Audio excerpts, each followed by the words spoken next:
transported to the medieval era. I have become a nobleman named Field. It has come to my attention that in this world, women possess the opportunity to awaken as chosen ones, endowed with various abilities and exceptional beauty. Field had not yet had the chance to revel in this revelation. His ungrateful father and stunning stepmother are preparing to dispatch him to a land rife with poverty and monsters for exploration. Even more dire is the fact that the entire empire, nay, the entire world, is in a state of decay. Ruthless and merciless nobility, malevolent fiends who worship dark entities, and unspeakable monsters abound. Conspiracies lurk at every turn, along with a relentless persecution of myself. Very well, so this is how it shall be played? I shall forsake my humanity. My sister's fief is 100 times more prosperous than mine. I shall seize it. My brother can contentedly cultivate the land and tend to sheep. I shall usurp it.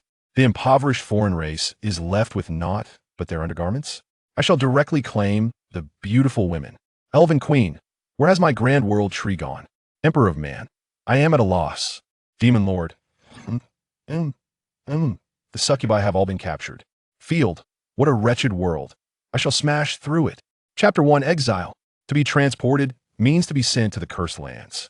Field forced a radiant smile as he awaited the decree from his father, Count Kurt. His original name was Cheen Hao, hailing from the land of Huaguan Blue Star, and he had only been in this world for a mere 3 days. Good news, he is a descendant of Count. Bad news, he is exceedingly unpopular. Field, you have come of age, like a mature lion.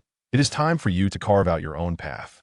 The elegantly attired, middle-aged gentleman infused his words with uplifting rhetoric, yet the old count spoke in a lethargic manner, his demeanor listless, rendering his proclamation almost laughable. All present were filled with mockery in their eyes. The count paused momentarily, his attention wavering, and upon regaining his focus, he astonishingly forgot the point he was making. The original owner of this body was an exceedingly kind-hearted individual who selflessly offered the awakening potion to his younger brother and relinquished the opportunity to attend the mage academy to his sister. He was even amiable towards every servant.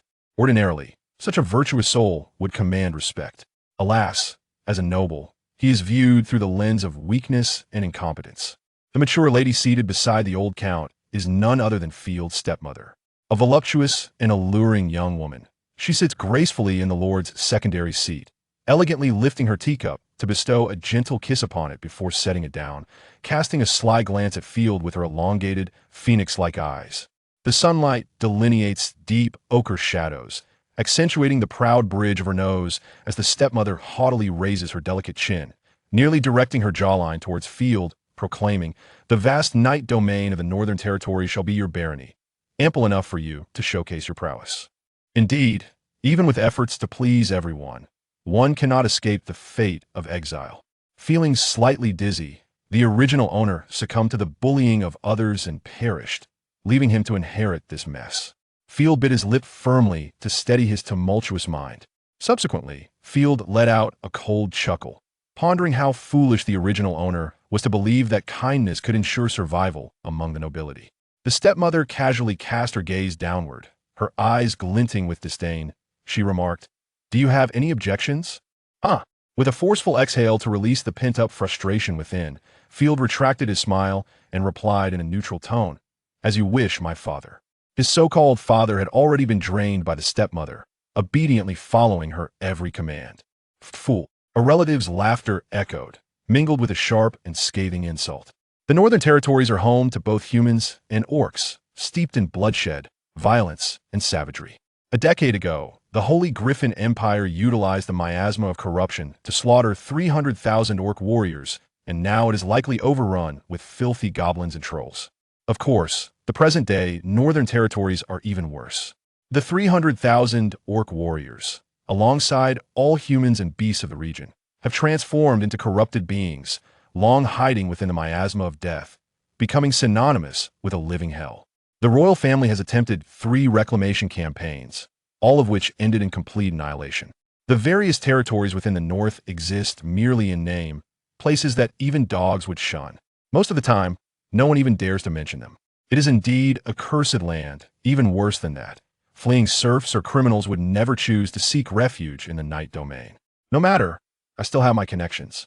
Field silently reassured himself, and with a thought, A translucent map materialized, on which a slowly moving green dot was marked. Prepare yourself. The Count appeared weary, his complexion pale. The stepmother assisted the Count, her nearly transparent silk nightgown lending a semblance of vitality to his almost withered frame. Field pressed his lips together. His brothers and sisters had all received prosperous fiefs, while this old man merely uttered a few inconsequential words in an attempt to dismiss him. Field could not acquiesce and promptly asserted his request. "Father, I need your support. Developing the night domain is no trifling matter." The stepmother's soft flesh pressed against the Count's arm as she narrowed her eyes seductively. "Greed is not a virtue of the nobility, Field. You have already received ample gifts," the Count stated without hesitation. Family members nearby cast scornful glances without reservation. To venture out with black hair and dark eyes is a disgrace to the Ross family. Just a bastard. Black hair and dark eyes, once a symbol of ancient nobility, have lost their significance following the massive invasions from the east and the downfall of the ancient kingdoms of the Inner Sea. Field's dissatisfaction flared, his gaze igniting with anger. The original owner's birth was clearly a transgression of the Count himself. Why should he suffer for it?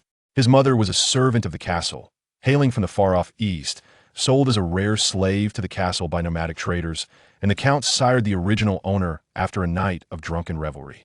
Of lowly status, devoid of maternal family influence, and inheriting some of his mother's physical traits, Field faced considerable disdain and exclusion from others. 500 gold coins, and you may bring a personal servant.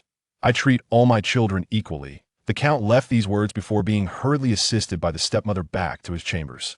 Field felt an overwhelming sense of frustration. While 500 gold coins may sound substantial, investing in the territory was akin to stirring a vast cauldron with a mere toothpick, merely creating a splash. Yet, it was better than nothing. Hey, Field, the night domain is a splendid place. It is perpetually devoid of sunlight, a dark, putrid land that pairs perfectly with your devilish eyes. Field's half-brother approached with a grin, speaking in an exaggerated tone. My fief is not nearly as fortunate. The pitiful city of Fulon is renowned solely for its beer and goats. Anger flared within Field, his heart seething, as he felt the burning embers within him. The decay of his fief was one matter, but as a time traveler, he was sure he could find a way. However, the direct mockery of his appearance ignited an intense desire within Field to uproot his brother's entire lineage. Furthermore, this little brat possessed combat prowess solely due to Field's benevolence. When his brother's talent was abysmal and he cowered in the corner, weeping while mocked by others, it was Field who extended a helping hand. Get lost. Field rebuffed him coldly. Do you remember the flaxen-haired girl? Unfazed by Field's demeanor, his brother leaned in with a peculiar smile, whispering into Field's ear. Field squinted his eyes, a smile emerging in his mind. It belonged to the girl whom the original owner adored. Subsequently, her lifeless body, devoid of clothing, was discovered in the back alley of a tavern. Overcome with grief and indignation, the original owner succumbed to a severe illness and perished, allowing Field to traverse into this realm. His younger brother licked his lips, declaring, "It was I who did it." Her struggles were nothing short of exhilarating.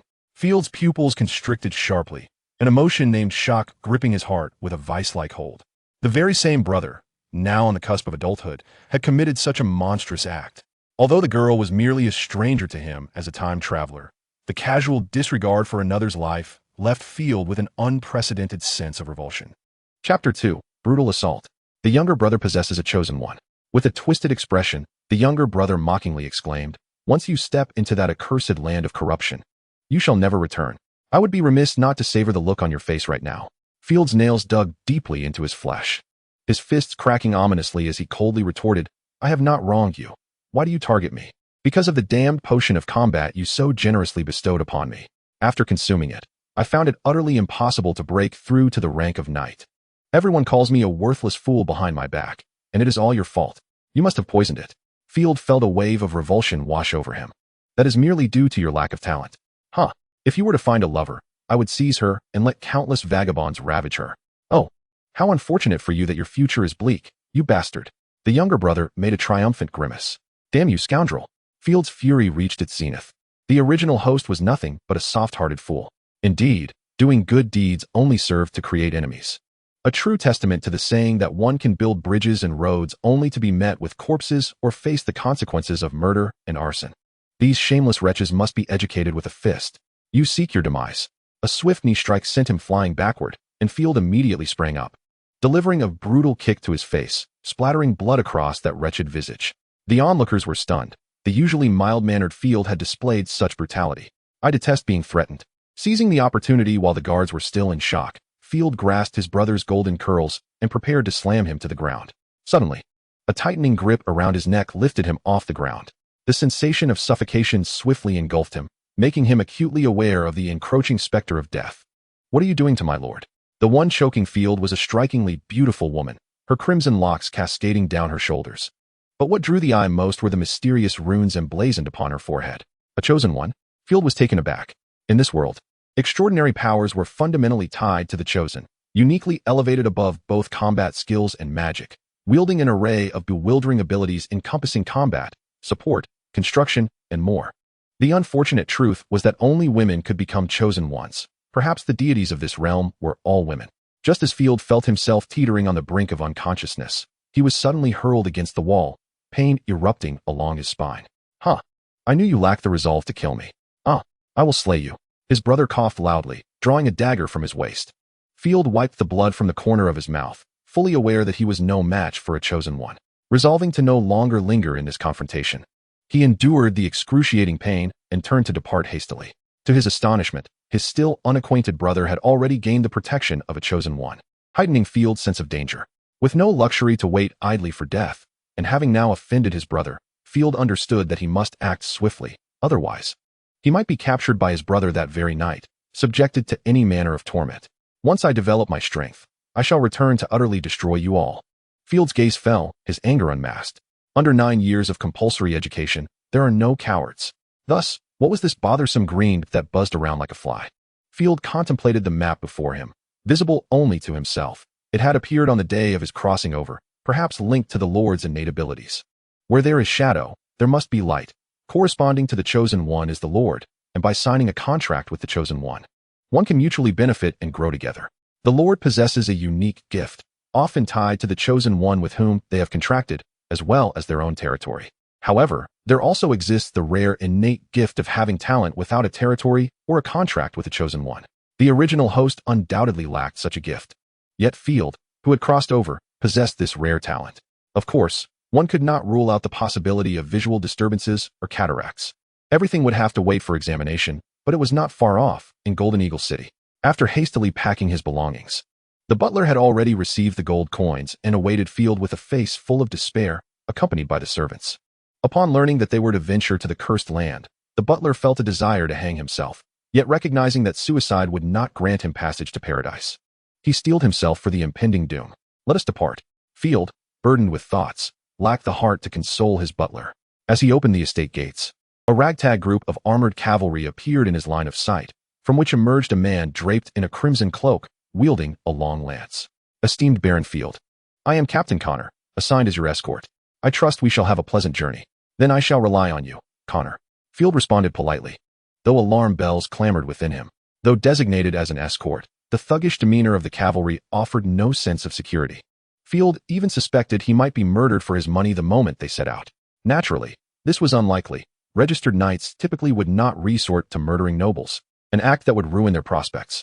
Field shrugged. "Perhaps they are merely here to supervise me, to oversee my march to the gallows." First, they would head to Golden Eagle City to explore the Nightshade territory, which required ample supplies. Field intended to ascertain the nature of that greenda. Golden Eagle City, the second largest city within the Ross family's domain, boasted unparalleled commercial prowess. It had been bestowed upon Field's second sister, and it was said that the annual tax revenue amounted to 600,000 gold coins, a glaring contrast to Field's meager 500. Traveling by carriage, Field spent the entire morning journeying to this sprawling city spanning 40 square kilometers. Unlike modern times, the soldiers guarding the city gates leaned lazily against the walls, exchanging crude jokes or hurling insults at the lower-class individuals attempting to enter, demanding exorbitant fees for entry. Only when they spotted Field's escort clearing a path did an officer suddenly spring from his chair. "Clear those wretched commoners out of the way. A noble is passing through." "Open your eyes, you fools." The lethargic soldiers promptly straightened up, cursing and shoving the peasants and merchants aside, ensuring the entrance remained unobstructed. They then greeted Field with obsequious bows. Though Field lacked favor, he was still a noble, and ordinary folk dared not offend him. Slowing the pace of his horse, Field approached the direction of the green dot. The officer at the city gate sighed in relief. As long as he did not attract trouble, it would be another pleasant day. He resumed collecting taxes while indulging in swigs of olive wine, lounging in the sun, guided by the green dot. Field arrived at the northern part of the city, the slave market. Oh, this accursed, rancid odor of pig fodder mixed with excrement is unbearable. Captain Connor furrowed his brow, waving his hands in a futile attempt to disperse the stench that permeated the air. Chapter 3. Slavery, finding the location of the green dot. Field, tormented by the foul odor of the slave market, felt his stomach churn. Those miserly merchants were akin to vampires, unwilling to spend a single copper coin to wash their slaves. 5 or 6 slaves were crammed into a cramped cage, addressing all their bodily needs within. There was no privacy, no dignity. Even due to their upbringing, they were stripped of the power to take their own lives. Exposed in cages outside, many female slaves were entirely devoid of even a shred of rags, shamelessly displaying their soft flesh to passers-by, a marketing tactic that proved effective, attracting toothless old lechers daily. Good sir, would you care to purchase a slave? Essential for any farm, they are all diligent workers. Rare elven slaves, only 1,000 gold coins. Our new shop is open. Come and take a look. Field donned a well-tailored black robe, slung a finely crafted longsword over his shoulder, and possessed an air of refined elegance that unmistakably signaled his affluence. The slave traders regarded him with gleaming eyes, for they relished engaging with the nobility. Not only do aristocrats possess substantial purchasing power, unlike the unremarkable rabble who merely indulge in idle gazes without any intention to buy, but they also exhibit an astonishing rate of consumption when it comes to slaves, often returning as repeat customers within mere days. In the eyes of these noble lords, slaves are regarded as expendable, even less valued than their own hunting hounds or falcons, easily disposed of at whim. Field cast a glance over the iron cages containing the slaves, noting their lack of even basic vitality, their disheveled appearances rendering it difficult to discern gender. Their bodies bore the cruel marks of whips, and whenever a slave's gaze inadvertently met Field's, they would promptly avert their eyes, trembling in fear. How much? He inquired, scanning for the green indicated on his map, which was amongst this dismal assembly of captives. Sir, the price varies greatly among different races. A merchant with a simian visage rubbed his hands together. Goblins, halflings, and pigmen are priced at 10 silver coins, demi-humans at 20, orcs at 60. Should you desire a plaything, well, the price knows no bounds. The merchant leered while gesturing toward a grand cage housing a slave. The most striking among them, a fairy-like elf priced at 1,000 coins. She was extraordinarily beautiful, clad in sheer fabric that revealed her alabaster skin, yet her eyes were vacant. Reminiscent of a simpleton, this elf has been thoroughly debased by goblins, having birthed at least 26 offspring. Yet she remains a sought-after commodity. I intend to send her to the auction house, where she will not be available for merely 1,000 gold coins. Would you care to consider? I have no interest in her, Field replied sharply. The green dot is not her. I do not possess sufficient funds to procure a mere plaything. He then inquired about the price of human slaves. Humans are intelligent and more obedient. Male slaves are priced at 40 silver coins, while females are 25. But they are primarily intended for labor. If you seek some amusement, I still recommend the elves, even if not for leisure. They can serve well as meat or for crafting magical artifacts. A shiver ran down Field's spine. This world was far from the elegant and dignified portrayal of nobility found in tales. Here, the aristocrats were feudal tyrants, merciless in their cruelty. The notion that elven flesh could enhance vitality had placed these proud beings on the banquet table, despite their striking resemblance to humans. Amidst their idle chatter, Field pinpointed the location of the green dot. His gaze shifted to a corner cage, where one such green dot hovered above, like a guiding beacon in a game. It belonged to a demi-human, a white wolf demi-human with crimson eyes, her ears and tail resembling those of a wolf. At that moment, clad in rough burlap, she lay motionless in the damp, cold cage, her eyes occasionally darting towards the merchant's belt, where a set of keys hung, a rare species from the plains. Our slave-catching team expended considerable effort to breach their stronghold. Those wretched savages possess an incredibly tenacious fighting spirit, the merchant boasted, a prideful smirk on his face. Should you wish to acquire a wolf demi-human, it would be prudent to bring along a servant for assistance. Otherwise, they might just bite off your hand, if you catch my drift. Wolf-eared girl? Field felt a surge of excitement. As a seasoned otaku from Blue Star, he found himself utterly powerless against the allure of crimson-eyed demi-humans. Tentatively, he reached out his hand, intending to stroke her head. Ho! The wolf-eared girl emitted a low growl, a warning resonating from her throat, her scarlet gaze glimmering with danger. Captain Connor of the Knights was already poised to draw his sword. My Lord Field, it would be wise not to provoke them. I'd prefer to avoid any mishaps before we reach Nightfall territory. There is no need for such tension. She is rather endearing, Field remarked, though he was one to heed counsel. He promptly withdrew his hand, having discerned a blend of defiance and despair in the wolf-eared girl's eyes, both adorable and pitiful. He adjusted his attire. How much? Only 3 gold coins. The merchant, having detected Field's desire, closed his eyes and raised the price. 1 gold coin equated to 100 silver coins, and 1 silver coin to 100 copper coins. Field maintained a stern expression, his eyes narrowing. You just stated that demi-humans cost only 20 silver coins. Do you wish to mock a noble? Oh, but she is special, is she not? Exceptionally beautiful, I assure you. Captured only recently, guaranteed to be a virgin, and free from the filthy gaze of commoners. She is also destined for the auction house. Such exquisite beauty is regrettably tainted by her demi-human nature, an impure being. Otherwise, I wouldn't part with her for less than 300 gold coins. 50 silver coins. Do not test my patience, Field declared, crossing his arms, speaking in a tone that hinted at grand promises. I am about to take up my post in my territory, and the playthings and slaves I purchase will not consist solely of her. Whether it is a singular transaction or numerous, I trust you understand the implications. This struck a chord within the merchant's desires. After a moment of internal struggle, he realized that establishing a connection with an influential aristocrat who possessed a territory was undeniably advantageous. Reluctantly, he conceded, that depends on the quantity you intend to purchase. The steward cast a puzzled glance at Field. In the past, he had never engaged in bargaining, merely sympathizing with the merchant's hardships. After meticulous selection, Field acquired 100 human slaves and 100 demi-human slaves, including 120 men. Alongside the wolf-eared girl he coveted, he spent a total of 53 gold coins. My lord, here is the sole contract for the slaves, all verified by the chosen ones. A contract? Field received the parchment, densely inscribed with a series of names. Indeed, this is a vow sworn in the blood of the slaves. Anyone who defies your will shall be reduced to ashes by divine fire. The merchant leered, presenting the rope tethering the slaves. Thus, you may indulge as you please. Enjoy yourself, my esteemed customer. I shall. Field waved his hand dismissively. After all, upon entering the cursed land, if he failed to find enjoyment, he would likely meet a grim fate. Chapter 4. The slave acquired is surprisingly. Field had contemplated acquiring additional slaves, yet his purse was rather light. Surviving amidst the miasma of death required reliance on the fog-clearing lanterns, a magical artifact exclusively sold by the church, which came at a steep price.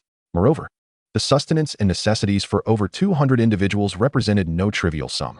Have you secured a loan? Field approached the steward as he exited the merchant association, hastening to inquire. However, upon seeing Cow's expression, which resembled that of a rat that had been dead for 3 days, he quickly understood the situation.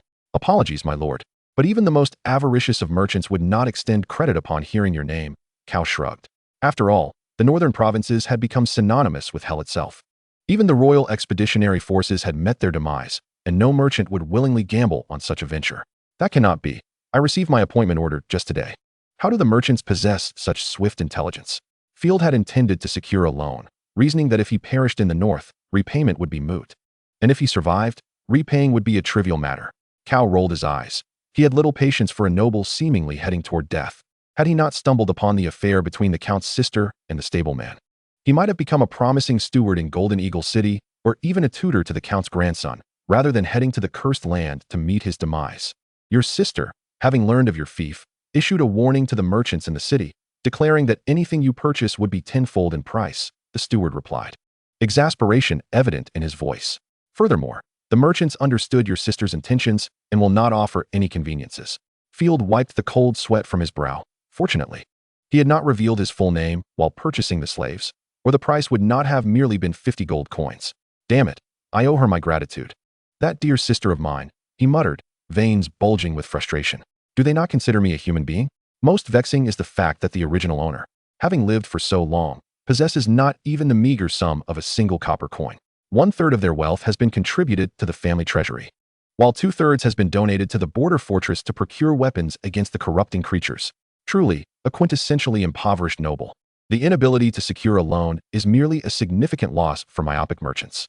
Field, however, remains unfazed. It is time to acquire some production resources. He spent 180 gold coins on the necessary pack horses, farming tools, food, and books for development, including 17 aging and feeble pack animals. In the medieval era, horses are invaluable resources, strictly regulated by lords. While provisions are to be maximized, by modern standards, the quantity would suffice for merely half a month's consumption. However, slaves require far less sustenance. Just a single black bread can sustain them. And even 2 loaves mixed with bark and wood shavings would suffice to make a slave kneel and call you father. Thus, there is ample food for approximately 35 days. As for magical items, they can be procured in the border towns, where those decrepit officers will sell them at a discount, much like ancient feudal armies, who would readily sell off soldiers' weapons and still manage to collect empty paychecks. Initially, Field intended to recruit some talents or mercenaries at the tavern, but alas, upon hearing of the journey to Nightfall territory, they rejected him without hesitation. That cursed place is no different from a death sentence. I advise you to flee to another country. Even the most resilient cockroaches must live in fear there. Echoing the mercenary's counsel in his mind, Field rubbed his temples and glanced at the beast-eared girl curled up in the hay-filled cart, intrigued by what peculiarities she might possess. Finding an inn, Field allowed everyone to rest for the night. The following morning, he summoned the beast-eared girl. "What is your name? Did you rest well yesterday?" Field appraised the slave worth 50 silver coins, amused by her bewildered expression. "Ashina," she stammered after a prolonged silence, having not spoken for a month. She had been waiting in fear for her fate, never anticipating another day of normal conversation. After a careful wash by the maid, the beast-eared girl appeared transformed. Her once matted and dry fur now shone with a smooth, lustrous quality, her long, pure white hair cascading like fresh snow, complementing her exquisite features and exuding a quiet elegance that Field found appealing. Yet, the incessantly twitching wolf ears and tail clearly betrayed her anxiety. Upon stating her name, the green dot above Ashina's head vanished, replaced by a simple panel. Name, Ashina. Level, unawakened. Promotion path, chosen of the wolf cavalry. Status, malnourished, near collapse. Please supplement nutrition. Good heavens! Field exclaimed, unable to contain his surprise. The green dot was indeed that of an unawakened chosen. Field was momentarily speechless, for the map could not denote a green dot merely once. Each year on September 1st, the nation celebrates Awakening Day, requiring all eligible females to undergo inspection. Although the probability of awakening as a chosen is exceedingly slim, their worth justifies the immense expenditure of resources. Field, brimming with excitement, paced back and forth, realizing the vast potential of his own abilities. Perhaps this journey to Nightfall territory would indeed allow him to establish a firm foothold. Ashina, witnessing Field's peculiar behavior, misinterpreted his thoughts as a scheme for her torment, her legs trembling in fear as she anxiously fidgeted with her skirt, unaware of her fate. In truth, after being purchased by Field, she had contemplated a violent retaliation. Even if the slave contract backfired, she refused to die in humiliation. She would fiercely bite the neck of her adversary. Yet, the maid had pulled her aside, assisting her in bathing and scrubbing every inch of her body, something she had never imagined would occur since her birth.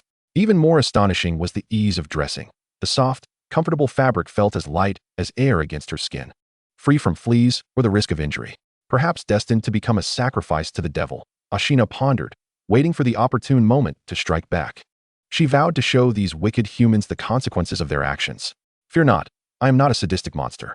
I bought you to assist in the expansion of my territory," Field said, lowering his voice in an attempt to sound gentler as he casually leaned back in his chair, adopting a languid posture that exuded no aggression. "By the way, does this outfit fit well?" This was a maid's attire altered with modern elements. The hem cut above the knee and the sleeves shortened.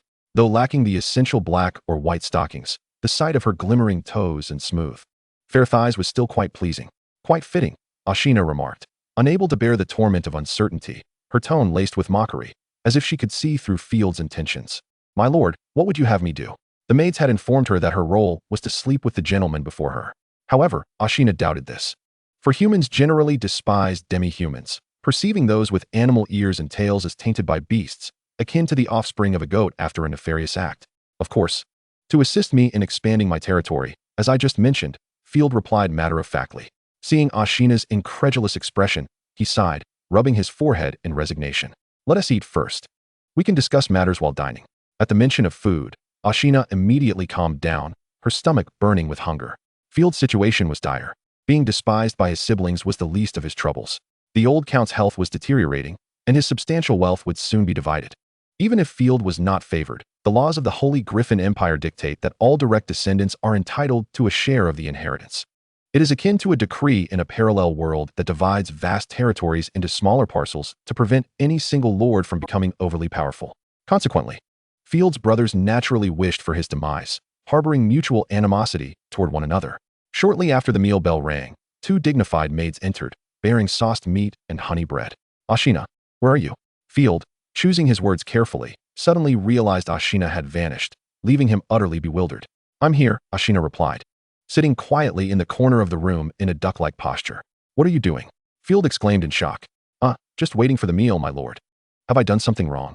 Ashina's anxiety resurfaced. Field strode over, seized her hand, and led her to the table. Sit on the chair, it's time to eat. Ashina dared only to perch on 1/3 of the seat, gazing at Field for a long while to ensure that this nobleman had no whip or other instruments of punishment in hand. You're not joking, may I eat this? Ashina pointed to the fragrant meat. Field shrugged. Of course. The poor beast-eared girl, realizing Field was not jesting, carefully bowed her head and took a bite of the meat. In an instant, the flavors of spices and sauce exploded in her mouth, awakening taste buds that had long been dormant. This was the most glorious thing in the world. Casting aside all else, Ashina swiftly devoured the steak upon her plate, leaving the sauce licked clean. Subsequently, she single-handedly consumed 3 more steaks and 5 white loaves, her belly swelling as if she were with child, at last surrendering to her hunger. Field displayed a benevolent smile akin to that of a kind father. Ha. Eat well, and in return, serve me diligently in the future. At this point, I would welcome death, Ashina remarked, wiping the remnants of sauce from the corner of her mouth, her wolf ears perking up with vigor. Not to that extent. I aspire to cultivate you into a divine chosen one, Field replied, fingers interlaced as he leaned back in his chair. He certainly would not be so candid as to reveal that Ashina was an unawakened chosen one, opting instead for the term cultivate. You may find yourself disappointed. The probability of becoming a chosen one is exceedingly slim, and being a demi-human, I have yet to hear of any contract formed between humans and demi-humans, Ashina responded weakly. According to texts, the grander the city, the more likely a chosen one would emerge. Yet, even in Golden Eagle City, there had only been 3 chosen ones in a century, 2 of whom were noble daughters, and 1 a clergy member. The instances of demi-humans becoming chosen ones were even rarer, lacking the powerful nations and prosperous cities. They barely scraped by the line of sustenance. Field chuckled lightly. How can we know unless we try? I believe I can nurture you into a chosen one. If I fail to become one, I might well perish in the land of curses. Well then, if there is meat to eat, Ashina said, lingeringly licking her lips. The ensuing 10 days passed swiftly as they journeyed. To ensure Ashina's nutritional needs were met, Field purchased copious amounts of meat and magical potions in every city they traversed. Ashina quickly realized that Field was not jesting. In addition, Field acquired a fog-clearing lamp, purification potions, and awakening crystals worth 150 gold coins. He had done his homework. These magical items were essential supplies for venturing into the Nightfall territory. Soon, they reached the final fortress leading to the northern provinces, the stone fortress of Baron Bull. Constructed against the towering mountains, capable of withstanding the corruption of northern creatures, magical beasts, and fearsome orcs. Oh, winter goddess, grant me the title of Chosen One. Ashina silently prayed to the deity of the wolf demi-humans from the creaking confines of the wagon. The days had rendered her with an illusion of dreaming. Riding in a noble carriage, feasting on delectable steaks, and even having maidservants to attend to her, albeit unwillingly and often with complaints. Yet, these days felt akin to paradise. Lost in thought, Ashina touched her forehead, confirming she wasn't feverish and delirious. The only aspect she found perplexing was Field's purchase of precious potions for her consumption. She had never heard of a chosen one emerging through the ingestion of magical potions. Perhaps it was an insidious ritual, she mused, but then again, even if it meant sacrificing to a devil, it might be worth it. Ugh, what am I saying? I truly hope I am a chosen one. Otherwise, Baron Field would surely be incensed. Ashina could only pray silently. The butler, Cow, sighed in despair, alas. I never imagined that my final visit to the stone fortress would unfold in such a manner. Field ignored his long-winded lamentations, perched upon his horse, gently prodding the butler's shoulder with his whip, inquiring curiously, have you often visited the stone fortress? Cow rolled his eyes, indeed. You always donated your living expenses to the villagers here or to the Baron's small treasury, allowing him and his soldiers to indulge. Well, Field replied, his lips twitching, momentarily forgetting that the original owner was a benevolent soul. He awkwardly smiled, shifting his shoulders uncomfortably. At least Baron Bull will be glad to see us. One tee? The locals will praise us. Our future entries and exits to the stone fortress will be much more convenient. Chapter 6. Corpse. The local residents were overly enthusiastic. Since the original owner had established social connections, it was possible that Field could reap benefits in the future. Baron Bull and his son are quite renowned.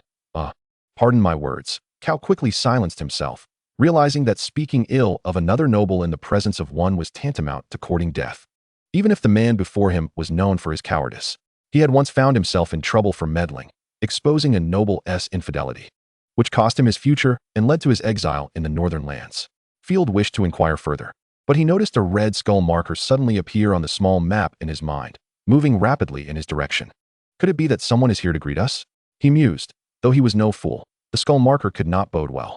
He quickly instructed a servant to summon Knight Connor. Ha, pardon me for saying, but the Baron is simply being paranoid.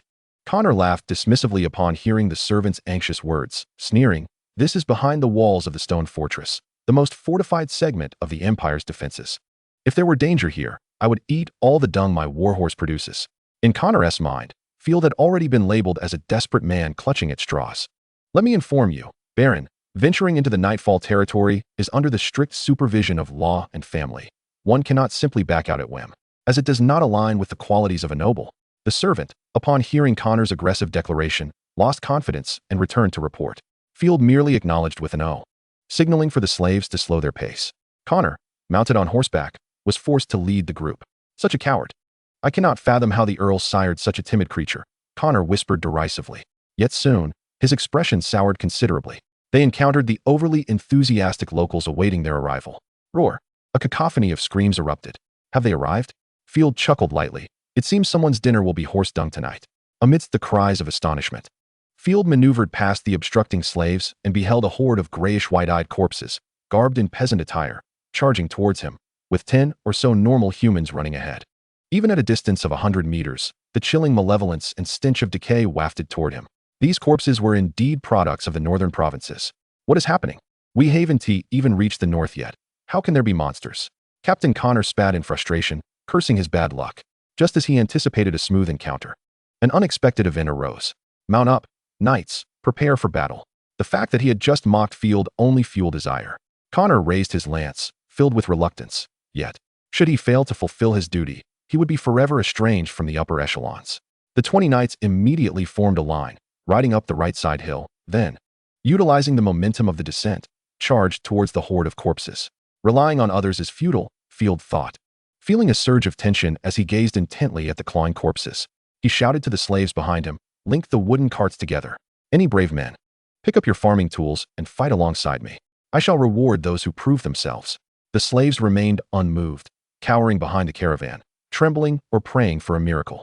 "Do not expect anything from these worthless beings." The butler trembled uncontrollably, as if powered by a miniature motor, nearly wetting himself. He tugged at Field's robe, stammering, "My lord, we must flee. Strategically retreat. There's no need to concern ourselves with these mud-footed peasants. If they die, we can simply purchase more." Field shrugged off the butler's hand, frowning. "Is this trifling matter enough to scare you? Perhaps you're not cut out for the northern provinces after all. Do you think I have a choice? The Earl specifically named me." The butler, Cao, was beside himself with rage, his face flushing a deep crimson. "What? Are there enemies?" Ashina exclaimed as she leapt from the carriage. After days of recuperation, she had shed her previous emaciated appearance, her figure now filled out in all the right places. Soft and fair, had it not been for the slave mark in her maid's attire, she would have resembled a noble lady. "My lord, I will do my utmost to protect you," Ashina declared, her tiny pink fist trembling as she stood quaking in front of Field, resembling a kitten braving the cold wind. "That is hardly necessary." Observing Ashina's wolf ears, which had flopped down in nervousness, Field found himself both amused and reassured. The nourishment of meat and bread had not been in vain. Unlike certain despicable individuals who consumed their own provisions yet harbored resentment towards others. "Help!" The farmers sprinting at the forefront caught sight of their savior and rushed over, wailing for their mothers as the horde of corpses began to converge. For glory! Upon reaching a certain distance, Connor's cavalry launched their charge. They shouted their war cries, thrusting their 3-meter-long lances forward, directly confronting the ravenous undead. Thud! Thud! A series of sickening sounds echoed as 7 or 8 zombies were impaled on the lances, crashing to the ground like ruptured sacks, their putrid purple blood splattering everywhere, soaking the earth in a sticky mess. This was merely an appetizer. After the initial charge, the cavalry turned back, wielding flails and sabers, swiftly slashing at the undead from their mounts. With bursts of crimson blooming in the air, the cadavers fell like harvested wheat. Some trampled under the iron hooves of the steeds, their chests bursting open in a scene reminiscent of slaughter. The remaining corpses collided against the barricade formed by Field's carts. Their brains now mere ornaments, lacking any tactical understanding, mindlessly gnawing at the wooden wheels. Oh my! The slaves jostled one another, trapped within the convoy, unable to escape the crush of bodies. The butler was no better off, his waterworks malfunctioning, leaving him soaked. Damn it, a bunch of cowards. While Field himself felt the tremors of fear, he was not as exaggerated in his response, perhaps due to his fondness for apocalyptic novels and zombie films before his transmigration. He would have to take matters into his own hands. Without a single soldier at his disposal, Field realized that although the corpses moved quickly and feared neither life nor death, their mindless actions were not insurmountable. He had to take action himself. After all, this body had learned some fundamental combat techniques. With a low grunt, Field seized an opportunity as a zombie pushed against a cart, plunging his sword into its neck and then yanking it sideways. The zombie's head drooped like a branch struck by lightning, dangling limply against its chest. Ugh! The stench of decay and fermented excrement assaulted his nostrils, nearly prompting him to retch. Yet, a thrill coursed through him. A warrior's blood flowed in his veins. Chapter 7. A Dead End. The Empire's strongest defense is unmanned. Killing the undead was not as daunting as he had anticipated, and Field's confidence soared as he flicked the tainted blood from his sword. "My lord, be careful." A half-bodied zombie crawled toward him, intent on biting his ankle. In the nick of time, Ashina seized a dung fork from the cart and thrust it forcefully into the zombie's back, pinning it to the ground. "Well done," Field exclaimed, breaking into a cold sweat, retreating a few paces as his heart raced wildly. He had nearly been bitten, though the zombie's poison could be cured by the clergy. The cost was exorbitant. Without 100 gold coins, no cure could be expected. After a moment of grappling with his intense heartbeat, Field exhaled deeply, ruffling Ashina's hair in gratitude. "As a token of my appreciation for saving my life, I shall reward you with a gold coin, Ashina." Ashina beamed with joy, her eyes sparkling with delight. She had never seen so much money in her life. "Oh, really? But this is what I ought to do." The zombies were not the terrifying creatures from horror films. As long as weapons pierced their bodies, they could be harmed. More undead surged forward, clawing and gnashing at the wooden barricade. However, the slaves behind the carts, witnessing the zombies' lack of strength, realized they could not attack through the wooden barriers. Moreover, their lord and that fragile girl dared to retaliate, prompting several men to grab farming tools and launch a counterattack against the zombies beyond the barricade. Field did not hesitate either, raising his sword and continuing to slay the foes. As blood sprayed forth, numerous corpses fell beneath the onslaught of farming tools and Field's longsword. Wow! At that moment, a scream pierced the air. One of Connor's cavalrymen, while charging, was seized by a zombie dressed as a village woman, yanking at his cloak. The sudden tug sent the cavalryman tumbling backward, his head cracking against the ground, rendering him motionless. Connor roared in anger. "Damn it! Useless!" What infuriated him further was that Field remained unperturbed, calmly directing the slaves. "Decapitate each corpse and stack them together for burning." Field had diligently absorbed knowledge about corruption along the way. The bodies of these corrupted humans posed a significant environmental hazard. If left unchecked, they would quickly become a new source of pollution. Field furrowed his brow, gazing at the gray mist hanging over the horizon. Realizing that confronting so many undead before even reaching the night's end was hardly an auspicious sign. Though his family had cast him out, to be driven toward a pile of corpses was excessively cruel. "Thank you for your assistance, my lord." The fleeing refugees approached him as if he were their long-lost father, kneeling before him and kissing his boots. "May the god of war illuminate your path." Field accepted their gratitude with composure, surveying the bedraggled refugees who resembled beggars. "Where do you hail from? How could there be so many undead?" "Those corrupted beings should have been kept at bay by the towering walls of Kasha Fortress. It is the death mist. The gray mist from the north has seeped through the fortress walls, enveloping our village of Oak." Most of the villagers were corrupted in their sleep during the night, transforming into the undead. Only we managed to escape. The villagers trembled, recalling horrific memories, shaking like leaves in the wind. The gray mist, or death mist, was said to be the source of the corruption. It mingled with the air, quickly killing its hosts upon inhalation and transforming them into grotesque creatures. Only those with lordly abilities or chosen ones could remain immune. Additionally, one could purchase the church's redemption lamps to dispel the gray mist, though they were prohibitively expensive. Field had spent 50 gold coins to acquire two, granted as a favor due to his noble status. After quietly listening to their plight, Field furrowed his brow. "Where is your lord?" "As far as I know, every border fortress is manned by a chosen one. It is impossible for the mist to penetrate." The Baron and the chosen one went to investigate the cult's whereabouts. "Only the Baron's son remains in the castle. Let us go meet the local lord." Once the group had gathered themselves, Field mounted his horse. To reach Night's End, he would need passage from the local baron. Upon arriving at Kasha Fortress, Field was awestruck by the imposing structure.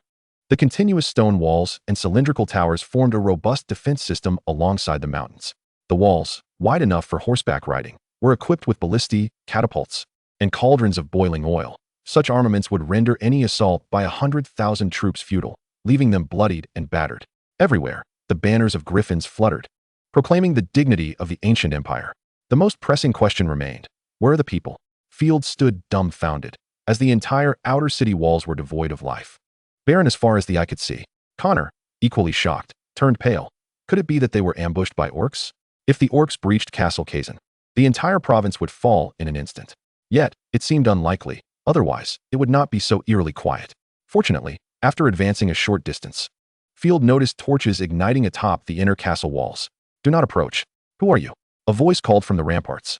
In the flickering torchlight, heads bobbed, indicating a robust garrison within the fortress. Why had they suddenly abandoned their military stronghold on the outskirts? Field pondered. "I am Baron Field of the Ross family. En route to Nightfall Keep for my appointment. Please open the gates of Castle Kazan and allow us to pass." The officer who shouted appeared conflicted. After a moment's hesitation, he summoned a young man, the son of Baron Bull. "No, my father has not returned, and no one shall deceive me into opening the castle doors. Leave this place, or I will order arrows to be fired." Hearing the resolute reply from the walls, Field's mouth twitched. He surmised that the young man had been terrified by the corpses. He immediately called out, "It is I, Field. I have even donated to this place. Do you remember? I am not your enemy. Is that merely a few stinking coins? The entire empire must send money to the borders. Who do you think you are, that I should remember you? A filthy outsider, come to disgrace Bull Keep." Infuriated, Field felt his teeth nearly grind to dust. The final act of kindness from the original owner had come to naught. If not for the absence of soldiers, he would have been tempted to lay siege immediately. Yet, he retained his composure and continued, "These villagers were rescued by me along the way." Before Field could finish, he was met with a torrent of insults. "Damn it, do you think I have too much food in my castle? Who told you to save those foolish creatures? Mind your own business. Dare to bring them closer, and I will unleash arrows upon you." Chapter 8. Goodness, I shall not be human anymore. Field was taken aback. What manner of person was this? Damn. Field was thoroughly displeased. The steward, Cow, shrank back.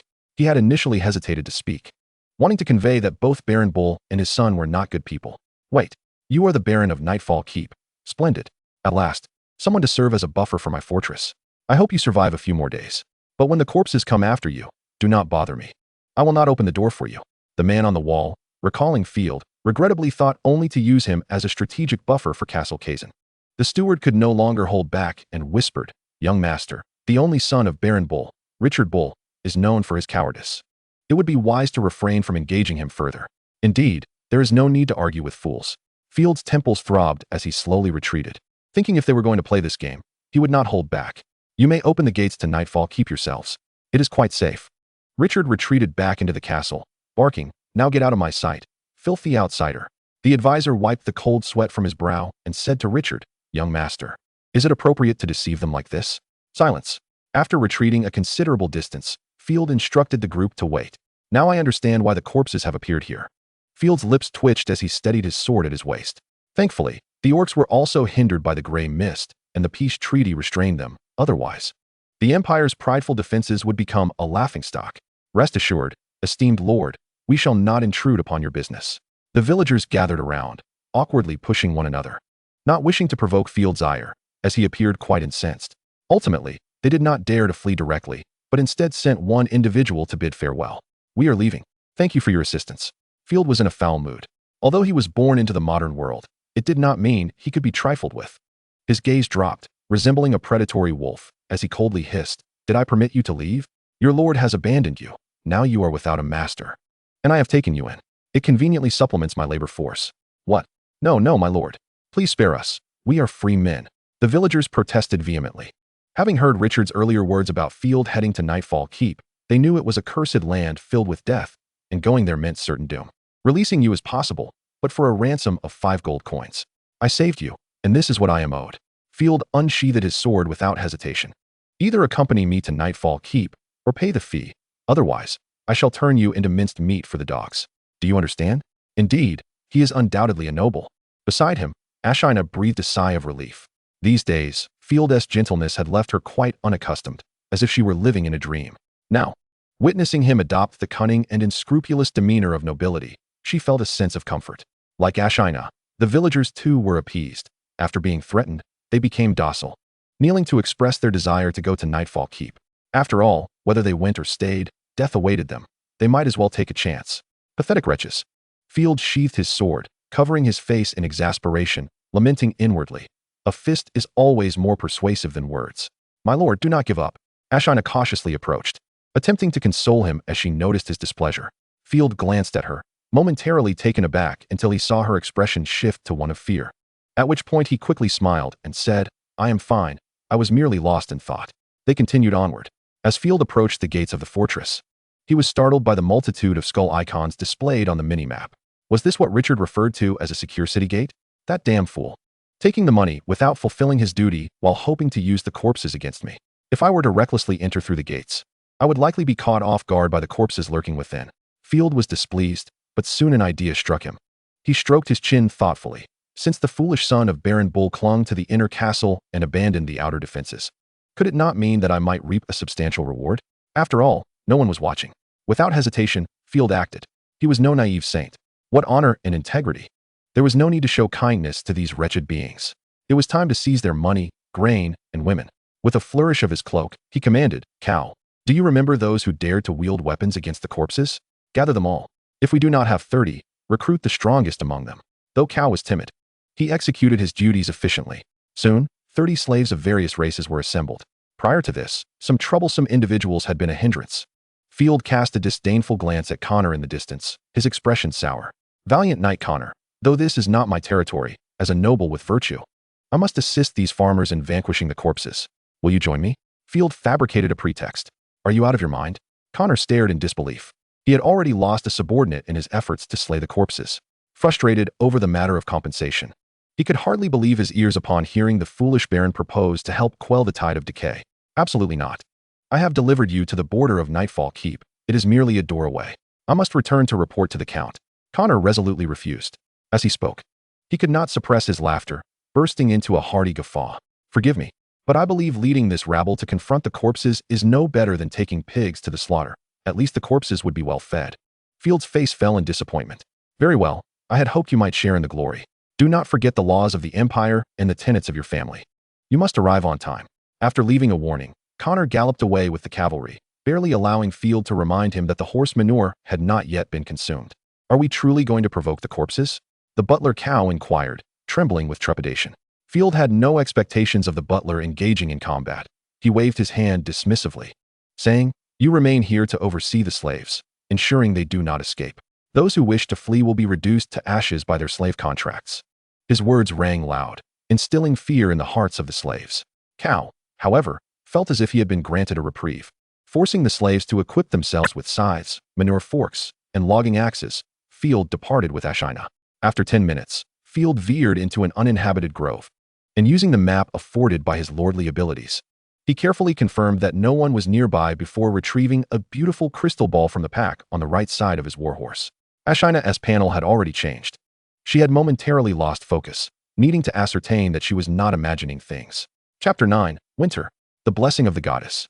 She had transitioned from malnourished to a state of suboptimal health, but her dormant state had changed to a state awaiting awakening, meaning that with the catalyst of the awakening crystal, Field could instantly obtain a chosen one. My lord, is there something you require? Ashina asked nervously, fidgeting with her small hands. After consuming meat for 10 days, her attitude towards Field had greatly improved. Before her capture, she had endured a miserable existence, foraging for wild grasses. Now, she found herself in the company of such an enigmatic noble, enjoying sumptuous feasts daily. Perhaps this was the life of a wolf, fraught with surprises. What is this? An awakening crystal, a treasure that cost me 60 gold coins, Field lamented, for he possessed only 500 coins in total. Each year, on the day of awakening, the Empire utilized this very item to seek out chosen ones. One awakening crystal could assess nearly 1,000 individuals. Do you truly believe I am a chosen one? Ashina was taken aback, her expression incredulous. Close your eyes and feel with your heart. I have received divine guidance. So you need not worry, Field fabricated, then placed the crystal ball before Ashina. Though she did not believe herself to be a chosen one, she did not wish to disappoint Field. Having spent days together, she perceived him to be a rather extraordinary noble, at least treating her well. The moment her hands touched the crystal ball, countless blue stars erupted, coalescing into the elegant and cool figure of a goddess, the winter goddess, ruler of ice and snow. The demi-human slaves present immediately recognized her. This was indeed their faith. Good heavens! Ashina is actually the chosen one of the winter goddess. Thud, thud. The slaves immediately knelt en masse, trembling with excitement, eager to offer their hearts. Field, witnessing such a spectacle for the first time, felt a surge of exhilaration. Drenched in sweat, this was a true miracle. The blue stars converged into peculiar runes, and Ashina instinctively reached out to touch them. The light gradually receded, ultimately inscribing itself upon the back of Ashina's hand. Simultaneously, her body underwent a transformation. She became taller, her legs perfectly proportioned and full. Her complexion rivaled snow. Her expression cool, with crimson eyes radiating an icy aura. Her features were more refined than before, her beauty enhanced by 30%. Strong, disdainful, alluring, her charm seemed entirely innate. I truly have become a chosen one. My lord, how did you accomplish this? Ashina's mouth fell agape in disbelief, and she looked upon Field with reverence. It must be noted that the emergence of a chosen one held no forewarning. Even the empress of the Holy Griffin Empire could only produce ordinary offspring. The other slaves, bewildered, wondered how it was that all of them were slaves. Yet after just a few days under the Lord's tutelage, Ashina had been elevated to a chosen one. They had assumed Field was merely amusing himself with a plaything, yet he had indeed conjured a chosen one. A chosen one is the will of the divine. The slaves speculated that Field must be favored by the gods. Consequently, they began to revere him. A trivial matter, Field waved his hand, feigning modesty, before striding confidently before the crowd. Now, who still harbors concerns about our expedition to the north or resists my plans for expansion? The crowd exchanged glances. Who would dare? Trust me, as long as you perform your duties and fulfill my tasks, I shall not only restore your freedom, but also ensure you live a life free from want. Field declared loudly. Please allow me to sign a contract with you. Ashina took the initiative, recalling Field's earlier words about making her a chosen one to facilitate the expansion of the Nightshade territory. Indeed, this was fate. Field played the part of a divine oracle. Forming the contract was straightforward. Ashina invoked the power of the runic mark, establishing a connection with Field, thus activating the contract. After finalizing the chosen one contract, Field produced the slave contract. Although the slave mark had long been cleansed by the chosen one's purifying ability, Field still felt it necessary to go through the motions. He publicly tore up the slave contract and declared Ashina a free citizen of the Nightshade territory. With a beaming smile, Ashina raised her hand, and the runes transformed into a massive black dragon wolf, leaping ferociously from the void, its body adorned with jagged scales that glimmered with a chilling light, startling everyone present. What is this? Field was momentarily taken aback. A dragon wolf, presumably a steed bestowed by the goddess. Ashina adjusted her hair, exuding an air of grace. Moreover, I have mastered numerous combat techniques. Upon becoming a chosen one may acquire peculiar treasures. Even if a chosen one were to perish in battle, the treasures would endure.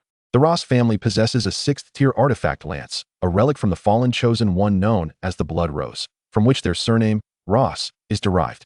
Opening Ashina's panel, it displayed, name, Ashina level, 1st-tier chosen occupation, Wolf Cavalry Divine Skill, Spear of Extreme Cold Legion Skill, Howling Charge, increases the impact of cavalry by 100.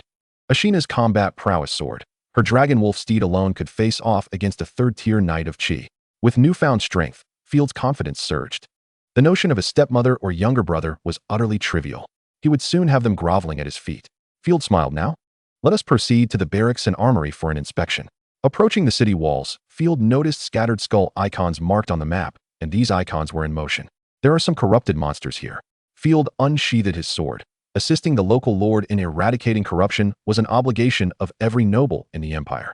Lighting the fog-clearing lamp purchased from the church, the sacred light instantly dispelled large swathes of gray mist, alleviating concerns that the slaves might perish from the toxic fog. I can feel the power of the chosen one. Ashina pointed at the golden lamp in Field's hand. Field blinked in surprise, undoubtedly. But it's a pity I am unaware of how the church manufactures them. This is a purely lucrative industry. Each lamp costs 25 gold coins, and they can only be used for 30 days. Upon entering the pass, Field did not allow the unruly crowd to disperse freely. Instead, he directed them to advance together. They were merely forcibly conscripted slaves, lacking military training. Moving in formation was their wisest choice. Ashina gently pushed open the door of the barracks, revealing 2 soldiers clad in armor, now corpses, yet wielding no weapons. Evidently, they had been unable to arm themselves before succumbing to the gray mist. Eliminate them, Field commanded fiercely, his eyes fixed on the tightly fitted armor of the corpses, hoping not to damage the armor. Understood. Ashina kicked open the wooden door and charged inside, taking 2 steps at a time. Upon becoming a chosen one, not only does one's physical prowess undergo a significant enhancement, but one also becomes adept in specialized combat techniques. Chapter 10. Survivors, let me communicate with you through blood and iron.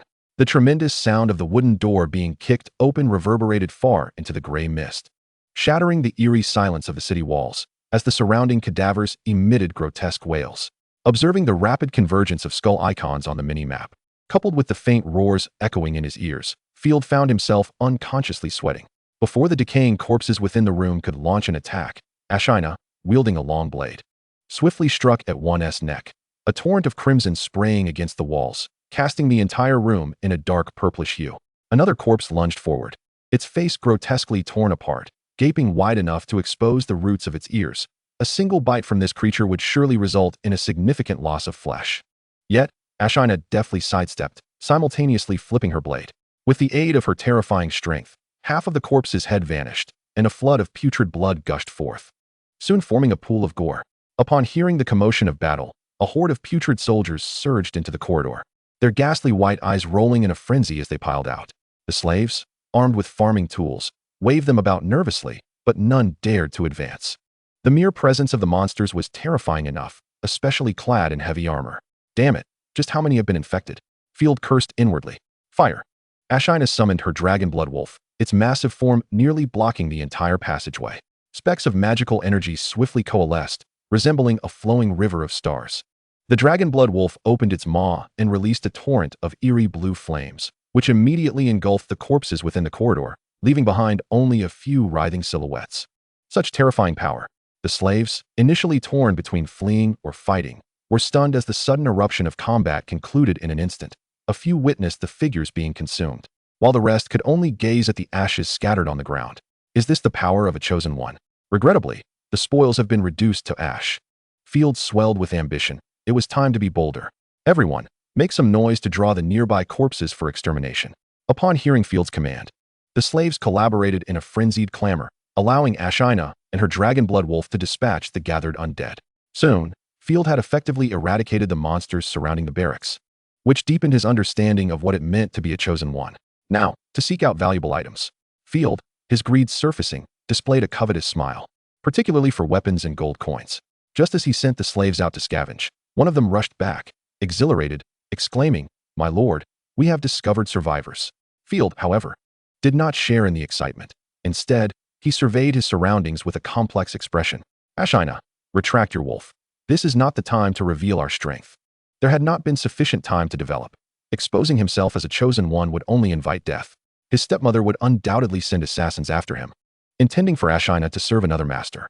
Revealing himself to the slaves was not a grave concern. They had always been under his watchful eye, and with but a thought, he could send them all to their doom. Field contemplated. The survivors might know where vital supplies were hidden. The survivors had taken refuge within a hidden bastion behind the city walls. The entrance had been doused with purifying solution, barely holding back the encroaching mist. Upon hearing the voices of the living, they dared to open the door. Thanks to the Valkyrie, I thought we might be stuck here for a week. Reduced to feasting on our own excrement to survive, jested a bearded officer, straightening his attire before flashing a smile at Field. Ah, let me guess. You are the newly appointed knight? I shall certainly report your merits to the Bull Baron. Too kind. It was merely a trifling effort, Field replied, tilting his head to glimpse what lay within the bastion, only to be obstructed by 2 soldiers. The bearded officer's 10 men were all stationed inside the bastion. Where are your attendants? The officer sneered, casting a dismissive glance at Field's slave soldiers, who wielded farming tools. Field shrugged. I am not a knight. I am Baron Field. Oh, Baron Field, the one without a single guard? When you sent someone to donate, they mentioned your name, the bearded man remarked, his expression growing more peculiar. After several shifts in demeanor, he exchanged glances with his subordinates, a smirk playing on his lips. My lord Baron, I have long heard of your benevolence. I wonder if you might assist us with a small favor. There was something off about this tone. The original owner had indeed been kind-hearted, and Field raised an eyebrow. Feigning ignorance, do tell. We were inebriated and forgot to light the mist-repelling lanterns, allowing the fog to seep into the barracks, thus losing control of the situation. This is a significant predicament. The Bull Baron is notoriously brutal. We shall surely be executed. Is this something I can listen to for free? Field's expression turned playful. So, you wish to pledge your allegiance to me? Ha ha. Laughter erupted among the soldiers, their grips tightening on their weapons. We want to make our escape. But we need a noble's entire fortune, and additionally, to kill you. For a time, no one would know of our existence. Is this how you treat your benefactor? Field fumed, though his initial intention had been to recruit the survivors and locate supplies. If they refused to cooperate, he would not hesitate to eliminate them. Yet their brazen provocation was infuriating. The bearded man shrugged dismissively. If it weren't for the absence of the mist-repelling lanterns, we would have long escaped. What do you amount to? Field chuckled softly. What are you laughing at? The bearded officer raised his sword, puzzled by Field's calm demeanor. In truth, I had intended to plunder this place. This opportunity is perfect. Eliminating you will leave no witnesses. Ashina, take action. At that moment, a soldier beside the bearded man surged forward, brandishing a dagger aimed directly at Field.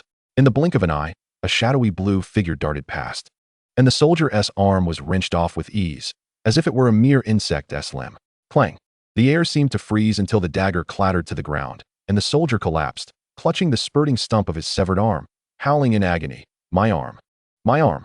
The massive blue wolf filled the entire corridor, its armored body resembling a formidable tank. A monster! The soldiers were paralyzed with terror at the sudden appearance of the beast. What the hell? Wasn't it said that Baron Field is utterly insignificant, a complete failure? The bearded officer stood aghast, wishing to capture and flay those who spread such rumors. Ashina, render them all incapacitated. Field licked his lips. The original owner may have been a good man, but that was of no concern to him. Slaves, here is your chance to prove your mettle. One kill earns you a silver coin. Chapter 11. Depravity is the nobility's passport. This world is rife with bloodshed and treachery. Being excessively kind can lead to a swift demise, especially as a noble. Field had lost all patience and goodwill to engage with the scoundrels of this world. Let iron and blood speak instead. Depravity is indeed the passport of nobility. It has been proven that humans attacking their kind is far simpler than dealing with the undead. At least fellow humans do not appear terrifying. One human slave screamed and lunged at the dismembered soldier, pinning him down and driving his sickle viciously into his neck, yanking hard to sever his head cleanly, leaving the soldier's expression of terror frozen on his face. Well done, it belongs to you. Field smiled, the corners of his mouth curling upward as he tossed a silver coin from his pocket to him. I permit slaves to possess their own property and to earn based on their efforts. The surrounding slaves' eyes were tinged with crimson. A single silver coin was no trifling sum, capable of purchasing 100 loaves of black bread, thus prolonging their lives for 100 days. In an instant, the allure of wealth ignited their latent ferocity. With the colossal wolf led by Athena charging ahead, the slaves, emboldened and fearless, gripped their weapons and surged forward in a frenzied assault. It was a veritable massacre. Before the Chosen One, the paltry number of fully armored infantry was but a jest. Soldiers clad in heavy armor were effortlessly crushed by the wolf's claws, with blood gushing forth from their two-dimensional corpses, pooling into a river. Ignoring the pleas for mercy, Field swiftly dispatched the treacherous guards and, on tiptoe to avoid the dismembered limbs strewn across the ground, cautiously entered the dark fortress. This was the armory. As Field beheld the fortress's arsenal, he could no longer contain his astonishment.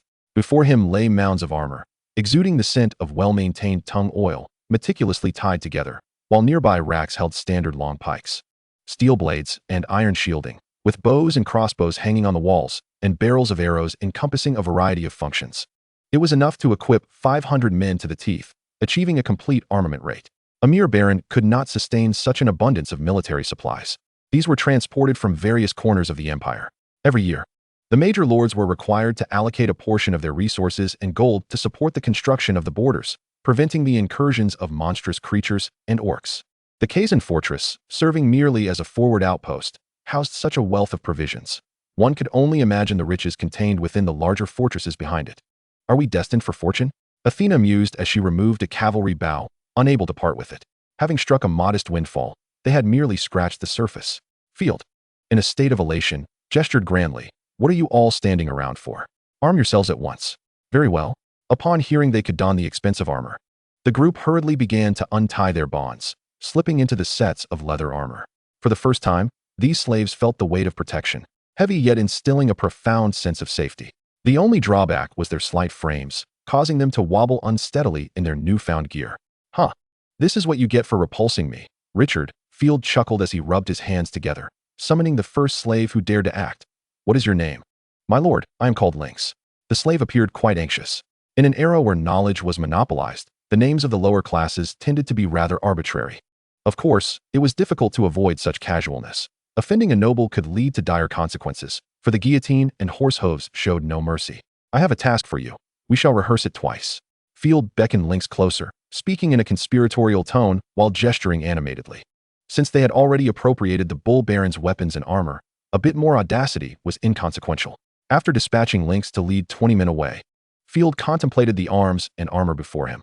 We must take everything, absolutely everything. Otherwise, I shall be left with an uncomfortable itch. Field paced back and forth and commanded, Athena, have Cal bring everyone over to lower the equipment from the walls. We shall retrieve it after passing through the pass. They are now the gear of the Nightshade domain. Not enough. Simply possessing weapons and armor was insufficient for Field. Venturing into the Nightshade domain was a gamble. And he must wager everything. The Kazan fortress was supplied by the nobility of the nation, yet the villages under its jurisdiction paid their taxes without fail. There were a total of 6 large villages responsible for supplying the fortress, and due to the fertile land, they consistently provided the Baron with cattle, sheep, wheat, and taxes year after year. The rolling hills and valleys were home to a company of well-equipped soldiers, bearing the Bull Baron's family banner as they traversed through withered vines, weeds, and crumbling walls. Bullhorn Village, renowned for its 2 towering watchtowers, stood a mere 4 meters high, including the roof, yet remained a point of pride for the villagers. These seemingly rudimentary watchtowers could effectively repel bandit attacks when manned by hunters, relying on the outer wooden walls and militia. Just last night, they had dispatched 3 ghouls that had reportedly wandered in from outside the walls. My heavens, even monsters have infiltrated the fortress. Such occurrences sent shivers down the spines of the elders, evoking thoughts of terrifying orcs. 3 or 4 villagers clad in burlap, wielding pitchforks and holding bowls of vegetable soup, chatted idly at the village entrance, speculating whether the widow from the eastern village could withstand a few rounds against the green-skinned beasts, punctuating their conversation with raucous laughter. It is the Lord's soldiers. The villagers recognized the banner but were uncertain of the soldiers' intentions, leaving them in a state of confusion. Soon, Lynx and his band of slave guards came into view. Quickly, open the gate. Lynx cursed, and the soldiers beside him thrust their long pikes into the ground. The sound of their infantry armor ringing clear. Lynx, emulating the nobility, imperiously shouted, Do you wish for us to languish outside in the cold? You fools. The villagers suddenly snapped to attention, hurriedly bending over to welcome the newcomers. My lord, is it regarding the ghouls? Our village has successfully repelled their attack. Thanks be to the divine, and of course, gratitude is due to the esteemed Baron. We shall offer up a young maiden to ensure his satisfaction. The village chief's face beamed with radiant joy as he approached, but upon seeing Lynx, he hesitated. This officer, I do not believe I have seen you before. Lynx, feeling the pressure, recalled Field's instructions. When faced with difficult inquiries, resort to insults. To hell with you, you treacherous dog of a snake. What need have we for your prattle? Lynx unsheathed his sword. I am here to collect taxes, not to make acquaintances, understand? The village chief was splattered with spittle and nearly toppled over in fright at Lynx's unsheathing of the weapon. My apologies, my lord, it is my fault.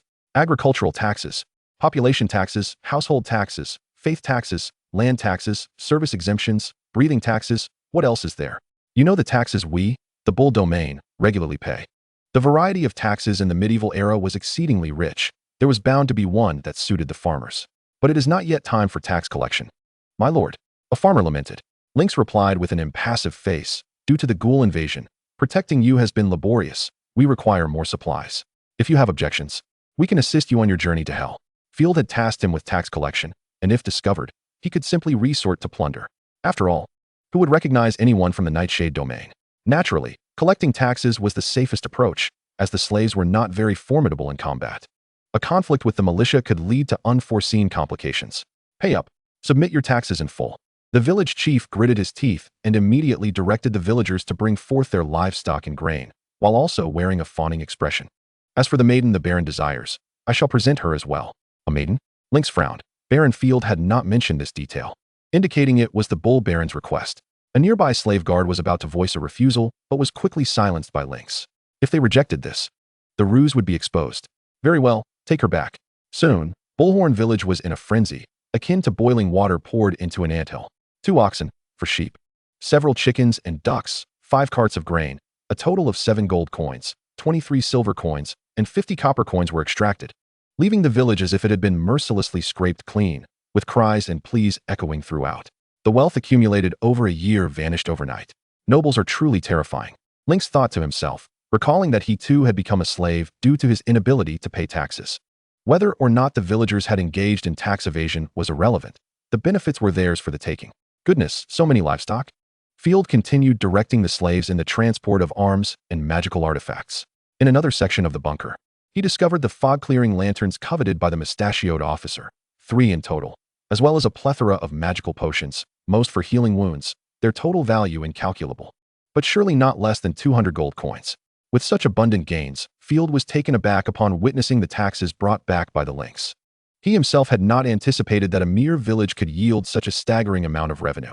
The tax rate must have been terrifyingly high. The Lynx had merely plundered a single village, yet even 20 men could not manage it. There were even cattle and sheep. It seemed that in this cursed land, he would not have to worry about a lack of meat for a considerable time.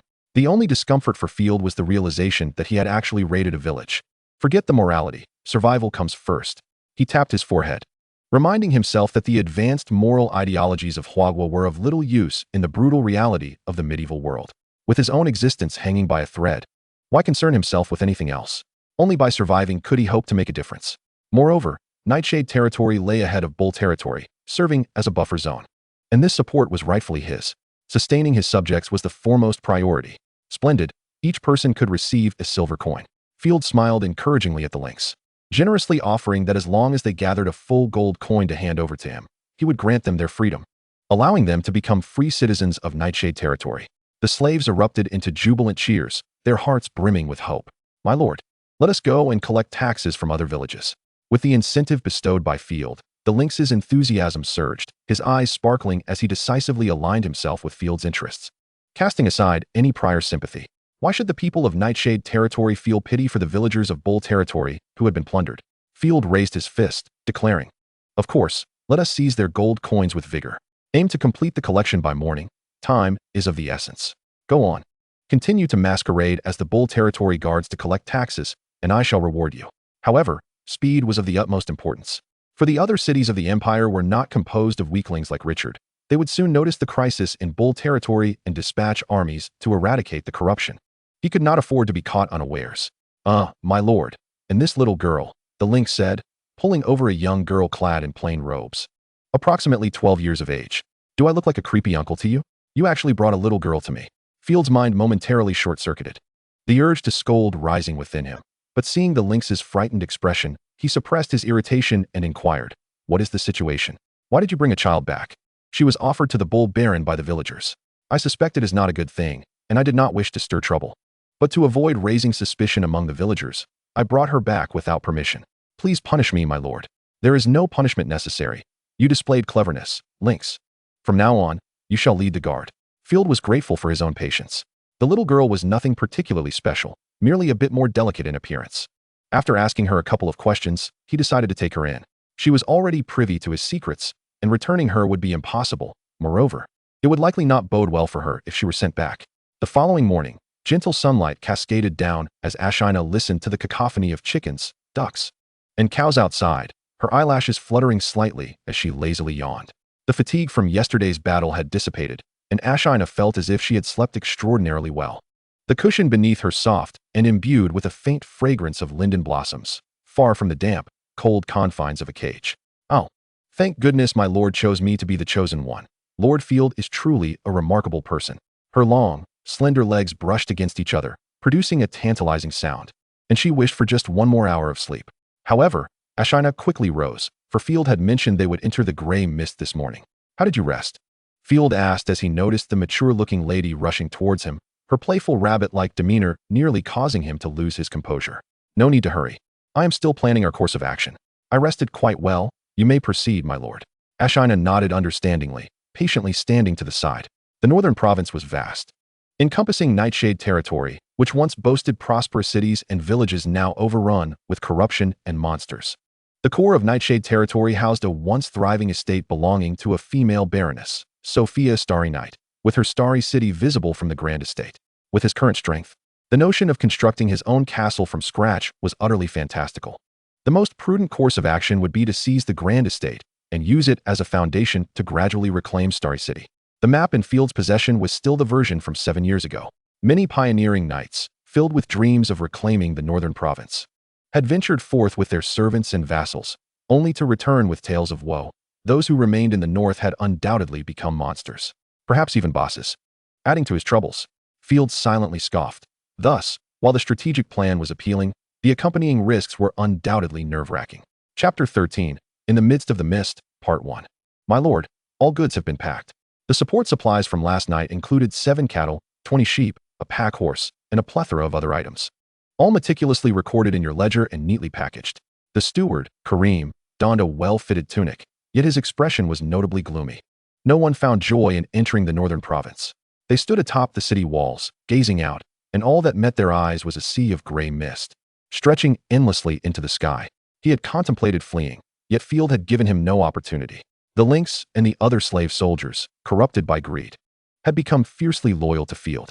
Kareem could guarantee that should he attempt to escape, he would be immediately slain by those damned lackeys, after which Field would reward them with a silver coin.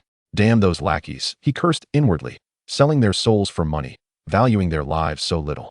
Such was the nature of slaves. With a mere glimmer of hope and preferential treatment, they were willing to offer their lives in devotion. By the way, my lord. Cal hesitated, glancing at Ashina several times before succumbing to curiosity. That slave. Sorry, I mean Miss Ashina. Is she truly the chosen one, or are we being deceived? Is there any way she could demonstrate a miracle? Field had gathered everyone the previous night to announce the news of the chosen one to uplift morale. Do I still need to prove myself to you? Perhaps you should venture forth, and I shall be your steward. Though I wonder if you could survive under the Empire's siege, Field retorted, suppressing Ashina's desire to summon a giant wolf with a scoff. Narrowing his eyes at the steward, this disloyal steward had been nothing but a harbinger of despair throughout.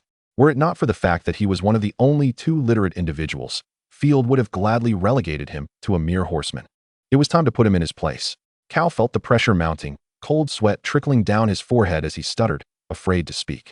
His lord was a stark contrast to the man he had once known. Perhaps the pressure from his family had become too great? That must be it. After all, no one wished to tread into cursed lands, and pampered nobles surely felt the same. Cal's mind was a chaotic muddle. Unless there are objections, let us set forth. Field ignited the fog-clearing lamp, a costly item priced at 25 gold coins, each minute of its burn a direct expenditure of wealth. Gritting his teeth, Field stepped into the northern province, and suddenly all sounds and the presence of living beings around him vanished. Only a chilling silence remained. Looking up, Field beheld the suffocating gray mist of death enveloping him. The eerie stillness was so profound that even the sun was obscured. Prolonged exposure would create the illusion of being submerged in the deep sea, and even Field felt a twinge of anxiety and fear, let alone the slaves. Had it not been for the risk of corruption from stepping away from the fog-clearing lamp and the announcement of the chosen one, it was likely that they would have lost their sanity by now, charging headlong into the gray mist only to be transformed into monsters. The ground was teeming with writhing, red-black tendrils, corrupted flora devoid of offensive capabilities, yet capable of ensnaring wheels. It bore a striking resemblance to Silent Hill. Field compelled himself to maintain composure, leading the group at the forefront, allowing them to see him, guiding their advance, and instilling courage within them. After all, the life-loving nobility were present. What reason did they have to flee? Cackling echoed ominously. Roars resonated from beyond the mist, while the fog lights illuminated a distance of over 100 paces ahead. The roars emanating from even farther away, leaving the group bereft of any sense of security. Ruins of dilapidated walls surrounded them, and the ground bore the sight of corroded iron spears thrust into desiccated skulls. Field even spotted a faded griffin banner. The Empire had dispatched numerous expansion legions, yet alas, they had all perished, becoming one with the local inhabitants. Field swallowed hard. My lord, retreat behind me, Ashina warned, her scarlet eyes scanning the right front, sensing the approach of a monster. Soon, a decayed corpse with half a face staggered into Field's line of sight. Swiftly, Ashina drew her bow and released an arrow that sliced through the air like a silver streak. The creature's head burst open like a watermelon, its body rolling twice upon the ground before falling still. Be cautious. More monsters are charging at us. A multitude of skull icons appeared on Field's mini-map. Given their discovery, he had no choice but to raise his voice, instructing the formation to encircle the wooden cart as a barricade. Archers, fire. At Kazan's fortress, Field had acquired 80 crossbows and 100 standard imperial bows, but lamentably, only 2 or 3 among the slaves possessed archery skills. Fortunately, the crossbows were effective, enabling him to arm 20 archers. The cacophony of monstrous cries grew ever more frenzied, accompanied by a clamor of heavy footsteps as a horde of corpses pressed forward. Now visible to all. With the aid of his mini-map, Field was aware of the nearby monsters' locations, but the density was overwhelming, forcing them into confrontation. Damn it, fire. Without further prompting from Field, the trembling archers released their bolts. The first ranks of corpses collided with an invisible wall, toppling 7 or 8 of them instantly. Ashina stowed her bow, summoning a dire wolf that surged forward. Though only a first-tier chosen, the combat prowess of chosen ones surpassed that of mortals. Her long blade danced like a butterfly, dispatching the undead with ease, heads severed or crushed beneath the claws of her dragon-blooded wolf. Ashina surged into the mass of corpses, commanding the wolf to spin and unleash flames, creating a fiery whirlwind that reduced the surrounding undead to ashes. Could it really be a chosen? Cal rubbed his eyes in disbelief. Although Ashina had alleviated much of the pressure, the tension remained palpable, exacerbated by the obscured visibility from the mist. As the relentless onslaught of corpses instilled profound psychological strain upon the group. Kill. The lynx growled, thrusting his spear at the approaching undead with all his might. 3 or 4 spears pierced the chest of a corpse, and with a swift lift, it was sent crashing to the ground like a ragged sack. More undead clashed against the lynx and his band of slave guards, the fists and claws of the corpses raining down upon their shields and armor with a metallic clang. What is that flying towards us? Field noticed a rapidly moving skull icon on the map, now directly above him.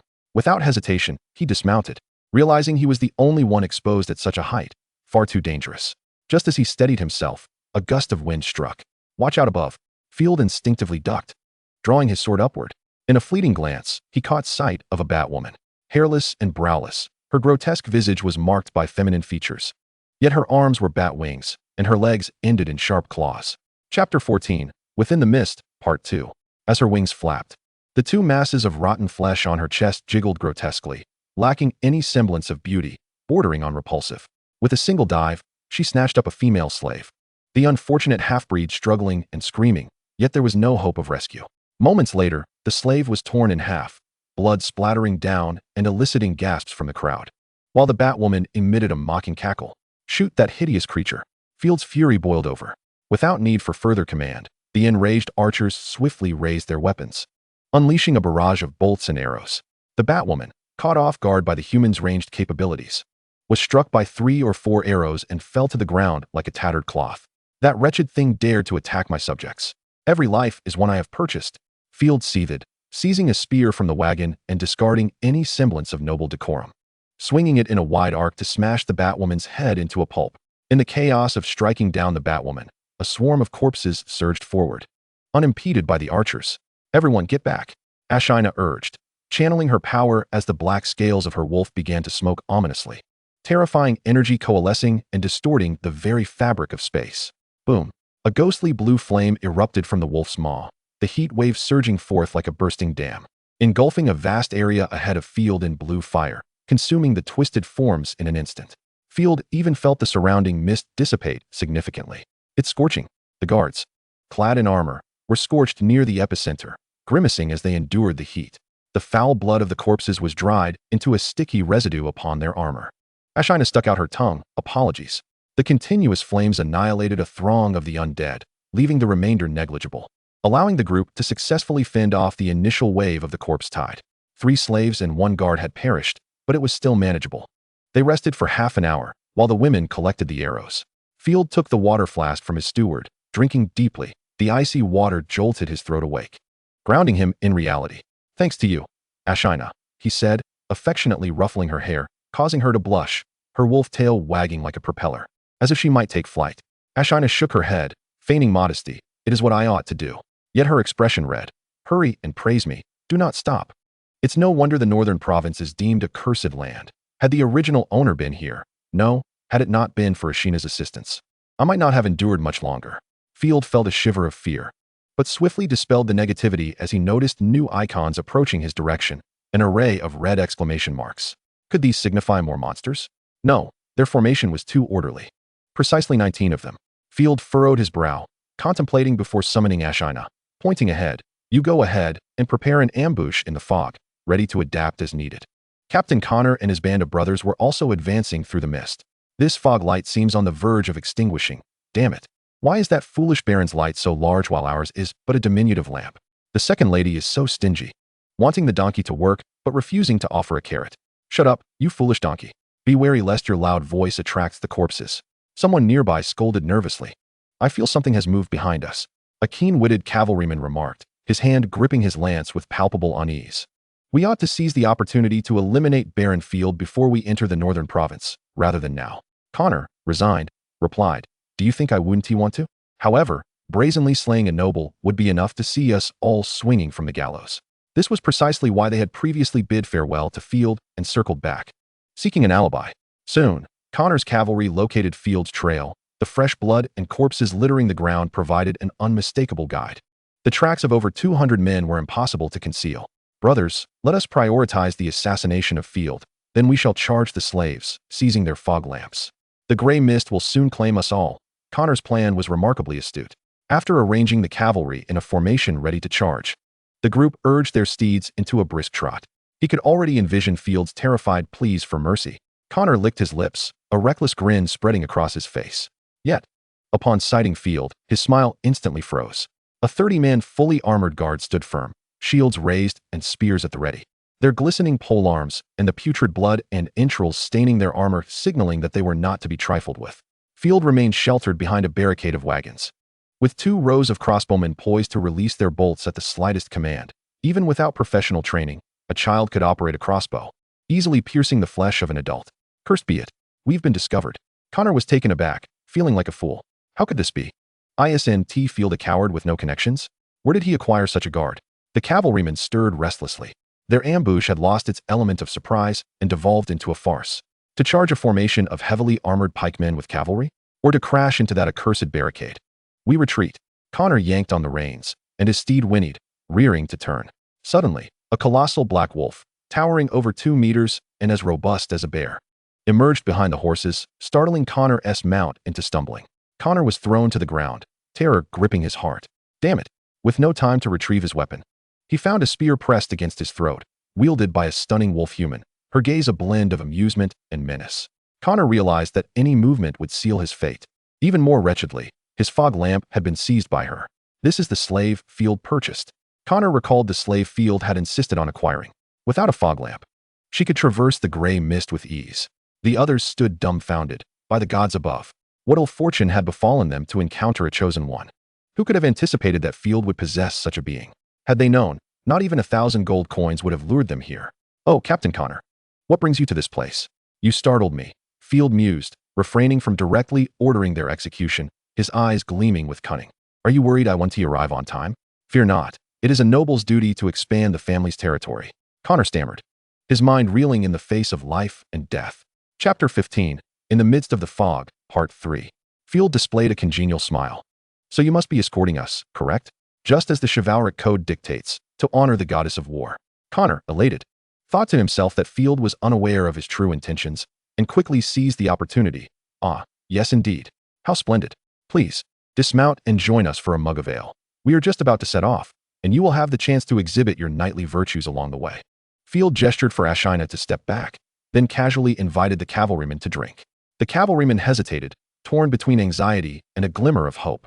To confront a chosen one head-on would likely lead to total annihilation, and fleeing was not an option. Ashina had seized Connor's fog lamp while defeating him. Without a fog lamp, charging into the deadly mist was tantamount to suicide. It seemed the Baron had not discerned their intentions. Indeed, Field had always been foolish. Seeing Field's sincere demeanor reminded them of his previous benevolence and weakness, igniting a flicker of hope in their hearts. After being persuaded by Field to dismount, they nervously took a few swigs of ale, their anxiety finally alleviated. My lord, I believe it is time for us to return and report. Connor sought an excuse to slip away. Field barely contained his amusement. These fools truly believed they could deceive him. Your steeds have been requisitioned for my endeavors. They will be returned to you come nightfall. Field nonchalantly dismissed him, pointing toward the front of the line. You just stated you would clear the way. So let us proceed. Connor suddenly felt a sense of foreboding and grew frantic. I regret this. I apologize, but I must hasten back to report. I fear the Earl is growing impatient. Huh, you are utterly clueless, Field chuckled coldly, signaling Ashina. Suddenly, Ashina's massive wolf lunged, clamping its jaws around a cavalryman's head. The sickening crunch of bone nearly drowning out the gasps of the onlookers as blood gushed forth, the soldier collapsing in a grotesque spasm. Everyone, including Field's own subjects, instinctively held their breath, gripped by terror. The brutality of the scene was staggering. I was wrong. Baron Field. Connor quickly capitulated, Falling to the ground, "It was your sister, Liz, who commanded me." "Must I repeat myself, Captain Connor?" Field replied with a smile. "Clear the path, or face death now." A chill ran through Connor, penetrating to his very core. All notions of benevolence were mere fabrications. He had heard other nobles gossip about how Field was as weak as a lamb. "Huh, deceivers." Connor cursed those liars vehemently. Under the threat of the guards' pikes, soon 18 cavalrymen without steeds formed a small square, marching at the forefront of the procession. Meanwhile, Field's mini-map indicated that a horde of corpses was rapidly approaching. Taking a deep breath, Field gritted his teeth. "Let us depart." The Nightfall estate lay to the southwest of the northern province. With the aid of the mini-map, Field successfully circumvented the majority of the monsters, taking 3 days to finally reach the Grand Estate. The rotting corpses surrounding Nightfall seemed inexhaustible, as evidenced by Connor's trembling hands. The blade of his weapon nicked and his expression vacant, resembling a marionette. The continuous bloodshed had rendered him utterly shattered.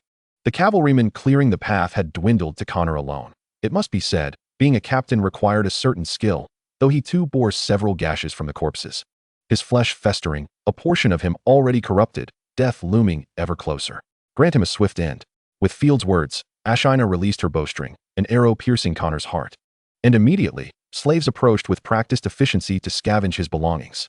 "We have arrived at the Starry Night Estate. What a journey it has been."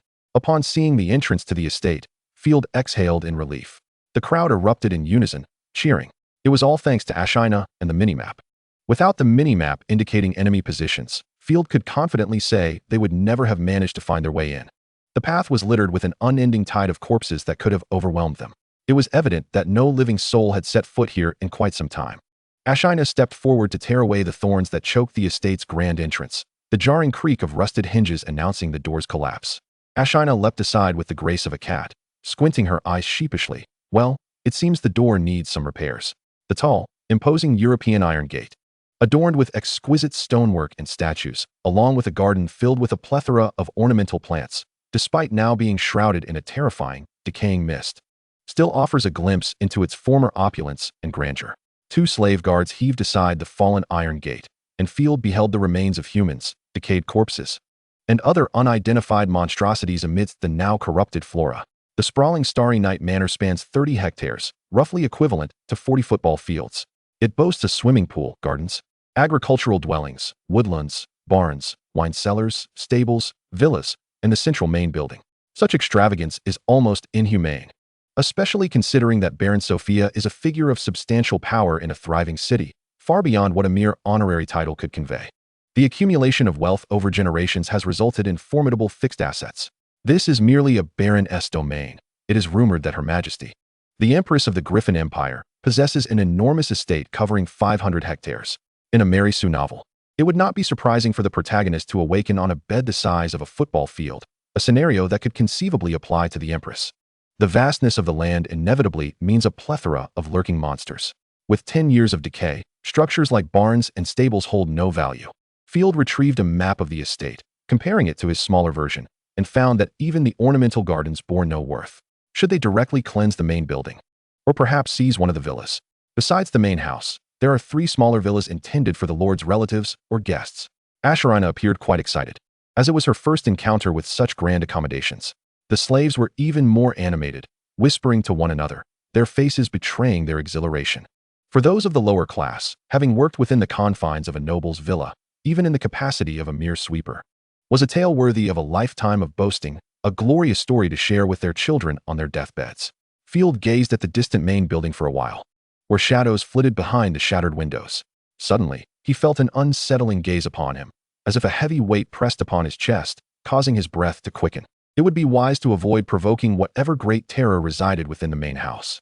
Field hastily averted his gaze, rubbing his temples, and glanced at the smaller map, which was marked with numerous skull symbols. But the most striking feature was a large red dot located in the basement of the main building. The skulls represented corrupted creatures. What could the red dot signify? Presumably, it was also a monstrous entity. Chapter 16, The Grand Winery, the First Stronghold. "My lord, why do you appear so troubled?" Ashirina approached, her bow and arrows in hand, a smile gracing her features. It was before their arrival here that they faced the most arduous challenges. Why now did he manifest a look of concern?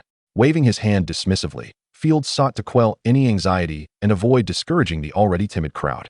With a teasing grin, he pinched Ashirina's wolf ears and remarked, It is not distress.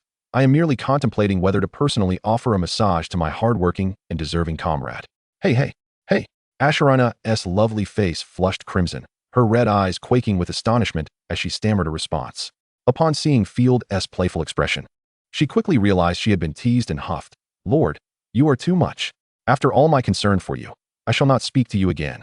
Field rubbed his sore neck and replied, Thank you for your concern, but it is time to find shelter.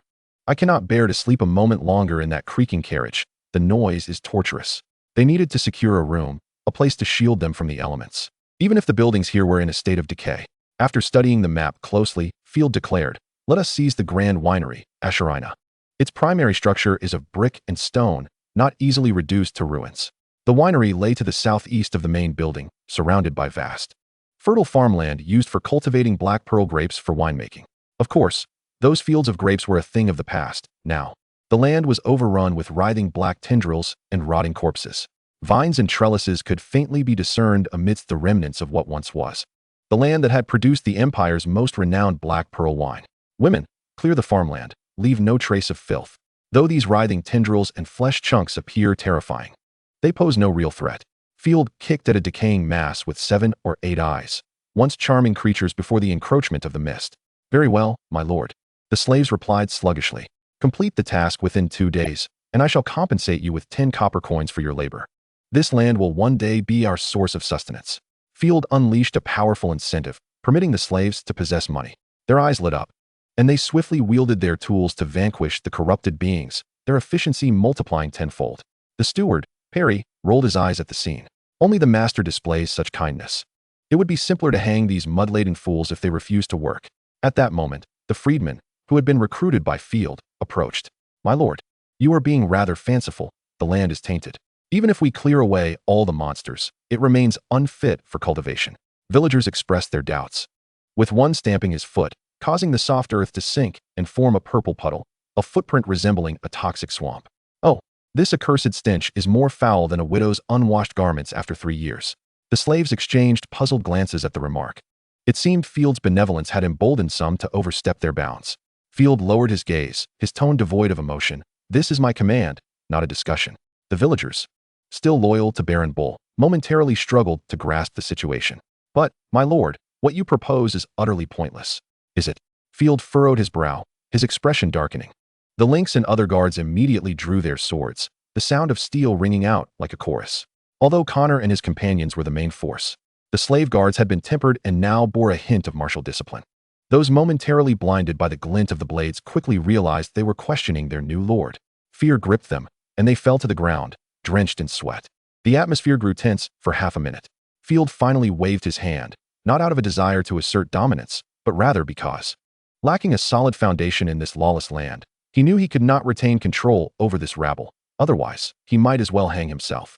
You too shall assist in the clearing. The eastern lands will be entrusted to you. Those who dare to call me a fanciful fool shall receive 5 lashes.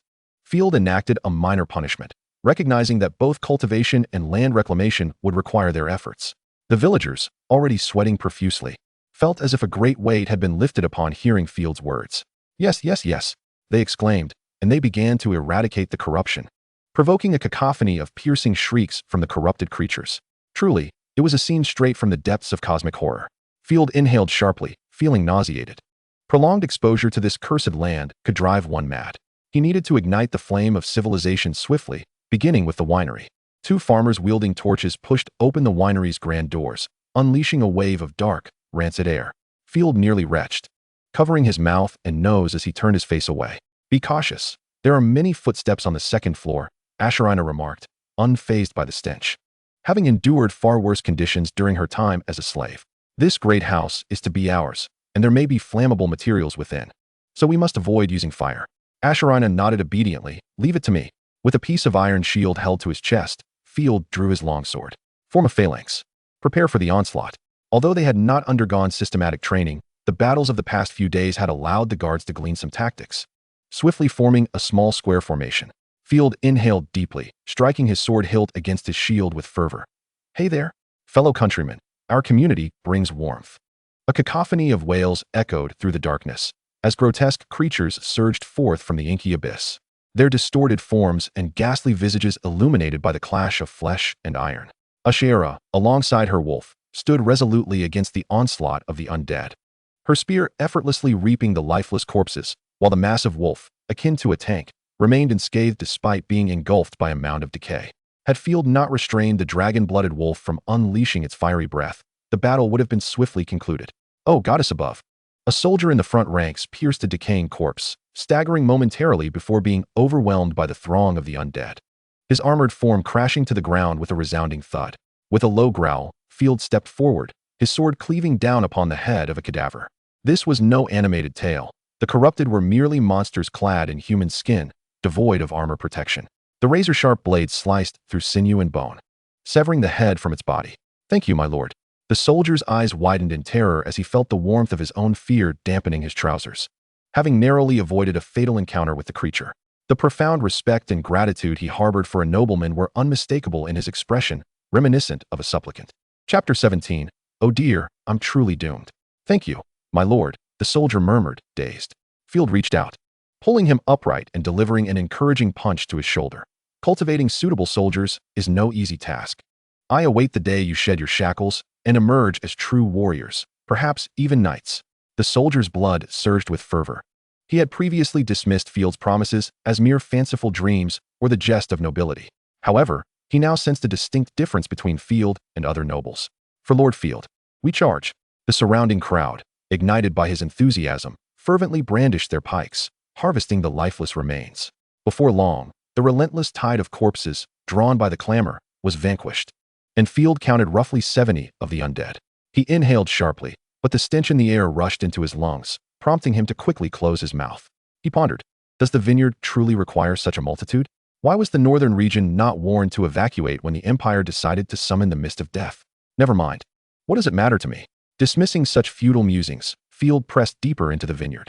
After a while, he stumbled upon the grand room designated for winemaking, harboring hopes of discovering ingredients like rock candy or wheat. However, reality shattered his unrealistic dreams with the sight of a ghastly Batwoman, her lifeless eyes wide open, her body violently torn from neck to groin, internal organs mysteriously absent. The barley, intended for brewing, lay wasted. Field observed remnants of what could still be termed barley strewn across the floor, now crawling with decay after 10 years in corruption, marveling at the wondrous nature of rot, contemplating if it were not a curse of demons, but rather a peculiar kind of radiation. Radiation? Ashera's mind momentarily faltered. She pondered Field's new terminology with a blank expression, only to suddenly change her countenance. "Be cautious, something approaches rapidly." So swift was the entity's approach that Field scarcely noticed the skull symbol flashing on the minimap. Clang. The expression of the soldier ahead shifted dramatically as he instinctively glanced at the ceiling. In an instant, his shield shattered into fragments, sending him sprawling backward. A creature, reminiscent of a licker from a certain horror franchise, materialized where the soldier had stood, its elongated tail and snout betraying its rodent origins. With a piercing shriek, the rat monster lunged at Field with its lethal claws. Field felt a powerful gust as the massive claws loomed closer. Not on my watch. At that critical moment, Ashera maneuvered her dragon-blooded wolf to shield Field, curling its body protectively around him. A cacophony of explosive sounds erupted, accompanied by a shower of sparks, as the dragon-blooded wolf absorbed the claw strike with its armored scales, not even letting out a whimper. The creature, momentarily dazed, glanced at its own talons, which had previously dispatched foes effortlessly, now yielding only 2 bloodied scales from its recent encounter. The dragon-blooded wolf retaliated, sending the rat monster sprawling with a powerful swipe. The mountain cat and others seized the opportunity, wielding their daggers and pikes with ferocity, yet the rat monster, with its tough hide, brushed off the numerous strikes, sustaining only superficial wounds. It swiped its elongated limbs, sending several armored soldiers flying as if they were mere dust. "Fall back. This exceeds the realm of ordinary creatures," Field commanded, raising his shield and quickly seeking refuge in a corner. Cursing his oversight in not bringing a crossbow, he realized that only bolts could pierce such resilient flesh. It was best left to Ashera. The rat monster rose, intent on snatching a soldier for a snack. "You shall not succeed." Ashera infused her spear with power, her presence radiating with might. The tremendous force propelled her spear through the rat monster's flesh as if piercing parchment, lodging it firmly between its bones. Had the terrain not constrained her, she could have charged with the giant wolf, delivering a fatal blow. The rat monster screamed in agony, its claws rapidly reaching for her. Boom! The giant wolf, akin to a high-speed train, collided with the rat monster's chest, interrupting its assault and sending it tumbling, revealing its vulnerabilities. This was a third-tier corrupted creature, and in such confined spaces, only a third-tier individual, possessing combat energy or magic, could hope to slay it, or perhaps utilize city defenses or piercing crossbows. Fortunately, the Chosen Ones were far superior to the average populace. Ashira, with her first-tier divine power, was more than capable of overwhelming it. Frost Piercer. Ashira unleashed her divine technique for the first time. Stars coalesced in her grasp, forming a spear that resembled a swirling azure dragon, infusing it with abundant divine energy. She executed a powerful throw, her legs powering her waist propelling her arms. The divine technique struck the rat monster, causing blood to erupt, bones to shatter. Chunks of flesh were pulverized, splattering against the walls. Finally, it is done. Ashira's face paled slightly, her breath labored, revealing her fatigue. The battle had concluded in a mere heartbeat, yet the peril had been suffocating. Field exhaled in relief. Thank goodness for your presence. That last portion of venison is yours. Long live the Lord. Upon hearing of the venison, Ashira's tail wagged energetically, saliva uncontrollably dripping, her previous aloof demeanor vanishing. Nevertheless, she patted her chest, graciously declaring, "I shall only take half. You have worked hard, my lord." Field felt a wave of relief wash over him. The mini-map indicated that the monsters in the Grand Vineyard were nearly eradicated, with only a scattering of skull symbols remaining. To ensure safety, Field first escorted the wounded outside, administering first aid before leading the rested team to meticulously scour the Grand Vineyard. By 9 o'clock that evening, the cleanup operation approached its final stages. The entire estate lay in ruins, debris strewn about, while winds whistled through the cracks, stirring up gray dust. The only silver lining was that the overall structure of the Grand Vineyard remained intact. The first and second floors had been thoroughly searched, yielding nothing of value save for some dark, rotting wood that could serve for shelter or fuel. "Now, we descend to the wine cellar, my lord." The guard, speaking as he approached, disregarded the thick layer of dust on the cellar door. With considerable effort, he pulled open the heavy portal, revealing a dim staircase before them. Field swallowed nervously, anxiously rubbing his hands together, muttering incessantly to himself, "May the Bodhisattva bless me. May God protect me. I must find something of value." A multitude of oak sherry barrels lay stacked in the shadowy cellar, some crushed by landslides, with dried water stains and signs of rodents scattered about. Chapter 18. The Vintage Wine. Upon witnessing the disheveled state of the wine cellar, despair washed over Field. Yet, fortune smiled upon him. After searching a few spots, he discovered an unopened barrel. He rapped lightly on the wood, and a deep, muffled sound resonated from within. Field's heart raced, excitement flickering across his face. Although he feigned calmness, "If I open this barrel, I hope it holds exquisite wine, rather than tentacles." The gray mist could only corrupt living beings. Inanimate objects would not transform into monsters, provided the wine was properly sealed. With great effort, the guard pried open the barrel, and with a resounding pop, the rich aroma of wine wafted through the air. In a winery filled with decay and monstrosities, the scent of top-tier wine was a peculiar experience, akin to discovering shrimp in a lavatory. "This is it, the Black Pearl wine, long since discontinued in the Empire," Field exclaimed, his excitement palpable as he waved his fist and instructed the guard, who was equally eager for the wine, to summon his steward, Cal, to tally the number of drinkable barrels present. As Field reveled in his joy, Ashina cautiously advised, "My lord, even with fine wine, moderation is key. Many lords have met their ruin through excessive drinking, lingering in taverns and brothels." "Fear not, Ashina. I have no intention of consuming this wine," Field reassured her. "I prefer iced tea or cola over wine. These long-discontinued vintages are liquid gold. Once transported to the capital of the empire, or even to any nearby city, they will yield a substantial fortune in gold coins. The exact value will depend on how much wine we have, but I am certain that the nobility will clamor for these exquisite bottles."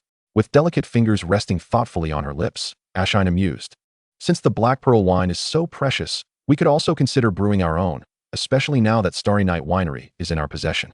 "You make a valid point, but that will only be contemplated under secure conditions." Handing over the wine cellar to Cal, Field finally had time to assess his territory. Centered around the winery, the land was roughly the size of an elementary school playground, encompassing all that Field now claimed. As long as the gray mist did not shroud it, people could traverse the area, making it a legitimate territory. What lay within the land was of little importance at present, as it was rife with corrupted plants and creatures that needed to be eradicated before any further consideration could be made. Now, the true challenge was set to begin. Field walked the outermost path, observing that the corrupted creatures in the fields had diminished significantly due to the efforts of the inhabitants, rendering the area somewhat more habitable. The residents had herded the grotesque, corrupted beings together, though devoid of combat prowess. Their mere presence was a blight. The debris from the winery cleanup provided ample fuel, as it was tossed onto the pile of monsters and ignited. The wretched cries reminiscent of a cat in heat filled the air, accompanied by the sizzle of burning flesh, as thick gray smoke billowed from the bodies of the abominations. Heavenly Valkyries above, the minions of these devils have finally been dealt with, the maid exclaimed, patting her chest dramatically. Meanwhile, the working female slaves cast envious glances, for they could enter the castle, partake of the noble's leftovers, and enjoy luxurious breaks, enough to stir jealousy among the slaves. Scissors, I need you to do something. After surveying his territory, Field intended to address his servants before issuing new decrees. My lord, what is your command? The maid's Scissors' smile instantly faded, as if startled like a grasshopper. Her boisterous voice now subdued. Despite Field's previous demeanor of cowardice and folly, he remained an object of admiration for the common folk. In recent days, Field had been preoccupied with expansion matters, neglecting many aspects, and now realized the vast class disparities that existed in this world. He recalled a curious incident involving his late father. An adversarial noble had planned a surprise attack on the family's caravan, but a farmer fortuitously stumbled upon the ambush site and promptly informed the count, who then turned the tables on the enemy, leading to their disastrous defeat. Logically, the farmer should have been rewarded with gold. However, upon the count's victorious return, the farmer was executed as a spectacle. The justification was that the farmer's lowly shoes, tainted with unsightly filth and mud, had left despicable footprints on the count's carpet. To the nobility, the commoners were akin to excrement, and slaves were even lower than that. Field was no saint. He would not overturn his own status nor fully assimilate into the ranks of the feudal aristocracy. As long as my subjects lead good lives, he thought, it is sufficient, provided they remain obedient. Scissors, summon all those who serve me. I have something to discuss. Yes, my lord. Scissors promptly lifted her apron and scurried off. The steward was the first to arrive, as his position was the highest among the household staff, and it was only natural that Scissors would notify him first. My lord, the count of barrels has yet to be finalized. It will require at least 2 more days. Steward Cow rushed in, appearing frail, with little flesh on his thighs, suggesting he had been living a hard life. Yet, he received the highest wages in the territory, earning 5 silver coins and 50 copper coins monthly. Additionally, tasks such as procurement and accounting were entrusted to him, allowing him the potential to multiply his earnings with a bit of ingenuity. Typically, 1 copper coin in the empire could purchase a loaf of black bread, a rye loaf that often contained wood shavings and bark. Unlike the bread one might envision in modernity, this black bread was as hard as stone, capable of chipping teeth if bitten into. The correct way to consume it was to soak it in hot soup until soft, then eat it with copious amounts of coarse, impure salt. Its flavor bore no trace of wheat's aroma and lacked sweetness, offering only a bitter saltiness. Yet, even this substandard sustenance left many struggling to earn enough for 2 loaves in a day's labor, ultimately relegating them to slavery. Maidens, male servants, and cooks all earned a daily wage of 15 copper coins, amounting to 4 silver coins and 50 copper coins per month. Before long, Field stood before his servants, 2 maids, 1 male servant, and a cook. In modern society, possessing 2 or 3 servants is a matter of great prestige. But in the medieval context, Field could only be considered a poverty-stricken noble. His sister, the woman who had attempted to have him killed with cavalry, had no fewer than 20 male servants to handle tasks such as chopping vegetables, butchering meat, leading horses, and even trimming nails. Field's divine gaze swept over each individual, and they averted their eyes, avoiding contact with their lord, as doing so would be deemed disrespectful. Chapter 19. The Foundation of the Territory and Planning for the Future. I still do not know my male servant's name, Field inquired of the steward. My lord, he is called Jar, 16 years old, the son of farmers. The cook's name is Plate, and the maids are Scissors and Sparrow. In this world, only those who possess knowledge, nobles, or individuals with extraordinary abilities, are bestowed with pleasant names. For instance, the full name of Field is Field Rose, where Rose signifies rose, yet referring to him simply as Rose feels more apartment. Much like President George W. Bush, whose full name is George Walker Bush, one could translate it as George Walker Shrub, albeit that sounds rather peculiar. My lord, do you have any commands? The Jar trembled, frightened at being singled out. He feared dismissal after having slacked off for 10 minutes while mopping the floor yesterday. The makeshift bedding you prepared for the carriage is quite comfortable. Without it, I might have been jostled to pieces on this journey. Field remarked casually, snapping his fingers. Cow. Reward the Jar with a silver coin. Hiss. Instantly, the others cast jealous glances, for a single silver coin equated to over 6 days' wages. The Jar initially stood dumbfounded. before breaking into an expression of unbridled joy, collapsing at Field's feet and kissing his boots. "Oh, Divine One, I thank you for your generosity. Good luck to you, lad." Scissors pouted, clearly displeased, thinking, "What's so impressive about making a bed? I can warm the bed too." The jar silently vowed never to slack off again, not even for a minute. The rewards of silver coins would be dispensed monthly, with everyone having the potential to earn one through commendable performance. The cook prepared delectable dishes. The maids kept the rooms tidy, and so forth, all of which I have observed. The crowd's breaths quickened as they exchanged glances, recognizing the fervent competition in each other's eyes. Field's lips curled into a slight smile, envisioning how their work efficiency would be ignited by the prospect of silver coins. More importantly, the emergence of whistleblowing and reporting would be necessary. He required them to do so, as solidarity among his subordinates might not always be beneficial, potentially leading to collusion against the Lord. "Very well, you may return to your duties." Field smiled at the crowd, gesturing for them to leave, and they hurriedly departed. However, the steward took a few steps forward, hesitating before returning. Field, perplexed, inquired, "What is it?" "My lord, though it may not be appropriate to say, as your steward, I feel compelled to offer some advice." Since Cao entered the Twilight Domain, he had transformed from a constant complainer to a diligent worker. Field raised an eyebrow. "Speak freely. It concerns the issue of races. It seems you have provided the subhumans with avenues for advancement, promising them the possibility of becoming free individuals. However, subhumans are not like us. They are foolish. Forgive me, aside from Lady Ashina, the rest seem unworthy of freedom." Field pondered for a moment. "We currently reside in cursed lands, rife with death. As the saying goes, when in Etheria, one must behave like an Etherian. Our Twilight Domain ought to establish its own regulations. Tomorrow, I shall announce a unified decree, and then you will understand." That evening, Field retrieved paper and pen to draft the agricultural plan for the Twilight Domain. He inscribed in characters only he could comprehend, plunder and exploration, with no resources at hand. Rapid development and accumulation of production materials were impossible with merely 200 people. Even the land was laden with toxins. Knock, knock, knock. A voice called from outside. "My lord, it is I." It was Ashina. Field's plans required her support. "Come in. I have been awaiting your arrival." "Good evening, my lord." Ashina, clad in a modest maid's outfit, displayed a bashful demeanor, her youthful, slender legs in a shy posture. Her face, slightly flushed, revealed a sense of relief from her arduous life as a slave, her cool, jade-like skin finally seeing the light of day. In truth, even her feet were cold, with long, fair toes exuding a certain beauty. "How may I assist you?" Uncertain if it was merely a figment of her imagination, the atmosphere grew decidedly intimate. Field slapped his forehead, realizing why Ashina appeared so shy. Calling a young lady to his room in the dead of night would undoubtedly lead to wild speculations. Ahem. It concerns the development of the territory. "Oh." Ashina's hands immediately fell to her sides, exhaling in relief, yet a hint of disappointment lingered within her. "My lord, I lack management experience and may not be able to assist you."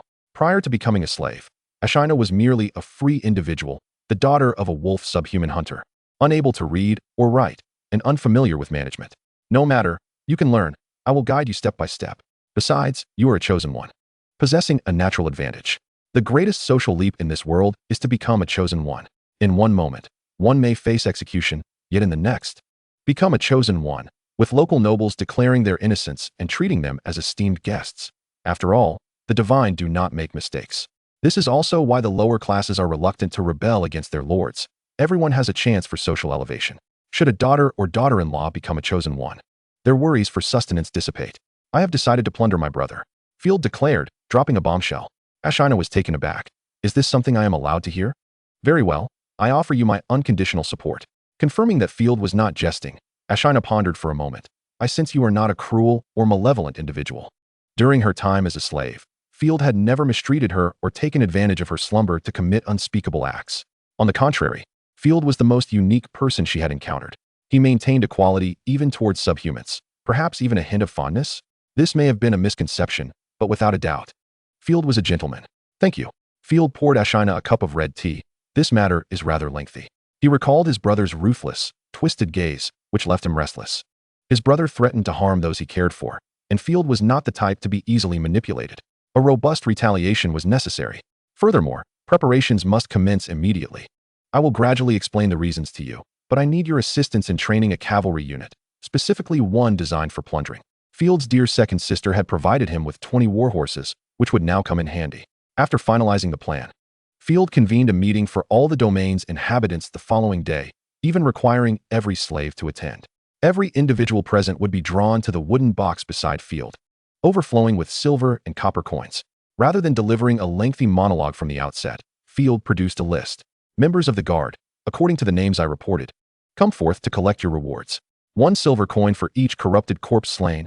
I speak and deliver. Chapter 20. New regulations and expanding the army.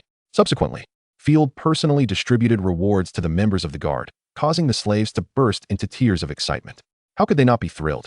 The slave who achieved the most kills, Iron Hammer, received 17 silver coins, a sum many would never accumulate throughout their lives. Even Field's maid felt a twinge of envy. The others looked on green-eyed at the coins in their hands. Had I known, I would have joined the guard when it was first formed.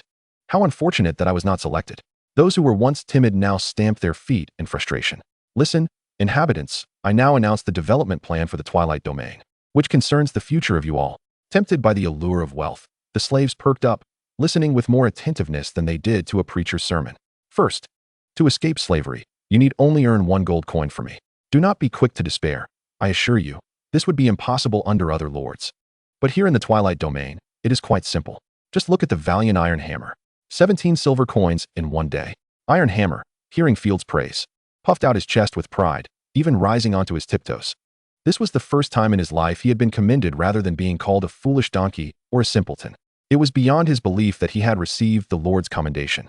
Oh, divine deity, I must be going mad. Today must truly be my fortunate day. Iron Hammer reveled in the envious and jealous gazes of those around him, feeling quite elated. Field's lips curled into a smile, as per our previous arrangement. For each undead slain, a silver coin shall be awarded. Furthermore, I shall announce a series of tasks that do not require combat, such as farming, building walls, and maintenance. For these, I shall bestow upon you rewards. Slaves lacked initiative, and Field was eagerly in need of free men. For they not only had their own sustenance to attend to, but also the capability to pay taxes. And it was the free men who possessed the motivation to learn skills. A fervent discussion erupted among the crowd, prompting Field to promptly declare the second point. Secondly, regarding the matter of race, I wish not to interfere, so long as you do not violate the fundamental laws. Though I am not a beast man, my dear chosen one is of that race, so I implore you to cast aside your prejudices, lift your gaze to the shroud of death surrounding us, and do not doom everyone for baseless reasons. Field paused. Personally, I hold a fondness for beast men. As long as they are diligent and untroublesome, they shall be my good subjects. Through recent interactions, Field perceived that beast men were not like certain races that indulged in idleness and destruction. Thus he was more than willing to embrace them. Moreover, the beast-eared girls were undeniably adorable. Ashina's eyes glistened with tears. She felt a profound sense of respect and equality. Thirdly, when offering prayers in the future, include Ashina's name. This particular point caused Field much inner turmoil, as he aspired to construct a more scientifically advanced territory. Yet, the texts indicated that the power of the Chosen One stemmed from faith and the prosperity of the city. Given that Ashina was a first-tier Chosen One, she would require a substantial amount of belief to advance to the second tier. Field harbored skepticism about this notion, for if power were truly a product of faith, the Pope's realm, with its widespread followers, would undoubtedly be the mightiest, yet that was not the case. The current Holy Griffin Empire had already surpassed the Papal States in terms of high-end combat prowess, not to mention the other powerful nations of the continent. Unfortunately, there was no control group, nor the luxury to experiment at will. Thus, he would proceed according to the experiences of his predecessors. Subsequently, Field once again called for the recruitment of slave soldiers. There would be no wages, but meals would be provided, with earnings solely from slaying enemies. Contrary to the previous situation where no one was willing, a throng of eager individuals surged forward to enlist. Field did not accept everyone indiscriminately. Pointing to the edge of his territory, he declared, "Those wishing to enlist must run 5 laps around my domain. I will select the best performers. Additionally, I am quite democratic. You may withdraw at any time." This seemingly light-hearted remark caused 6 individuals to drop out instantaneously. They were clearly lazy souls, satisfied with a mere black loaf of bread each day. With such a lack of basic obedience, it was evident they sought nothing more than a free meal. Field shook his head in disapproval. He did not require soldiers of that caliber. The remaining individuals gritted their teeth and began to run. The newly joined slaves were of significantly lesser quality than the first batch, most being frail and weak, resembling skeletal warriors. It was not until noon that the last one completed the course. Observing the final staggering figure, Field felt a sense of satisfaction rather than anger. Physical attributes could be improved, but tenacity was a rare trait to cultivate. After eliminating 2 who had tried to be clever by running fewer laps, Field ended up with 23 soldiers. He withdrew all the Wolf Beastmen from the original 30-member guard to integrate with the new recruits, forming a 20-member raiding cavalry unit, while the rest constituted a 33-member guard. Should any nobles or knights arrive here, they would surely be astonished by Field's actions. Training commoners into an army was already a madness, let alone slaves. Foolish and ignorant, timid and cowardly, they hardly possessed the qualifications to serve as cannon fodder, barely suitable for filling an enemy's moat. Yet, Field gravely organized them and even provided armor and equipment. The steward glanced at the assembled skeletal soldiers, his mouth agape as if he could swallow an ostrich egg.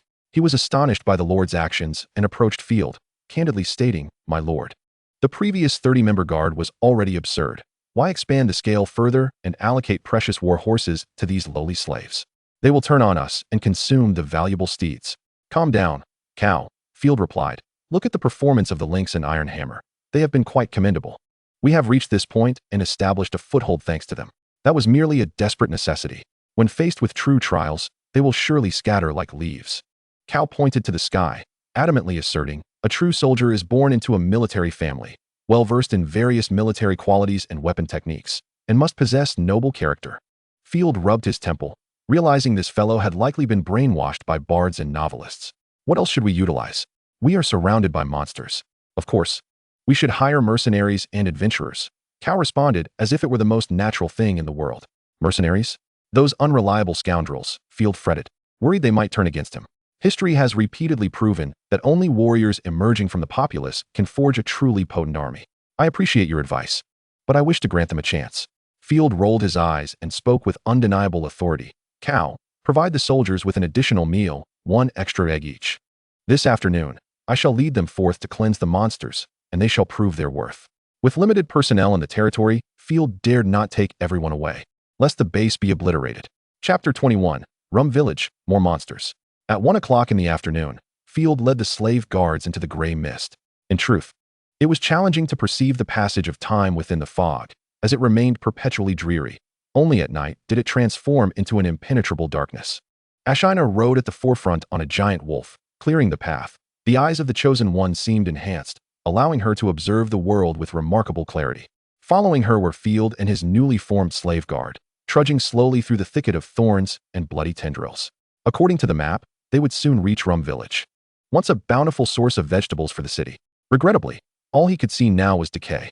Ashina shielded her eyes with her hand, straining to see into the distance. "Beware, to our right front, 7 undead are approaching. I believe they are the villagers of Rum. Let the newcomers get some practice," Field thought.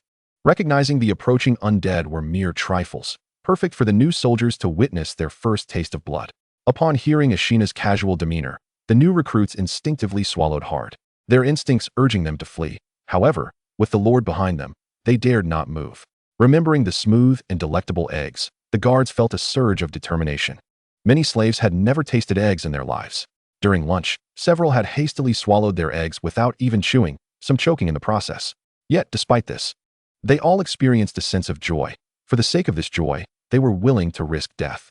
Suddenly, an apparition resembling an ancient corpse burst forth from the mist, devoid of clothing, with its gaunt and repulsive breasts sagging to its abdomen, its body glistening with slime. The seasoned slave guards raised their polearms, stabbing from various angles to pin the undead down securely. "Come, pierce its skull, or stab a few more times into the chest cavity. Be steady, and do not sway too much." Lynx generously shared his experience, then dragged the trembling new recruit toward the corpse. The new recruits raised their long spears several times, yet dared not thrust them forward. Paralyzed by the terrifying sight of the shrieking corpses, some even so frightened they wet their trousers. These were no mere corpses, they were demons. The new soldiers trembled with fear. Field had watched numerous zombie films in his past life, but the slaves around him had not. They believed that the decaying bodies harbored demons, and a careless mistake could lead to being cursed by these malevolent spirits. "Attack. Do not behave like a cowardly quail," Field barked, determined to eradicate any feelings of fear among his soldiers, for such trepidation was contagious. If they succumbed to fear, more would perceive the corpses as demons rather than creatures that could be vanquished. Even if they were indeed demons, with myself and the Chosen One present, what is there to fear? Demons can die too. With Field's reprimand, the soldiers finally extended their long spears, albeit with their eyes shut. nearly stumbling into the embrace of a corpse, but it was a vital first step. Once the recruits completed their task, their legs grew weak, and they collapsed to the ground. See, it is not difficult, nor is there a curse. Field pointed at the corpse on the ground, snapping his fingers cheerfully. As long as you maintain your distance, they are easier to deal with than foolish deer. As more corpses closed in, having witnessed the first demonstration, the remaining recruits summoned their courage and launched their attacks.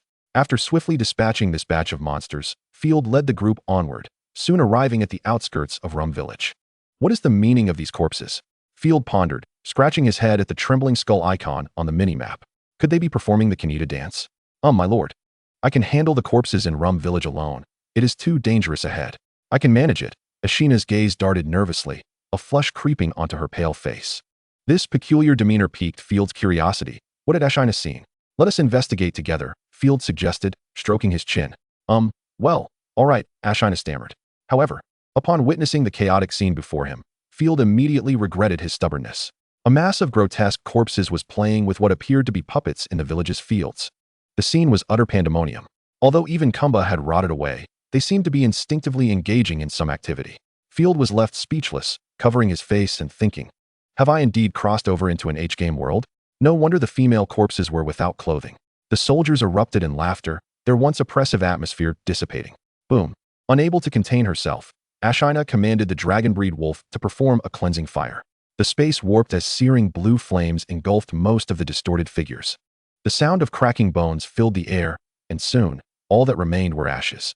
Several corpses, only retaining the outline of humans, screamed as they charged from the rear. Iron Hammer reacted immediately. His towering frame leaned back, akin to a bowstring pulled taut, and as the corpses drew near, a powerful shield bash sent them sprawling, followed by relentless trampling that crushed their fragile chests until they ceased moving. The soldiers, unwilling to be outdone, recognized that these staggering corpses were like walking silver coins. Amidst the flurry of long spears, the unarmored corpses fell in a cascade of lifeless bodies. Let us storm the village together.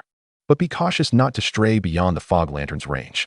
Field's hands itched to join the fray, but alas, he held the crucial fog lantern. Or he too would have relished the chance to slay a few for sport. With a splat, each corpse fell into a pool of blood. The soldiers advanced steadily, and Field could distinctly hear their footsteps falling into rhythm, merging into a resonant roar, a natural drumbeat.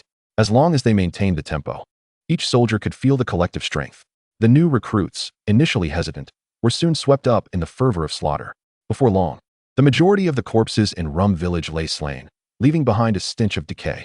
Field made his way to the center of the village, where a dilapidated well had now collapsed. He placed the fog lantern there, and barely 5 minutes after announcing a break, he noticed a sudden surge of red skull icons erupting on the mini-map. Beware, there are still monsters here. No, there are many. Without hesitation, Field prepared to call for a retreat, but the enemies moved with astonishing speed, even faster than a galloping horse. My lord, we must flee. A watchman soldier rushed in, his words barely escaping his lips before Field interrupted him. If we leave Rum Village now, we will collide directly with the enemy. Our priority is to find a defensible position. Chapter 22, The Crisis Averted, Discovery of the Peculiar Little Vegetables. My lord, please do not stray too far from me. Ashina grasped Field's arm, speaking in a hushed tone. I am confident we can break through. Field understood her intent and nodded. I will. But I am reluctant to flee until the very end. Let us discard the card here and ready the crossbow bolts. Field had learned from previous lessons and had come prepared with crossbow bolts. Roar. A gnome-like monster vaulted over the remnants of a wall, landing atop one of the soldiers. Its elongated arms and gaping maw tearing at him. The sound of armor being shredded echoed sharply. The soldier, startled, flailed desperately, unable to dislodge the creature. Fortunately, Ashina reacted swiftly, drawing her long blade and cleaving the monster in two. Is this a corrupted monkey? Its long limbs and tail left no doubt. As if responding to some unseen signal, the entire Rum Village erupted in chaos, filled with gnome-like monsters leaping about wildly, a dark tide surging forward. Field forced himself to remain calm, swiftly scanning the mini-map and calculating that one misstep could lead to disaster. Run, southeast. There is a large courtyard. 1, 2, 10. More and more gnome-like corpses were leaping over the ruins of Rum Village, entering Field's line of sight. Loose arrows, Field commanded, and the soldiers had been waiting for this moment, instantly unleashing their crossbow bolts. Those leaping monkey monsters burst into a shower of blood. As if they had collided with an invisible wall, their corpses littering the ground. Clear the way. Ashina gestured, the dragon-breed wolf advancing rapidly. breathing forth deadly flames while pushing forward. Ashina herself took the rear guard, 5 monkey monsters lunging at her simultaneously. As they aligned in a straight line, Ashina dashed forth, her long cavalry blades slicing through the air, and in a flash, 5 monsters were severed in half, blood gushing as they fell. In her peripheral vision, Ashina spotted one creature crawling swiftly on the ground, attempting a surprise leap attack. She lifted her fair, elegant leg and stomped down on its head with force. The monster's skull exploded, its eyeballs popping out. Taking advantage of the time Ashina had bought, Field and his men rushed into the courtyard, where nearby soldiers had already moved stones and decaying furniture to block the entrance. This place is not safe. We must retreat further, using the buildings for defense. Field cast another glance at the minimap, the tide of red icons appearing endless. The only comfort was that the monsters were not targeting him, but rather rushing toward another direction, merely brushing against Rum Village. Block the entrance. We will take turns resting. They are just passing through and will leave soon. Field rallied the troops. With the dragon-breed wolf, Ashina, and the army, barricading the door would not pose much of a challenge. Before long, the corrupted monkeys launched a frenzied assault. Regrettably, the military formation of Field stood resolutely like an indomitable rampart, enabling the guards to withstand the onslaught at the entrance. Clad in full armor and equipped with heavy shields, the guards proved impenetrable to the monkeys. Ashina's colossal wolf resembled a fire-breathing tank. Its formidable armor so resilient that even when ensnared by corrupted beasts, it remained unscathed, not yielding a single scale. The sole drawback was that Ashina was compelled to dismount, relegated to the status of an infantryman. Field panted heavily, his heart racing. The reputation of the cursed land was not without merit. His survival thus far was largely attributable to fortune. He needed to swiftly erect towering walls. Rubbing his temples, Field felt fortunate that the monsters were not advancing towards the grand winery. The group shielded each other, managing to hold their ground for half an hour before the tide of monsters gradually receded. Phew, I'm utterly exhausted. Ashina unsheathed her longsword, shaking off the blood that stained it. Despite being a chosen one, her strength had its limits.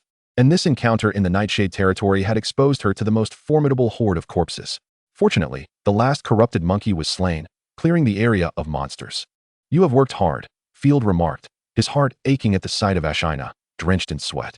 Not only did she bear the brunt of the front line, but she also contributed to the offense and alleviated the defensive burdens of others.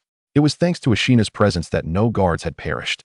One could say everyone else was merely hindering Ashina's efforts, yet training the guards was indeed necessary. With a playful wink, Ashina quipped, "Humph, no meal is without its price." "Thank you, Lady Ashina," the guards replied, their expressions shifting from hostility and vigilance to pure admiration. The humanity of this world differed greatly from the peculiarities of Earth, where individuals harbored aversions to subhumans, perceiving them as abominable hybrids of beast and man, impure beings.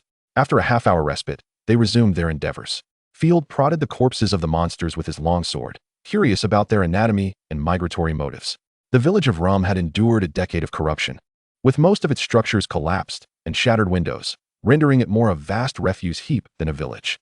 Field held little hope. Once the rest period concluded, 5 individuals formed a group to scour for spoils. Anything deemed useful could be taken.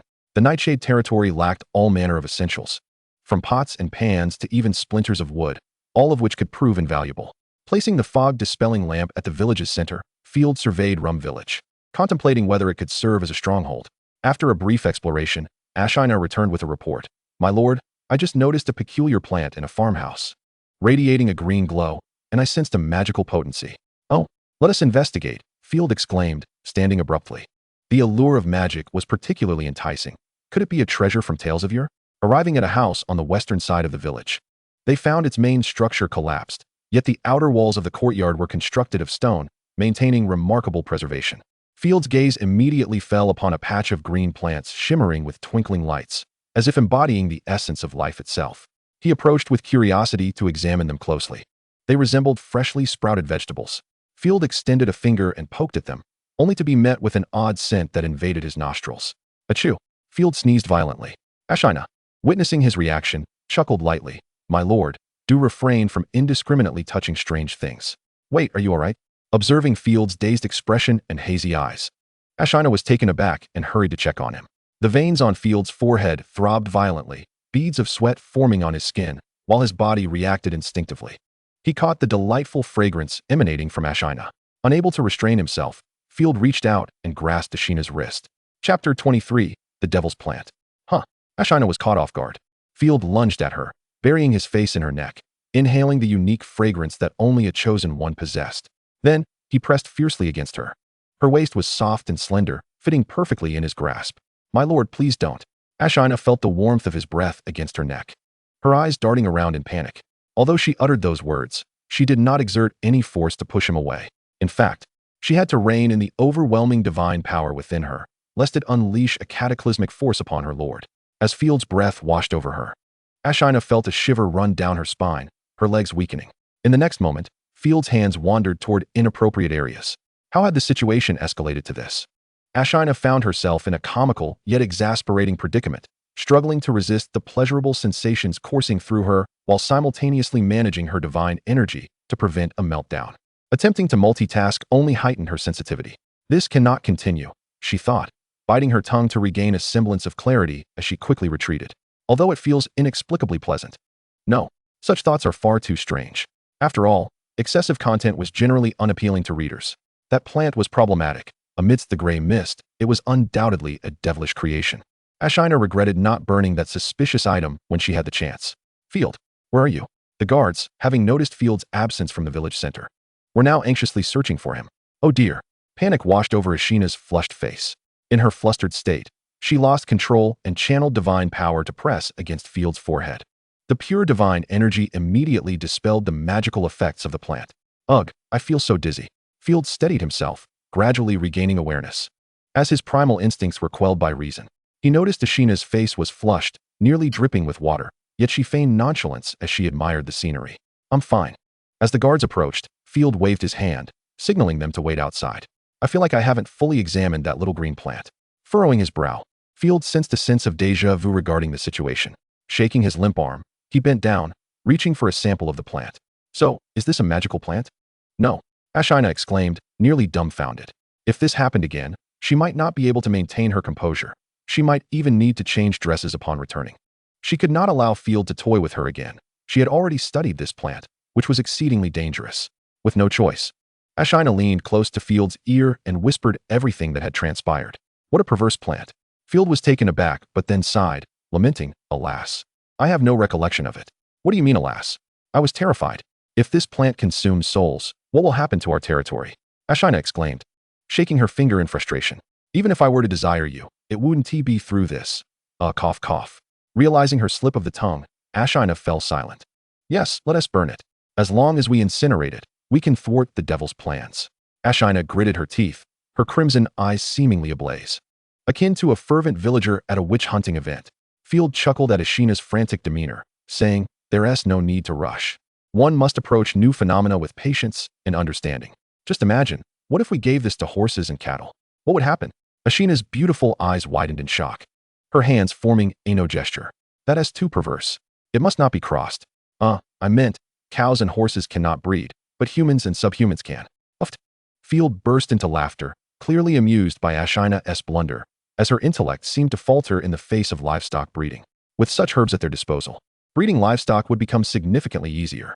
Once the numbers of cattle and sheep increased, they would have an abundance of meat. Field joyfully snapped his fingers. The magic resistance of the Chosen Ones is remarkably robust.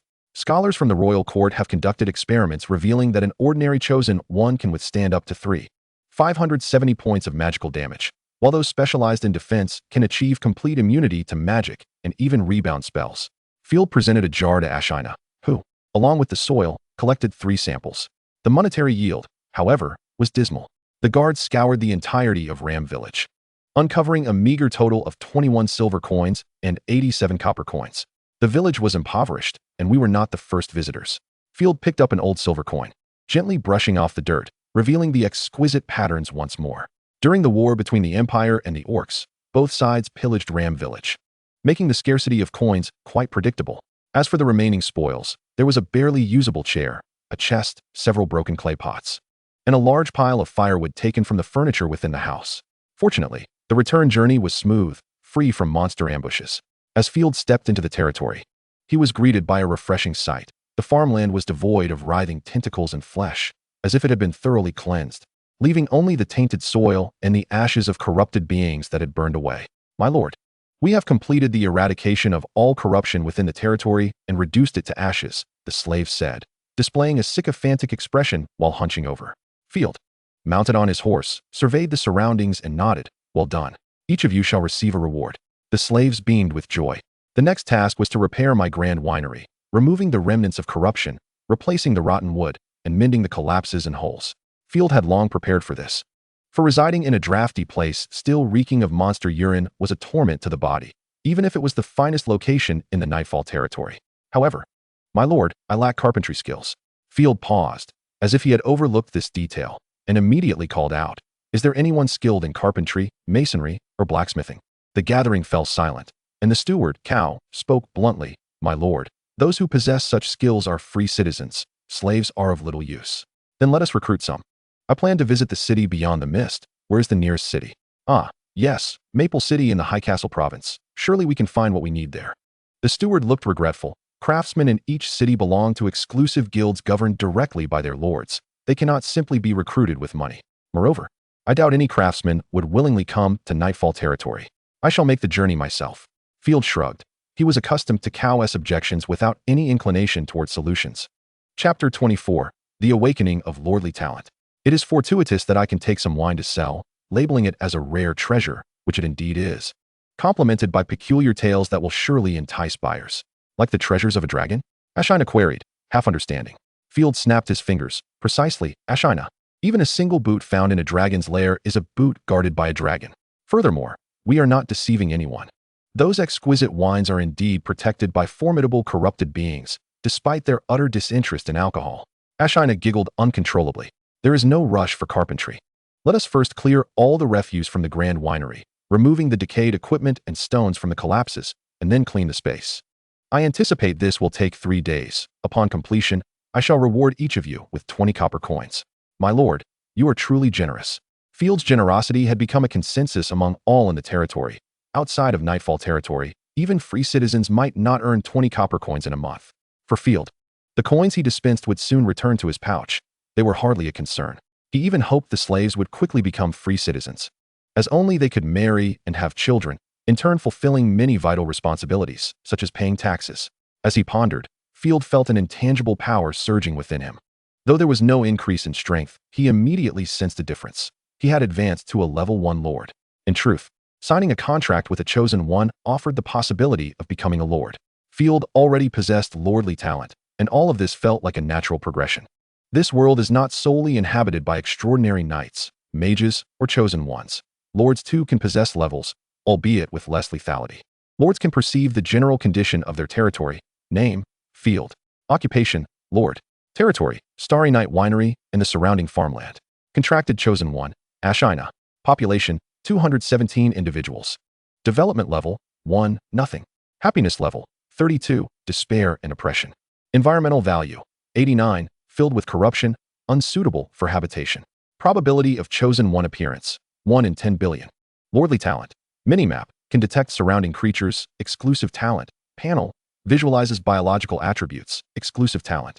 Prosperous domain, disperses the death mist within the territory, hastens the dissolution of corruption. Chosen One additional talent, beast taming, easier to cultivate war beasts within the territory, provided by Ashina. Ceiling, advances 50 wolf riders to level 1, provided by Ashina.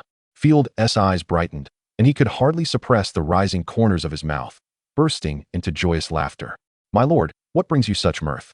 Ashina asked, scratching her head in curiosity. It is nothing, merely a humorous thought.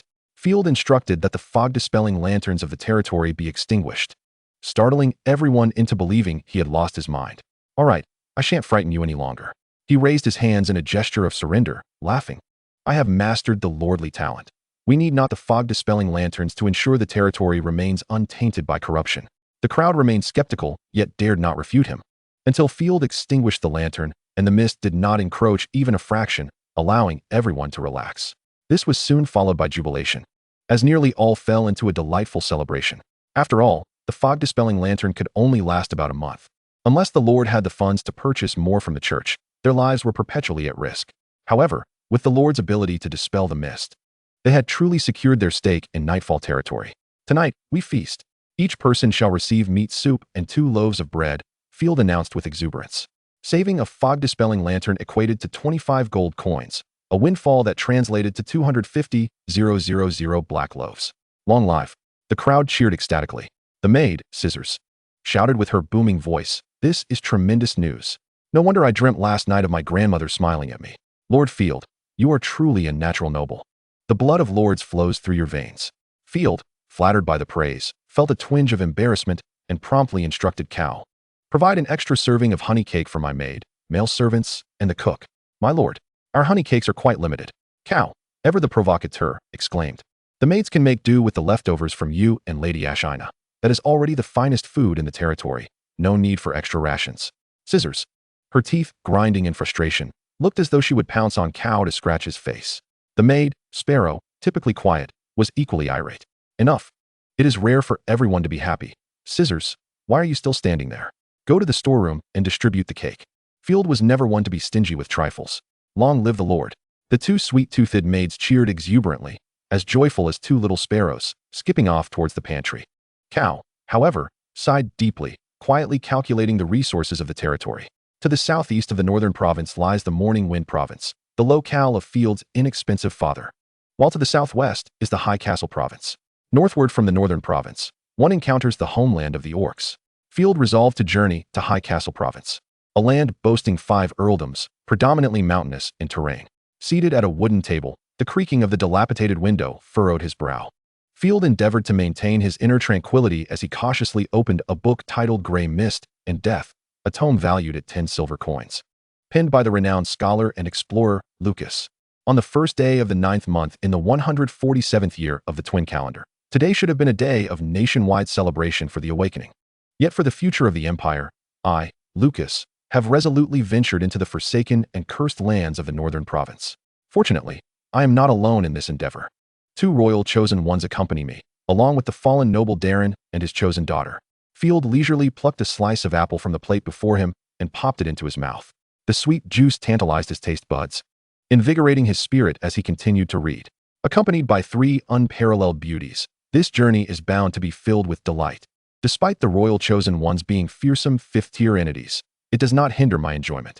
The 3 peripheral baronies of the northern province, Cloudvale, Nightvale, and Dawnvale, were splendid places in my youth, replete with fine wine and enchanting maidens. Alas, they are now riddled with corruption, including a particularly loathsome breed of batwomen. Likely former courtesans, as evidenced by the lingering tattoos and jewelry adorning their bodies.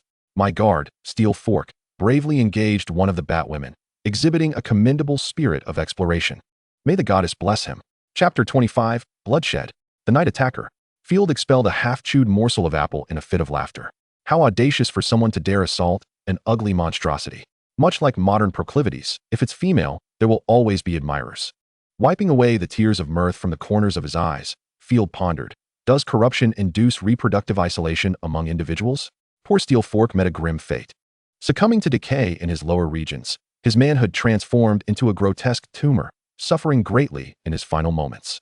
Corruption is indeed a curse of the devil. Steel Fork may never enter paradise. I suspect that aside from the chosen, no creature can withstand such a curse.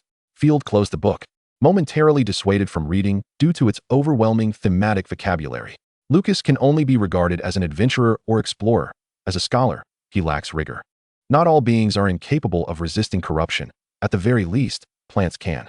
Field recalled the green flora collected from Rum Village. They were neither flesh nor tendrils. Ah! A scream pierced the night air. Field's hand trembled, nearly spilling the steaming cup of tea he had raised to his lips. Scalding himself and soaking his garments. A challenging predicament to dry in Night Vale. A quick glance at the small map revealed no skull icon. It seemed yet another fool had lost control of his lower impulses. Rubbing his temples, Field acknowledged that with slaves mingling together, violent and coercive incidents were inevitable. Even the whip cannot alter one's nature. Slaves have no rights to procreate, yet the majority are too famished to bother with legacy. My lord. The hurried footsteps of the male servant, Jar, echoed in the corridor as he knocked urgently on the door. Enter, what is it? Field peered out of the window, only to see the darkness outside. The torches below flickered, revealing panicked faces nearby. It appeared the situation was grave. Jar prostrated himself on the ground, trembling as he spoke. My lord, our territory is in grave trouble. Field's heart raced, yet he maintained his composure. Calm down, what trouble? Robbers. Armed bandits are attacking our territory. Jar, still youthful, was overwhelmed by terror, his hands shaking uncontrollably as he supported himself on the ground. A few slaves had ventured into the fields to relieve themselves when they were suddenly ambushed by bandits leaping from the gray mist. They had slain 2 with spears and abducted a female slave.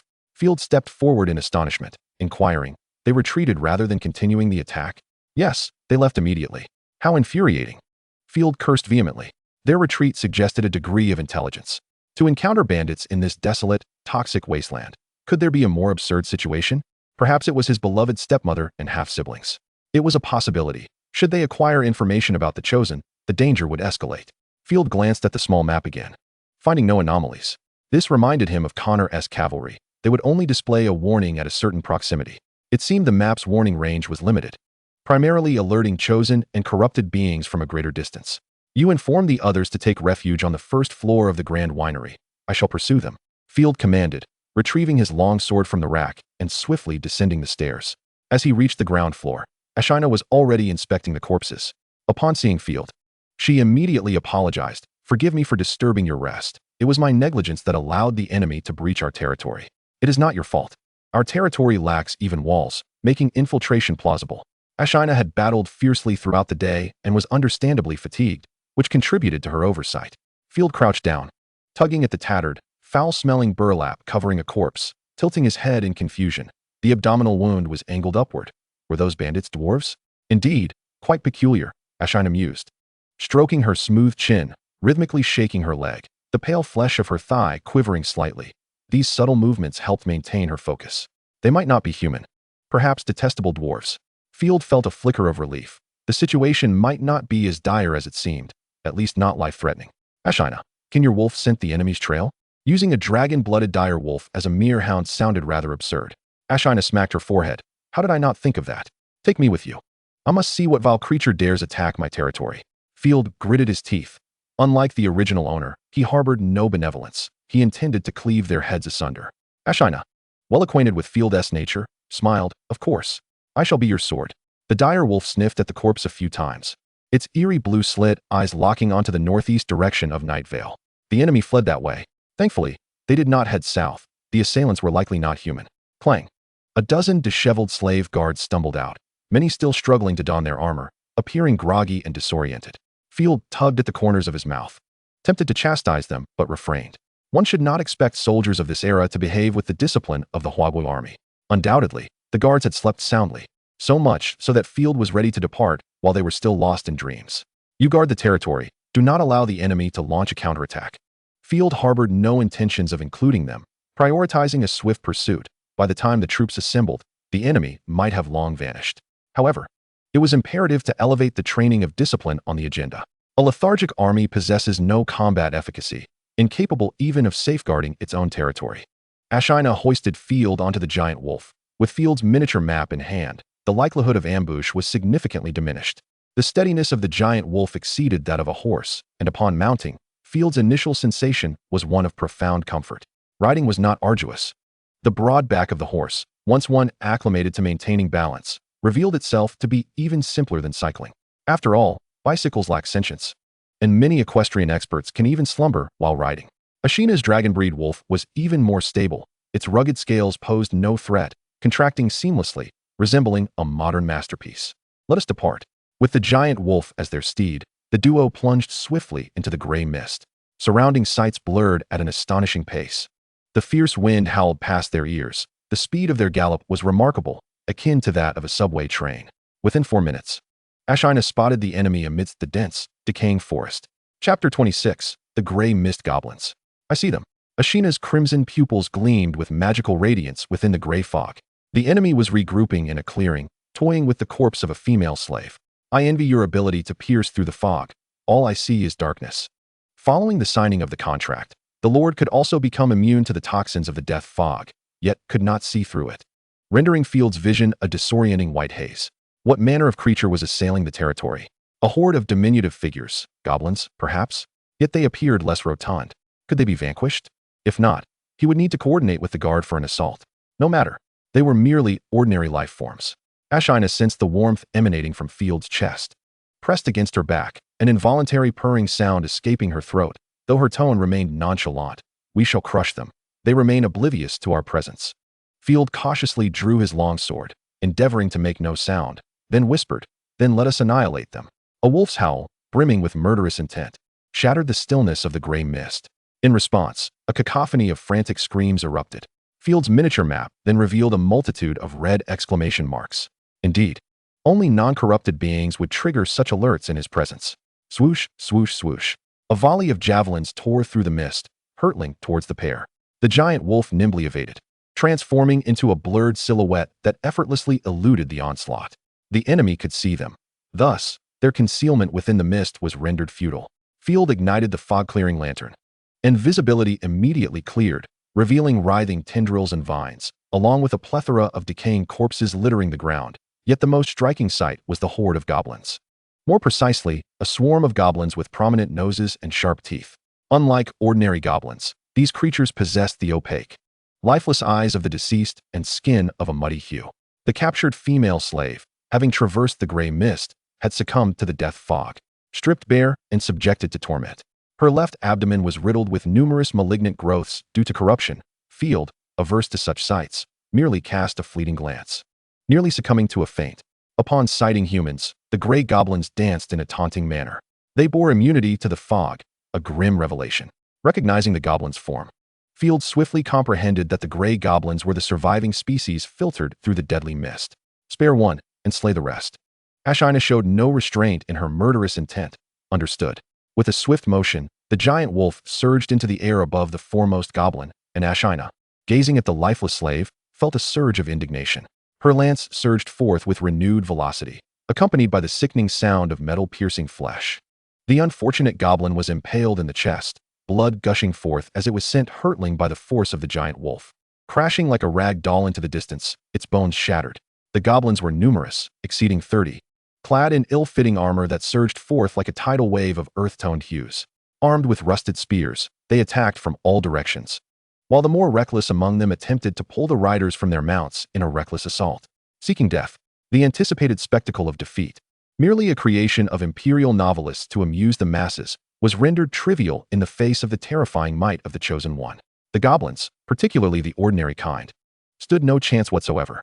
There was no need for fire-breathing. The giant wolf rampaged through the goblin tide, while Ashina frequently thrust her lance, each strike claiming the life of one or even several goblins. Blood spread, seeping into the soil of the northern realm, pooling in low-lying areas to form small crimson lakes. As wails and cries echoed amidst the unique Cthulhu-like terrain of the northern province, resembling a hellscape. The goblins, having sustained grievous losses, began their panicked retreat. Yet exposing their unprotected necks to the agile wolf cavalry was an act of utter folly. Ashina did not immediately pursue their complete extermination. In truth, a mere breath of fire from her dragon-breed wolf would suffice to obliterate these rodent-like beings. With her longsword drawn, she leisurely commenced her pursuit of the fleeing goblins. Field seized the opportunity, wielding his longsword to cleave through the fleeing goblins, reducing them to mincemeat. Soon, only one goblin remained in their frantic flight, with Ashina pursuing it from a distance. Terrified creatures often lose their capacity for rational thought, instinctively gravitating towards the safest refuge. As they traversed into a forest, Field discerned from his miniature map that there had once been a pebble path here, frequented by travelers and merchants a decade ago, a safe and efficient route. Yet, after years of corruption, no trace of past travelers remained. Instead, a series of skeletons by the roadside reassured Field that he was indeed on the right path. In the heart of the dense forest lay a camp, overgrown with corrupt thickets, writhing like earthworms, now serving as the optimal dwelling for this band of goblins. This goblin faction was known as the Black Forest Tribe, a name cherished by their chieftain, who believed they were the noble descendants of the Orc expeditionary forces, intent on assaulting the human stronghold of the sacred Griffin Empire. Had they not faced defeat, the vile humans, seemingly in league with demonic forces, had unleashed the death fog, annihilating all life in the northern realm. Otherwise, he would have been nestled in the warmth of human cities, playing games with the princess. Fortunately, the resilient goblins had adapted to the corruption, evolving into gray goblins. They still held the prospect of breaching the humans' accursed walls and capturing some to propagate their kind, mused the goblin chieftain. Abrupt footsteps interrupted his reverie as a muddy-hued goblin stumbled in. "Boss, we've discovered a human encampment," the goblin exclaimed in a language only they could understand. The chieftain's face lit up with joy. "By the beast god's grace, where are they? I must Before he could finish, the chieftain's smile froze, for a towering giant wolf, over 2 meters tall, stood proudly in their line of sight. Damn it! You brought the enemy here. The camp housed over 100 goblins, their combat prowess inferior to that of the previous 30. Field surveyed the scene, his mind swiftly calculating. What did they consume? Corrupted plants. Field found himself engulfed in uncertainty. However, this was not the time to ponder nature's mysteries. With a decisive wave of his hand, he spat venomously, reduced them all to ashes. How dare they attack my subjects? They are truly courting death. This was no ordinary goblin. A more forceful response was warranted. Chapter 27. Eradicating the Goblin Menace. The scales on the throat of the great wolf erupted in a cloud of steam, followed swiftly by a torrent of heat that twisted the very fabric of the surrounding air. The searing temperature surged into the goblin camp, instantly dehydrating and withering the nearby corrupted flora. The goblins fared even worse, engulfed in flames, writhing in agony as they were consumed, while the remainder of their kin scattered in a panicked frenzy. Field recalled his childhood memories of pouring boiling water on ants. The flames swept through the camp, igniting goblins one by one as they screamed in torment. Many were struck directly, reduced to charred remnants, while others, in their despair, resorted to futilely hurling javelins and stones in retaliation. Howl, howl, howl. The goblin leader, flanked by 7 or 8 loyal followers, charged at Field with their spears raised. In a swift motion, the foremost goblin collapsed without a sound, its entrails spilling from a gaping wound in its abdomen, an arrow embedded deep in the boulder behind it, its fletching still quivering. Ashina, disinterested in commanding the great wolf's assault, knocked an arrow and swiftly began firing at the advancing goblins. The charging goblins, caught off guard, had no time to consider retreat and fell one by one to the silvery streaks of death. Before long, every goblin in the camp lay slain. The ground cracked and parched, littered with ashen remains. These goblins bore armor not of their own making, suggesting there were treasures yet to uncover nearby. Field remained vigilant, lamenting the absence of resource markers on his mini-map. He picked up a rusted, unrecognizable scrap of iron, which appeared to be royal in origin, though its condition rendered it worthless even as scrap. The intricate, ornate patterns faintly hinted at a once majestic shoulder guard, now worn as a helmet by a goblin. Field flicked it with his fingers, dislodging a shower of rust. What was I expecting? This armor has corroded beyond recognition, devoid of any value. Disregarding the refuse, he continued to search through the goblin encampment. In this era, the notion of antiques was non-existent. My lord, I suspect there is a nest nearby. It is peculiar that there are no younglings within our territory, Ashina observed.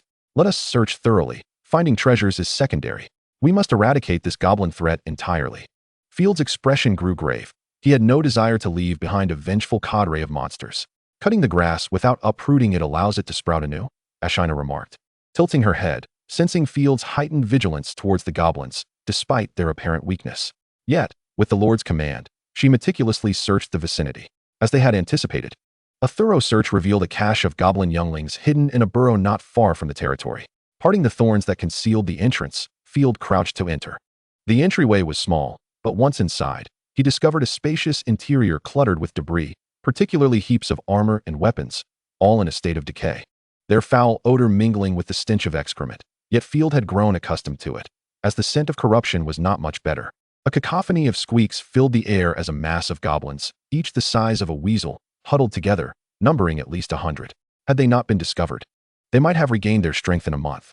Beside the goblins were 2 grotesque female deer, undoubtedly the mothers of these goblins. Lacking female goblins, they resorted to other creatures for reproduction, and their breeding rate was astonishing. Could they be a species immune to the deadly miasma? Field mused, his eyes sparkling with curiosity as he approached the doe, only to be met with disappointment upon seeing mouths and eyes sprouting from its back. Corrupted creatures, but of a non-aggressive variety. Ashina stifled a laugh. Such peculiar goblins are indeed rare. The death miasma does not spare just any species. This was true, otherwise the Empire would have long reclaimed the vast northern provinces. Something felt amiss. These goblins were capable of breeding using corrupted creatures? Field suddenly realized the implications, drawing a sharp breath. The prevalence of corrupted beings posed a significant threat to Nightfall territory should the goblins capture a multitude of female corrupted creatures. This was indeed a concern. Vigilance against goblins would be paramount moving forward. Ashina withdrew a long blade from her waist. The dragon-breed wolf was too large to enter, and they would have to handle the situation themselves. Let us strike together, and swiftly, Field declared, picking up a rusted mace from the ground. He smashed the small goblins with precision, reducing them to mere 2-dimensional forms before delivering a fatal blow to the 2 corrupted deer, sending them to their demise. After surveying the spoils within the burrow, Field gathered a collection of tattered armor. Transporting them would be laborious and ultimately pointless, so he discarded them. Instead, noticing a locked ironwood chest that piqued his interest. "Do you see the key?" Field inquired, scanning the surroundings. With a playful flutter of her eyelashes, Ashina replied, "Of course, my lord." She casually extended her delicate hand, effortlessly tearing the iron lock, along with the corrupted moss clinging to it, from the chest. Very impressive. Field inhaled deeply, cautiously opening the chest, praying it did not contain a triggering bomb or a mimic. Fortunately, his mundane fears did not materialize, as the first sight to greet him was two tattered banners, the faded griffin flag and another he did not recognize, adorned with an eye and a hexagram, resembling a noble family's insignia. Much like the rose family emblem, an abstract rose formed of symbols and lines, Field found no desire to display such a banner, which appeared rather flamboyant. Beneath the flag stood a series of sealed, slender wooden tubes. Carefully prying open one with his knife, Field discerned that it contained a rolled parchment. Ashina's eyes sparkled, her wolf ears perked up. "I sense we have stumbled upon something intriguing. Could it be a long-buried royal secret? Or perhaps a treasure concealed by some noble?" Field too felt a surge of curiosity. The tattered griffin flag and royal armor suggested these items belonged to the royal army. The parchment undoubtedly held fascinating content. Gingerly extracting the parchment, Field noticed a flame motif emblazoned upon it, which struck a chord of familiarity within him. Ashina cast a glance, but quickly narrowed her eyes in disappointment. "I can sense magic flowing. I suspect this is not a treasure map." Indeed, upon unrolling it, they found it filled with incomprehensible symbols. "A magical scroll," Field exclaimed, realization dawning upon him. No wonder it felt familiar. His sister had once brought home a similar scroll from the Mage Academy to boast about. With impatience bubbling beneath his skin, Field aimed at the corpse of the corrupted deer and unfurled the scroll. Chapter 28. The Magical Scroll. A great burst of flame erupted from the scroll, igniting both corpses. The fire crackled as it consumed the bodies of the corrupted deer. However, that was the extent of its power. The used scroll lost its magical luster. Rendered utterly useless, a mere scrap of parchment, lacking any grand effects, and devoid of the apocalyptic flames of the dragon-breed wolf. Field felt as though he had witnessed a lackluster fire-breathing act, even less thrilling than a gas tank explosion. "It seems I've squandered 10 gold coins," Field realized belatedly, a cold sweat breaking out across his brow. Though the damage inflicted by magical scrolls is rather trivial. A first-tier magical scroll commands a market price of approximately 15 gold coins, while an antique-grade magical scroll can be valued at around 10 coins, by no means an insignificant sum. Ashina, playfully sticking out the tip of her delicate tongue, smiled and remarked, "How can that be considered wasteful? We have gained insight into the power of magical scrolls. As you mentioned, knowledge is born from practice. Besides, this is my first encounter with a magical scroll. It is quite fascinating." The young girl displayed remarkable understanding, skillfully providing herself with an excuse. "I had merely mentioned it in passing, yet she had taken note." Field, inspired by her optimistic demeanor, gently patted Ashina on the head. The chest contained 24 magical scrolls, and after deducting those used by Field, it was anticipated that they could yield a profit of 230 gold coins, a considerable bounty indeed. Scavenging proved to be rather enjoyable, Field mused. A simple stroll could lead to substantial gains. Given the unique environment of the Northern Territory, adventurers daring enough to venture deep into this realm were exceedingly rare, thus preserving a wealth of valuable items. Upon returning to the territory, the sight of Field's safe return brought a collective sigh of relief from the onlookers. After all, if anything were to befall their lord, they would undoubtedly face a grim fate that very day. Moreover, Field was genuinely a commendable individual, and the slaves thought to themselves that they hoped he would remain their lord forever, as simply having enough to eat would be akin to living a heavenly existence. "Ah, a goblin's head," exclaimed the well-informed Freeman Dogpaw, recalling the filthy little creatures he had encountered in the Grand City, where they were known to mate with sows and produce a multitude of goblin offspring. Indeed, these were the very monsters that had attacked the territory. Field casually tossed the goblin's head to the ground, wiping his hands with a handkerchief. "We have avenged the fallen. May they find solace in the embrace of the goddess. Long live the Lord." "Thank you, my lord."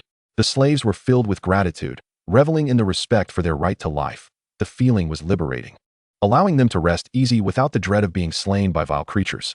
Although Field's actions were not motivated by a concern for human rights, but rather to eliminate threats and ensure the slaves could work diligently, their appreciation remained unaltered. Typically, lords were indifferent to the fates of their slaves, only contemplating whether to have apple porridge or cherry porridge for dinner. "Disperse and return to rest," Field said, feeling fatigued himself. After resolving the goblin issue, He clapped his hands and recalled an important matter. The poor performance of the guards during the goblin attack had been disheartening. Those responsible for patrolling had been found sleeping in some corner, while the rest had displayed an alarming detachment. Were it not for the male servantoin waking a few of the guards, the entire territory might have been slaughtered before any of them emerged. Without enhancing the military strength of the territory, they could not even rest easy. Merely relying on Ashina's words would not suffice to care for the entire domain. After devising his plans, Field recorded them in a script only he could comprehend, then laid down on the bed.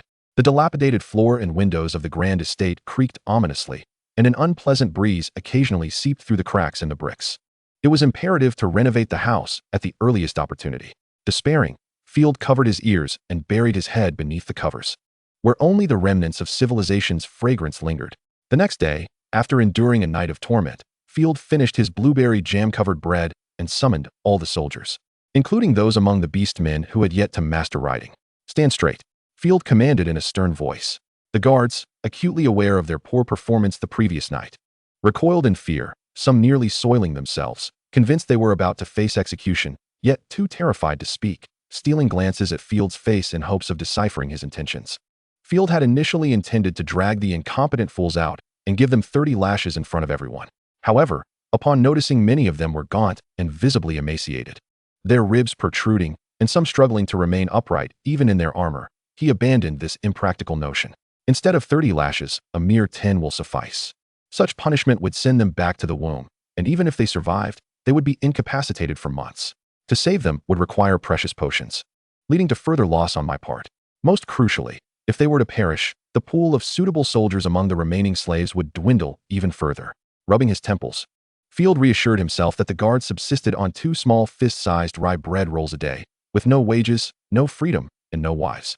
Reflecting on their perspective, Field questioned whether he himself would be inclined to exert effort under such circumstances.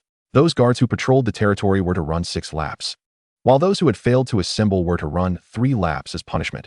No thoughts of skirting the rules would be entertained. A collective sigh of relief escaped the guards, and several even chuckled. Although they could not comprehend why their lord was so keen on running, it was far preferable to facing the whip that could carve a bloody gash into their backs. "I love running," one guard exclaimed with glee, dropping his weapon and unfastening his armor. "Wait, put on your leather armor before running. Furthermore, each of you must carry a weapon," Field emphasized. And before they could display expressions of despair, he added in a tone laced with temptation, "If you can complete this before noon, each of you shall be rewarded with a piece of smoked meat. It is only right to supplement your nutrition." "Smoked meat? My goodness, what have I just heard? Is today a holiday?" The soldiers exclaimed in reverence for their beloved lord. The grumbling in their stomachs transformed into an eager anticipation, and they hastily donned their leather armor, hefted their weapons, and began to sprint like madmen. The scene was lively, capturing the attention of the nearby slaves tending to the decayed farmland. The remaining 10 or so guards exchanged glances, salivating at the thought of smoked meat, and finally, one brave lynx mustered the courage to timidly inquire, "What about us? My lord, can we run too?" Field surveyed the group, noting that those remaining were the elite among the guards, many of whom had slain over 10 corrupted corpses. Raising an eyebrow, Field replied, "You need not run. You were among the few who assembled last night, and the smoked meat is rightfully yours. I have a new training exercise for you, called standing at attention. If you perform well, I shall reward you with an additional egg." Gulp. The mere mention of eggs elicited a chorus of swallowing sounds. In the previous instance when Field had provided them with eggs, many had barely chewed before greedily swallowing them whole, nearly choking in the process. The scarcity of food had instilled in them a profound craving for protein, and many had dreamt of relishing the taste of eggs. They had assumed that such a benefit would not soon reappear, and were utterly astonished that their longed-for eggs would arrive so swiftly. "It is quite simple. Follow my lead." Field demonstrated the stance used in military training, then patiently corrected each individual. Among these guards, he held considerable expectations, as they were likely to form the framework of his future army. After completing this task, Field had the male servant bring over chairs and set up an hourglass for timing. "Endure for half an hour, and the egg shall be yours," he said, flashing a devilish grin. Iron Hammer awkwardly thrust out his rear, striving to stand as straight as possible, with hands clumsily placed at his sides, feet splayed at a certain angle. This may well have been a farcical performance favored by the nobility. Iron Hammer had heard that nobles enjoyed watching clowns, and while he had never seen a clown, he speculated that he must resemble one in this pose. Nevertheless, for the sake of the egg, it was all worthwhile. Could there be a task more exhausting than hauling bricks or mining? Soon enough, Iron Hammer would come to understand the true terror of standing at attention. The farmland of the Nightshade territory, having undergone purification by potions and Field's lordly abilities, had yet to fully recover, remaining soft and mushy as if freshly rained upon, leaving Iron Hammer struggling to maintain his footing. To the observer, the issue was not the soil beneath their feet, but rather the trembling figures standing around, their legs quaking like overcooked noodles. As they felt the weight pressing down on them, the guards came to realize that maintaining their stance was no trifling matter. The tingling ache coursing through their bodies was akin to the torment of laboring under heavy burdens for an entire day.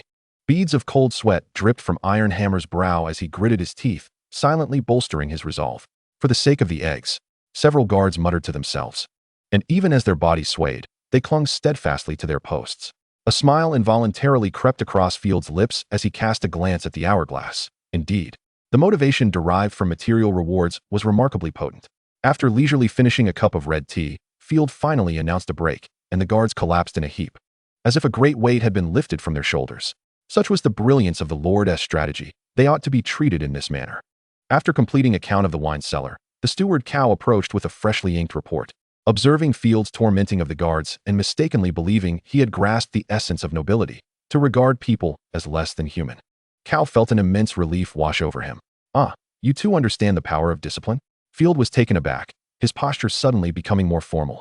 The significance behind standing at attention was not something a medieval mind could easily comprehend. He had not anticipated his steward to possess such progressive insight. Cow scratched his nose in confusion. Discipline? I meant, when dealing with slaves, one ought to employ various methods of torment.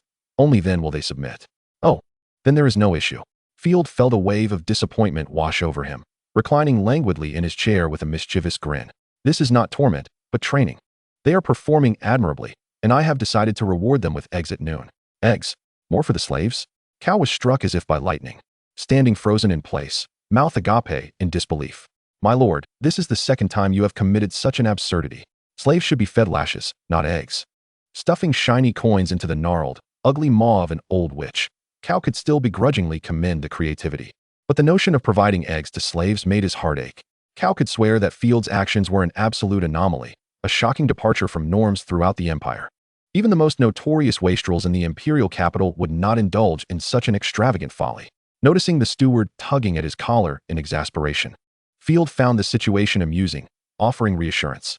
This is a cursed place, and it cannot adhere to the same conventions as ordinary regions. The rules here will be entirely novel, and I trust you will become accustomed to them.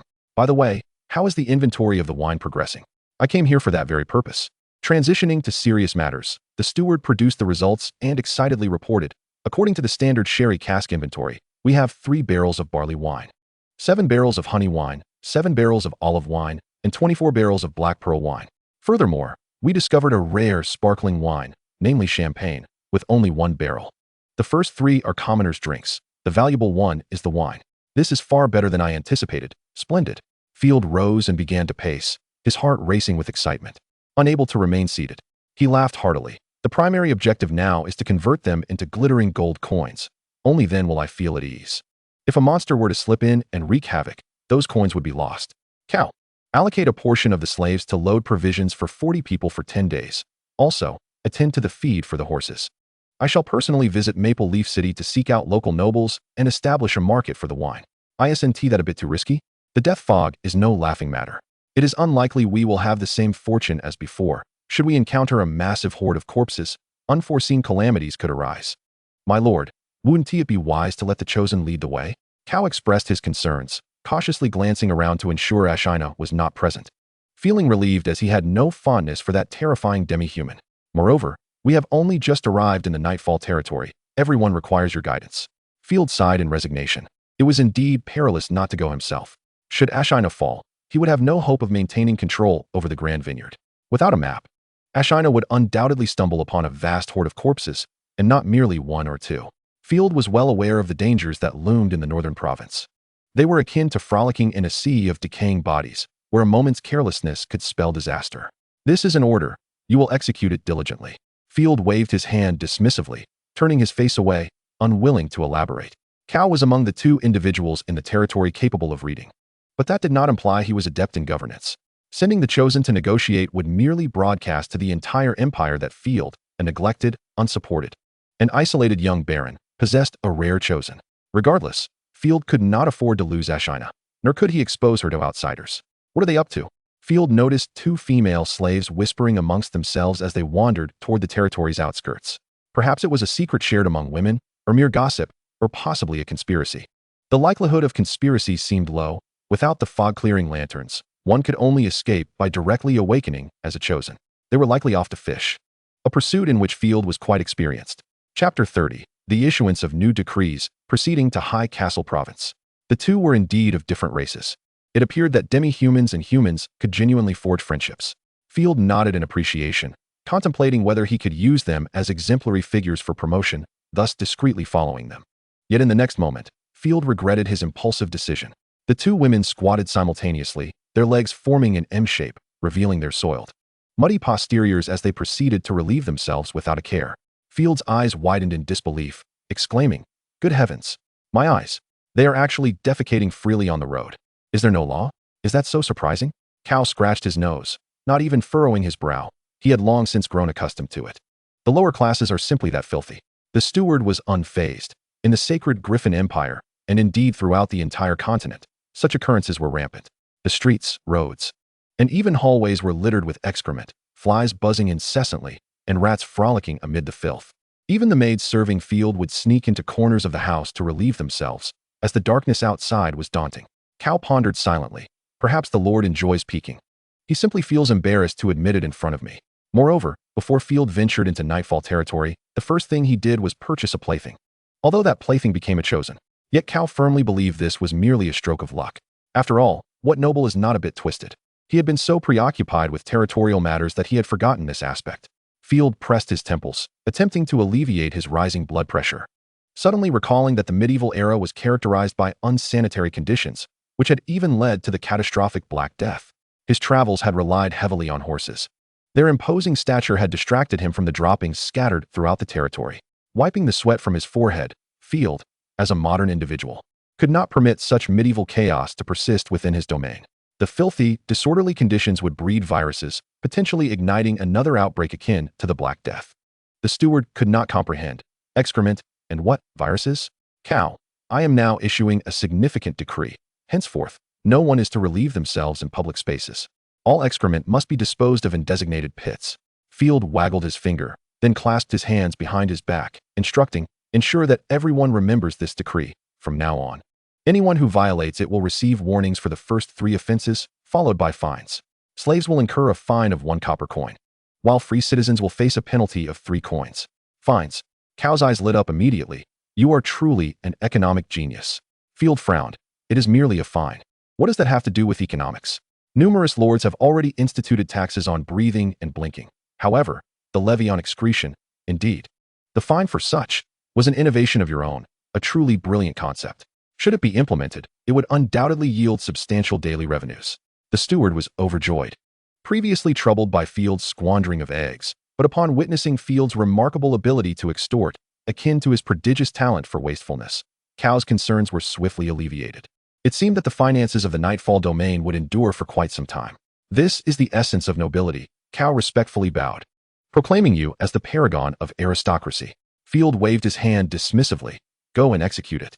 He then resumed training the guards. It was not until noon that Ashina returned to the domain, at which point Field released the wailing and pleading guards for their meal, summoning Ashina instead. "How did your visit to the granary fare?"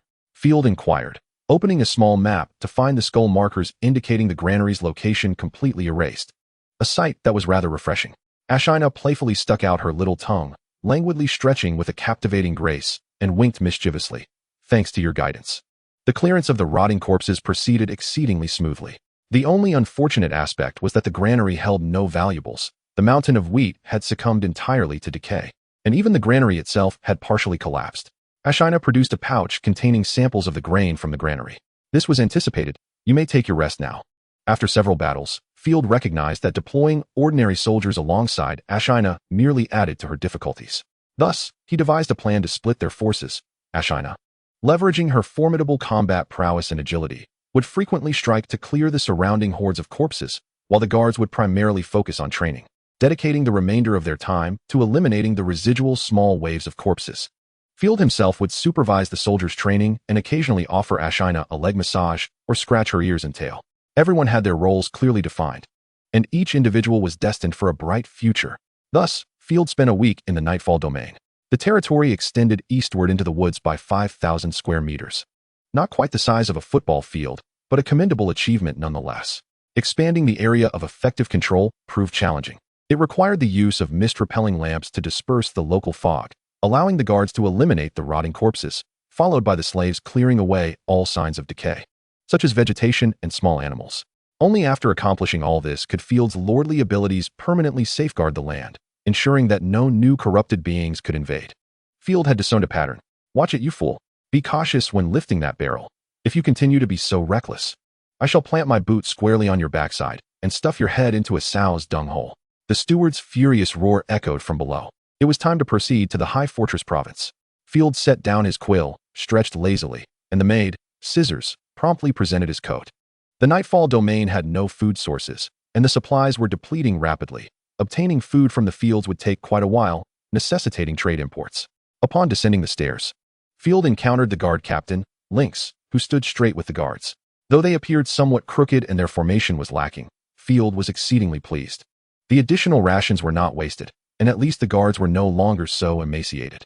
My lord, we wish to be your shield, Lynx declared loudly, filled with respect for Field, their benevolent lord. Take us with you. Huh, you have always been my shield, but now I require you to protect the domain, Field replied, patting his shoulder.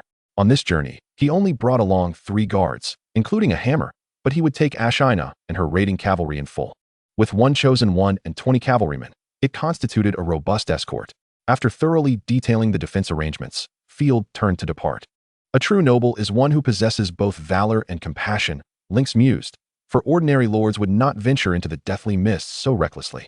Chapter 31. The Perverse Lord and the Steward's Fantasies. Indeed, I take pride in being able to protect my lord and his possessions. A nearby guard nodded in agreement. Meanwhile, Steward Cow anxiously prayed in silence. The male servant, Jar, offered comfort. Do not worry. Lady Ashina is immensely powerful, and the winter goddess shall protect our lord. Cow rolled his eyes in irritation. What do you know? I fear for our lord's safety upon arrival in Maple Leaf City. You must understand. That city also possesses a chosen one. Huh. But we are not going to war. We are merely trading, so there should not be any conflict, right? Jar's voice diminished as he was intimidated by Cow, who continued, and I trust in our lord's charisma. There will be no issues. Field's recent actions had indeed endeared him to the servants. Thus, you are merely a male servant, Jar. There is much you still need to learn. The steward boasted with a smug smile. The official faith of Maple Leaf City is that of the god of love and ecstasy. Their chosen one, a breathtaking dancer, ascended from the brothels, captivating countless nobles who willingly offered their wealth and bodily fluids. Really? Such things exist? Jar was taken aback, blushing at the mere thought. Otherwise, how do you suppose Maple Leaf City, a remote border town, could be so prosperous, possessing numerous potion recipes and an irreplaceable commercial status? Do you think it is solely due to the personal capabilities of Baron Maple Leaf? Let me tell you, our lord once went to see a female slave use the restroom. How perverse. If the local lord were to compel the dancer to use her divine powers on Lord Field, with his self-control, Cow's perspective was that Field was entirely off to hunt for beautiful women, perhaps even to engage in a debauchery that would lead to forgetfulness. Jar fell silent, praying silently for their esteemed lord to resist the temptations of evil. Wait, have I spoken out of turn? Cow suddenly felt uneasy. If the lord or Ashina were to hear his words, he feared he might swiftly transition from steward to stable hand, or worse, something far graver. Observing Jar's innocent expression, Cow began to sweat profusely, worried that Jar might spill the beans. In truth, Field was reluctant to venture further to trade in Maple Leaf territory. But the foolish son of Baron Bull likely had the fortress gates firmly shut, and given that he had raided Bull territory, Field was not inclined to take any risks. The Baron of Maple Leaf was immensely wealthy, having profited handsomely from the potions crafted from the magical flora of his domain. Field was confident that the Black Pearl grape wine would fetch an excellent price. My lord, must you truly go in person? Ashina inquired, watching Field prepare as she polished her shining longsword, sighing in resignation. This is the kind of lord who insists on being hands-on. You could leave it to me. The journey is perilous, and I would safeguard your possessions with my life, ensuring that no mishaps occur. That is precisely what I am concerned about. I do not require you risking your life to protect gold. Gold cannot purchase a chosen one. Field patted Ashina's head, causing her cheeks to flush a rosy hue. He patiently explained, moreover, I need to personally visit Baron Maple Leaf. The products of Nightfall Domain must be consumed by that affluent noble. There was another reason Field did not disclose: his ability to sense the surrounding monsters. Without him present, the merchant caravan would repeatedly encounter hordes of corpses. Field ignited the mist-repelling lamp and hung it on the carriage, signaling the caravan to set forth. The hooves of the war horses clattered rhythmically against the road, accompanied by Ashina. Marauding cavalry, 3 guards, 20 slaves responsible for transporting goods, and the maid Scissors, who tended to Field's daily needs. Upon departing from the Starry Night wine estate, it felt as though the group had plunged into the depths of hell, surrounded by twisted flora and ominous shadows, as if a demon might leap forth at any moment. The slaves, filled with trepidation, cast fearful glances around. Although tasked with carrying the cargo, Field had still provided them with spears for self-defense. The road was in disrepair, and Field harbored a strong aversion to the corrupted surface, with its small tendrils that would hinder the movement of the carts. It was imperative to repair the road and ideally establish a commercial route by constructing a concrete road connecting the Nightfall and Maple Leaf territories. Just as he was contemplating this, a multitude of red skull insignias began to converge rapidly. "Be cautious, they are upon us." Field inhaled deeply. A howl erupted from Ashina's colossal wolf, which surged forward, striking down with a lance, unleashing a rain of blood and anguished cries as the corpses fell like harvested wheat, with red and white fragments splattering the ground. The dragon-blooded wolf then shook its head, releasing a wave of eerie blue flames that incinerated a swath of decaying bodies. The remaining cavalry swiftly drew their blades and raised their weapons, charging towards the horde. Though they had trained for only a brief period, the demi-humans were born riders, quickly grasping the essence of horsemanship. "For Lord Field, charge!" The cavalrymen thundered forward. On Field's small map, the red markers began to vanish at an alarming rate, while more red dots started to encircle them. Come on, come on!" Field's spirit soared as he unsheathed his longsword. The Maple Leaf Fortress was also a border stronghold of the Empire, boasting formidable defenses, equipped not only with crossbows and catapults, but also numerous mage towers, with magical crystals floating in abundance. As they crossed through the gates of Baron Maple Leaf's fortress, the vista opened up before them, no longer shrouded in the relentless gray mist, but instead revealing a vibrant world. Good heavens, those knights emerged from the gray fog. The local soldiers, with their distinct accents, pointed at the cloaked cavalry, whose steeds were similarly draped in dark robes, presenting a fearsome sight. This was exceedingly rare. They must be adventurers or members of the Empire's investigative corps. Look at them. They are covered in the tainted blood of corrupted creatures. Close the gates promptly. We cannot allow the monsters from the mist to follow us in. The commander cleared his throat. Welcome to Maple Leaf territory. May your spending be delightful. Thank you. Field had not anticipated such a smooth entry. He had prepared a pouch of gold coins as a toll, which ultimately went unused. He sighed with relief. I thought we might face some difficulties. The cargo from Dumala consisted of 10 barrels of black pearl wine and a box of ancient, worn magical scrolls. Field worried that if he did not act soon, they would soon be suitable only for cleaning purposes. If a trade route could be established, he would not need to make this journey personally. Throughout the journey, Field had avoided numerous large hordes of corpses and had dispatched several smaller ones. Otherwise, it would have been impossible to reach the High Fortress province unscathed. They had nearly incurred no losses, aside from half a cart of grain overturned in a pit. Chapter 32, A Land of Decadence and Corruption, Special Reception by Simon Maple Leaf. Of course, much of this was thanks to Ashina's fierce battle. Now exhausted, she was curled up in the carriage, wrapped in her black cloak, while the dragon-blooded wolf had been recalled, and she now served solely as a maid. The demi-humans were too conspicuous. In the Holy Griffin Empire, all demi-humans were slaves. To avoid drawing attention, Field decisively had them don cloaks to disguise their identities. Continuing west from Maple Leaf Fortress for a day led them to Maple Leaf City, a beautiful city nestled against the mountains. This place was, likewise, a blossom on the decaying branches of the Empire. Even before entering Maple Leaf City, Field sensed its opulence. The city walls, a laughable 3 meters high, were adorned with flowers and silk banners, and there were scarcely any guards to be seen. A few scattered guards gathered, drinking heartily, casting greedy and mocking glances at passers-by. However, the distant mage towers and the Adventurers Guild were particularly eye-catching. Merchants and travelers abounded, and even before entering the city, vendors laden with goods were hawking beverages, tobacco, and snacks. Maple Leaf City possessed little in terms of defense, but was undoubtedly a premier den of vice. The entire empire knew that Maple Leaf City was akin to a gluttonous harlot, whether one employed flowery rhetoric, academic or magical, glittering gold, traders or nobles, or direct aggression, military means. The defenses were so minimal that one could indulge freely. In the brothels and gambling dens, culinary delights, and exquisite wines were abundant. The only unwelcome guests were those with empty pockets, as evidenced by the throngs of beggars loitering at the city gates, many of whom were disgraced nobles who had lost everything. It is excessively extravagant. Field struggled to find an appropriate word to encapsulate the scene, but indeed, the future Nightfall territory would surpass this in grandeur. Field was filled with confidence, having seen the great cities of his past life. Maple Leaf City seemed to him merely an audacious tourist attraction. Presenting his identification and the entrance fee, Field entered the city with ease. "Hey there, my darlings. You must be weary from your travels. I am your sweet sister, so considerate and gentle. For just 10 silver coins, I shall be your dessert for today." Field was taken aback, watching as the soldiers were left dumbfounded, their mouths agape, their faces flushed. It was truly absurd. No wonder Maple Leaf City was so renowned. Not even in 2 lifetimes had Field encountered such a spectacle. This was, after all, right at the city gates. Clearly, the individual before him was a skilled software hardening engineer, possessing exceptional professional abilities. Field felt a rush of warmth. He had long heard tales of the depravity of Maple Leaf City, but he had not anticipated such boldness upon entering the gates. Truly, this was a place favored by the goddess of love. Ahem, no need. After enjoying the view, Field waved his hand dismissively.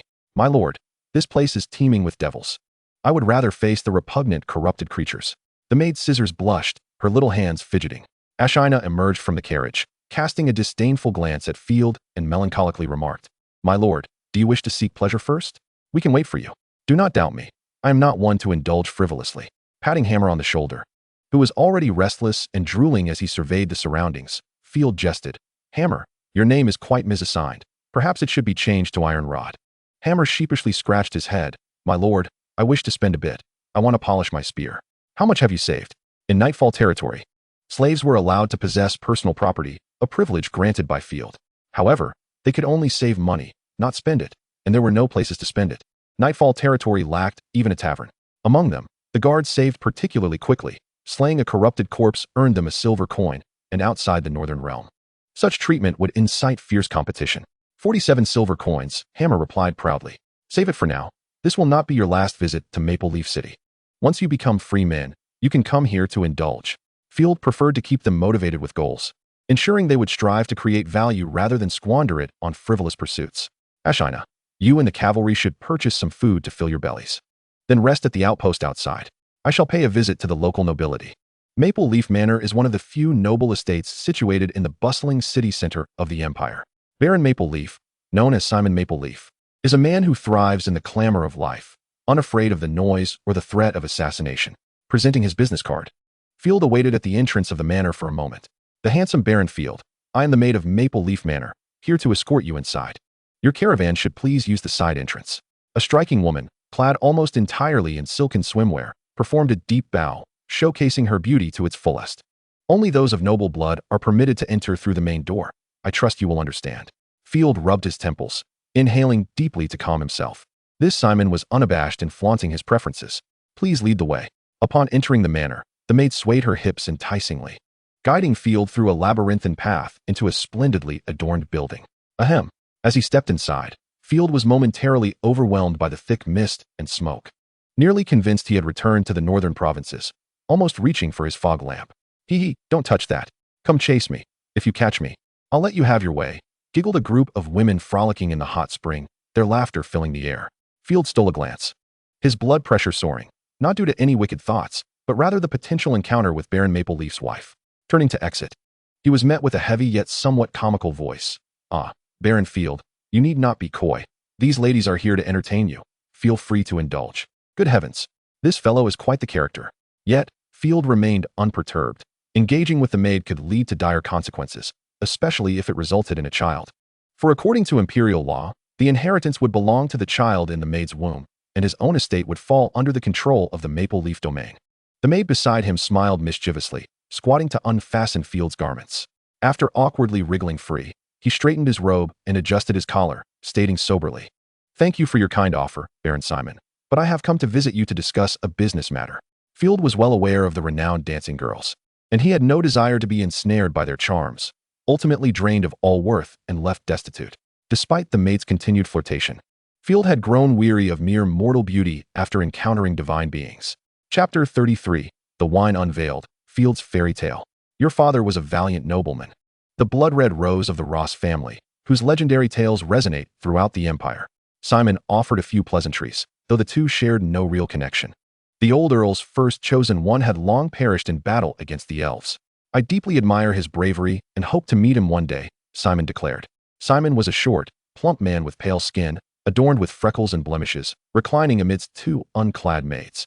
After speaking, he pouted and sucked the cherries from the maid's hand, leisurely chewing, then, with a swift motion, spat the pit onto the maid's snow-white skin.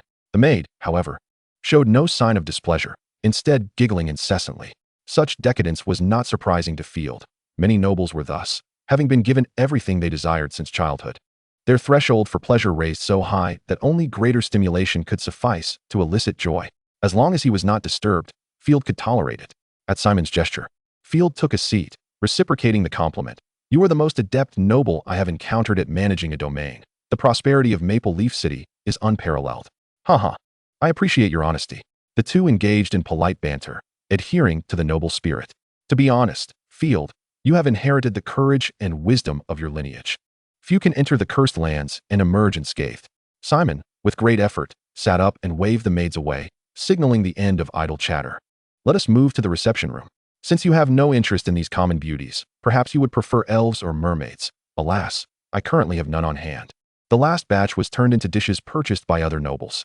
Field felt a wave of nausea, yet maintained his composure. Do you truly have mermaids? Of course.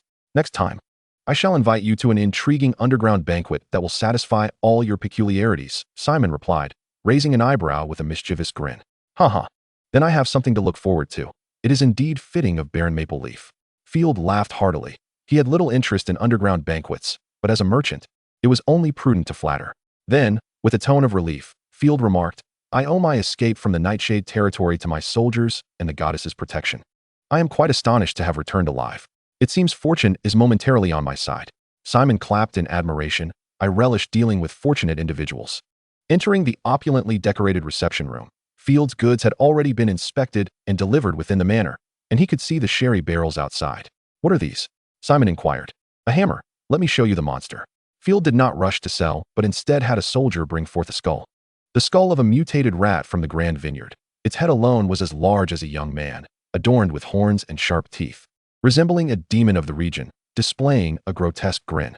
This was the first extraordinary creature I encountered in the Nightshade territory, a corrupted giant rat demon. Its fur burned with purple demonic flames. Its claws could easily pierce heavy armor, and a single exhalation would unleash the wails of vengeful spirits. My vanguard troops lost 7 men to its demonic flames after just one encounter.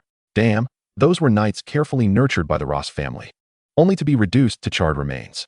Hiss. Simon inhaled sharply, stroking his chin.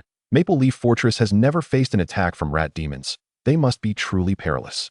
Nobles care little for the facts, instead placing greater value on appearances and prestige. Field raised the skull, revealing a look of trepidation, concocting a fairy tale of sorts. This monster has been in and out of my ranks 7 times, with no one able to withstand its claws. Can you comprehend that despair? I could only pray for a miracle. Simon nodded, like consuming all the honey without any reserves, that kind of despair. In the face of death. It was indeed the goddess who responded to me. A bolt of divine lightning struck down upon the wretched beast, granting my knights the opportunity to slay it. Thank you, goddess. Simon listened, wide-eyed, tracing the symbol of the goddess of love upon his chest, filled with trepidation. The northern provinces are synonymous with hell. The church and the royal family have repeatedly failed to subdue it. For you to return alive is nothing short of miraculous. Indeed. But for the peace of the empire and the precious treasures, I am more than willing to take risks. Field shrugged, adjusting his collar to cool himself, especially regarding rare treasures, such as the long-extinct vintage wine, Black Pearl wine. This greedy rat demon was also a discerning creature, fiercely guarding the wine treasures. My heavens! Did I hear correctly? Black Pearl wine. The exclusive wine used in royal banquets a decade ago? Simon's eyes sparkled. Let me see those rare vintages. I can hardly wait. Nobles are utterly defenseless against precious items. While Field's acquisition of the wine was not particularly challenging, adding a layer of difficulty through mere words raised its value significantly, enhancing its prestige. Prizing open the barrel, the rich aroma of the wine filled the room, and Simon eagerly sampled it, subsequently revealing an expression of ecstasy. This is the taste. You have no idea. My father has preserved a bottle, and it was only last year on my birthday that he allowed me to savor a glass. The velvety smoothness of its taste was exquisite. I wager my father would be envious beyond measure. Field chuckled. Indeed, a noble beauty requires the support of noble aristocrats. And fine wines demand the discerning palate of the virtuous. Even in contemporary shopping, individuals are more inclined to purchase items imbued with stories. For instance, dear family, I bring you a windfall, originally worth 900 million. I compelled the owner to reduce the price with my knife. And now it's merely 9 coins. Who could resist such a deal? I felt as though I had found a kindred spirit. I procured these precious wines. Simon unabashedly admitted this and summoned a servant to whisper a few words before addressing Baron Field. Please hold on. I must consult with my advisor regarding the price. This is no trivial matter. By all means. After a brief discussion, Simon proposed a price of 500 gold coins per barrel. This was precisely the initial funding Field sought in the Twilight Realm. A standard sherry cask holds approximately 500 liters, equivalent to 134 pints, with a single glass being 1 pint. Noble wines typically cost around 25 copper coins per glass. So the total price for an ordinary barrel amounts to approximately 26 gold coins and 41 silver coins. In Chapter 34, the sinful treasure of Maple Leaf City, if auctioned, the limited edition Black Pearl wine could fetch 20 times its price, generally fluctuating around 550 gold coins. However, auction houses take a cut of 10, and a portion must be submitted as commodity tax to the aristocracy, leaving a maximum of 400 gold coins in hand. Field intended to sell the wines in bulk directly to the nobility, thus avoiding any tax obligations. The price of 500 gold coins was already exceedingly generous. My friend, may I acquire that rat fiend's skull for 20 gold coins? I wish to display this valiant trophy in my collection. Of course. Field feigned a pained expression. Suppressing a laugh, his own tale had evidently touched Simon. In truth, this wretched rat fiend had barely lasted 3 minutes before Ashina, rendering it of little value to him. Field gave a thumbs up, asserting that a noble identity requires exemplary artifacts for enhancement, suggesting that these bore the divine majesty of miracles. After a venture into commerce, he amassed 20 gold coins, a yield that could only be described as formidable. Yet, Field did not foolishly carry away all the gold coins. Instead, he paid 30 gold coins to deposit 3,000 gold coins in the royal treasury established in Maple Leaf City. This not only demonstrated his sincerity in collaborating with Maple Leaf City, but also safeguarded him from potential banditry. Field understood well that, despite Simon's current ostentatious demeanor, he was likely grieving internally and perhaps plotting to reclaim his funds. Maple Leaf City profits while Maple Leaf City spends. Neither intended to bring wealth home. Baron Field, I am delighted to engage in trade with you. The maid has prepared the bed and has drawn warm water to the proper temperature. It is time to indulge in the nature of man. Indeed, not with those base servants. As Field anticipated, Simon, after spending a considerable sum of gold, could no longer contain himself. He jiggled his belly affectionately and linked arms with Field. I bet you've never encountered a highborn chosen one. Field mused inwardly. My chosen one is quite accessible, simply delightful. Cough. Indeed, I have not encountered one. The chosen are rare treasures, far too few. Field played along. Feigning interest, Simon grandly declared, Humph, Maple Leaf territory possesses a unique treasure. Come, I invite you to behold it. You have never seen such a magnificent rarity. The rare treasure of the Kingdom of Daughters is the king of the Kingdom of Daughters. Surely, the rare treasure of Maple Leaf City isn't your dancer who can barely ride with a horse and its steed. Field's lips twitched. Indeed, having spent 5,000 gold coins, Simon was eager to recoup his investment. Cough. Perhaps another time. Field awkwardly wiped his cold sweat and shifted the topic. Baron Simon, might I inquire if Maple Leaf City has any dire wolves for sale? I require a substantial number of them. As Simon pulled Field upstairs, he replied, Dire wolves? Those rare creatures have only been spotted in the nomadic Khanates. They are quite elusive. Field possessed superior physical attributes compared to Simon. The ailing noble before him had been drained by indulgences. With a few deft pulls, Field freed himself, taking a few steps back and clearing his throat to alleviate the awkwardness. The northern province is rife with corrupted flora, squirming tendrils, and masses of flesh. Horses can easily get their hooves ensnared. I need mounts better suited for such complex terrains. Moreover, dire wolves are quite impressive. They would serve as a symbol of my valor. Aware that he could not retain Field, Simon merely jiggled his belly. I will instruct the merchant caravans to keep an eye out for dire wolves. No one would refuse gold. Even cubs would be acceptable. I assure you I can offer a satisfactory price. Field pondered that once Simon procured them, who else would be interested in purchasing in bulk? He would negotiate the terms then. Field's lordly skill allowed him to appoint 51st-tier wolf cavalry at once, but it required dire wolves to do so, for they would be a formidable asset. Furthermore, the genetic line of dragon-blooded wolves must be preserved. It is an invaluable treasure. much like the royal griffins. They trace their lineage back to the sacred griffins of the founding emperor. The treasures left by the Chosen are not limited to artifacts, but include animals, techniques, or magical energies, all of which can be utilized. I shall return to the northern province to explore further, sensing that treasures and glory beckon to me. Field bid a brief farewell and turned to depart. Soon after Field's exit, Simon displayed a pained expression, groaning as he walked towards the guest room. Oh, my dear coins. So small, so pitiful, so enticing. My heavens, they have all slipped away from me. Could there be a worse fate? Aside from that time my long loaf broke. Upon reaching the guest room, Simon opened the door casually, revealing a figure exuding an allure that penetrated to the core, dressed in sheer garments. Legs crossed in a graceful pose, waiting for an extended period. I thought it would be the handsome Baron of Twilight Realm. The woman stated coldly, despite her provocative attire. Her gaze was unusually calm. Moreover, that thing of yours is hardly a long loaf. At best, it resembles a small maggot. Field, disinterested in carnal pleasures, preferred adventure and the appropriation of the gold that rightfully belonged to him. Simon, not angered by the jibe, lamented, had I known, I would not have allowed those base maids to entice her. She might think I possess no worthy offerings. I should have let you proceed directly. Who knew a transaction of 5,000 gold coins would materialize? How vexing that the northern province still harbors remnants of treasures. Isn't it all just corpses and tendrils? Perhaps I should send someone to assassinate him. Ha, your miserly tendencies have resurfaced. Long-term business yields greater profits. They have saved, demonstrating their sincerity. Now is not the time for violence, especially not in Maple Leaf City. Simon pouted like a 200-pound child. Very well, you are correct. Your utilitarianism has frightened him. Such an adorable boy. I long to possess him. The woman seductively licked her lips, reclining on the soft cushion, securing her right hand with shackles. Her eyes glinting mischievously as she added, or perhaps he has unique tastes. Nobles often harbor peculiar preferences. Some fancy handsome youths, others are drawn to infants. And even some nobles revel in the spectacle of slaughter. Thus, Simon, have your servant inform him that on the 15th of the coming month, Maple Leaf City will host an underground masked ball, and he must attend, ensuring all his desires are met. I did mention it in passing. Simon shrugged. The woman matter-of-factly replied, then formal invitations must be sent. The Maple Leaf City Ball welcomes any individuals of value to attend. Well, to be candid, I doubt he will endure for long. Fortune does not always favor him. The corrupt creatures of the northern province are no trifling matter. Many a chosen one has perished within their midst. Chapter 35, In Search of Talent. The woman languidly swayed her delicate arms. That would be most fortuitous. Did he not deposit a portion of gold coins with us?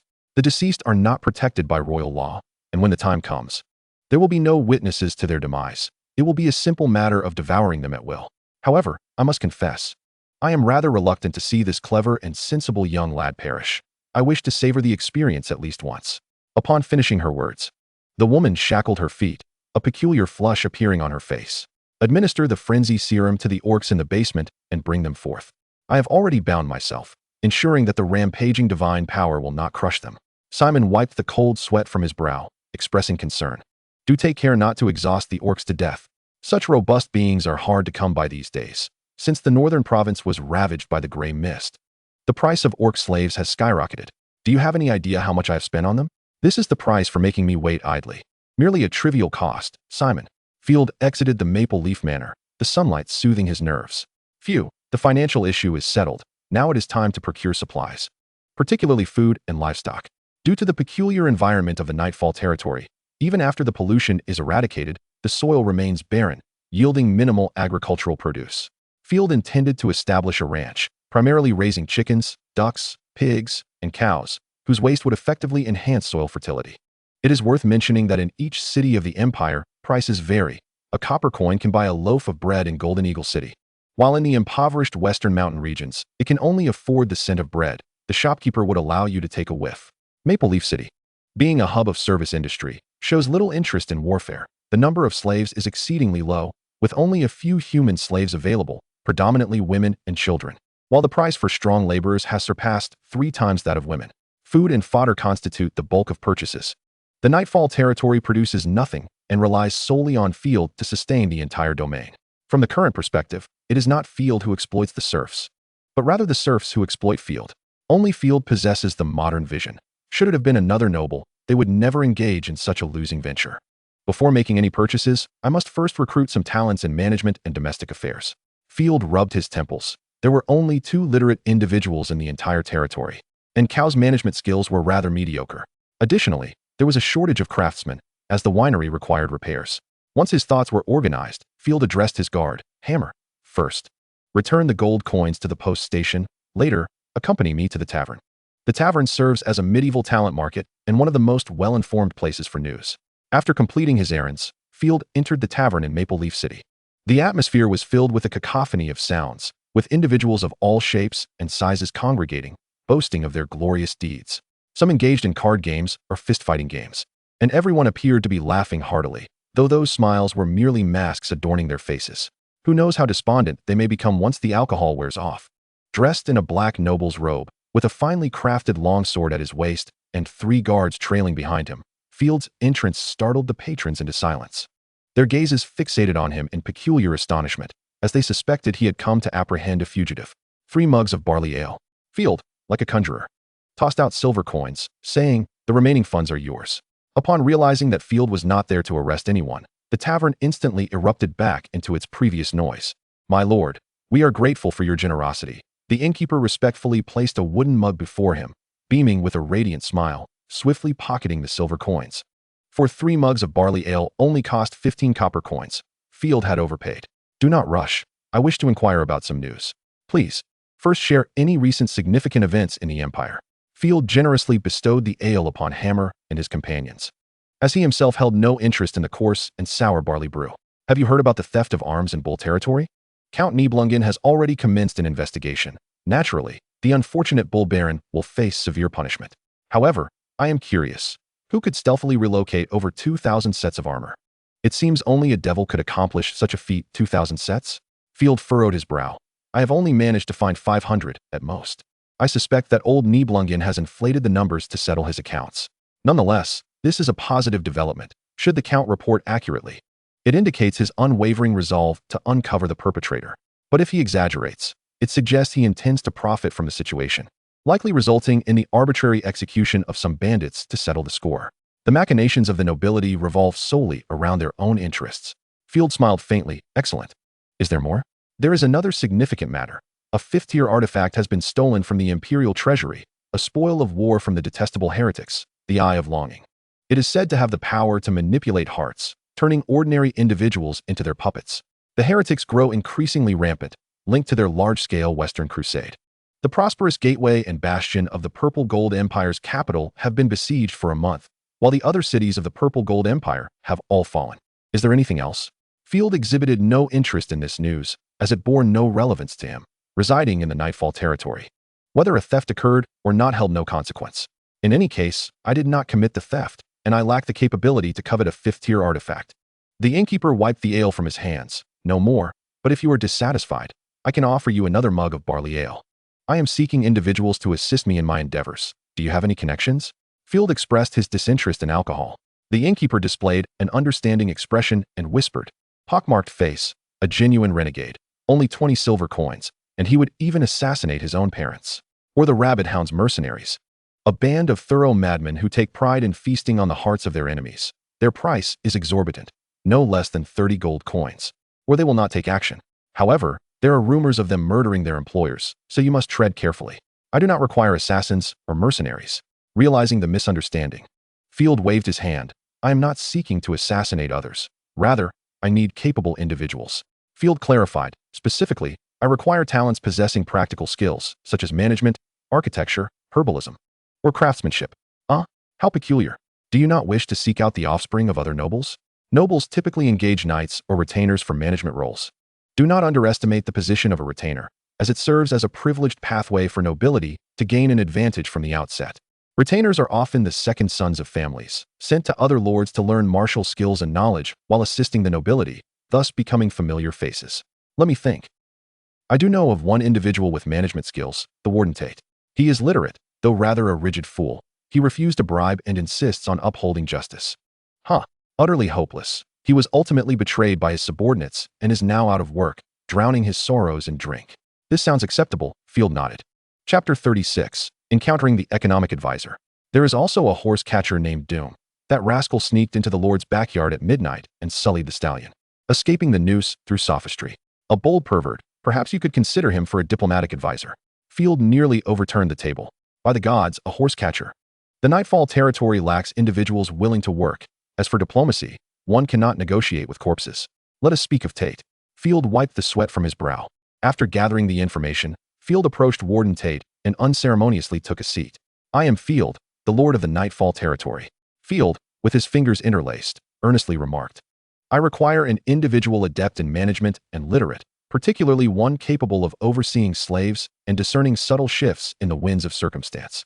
I am uncertain of your professional competencies and whether you are fit for the task. Tate, a middle-aged man sporting a rugged beard, exuded an air of resolute strength. I possess the ability to read and write, having learned from an elderly monk in my youth. However, the crux of the matter is that my experience lies solely in managing prisoners. At the very least, we share common ground. I am prepared to offer you a salary significantly above the market rate, threefold your previous earnings. That is contingent upon my survival, Tate replied, his voice heavy with concern. I have a wife, a daughter, and a mother. The northern province is no place for humans. It is a realm of certain death. Nightshade's domain is undeniably perilous. That much is indisputable. Yet, complacency may prove even more hazardous. Field gestured dismissively. I have heard of your unwavering integrity during your tenure as an enforcer. You have undoubtedly made many enemies, and your colleagues harbor disdain for you. I suspect the local gang has long been plotting revenge, especially against your family. They dare. Tate's eyes reddened as he angrily slammed his wooden cup down, beer splattering across the table. Your reaction confirms my suspicions, and I believe you are acutely aware of the truth. Field understood he had struck a nerve. Let us venture to Nightshade. It may be a den of corruption, but perhaps it is preferable to a hell of decay. Furthermore, I must add, the northern province is not an absolute death trap. At least I am still alive. You have persuaded me, Tate conceded, sinking into his seat, anxiety gnawing at him as he feared for the safety of his wife and daughter. I now seek only to escape. Perhaps the remote cursed lands are my true sanctuary. Field then proceeded to assess Tate's knowledge. Approximately a quarter of an hour later, he chuckled heartily, placing a gold coin on the table. This is a signing bonus. Meet me at the way station outside the city by noon tomorrow. Tate nearly blinded himself by the glimmer of the gold coin, astonished that the nobleman before him would so readily part with such wealth after a brief conversation. This is far too generous. Indeed, I am quite affluent, Field asserted resolutely. This reflects my sincerity. Do not disappoint me. Very well. Tate wasted no time and hastily departed. My lord, haha, I hear you are in search of talent. A provocatively dressed woman leaned in, her posture suggestive. Field cast a glance her way, momentarily distracted by the depths of her allure. Ahem, indeed, do you have a recommendation? He responded instinctively. The woman, boldly approaching, pointed to her bosom. Toss a silver coin into my treasure, and I assure you it will be worth your while. Field, momentarily dazed by her audacity, swiftly regained his composure. Stepping back to maintain a respectful distance, he extended a silver coin toward her. Miss, I seek only valuable information, not frivolous distractions. Please take this matter seriously. He was a man who had turned down the advances of exquisite courtesans, and he certainly would not fall prey to her charms. The woman shifted uncomfortably, unaccustomed to encountering seriousness and gentlemanly decorum. Very well, my lord. I have a carpenter client, an old friend named Greyhound, whose craftsmanship is exceptional. I mean, his woodwork is outstanding. He seeks fortune in distant lands. Perhaps you could recruit him. Where might I find him? Field inquired eagerly, rising from his seat. He has gone to the Merchant Guild in search of work. The streets of Maple Leaf City, like those of Nightshade, were rife with refuse and excrement, the stench overwhelming. Field rubbed his nose. Since arriving in this world, he had yet to experience a day of comfort. Greetings, I am seeking Greyhound. I understand he is in search of employment, and I believe my domain has a position for him. Field addressed the receptionist at the Merchant Guild. Oh, you have arrived rather late. He has already been recruited by the merchant and economic advisor, Kuchi, and is set to travel to Falon City to construct stables for Lord Adrian Ross. Adrian Ross, Field's brother, was the very same perverse nobleman who had slain the former lord's beloved. The receptionist, having delivered his message, paused momentarily before pointing behind Field. My lord, Kuchi approaches. Perhaps if you offer enough gold, you could secure that carpenter. Field turned and caught the terrified gaze of Kuchi. The merchant, dressed in a finely woven linen shirt and leather boots, wore a woolen cloak that could sustain an ordinary person for 2 or 3 months. You Kuchi, thought you had seen a ghost. He stammered, clutching his son. By the Valkyries above. Can you see him? Goodness, did Field return as a specter from Nightshade? His son, equally bewildered, rubbed his eyes and craned his neck in disbelief. Do not be so alarmed. Field stepped forward, raising an eyebrow at the merchant, who was well past 50. I am quite alive. Surprised, are you? Kuchi was momentarily flummoxed. In his experience, few who ventured into the northern province ever returned. At least, no one without the protection of an army or a chosen one could accomplish such a feat consequently. Upon Field's entrance into the northern province, the Ross family had tacitly accepted his demise. They had even vacated a room to serve as a temporary guest chamber and held a memorial service in his honor, celebrating with song and dance late into the night. Damn, I must inform Lord Adrian, Kuchi whispered, yet managed to maintain a facade of feigned cordiality. Oh, thanks to the goddess's protection, it is a pleasure to see you safe and sound, esteemed Baron Field. While his words were polished, the old merchant had failed to extend even the most basic of courtesies, his insincerity glaring. I am equally pleased to see you, my brother's economic advisor, Field replied, a smile gracing his lips, showing no sign of reproach for Kuchi's lack of decorum. Kuchi patted his chest. You remain as benevolent as ever. I wonder what brings you to the Merchant Guild. If I can assist you in any way, it would be my duty. I am certain Lord Adrian would also be eager to help, as he often speaks fondly of you. Disregarding the pleasantries, Field nodded, unabashedly stating, I require a carpenter. I hear Greyhound has been recruited by you. Since you are willing to assist, might you relinquish Greyhound to me? Alternatively, I am prepared to purchase him. My domain necessitates a skilled woodworker. Kuchi's lips twitched in disbelief. I was merely being polite. You cannot possibly be serious. That may prove impossible.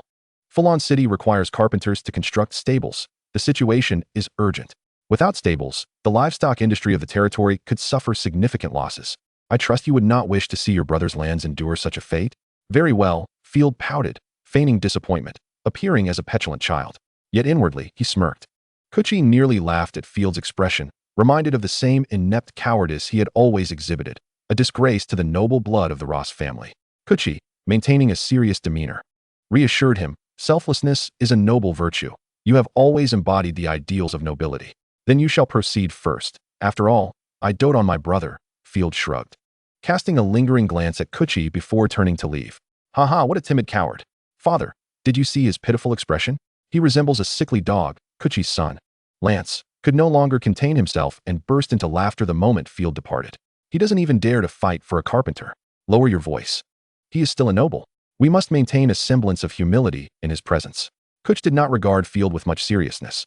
He twisted his ample belly a couple of times, and then deduced that Field might not have ventured into the northern province. I suspect he has directly slipped away to indulge himself here. This matter must be promptly communicated to the Baron. For a living, Field could lay claim to a considerable share of the inheritance. The old count has been nearly drained dry by Field's stepmother, and the opportunity to divide the estate is certainly at hand. As Adrian's economic advisor, the greater Adrian's wealth, the more he would benefit. A mere adjustment of the accounts would suffice to secure him a lifetime of indulgence. Yet, what if Field truly entered the northern province and emerged unscathed?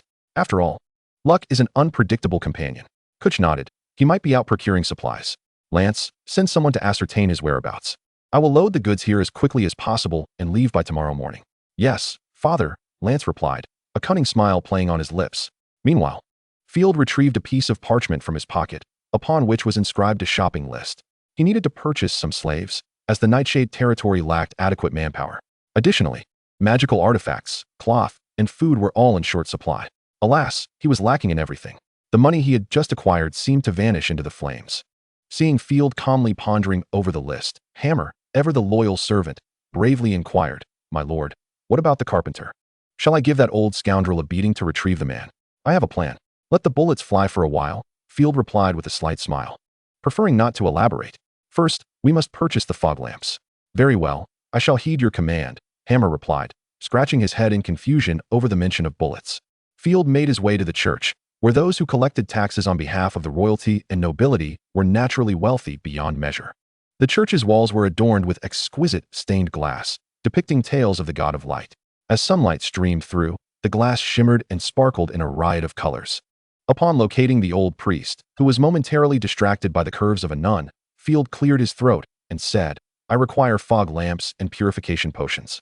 How much do they cost? The old priest, startled, stammered, welcome, lambs seeking divine favor. I must clarify that the fog lamp is not merely a matter of money. It entails a sacrifice and atonement. The fog lamp requires a donation of 25 gold coins, while the purification potion necessitates a donation of 1 gold coin. May the goddess of light bless you. A lucrative arrangement, indeed. Field had calculated that to swiftly eradicate the corruption of an acre of farmland, 3 purification potions would be required. Furthermore, the fog lamp could only sustain itself for about 25 days, just by remaining in the territory to purify the farmland. He would burn through more than 20 gold coins daily. The purification of wells would be even more daunting, requiring an estimated 80 potions for safe drinking. This was all without Field fully committing to the cultivation efforts. Very well, I shall take them all, Field declared, wishing to avoid further dealings with the priest. Yet these specialized products could only be obtained through the church, which possessed secrets even the royal family did not. The old priest's eyes gleamed with delight. His previous annoyance dissipating as a smile creased his face, resembling the bark of an old locust tree. Wait, I am willing to offer more. A large-nosed man entered, brandishing a certificate of gold coins. I wish to donate an additional 10 gold coins to the God of Light. Please grant me all the divine gifts. The priest paused, his face beaming brighter than a flower in bloom. Ah, I can sense your increased devotion. 20 coins, Field interjected, maintaining an impassive demeanor. The large-nosed man chimed in. 21 coins. 30. 31. Very well, it is yours, Field relented, furrowing his brow as his mind raced. This fellow couldn't possibly be a plant from the church, could he? Had he stepped out without consulting the almanac today, leading to such misfortune? Regardless, Field was unwilling to suffer a loss. The price of 30 gold coins was already exorbitant. He could not guarantee that luck would favor him again in discovering the Black Pearl wine. However, was what I desired something that could be easily snatched away? Regardless of whether you were from the church, if you sought to steal from me, you must be prepared to pay the price. Watching the large-nosed man abscond with the goods, Field discreetly handed a small pouch of gold coins to a guard and whispered a few words before nonchalantly continuing his shopping. Ha! Just as he turned the corner, Field heard the raucous laughter of the large-nosed man behind him. Did you see his expression? More amusing than a circus clown. Kutch's son, Lance, dashed out from an alley, his face aglow with excitement. Isn't it amusing to toy with a noble? What a delightful experience. I shall inscribe this on my tombstone, and my descendants will take pride in me. The large-nosed man, hands on hips, laughed triumphantly for a moment. But then a pang of fear struck him. Lance, but he is a noble. Is it truly all right? Of course, with Baron Adrian's protection, there is nothing to fear. Field is known for his cowardice. After all, Baron Adrian did away with his beloved, and he is still around, isn't he? Haha, how intriguing. The two exchanged cruel jests for a while. Lance chuckled, nudging the large-nosed man with his elbow. Let us continue to tease him, but we must return the goods afterward. If my father discovers I misappropriated such a sum, he will surely kill me. Haha. Chapter 38. Selling Scrolls. The Merchant's Second Interruption.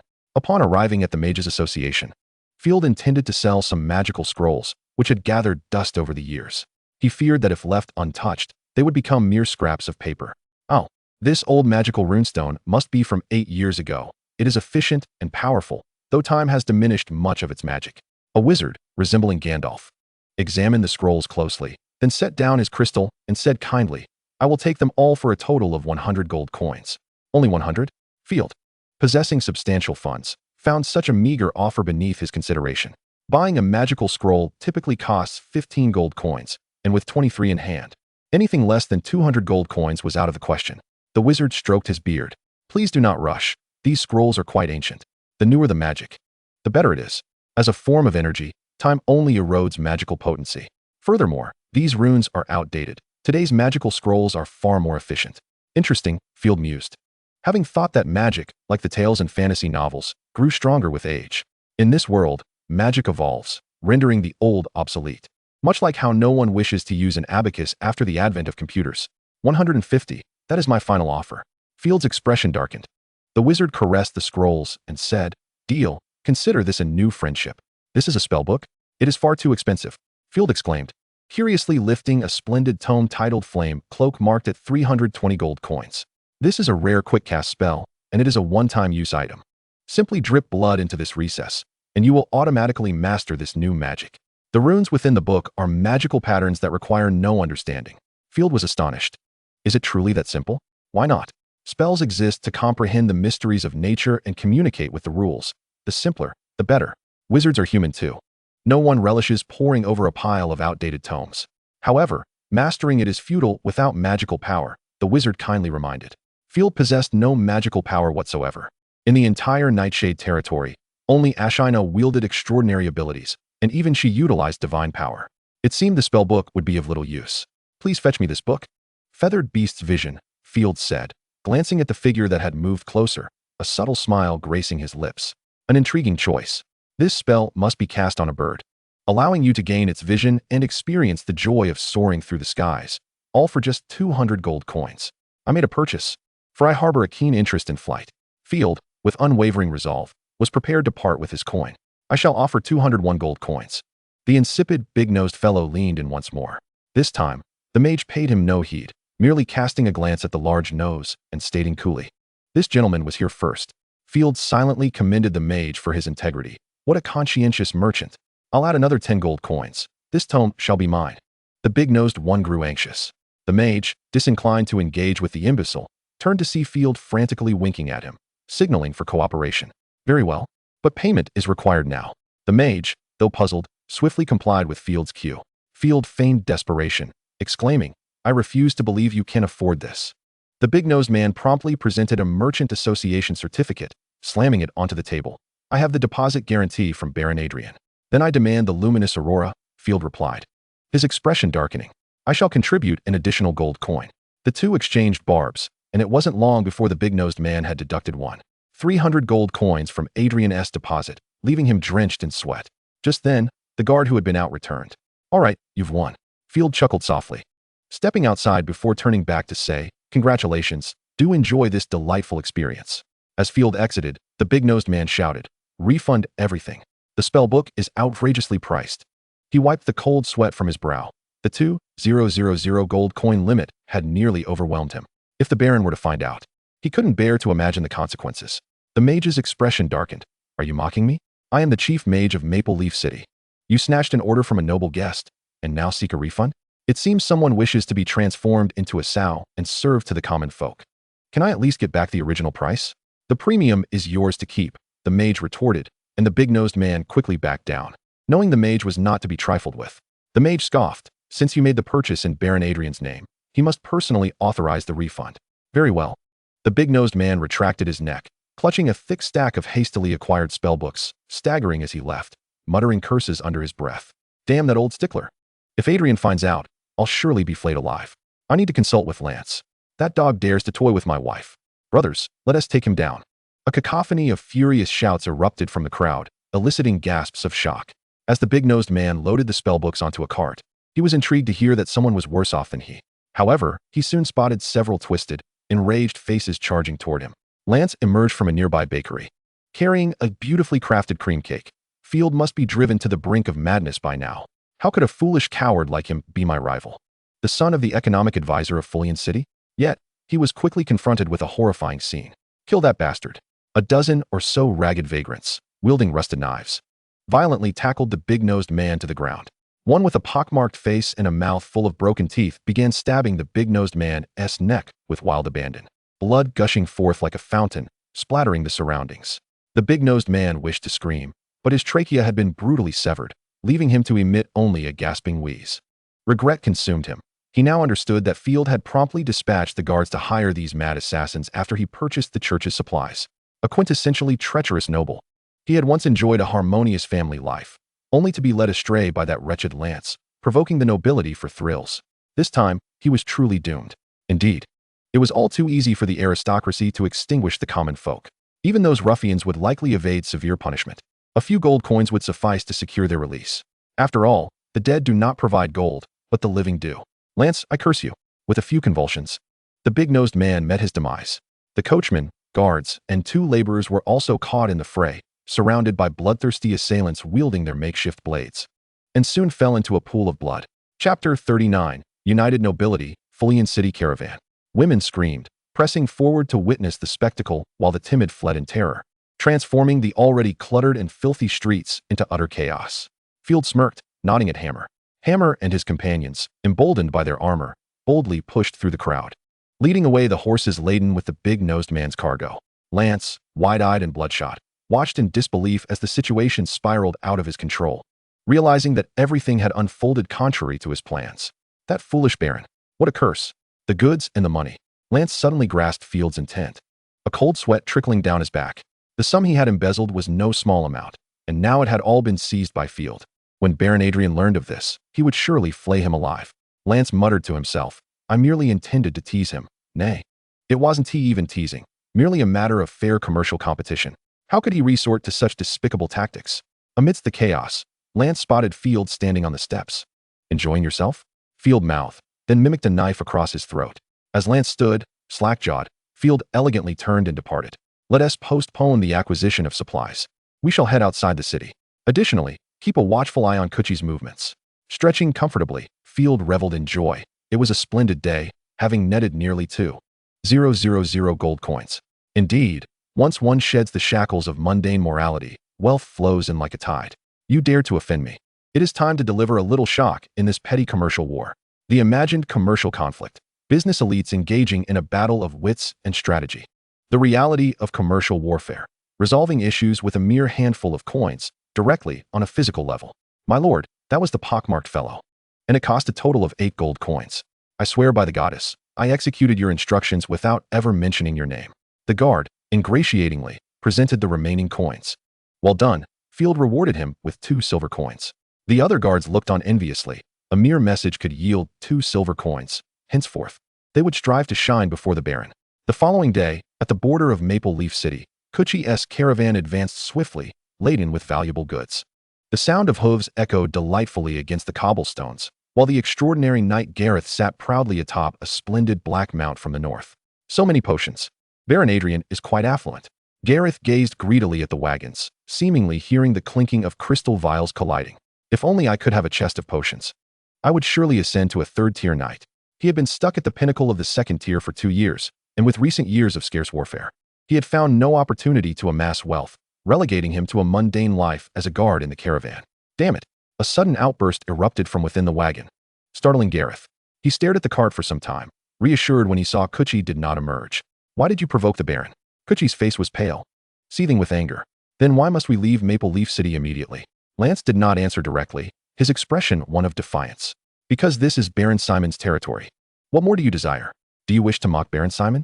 Forgive me, father, but we must report Baron Simon and apprehend Field. Lance seethed with indignation, asserting that he had witnessed the murder of Big Nose, and if necessary, he could testify to it. Do not mention Big Nose, for the nobility. The death of a commoner holds no more weight than that of a rat. Besides, you fool, do you understand the consequences of falsely accusing a noble? The entire continent will not harbor us. Even if it is not a false accusation, the aristocracy will perceive it as such. Kuch inhaled sharply, clutching his head as a dull throb coursed through his mind. I never imagined you could be so foolish.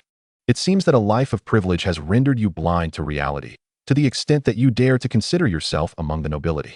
The aristocrats are adept at forming alliances. Though they may appear to be at each other's throats, they unite remarkably when faced with threats from the lower classes. Once they have crushed the lower ranks with their warhorses and lances, they will greedily engage in their internal squabbles over the spoils. This is the nature of class. If Field were to be toppled by the commoners, the authority of other nobles would be instantly undermined, and soon there would be a 2nd and 3rd noble felled by the same fate. Unlike the disparate lower classes, the nobility genuinely supports one another in times of crisis. This is why Field, in his destitution, has no slaves or servants to deride him. At most, a steward may grumble. Kuch appeared, aged by 30 years. Do not let my demeanor before the lower classes fool you. Other merchants respect me. But a single word from Baron Adrian could see me hanged by nightfall, without the need for delay. You are no different, should you dare to expose Field. Baron Simon would see to your demise first, and then turn to Adrian and Field to negotiate their interests. Lance felt a chill envelop him, fear seeping into his bones. What shall we do then? First, we shall return to Fulon City and inform the Baron that Field yet lives. Baron Adrian will deal with him. As for the 2,000 gold pieces, whether we manipulate the accounts or claim that Field sent brigands to plunder us, I must ponder that matter thoroughly. Plunder? Field lacks the capacity to raid us, and Sir Gareth would not aid us in fabricating evidence. Lance remained obstinate, insisting that Field was a treacherous coward. Had it not been for your vow to the goddess, I would have always believed Field a feeble man. Who would have thought he could commit murder? Even Kuch found this reasoning absurd, acknowledging that Field's lack of foundation was common knowledge. It was Lance's own folly that led him to mock him. A thunderous sound reverberated. What is that noise? Before they could peer out of the carriage, they heard the extraordinary knight Gareth proclaim, "There are brigands attempting to raid our merchant convoy in Fulon City. They are truly unaware of their imminent demise." Not knowing I stand guard, Kuch stepped out of the carriage and immediately spotted 20 armored cavalrymen clad in black cloaks, wielding lances, flitting along the right flank of the convoy. The wind howled, occasionally revealing glimmers of gleaming scale armor and protective gear beneath their dark hoods. Reminiscent of the ringwraiths from The Lord of the Rings, they exuded an aura of malevolence and coldness. Steeped in the scent of slaughter, you dare refer to these as brigands? Kutch instinctively felt the urge to curse, but upon seeing Gareth's nonchalant expression, he relaxed. Phew, I was mistaken.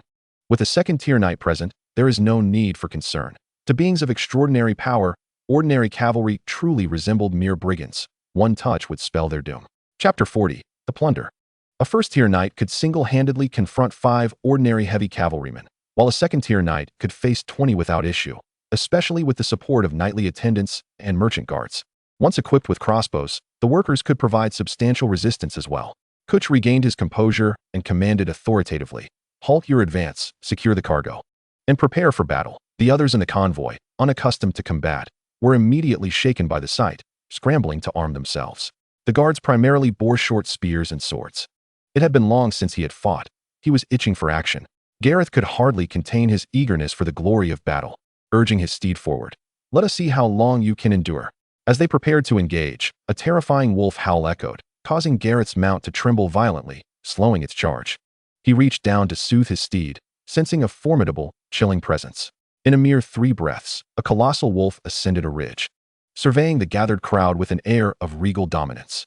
Its body was covered in thick, lustrous scales, and its menacing form appeared as if it were ready to devour anyone in its path, its savage gaze sending shivers down the spines of the merchants. Ashina, cloaked in black, sat atop the giant wolf. It was not the time to reveal her identity, yet her presence instilled fear in Gareth, for he felt his aura tremble. What level of divine selection is this? It hardly mattered, for even a first-tier divine warrior in combat could undoubtedly slay a third-tier knight. It is a divine chosen one. What in the world is happening? Though every cell in Gareth's body screamed for him to flee, the pressure was overwhelming. Yet the spirit of the knight within him refused to allow for retreat. Moreover, he relied on escorting the convoy for profit. One flight would diminish his value. He bellowed, "Kutch, you fool, get the convoy moving. I can only buy time." "For glory." Gareth gritted his teeth, brandishing his lance. "For glory." The 5 attendants beside him also steeled themselves and followed suit. "Huh, a divine chosen one is actually participating in a raid." Gareth's roar was imbued with potent aura, reverberating painfully in the ears of those nearby. As long as he remained loyal to Baron Adrian, wealth, servants, and resources would be within easy grasp. Gareth hoped to shame the divine chosen one into retreat. For a divine chosen one engaging in plunder was indeed a rarity, no matter where a divine chosen one roamed in the empire. Gaining entry into a noble's castle was but a word away. However, Ashina displayed no interest in responding. The dragonborn wolf crouched slightly, poised like a bowstring ready to unleash. Gareth, realizing that negotiation was off the table, spurred his steed forward to seize the initiative. The dragonborn wolf suddenly unleashed a torrent of scorching flames, incinerating the surrounding earth into a cracked wasteland. Alarm bells rang in Gareth's mind as he gripped his lance. Wisps of white aura erupted from his palm, enveloping the weapon and amplifying its menacing presence. With a resounding crash, Gareth swung his lance down upon the flames, scattering them. Yet his countenance paled as his internal organs quaked. Is this the combat power of an aura knight? It is formidable indeed. Ashina's wolf ears twitched, intrigued by her first encounter with an aura knight. Suddenly, her crimson pupils constricted, sensing imminent danger. With a casual motion, she commanded the giant wolf to evade. Though the dragonborn wolf appeared massive and cumbersome, it vanished in the blink of an eye. In that fleeting moment, Gareth surged forward, enveloped in white aura. Charging like a high-speed train, clad in heavy armor and atop a heavily armored steed. The weight of his strike concentrated at the tip of his lance, crashing down where Ashina had been moments before, creating a deep crater and scattering debris. Curse it! She dodged. Gareth seethed with frustration. As the elite forces clashed, the captain of the raiding cavalry, Silver Claw, instinctively glanced at Field observing from afar, then raised his spear. Charge. Leave no survivors. Kill. Kill. The cavalry's training was brief, their skills inadequate. Yet they triumphed over numerous hordes of the undead, instilling in them an audacity unshaken by fear of the enemy. After all, nothing could be more terrifying than the grotesque abominations they had faced. With reckless abandon, they charged towards the merchant caravan. 20 horsemen surging forth with the ferocity of 200, an unstoppable force. Kutch, who had spent many years running trade for the Ross family, had encountered countless ruthless bandits, and even the mercenaries of unscrupulous nobles looting. But he had never witnessed the likes of this.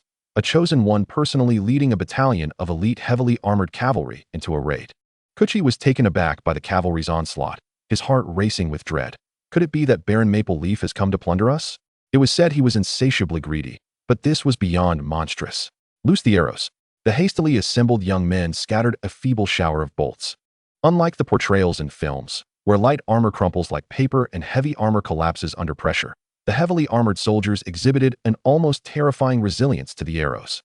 The sounds of clanging metal echoed, and most continued their charge as if nothing had occurred, their speed unwavering. Only one unfortunate soul was struck in the leg by a bolt, tumbling from his steed, before a second bolt could be readied.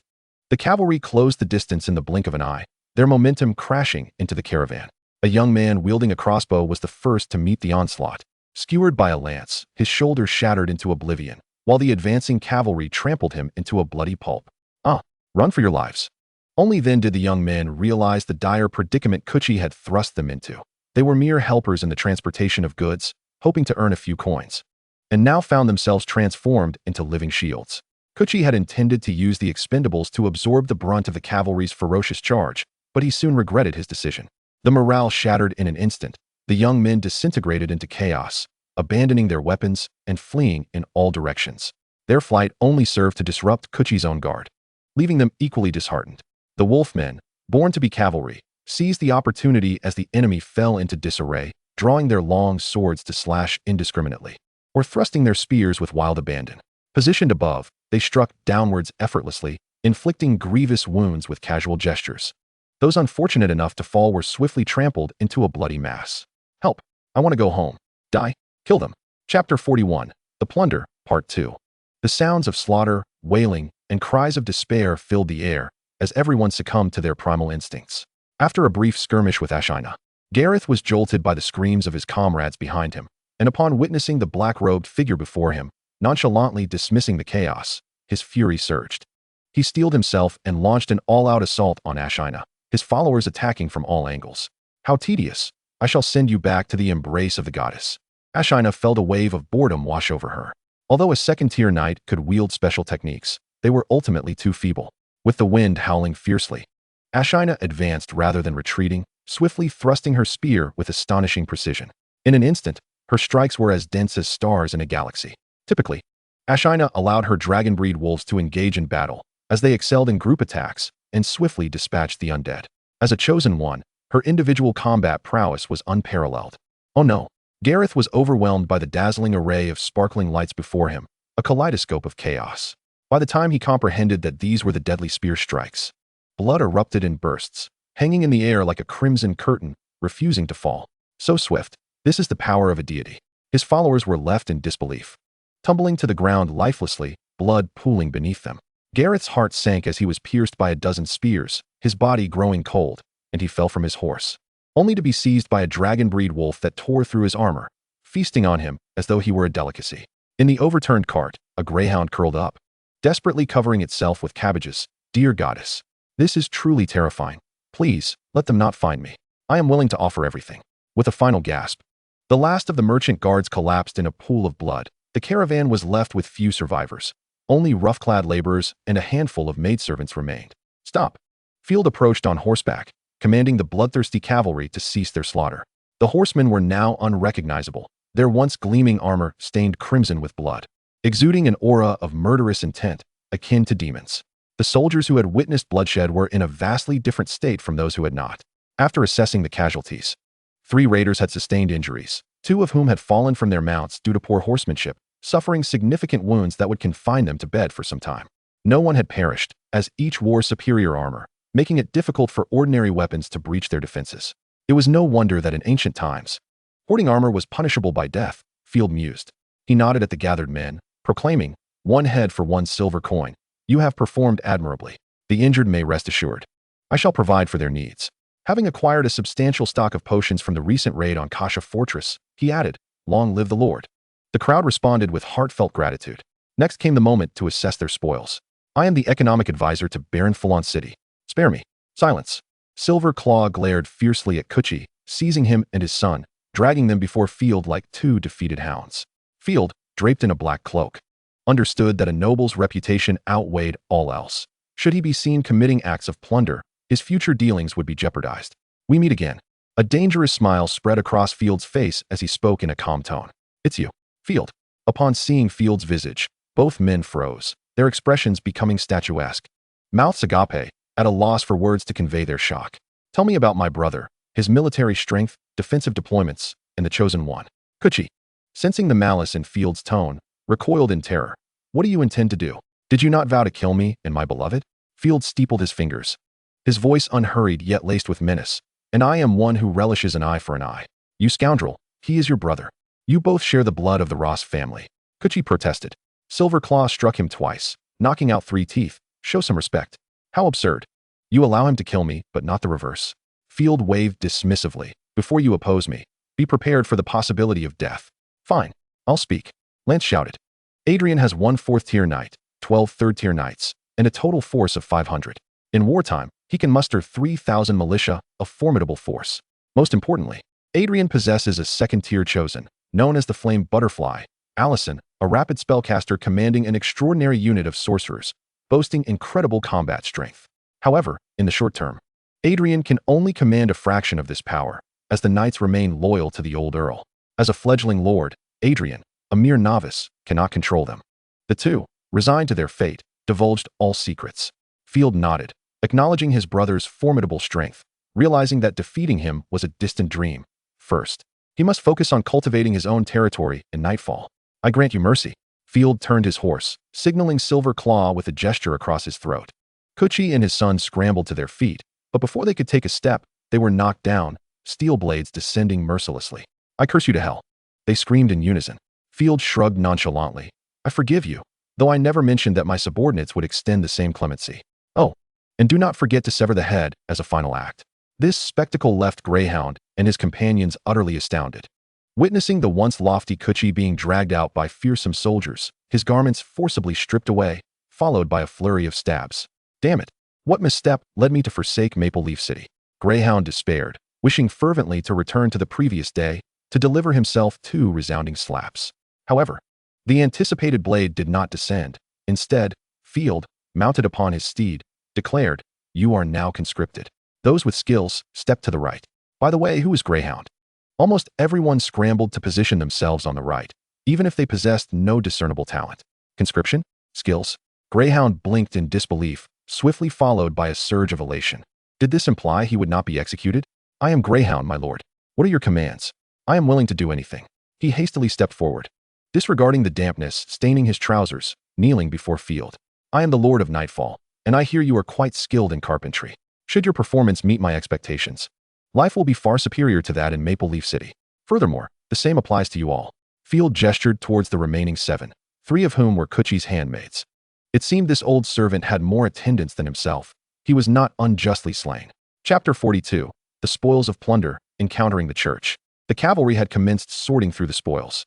Silverclaw opened an exquisite large wooden chest, revealing a dazzling array of neatly arranged crystal vials that nearly blinded him. My lord, you must see this. There are so many potions. Field hurried forward, and even he, well versed in worldly affairs, could not contain his mirth, laughing heartily. These are not mere potions, they are magical elixirs, the specialty of Maple Leaf City. Magical elixirs? Ashtina noted the lord's delight and smiled in return. She picked up a vial, swirling the reddish-brown liquid within. Suddenly, a look of suspicion crossed her face. Surely, this could not be something peculiar? She must ensure the lord does not come into contact with anything strange, akin to that malevolent plant incident that had transformed people into lecherous fiends. To cultivate fighting spirit, one must consume this substance. Just as Gareth had done earlier, aspiring to become an extraordinary knight necessitated first taking the awakening potion, followed by training with magical elixirs. The cost of these elixirs was exorbitant.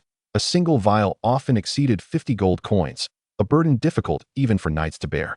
This disparity meant that the strong grew wealthier, enabling them to purchase more magical elixirs, thereby becoming even stronger. The gap between the extraordinary widened swiftly. However, magical elixirs held little value for the chosen ones, serving merely as supplements, trifles to be consumed for leisure. Field himself found them of no use, having long missed the age of awakening his fighting spirit. Let us inspect the other goods, Field said, rubbing his hands together in anticipation, akin to the thrill of unboxing a mystery treasure. After half an hour of clearing the battlefield, Field acquired 2 chests of magical elixirs, totaling 60 vials, alongside 327 gold coins, armor and equipment suitable for a 2nd-tier fighting spirit knight, a card of silk, a crate of healing potions, 12 pack horses, and an assortment of other items, all estimated to be worth around 5,000 gold coins. We are all family. What is mine is yours. Field unapologetically commandeered the entire caravan, proving once again that fortune favors the bold. The spoils from a brief plunder by newly trained cavalry matched the risks of transporting rare wines. He cared little for his brother's reaction. After sorting through the bounty, the group returned to the way station outside the city, where Tate awaited them. I thought you had changed your mind. He exhaled deeply. Despite the soldiers Field had left behind at the way station urging him to be patient, he had sold his house and could not find peace until he met the Baron. With a rare touch of humor breaking his typically stern facade, Tate joked about perhaps pocketing a gold coin. Field laughed heartily. You would miss out on 10,000. His family disembarked from the donkey cart, bowing to Field. An elderly woman with a headscarf and buck teeth, evidently Tate's mother, was accompanied by Tate's wife, who was rather plain, even described as quite unattractive, with dark skin and widely spaced eyes. However, Tate's daughter was stunning, with fair skin and clad in a flowing blue dress. After nodding and smiling at them, Field stated, "Let us procure supplies. The slaves we purchase henceforth will be under your management. I trust you will not disappoint me." Tate, feeling uncertain yet aware of his lack of alternatives, declared loudly, "Leave it to me, my lord." Thanks to his brother's support, Field saved on purchasing fog lamps and purification potions, allowing him to buy 300 slaves, 200 of whom were men. The reluctance of Maple Leaf City to engage in war had led to a scarcity of slaves, and the ones acquired were predominantly the elderly and infirm. The remaining goods focused primarily on essential food and fodder, ensuring the territory would be supplied for 3 months. Additionally, there were 5 cattle, 20 sheep, 2 war horses, 25 camels, and various noble furniture and attire. The total expenditure amounted to 1,970 gold coins, with livestock being the bulk of the cost. After all, it was an era where livestock surpassed humans in value. Furthermore, Field procured 3 homing pigeons, the cooing kind. Fortunately, Tate exhibited a degree of managerial skill, organizing the slaves into 2 groups, strong men and women, children, and the elderly, each carrying different loads, significantly enhancing the transport capacity and preventing the group from becoming unwieldy.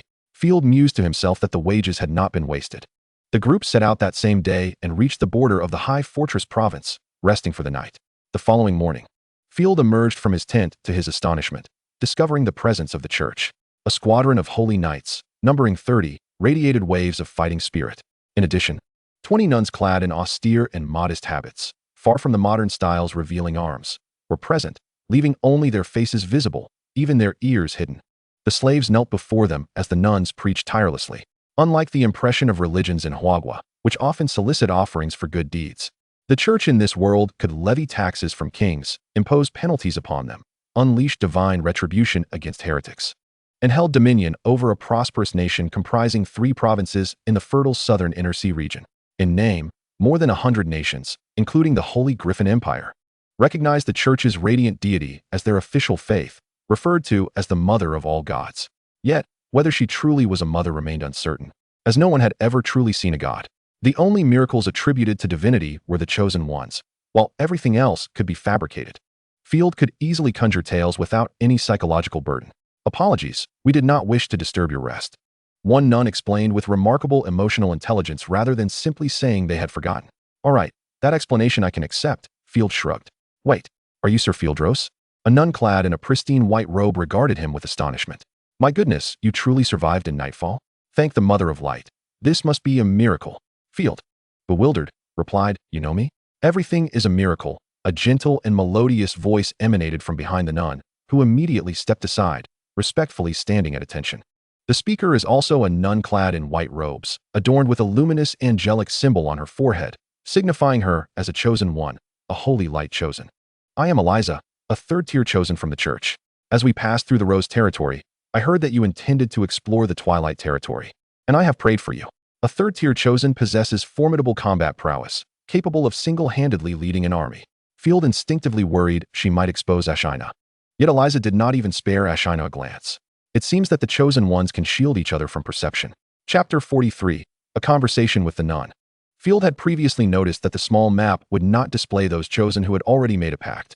Even if Ashina did not conceal her aura, Field could not locate her symbol on the map. If not contracted, the small map would indicate their location, but after the pact, it would vanish. "No wonder my fortune has been flourishing. It turns out a beautiful nun is praying for me." Field, with his eyes closed, jested. Having never received any assistance from the church, and Ashina was not a holy light chosen, but rather a winter chosen of the demi-humans. Field stepped forward, offering a courteous smile. Did you seek out my expedition team solely for the purpose of evangelism? Not merely that, esteemed Baron Field. We wish to collaborate with you. Eliza clasped her hands together, her ample, soft cotton-like arms swaying back and forth, both enchanting and sacred. Field felt a momentary daze and squinted. Please elaborate. Our mission has always been one of redemption and purification, Baron Field. You are isolated in the Twilight Territory, constantly facing the threat of the deceased, and your subjects are but lost lambs. However, the church can establish a church within your Twilight Territory and set up a camp for the church's warriors. I believe this is a splendid proposal that could alleviate your defensive burdens. Although Eliza spoke in an exceedingly persuasive tone, Field found her words increasingly peculiar. Were it not for his adeptness in managing his expressions, his brows would have long been furrowed. This is essentially a military occupation, he mused. Inviting a third-tier chosen to settle in his territory could easily lead to it being claimed in her name. Moreover, during Field's first venture into the Twilight Territory, he had received no support from the church. Now that he had secured a foothold, the church was eager to capitalize on his success. How shameless. I apologize, but I must decline. In truth, we have yet to establish a firm foundation. If you wish to provide assistance, gold coins and mist-clearing lamps would suffice. My subjects and I shall certainly pray every night, extolling the grace of the goddess. Then perhaps we shall speak of this another time, Eliza replied, her expression one of feigned disappointment. Very well, we can discuss it later, Field said, shaking off the distracting thoughts. By the way, Sister Eliza, where are you headed? Perhaps we could travel part of the way together and share a carriage. Field shamelessly suggested, hoping to lead them into a horde of corpses, thereby gaining the advantage of their combat prowess to clear out the gathering undead in the Twilight Territory. Eliza, aware of Field's intentions, promptly declined. There is no need for that. Purifying the monsters is a trial and ascetic practice bestowed upon us by the goddess. We appreciate your kind offer. Field pouted. What a pity. By the way, are you headed to the northern province solely to exterminate monsters? That is partially true, but our primary objective is to recover lost artifacts. Eliza traced a peculiar pattern on her chest, her gaze filled with sorrow. To repel the invasion of orcs and save corrupted beings. The church has repeatedly dispatched troops and chosen ones, with many of my sisters perishing in the northern province. As messengers of the divine, it is imperative we retrieve their artifacts, lest they fall into corruption. When a chosen one dies, their soul and divine power remain within their weapons, forming artifacts, which, over time, may degrade into mere dust. Our destination will not pass through the Twilight Territory, so we appreciate your goodwill. How many artifacts are there in the northern province? Are there any in the Twilight Territory? Field's eyes sparkled with intrigue. Noticing Eliza's discomfort, he adopted a tone of faux compassion. Oh, I mean, perhaps I could assist you in the search. If we find any, we could exchange them for more mist-clearing lamps and purification potions. Thank you for your kindness. But we cannot meet your two requests. Artifacts belong to the Holy Light God, and mist-clearing lamps and purification potions are not mass-produced. They are scarce resources used by the Holy Light Chosen. Field remained undeterred. So, do you have the coordinates of the Imperial artifacts?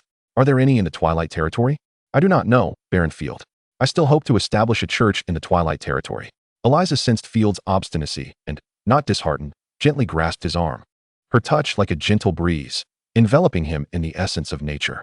There will come a day when my expedition team has firmly established itself and can sustain itself. I will certainly inform you then.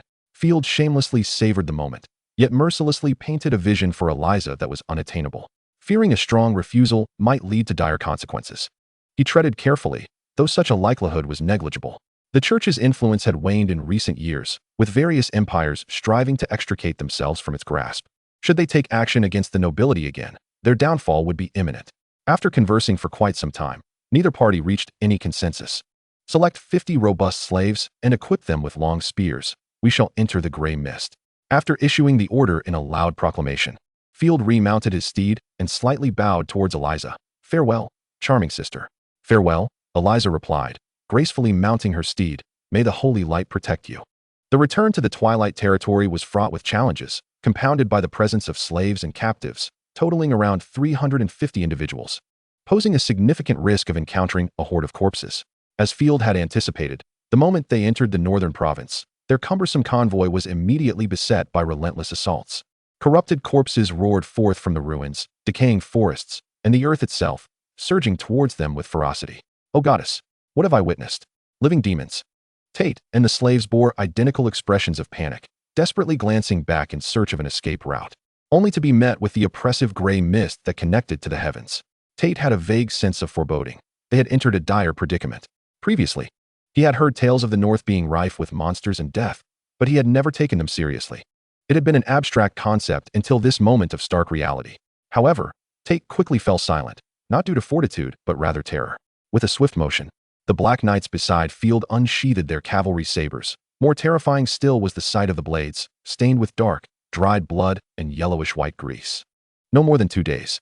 Tate, drawing from years of managing death row inmates, recognized at once that those weapons had just severed flesh and showed no hesitation to do so again. Slaves, remain orderly. Do not scatter. Tate dared not be the one to stand out. He attempted to calm the slaves while anxiously casting glances towards his family's wagon. Chapter 44, Arrival at the Camp. Do not panic. Kill any who attempt to flee. The cavalry captain, Silverclaw, bellowed with a chilling authority.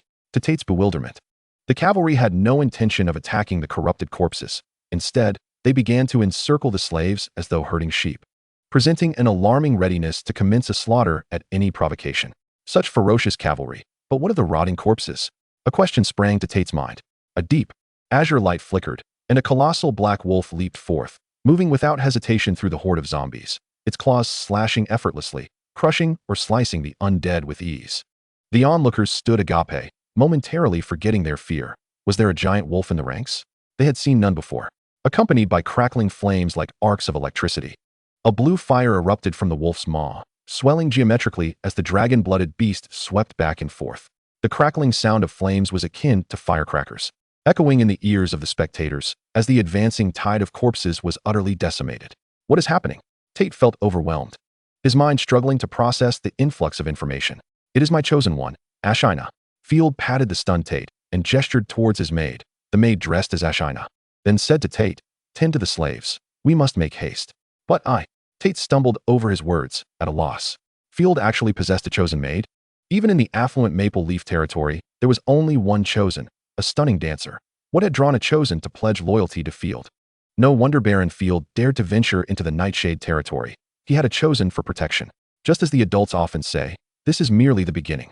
Field's maid chuckled, her laughter bright and carefree. I am not worried in the slightest. As a man, what is there for you to fear? Tate scratched his head awkwardly, feeling humiliated by the maid's teasing. Pull yourself together. The more efficient our actions, the lesser the chance of being encircled by the undead. Field cast a glance at the small map, where numerous skull icons were stirring restlessly, a sight that filled him with foreboding. The horde was becoming more active. Those damned corrupted creatures. It felt as though they were endless. Hurry, we must get the slaves moving. Field's tone grew urgent. Breaking through the horde was perilous, but remaining idle was merely awaiting death. Tate gritted his teeth, casting aside his doubts. Yes, my lord. Countless corpses surged forth from the gray mist, only to be incinerated by the dragon-blooded wolf. Yet more and more corpses followed, akin to moths drawn to a flame, an unending tide. Field's fears were realized. By the time they reached the Grand Estate, 39 had perished to the onslaught of the undead and monsters. 1 warhorse had broken its leg. 2 pack horses had been bitten to death, and 7 goats had been sacrificed to lure the undead tide, resulting in significant losses. Thankfully, the food supply remained intact, and no cavalryman had fallen. Tate's face darkened, nearly as black as coal. This journey had surpassed any perilous encounter in his life. His wife and daughter dismounted from the carriage, trembling and weak, collapsing to the ground, remaining huddled together in fear. To claim he did not regret entering the northern province would be a lie. The relentless assaults from the undead had scarcely ceased. Had they not been ensconced in the gray mist with no way out, Tate would have slapped himself and turned back. Upon arriving at the territory, Tate was struck by the sight before him. He had presumed the northern province to be dismal, yet Field's castle was equally dire, resembling nothing more than a drafty grand estate. Indeed, it was merely a grand estate. Fortunately, the armored guards and the formidable presence of the chosen, Ashina, provided a glimmer of hope. Field's mood was similarly grim.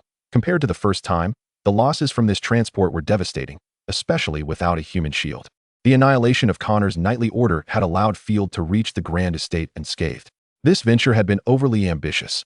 A cohort of 300 was unwieldy, making it impossible to safeguard everyone during an attack. Rubbing his temples, Field attempted to adopt a more positive outlook, thankful that they had managed to bring back all the food.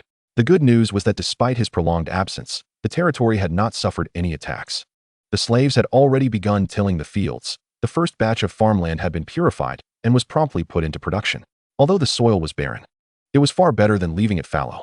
Without plows, their efficiency was severely hindered. Field rode towards the grand estate, observing the slaves who were haphazardly digging holes with their hands or hoes. This scene starkly contrasted with his previous impressions of farming.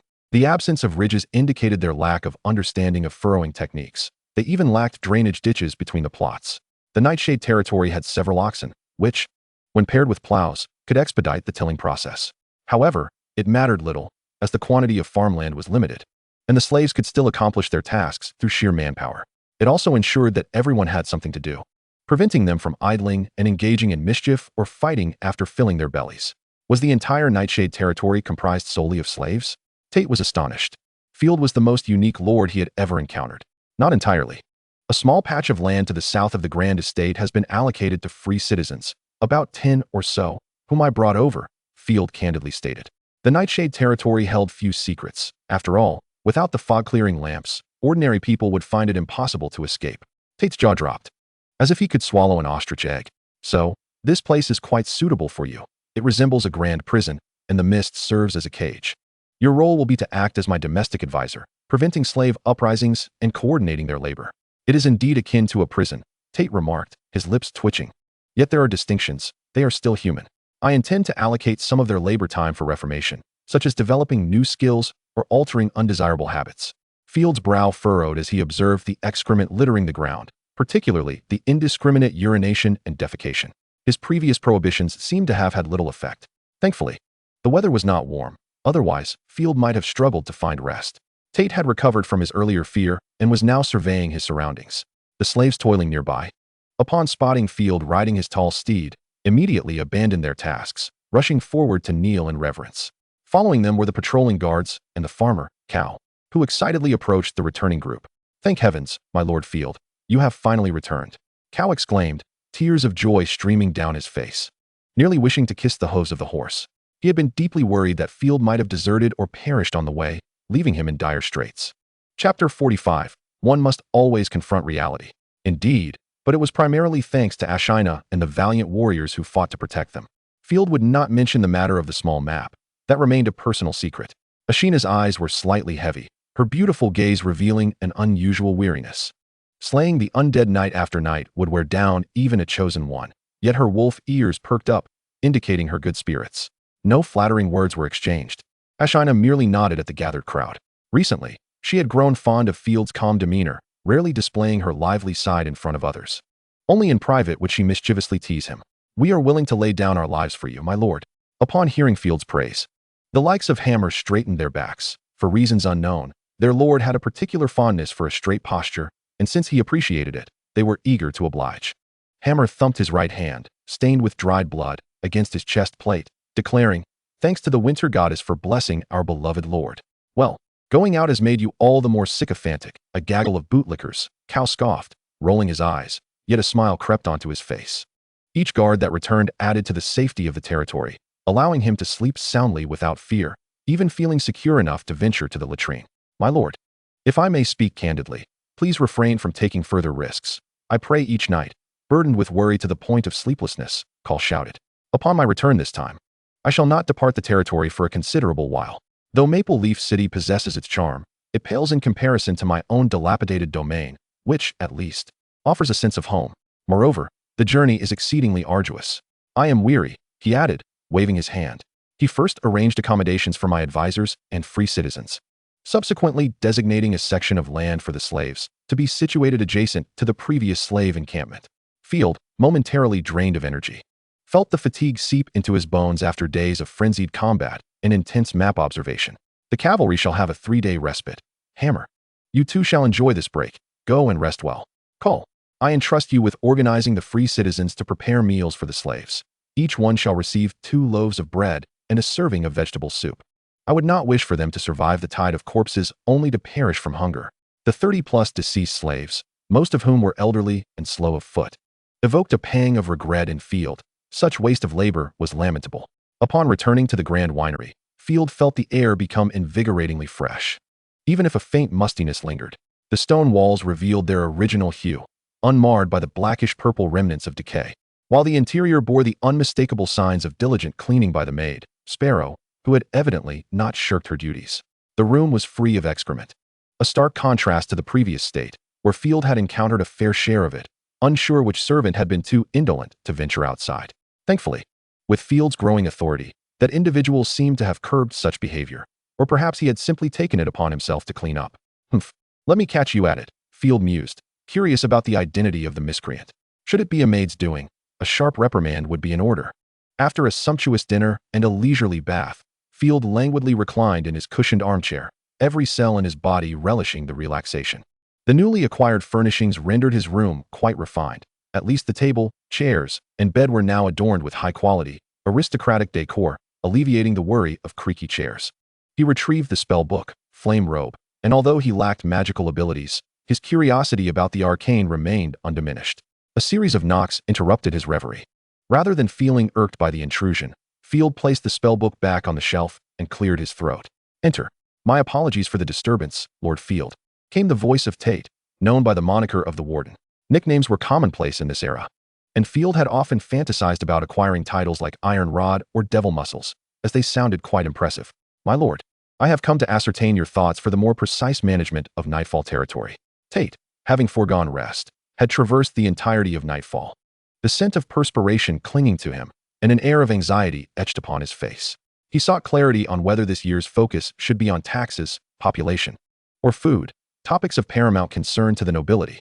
"You've entered work mode more swiftly than I anticipated," Field remarked with satisfaction, nodding. Previously, Tate's countenance had been as dark as that of a gorilla, leading Field to believe he might resign. Tate candidly replied, "One must confront reality. My family is now entwined with Nightfall, and I must exert every effort. I have no desire for my children to fall victim to the mouths of the undead." "Excellent. But the forthcoming focus is neither on taxes nor food, nor on population," Field stated, sipping his red tea. "The current dismal state of Nightfall does not permit production. Even if we set an impossible target of 100 million gold coins in daily revenue, it would be mere empty rhetoric. I have no interest in such futile exercises." He paused before continuing. "First and foremost, we must gradually reclaim the corrupted farmland and residences, organizing manpower to eradicate traces of decay. As Lord, I possess the domain's inherent talents. As long as we thoroughly cleanse the corruption, the deathly fog will not permeate our borders." Field paused again, then elaborated. "Secondly, we must educate the slaves, transforming them into obedient laborers with specialized skills. Ideally, they should all become free citizens. I wish to enlighten the people, and you, I believe, are the expert in this matter.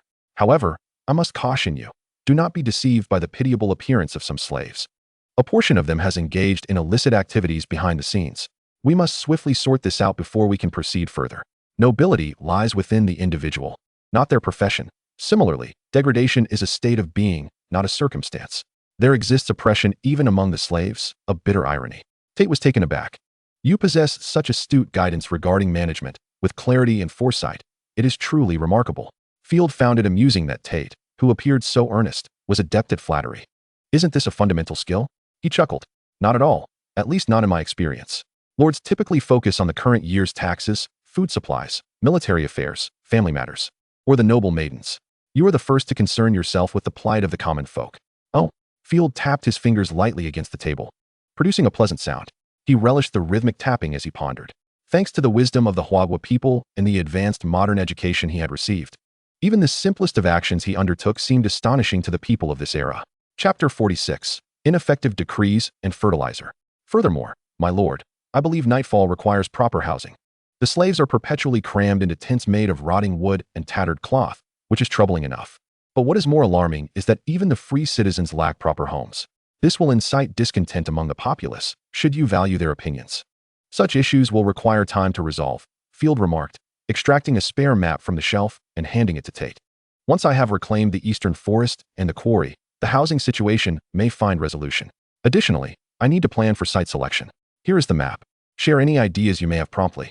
"Yes, my lord." Tate felt the weight of trust and support. Though Nightfall was, in comparison to Maple Leaf, little more than a slum, there seemed to be a nascent potential blooming here. The following morning, the maid served pudding, white bread, and goat's milk. With no dairy cows in the territory, only beef cattle, the goat's milk was a modest substitute, albeit in limited quantity. Ashina donned a lace-trimmed, waist-hugging noble gown, an acquisition from Maple Leaf City, slightly modified to suit Field's tastes.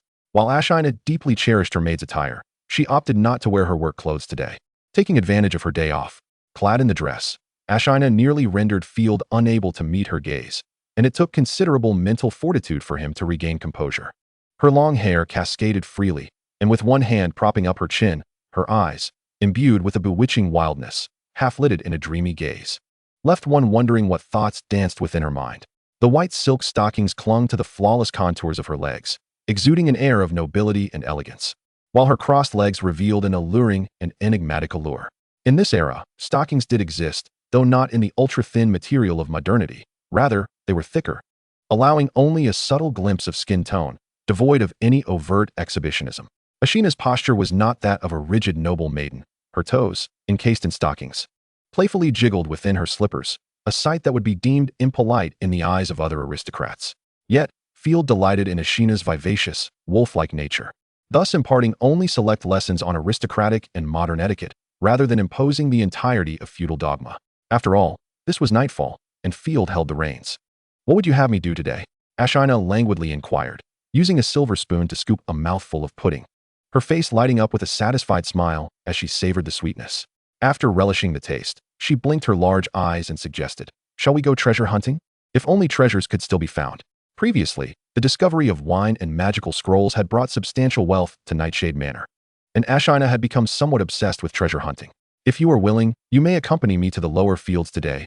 Otherwise, I shall go alone." Field grimaced as he finished the goat's milk, which was rather unpalatable, especially with the cook's addition of salt. Ashina paused, echoing the peculiar term, "Lower fields?" "Ahem. I mean to oversee the work of the farmers and slaves." Without a moment's hesitation, Ashina replied, "Very well, let us go together."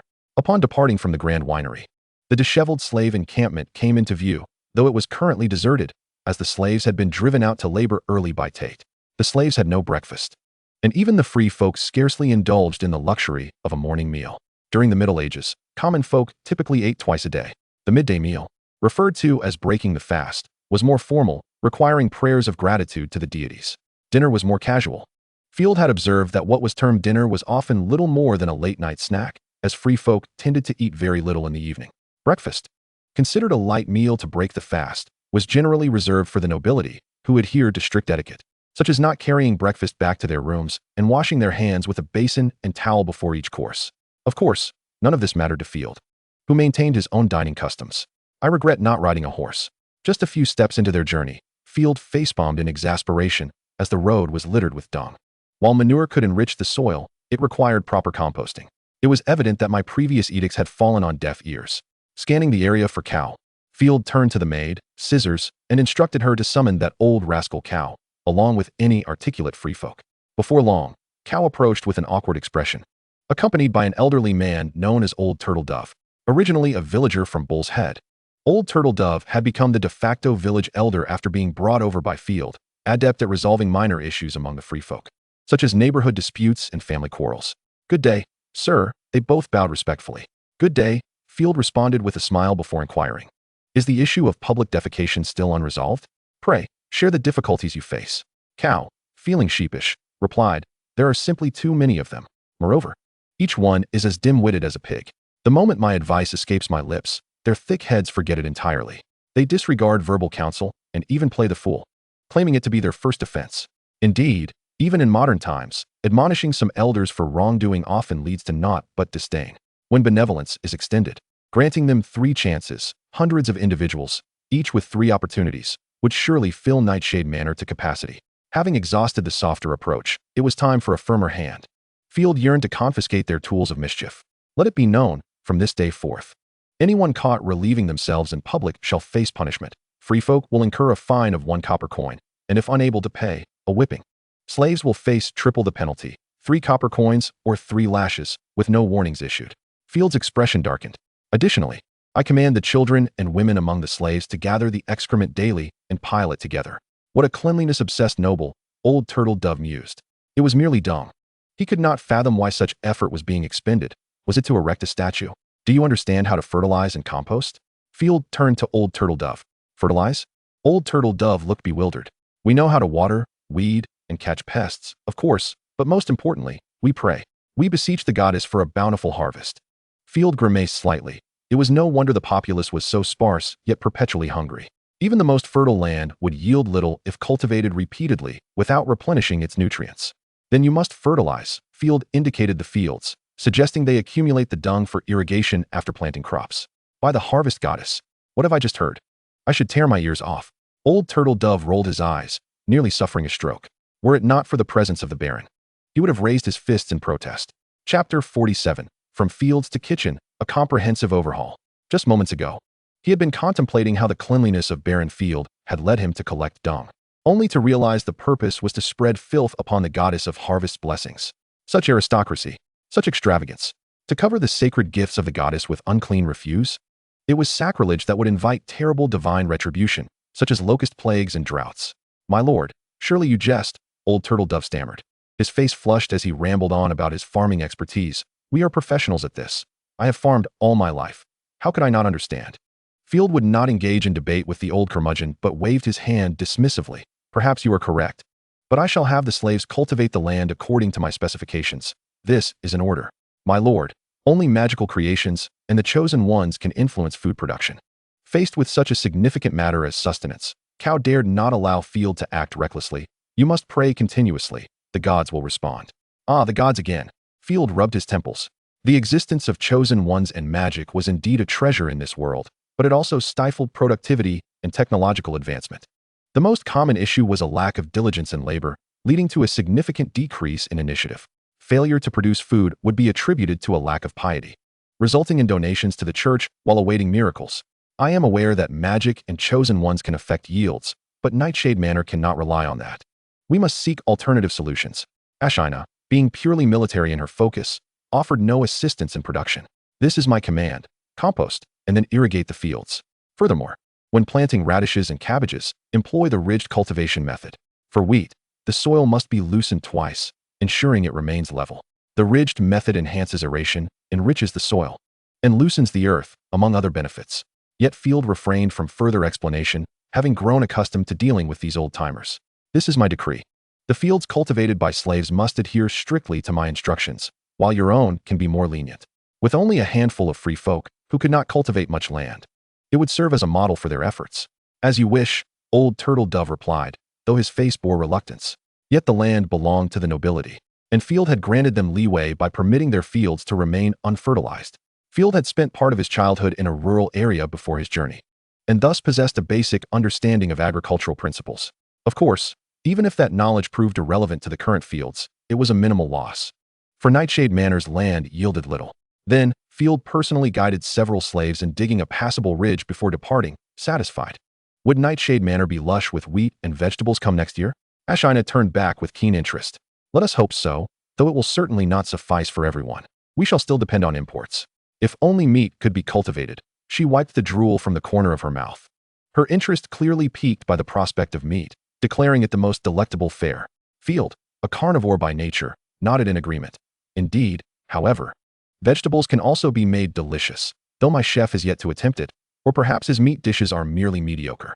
The current methods of cooking were decidedly dreadful, such as stewing fish heads in cream, boiling cabbage for hours to create a mush, combining meat and fruit in chaotic stews, and concocting jellies from fish gelatin, mutton fat, and animal entrails, truly nauseating. The cook of Field does so as well, despite Field having repeatedly instructed him not to skewer oranges while roasting meat. Yet the devilish chef remains steadfast in his belief that this method enhances flavor. Is it true? I find the current barbecued meat to be exceedingly delectable. Ashina tilted her head, pondering. Can vegetables also be transformed into something delicious? Certainly, since I happen to have the time today. I must showcase to you the essence of true culinary delight. Field cast a glance and observed Tate diligently working at the new slave camp. Fortuitously, my advisor has already commenced his tasks, providing him the opportunity to prove himself. Let us proceed to the kitchen. Previously, engrossed in safeguarding the territory and eradicating corruption, Field had not quarreled with the chef. Today, however, he decided to personally inspect the kitchen to prevent any more bizarre concoctions from being produced. The current kitchen, inherited from the previous grand winery, is quite spacious. Yet, upon entering, Field was immediately struck by its simplicity. Unlike a traditional Chinese kitchen, it lacked a stove. Instead, it featured a makeshift camping pot supported by triangular stands, requiring careful handling to avoid spills. The walls were adorned with an abundance of smoked meats. while the floor was cluttered with various vegetables. In one corner stood a tree stump with an axe embedded in it, serving as the tool for chopping bones. Furthermore, a grill was already skewered with meat chops and 2 apples, as the chef had a penchant for concocting fruit dishes, a skill he took great pride in. Nevertheless, his fruit pickling and pie making were tolerable enough for Field. The chef, rotund and regarded as the largest individual in the territory, elicited envy from both slaves and free folk alike as he cheerfully declared, "Ho ho, my lord, for lunch today I shall prepare apple-glazed meat chops, Brussels sprout soup, and orange almond marinated ham, with a dash of chili for flavor." Field nearly suffered a stroke upon hearing orange almond marinated ham with chili added. The last time the chef concocted such a dish, Field had taken a single bite and subsequently rinsed his mouth with 5 cups of red tea. Without hesitation, he had given the entire plate to the servants, and astonishingly, they praised its deliciousness. It was truly a case of having barely tasted quality pork, treating slop as a royal feast. Withdraw the orange almond marinated ham. I wish to create a new dish called dry pot beef.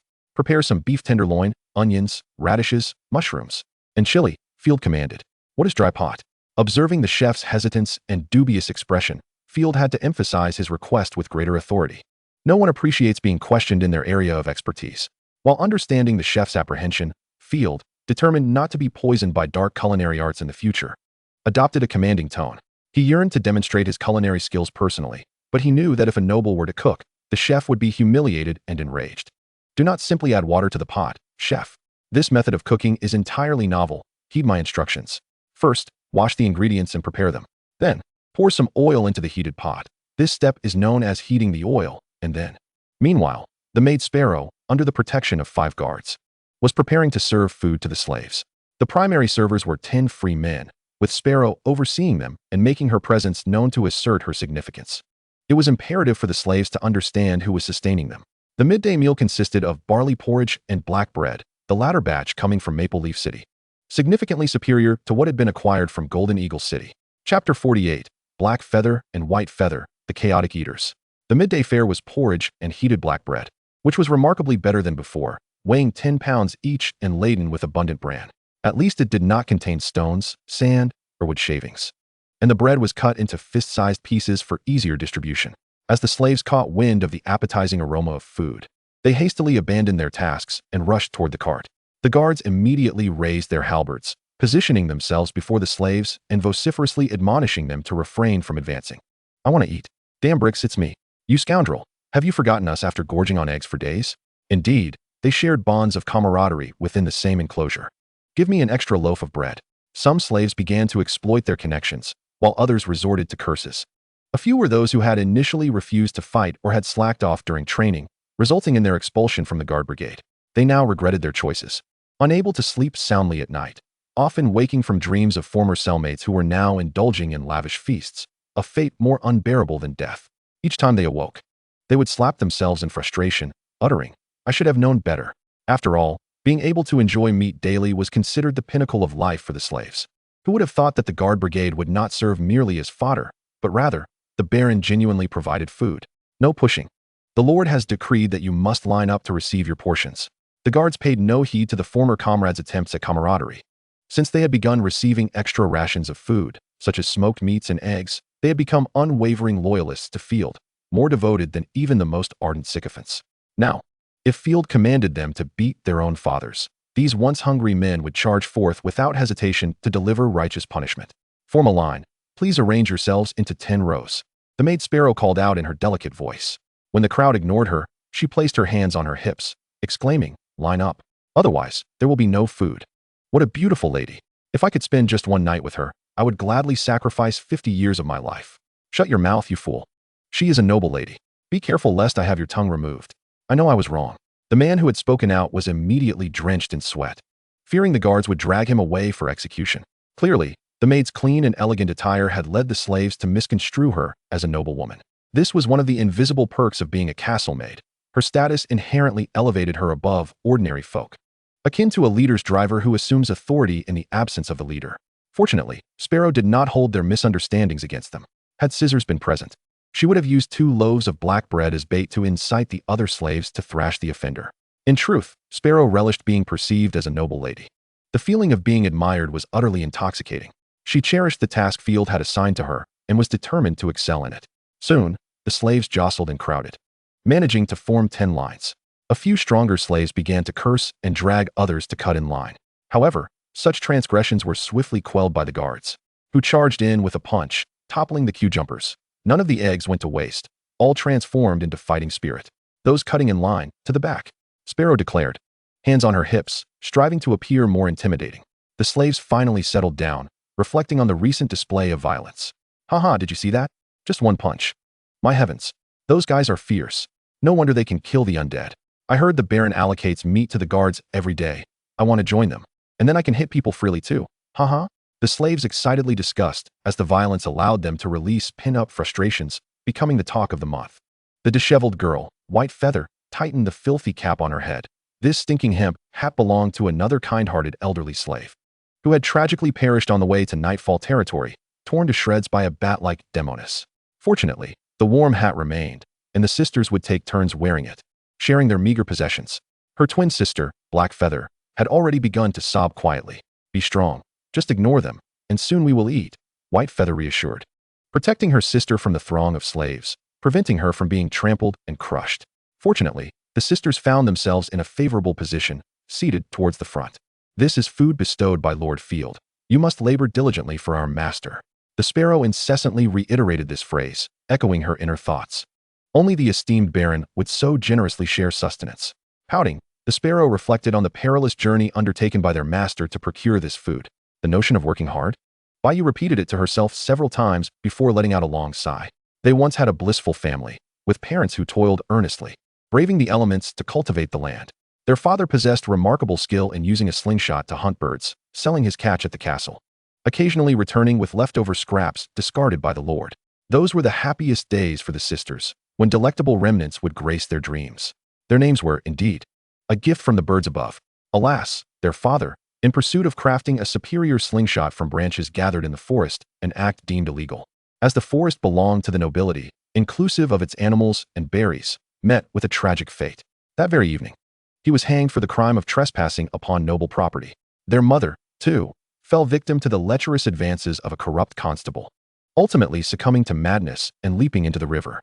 The sisters narrowly escaped the clutches of the constable, yet during their desperate begging, they were unwittingly captured and sold into slavery in Maple Leaf territory, enduring 3 days of hunger before being handed over to a lord named Field. Bayou contemplated death on numerous occasions, believing it to be a release from the wretchedness of this world, which seemed to offer nothing but despair. She surmised that the Nightshade territory bore no difference from her homeland. Each person was allotted a bowl of porridge and 2 pieces of dark bread. This already constituted dinner, with no further food distributed that night. 2 pieces of bread were the daily ration. 2 pieces of bread.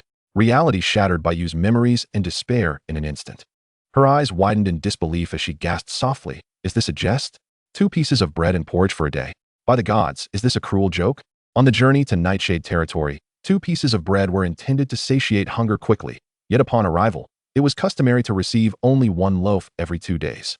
Or perhaps 3 days for a single loaf. Why then, was there more? Surely, the Lord must have indulged in too much wine and confused the decree. Chapter 49. Everyone can rest, albeit briefly. Bayou trembled with excitement, certain they would be well fed. We have so much to eat. Her sister, wiping her tears, turned to Bayou with a dirty yet beaming smile. It's almost our turn. Feeling her sister's small hand grip tightly, Bayou's resolve strengthened.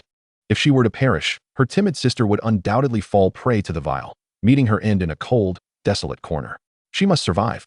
Do not snatch. Do not reach out unbidden. Your filthy hands will spoil the porridge.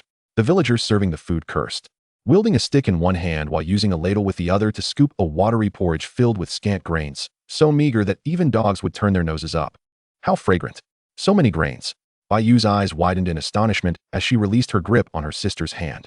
This consistency of porridge was reserved for festivals. Then, the villager impatiently handed a loaf of dark bread, the size of an adult's fist, to Bayou. Still warm, Bayou swallowed hard, ready to depart with the bread. Wait. The Sparrow called out to Bayou, retrieving another loaf from the basket and stuffing it into her arms. Wearing a sympathetic smile, you've taken too little. You'll go hungry tonight. The villager, begrudgingly, muttered under his breath, this little wretch is utterly useless. 1 loaf would suffice for her for 3 days.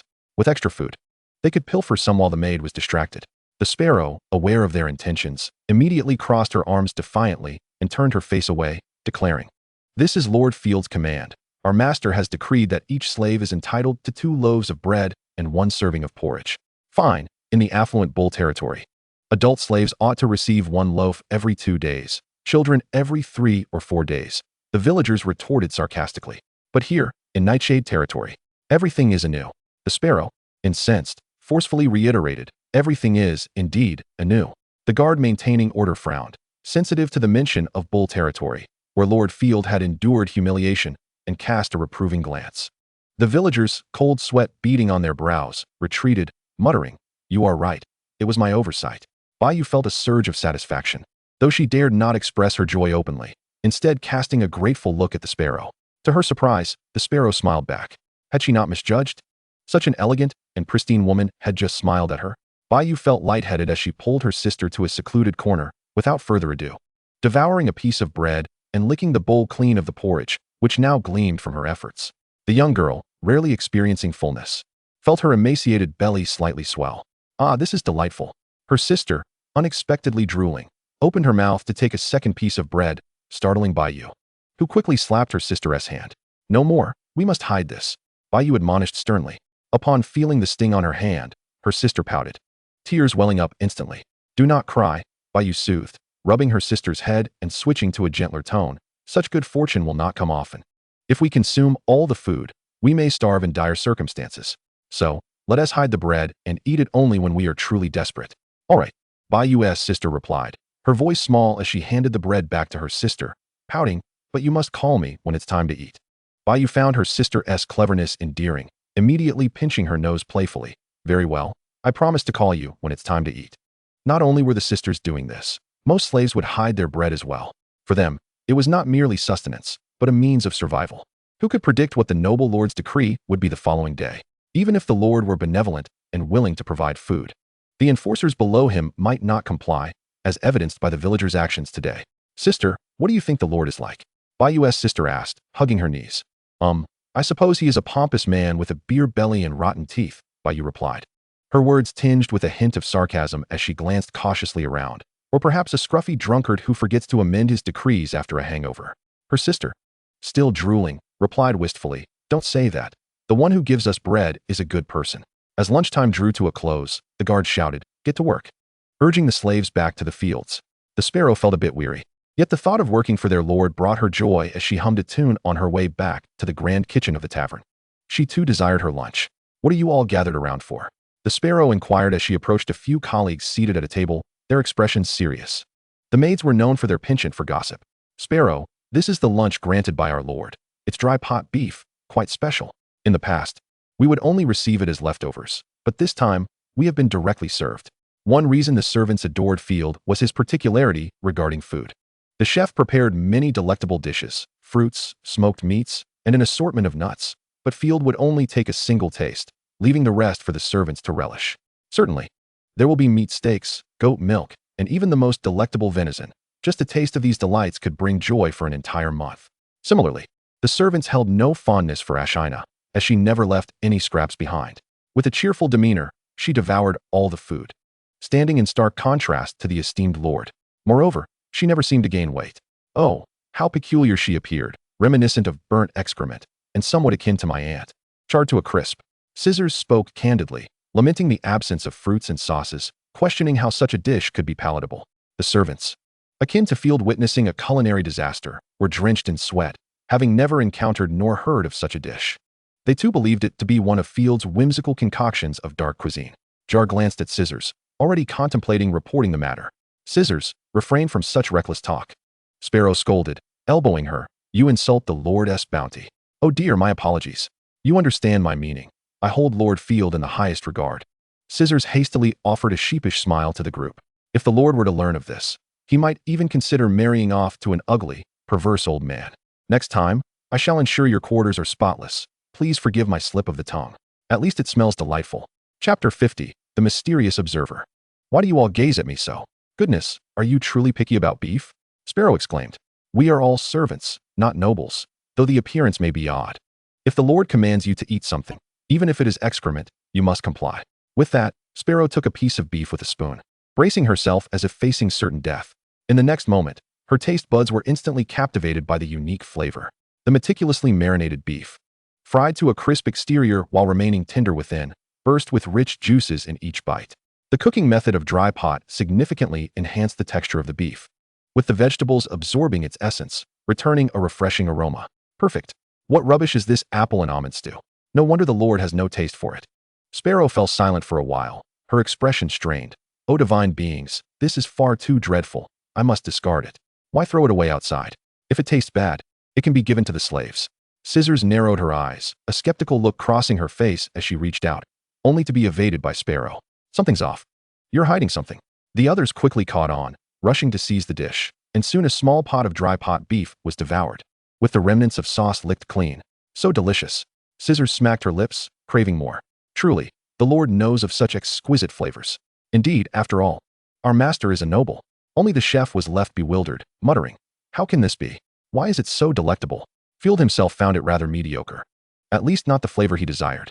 The salt was excessive, the cooking time poorly managed. Furthermore, was there sweet curry powder added? The taste was peculiar. Field smacked his lips. Ashina, what do you think? Ashina, with her mouth full, could only give a thumbs up to Field. You glutton.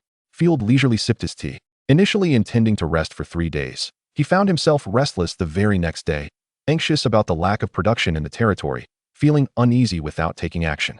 There were many matters concerning the territory, but they could not be resolved with mere words. Field decided to address the issue of scarce timber. After preparing himself, he opened the door, only to encounter Ashina, bow drawn and gun in hand. She seemed to have just returned, her face splattered with dirt and blood, and the small map revealed an area devoid of skull markings, clearly her handiwork. Good day, my lord. Upon seeing Field, Ashina's serious demeanor melted away, replaced by a smile as she lifted her skirt and greeted him sweetly. What do you need me to do today? I am well rested. With that, she pointed to her eyes, where the faint dark circles had vanished, her crimson wolf-like gaze appearing both lively and enchanting. This girl had journeyed from Maple Leaf territory, chopping for 4 days and nights, and after just 1 day of rest, she was brimming with vitality, her eyes showing no signs of fatigue. The Chosen One recovers swiftly. Field marveled. I was just preparing to lead the troops to reclaim the lumberyard. I need you to provide escort. Hooray! Working with you is so delightful. The girl wagged her tail, suddenly recalling something and furrowing her brow. My lord, I sensed something amiss last night. Around 3 in the morning. Something was lurking in the territory. I patrolled nearby several times, but found nothing unusual. However, I trust my instincts. No wonder you are armed. Do you have any idea what it was? I hope it isn't another goblin. Field immediately grasped the gravity of the situation, stroking his chin in contemplation. That shouldn't be. Goblins can't escape your grasp. It's not a goblin. I recognize their scent. What I detected last night was undoubtedly a decayed creature. Yet it was something entirely new and capable of masking my senses. The winds revealed everything to me. Its scent was steeped in a potent aura of slaughter and hostility. Field fell silent for a moment. I understand. You should have breakfast first, and I will alert the patrolling guards to be extra vigilant. Ashina shook her head. Considering her words carefully, it would be best to retract our defenses, patrolling in groups of 5, equipped with horns. She seldom offered opinions on military matters and rarely commented on internal affairs. She complied with whatever Field instructed. If Ashina were an official in ancient Huagua, the emperor would surely favor her. Yet, it was precisely because Ashina rarely voiced her opinions that Field placed such importance on her insights. The danger must be significant. Field nodded solemnly. Ashina was someone who remained unfazed even when encountering third-tier rat demons. If something could alert her, it was certainly not benign. A new round of recruitment would also need to commence. The current defensive forces were insufficient. This task would be assigned to Tate. Field rubbed his temples. Hoping the lumberyard still had timber, if there were wooden walls, defense would be much easier. I will vow to protect you with my life, Ashina solemnly assured him. The lumberyard lay to the east of the Grand Winery, at the confluence of forest and lake. This lake once served as a beautiful ribbon connecting the Grand Estate and Starry Night Lake. Now, however, it was choked with bones. Countless gray-white decaying reeds and skeletal remains standing in the water itself tainted a murky gray. To purify this lake would require thousands of bottles of cleansing potions. Aside from the writhing vines and scattered bones, the most prevalent sight along the way were tentacles, born from corrupted weeds. Field had long grown accustomed to such sights. The first time he encountered Cthulhu-themed horrors, the repugnant scene had filled him with terror and dread. Yet, after witnessing it repeatedly, he found the small tentacles on the ground rather mundane, even somewhat endearing. These tentacles were not akin to those in certain animations that would ensnare women and force them to bear offspring. They lacked offensive capability and strength, merely hindering the passage of wheels and horses.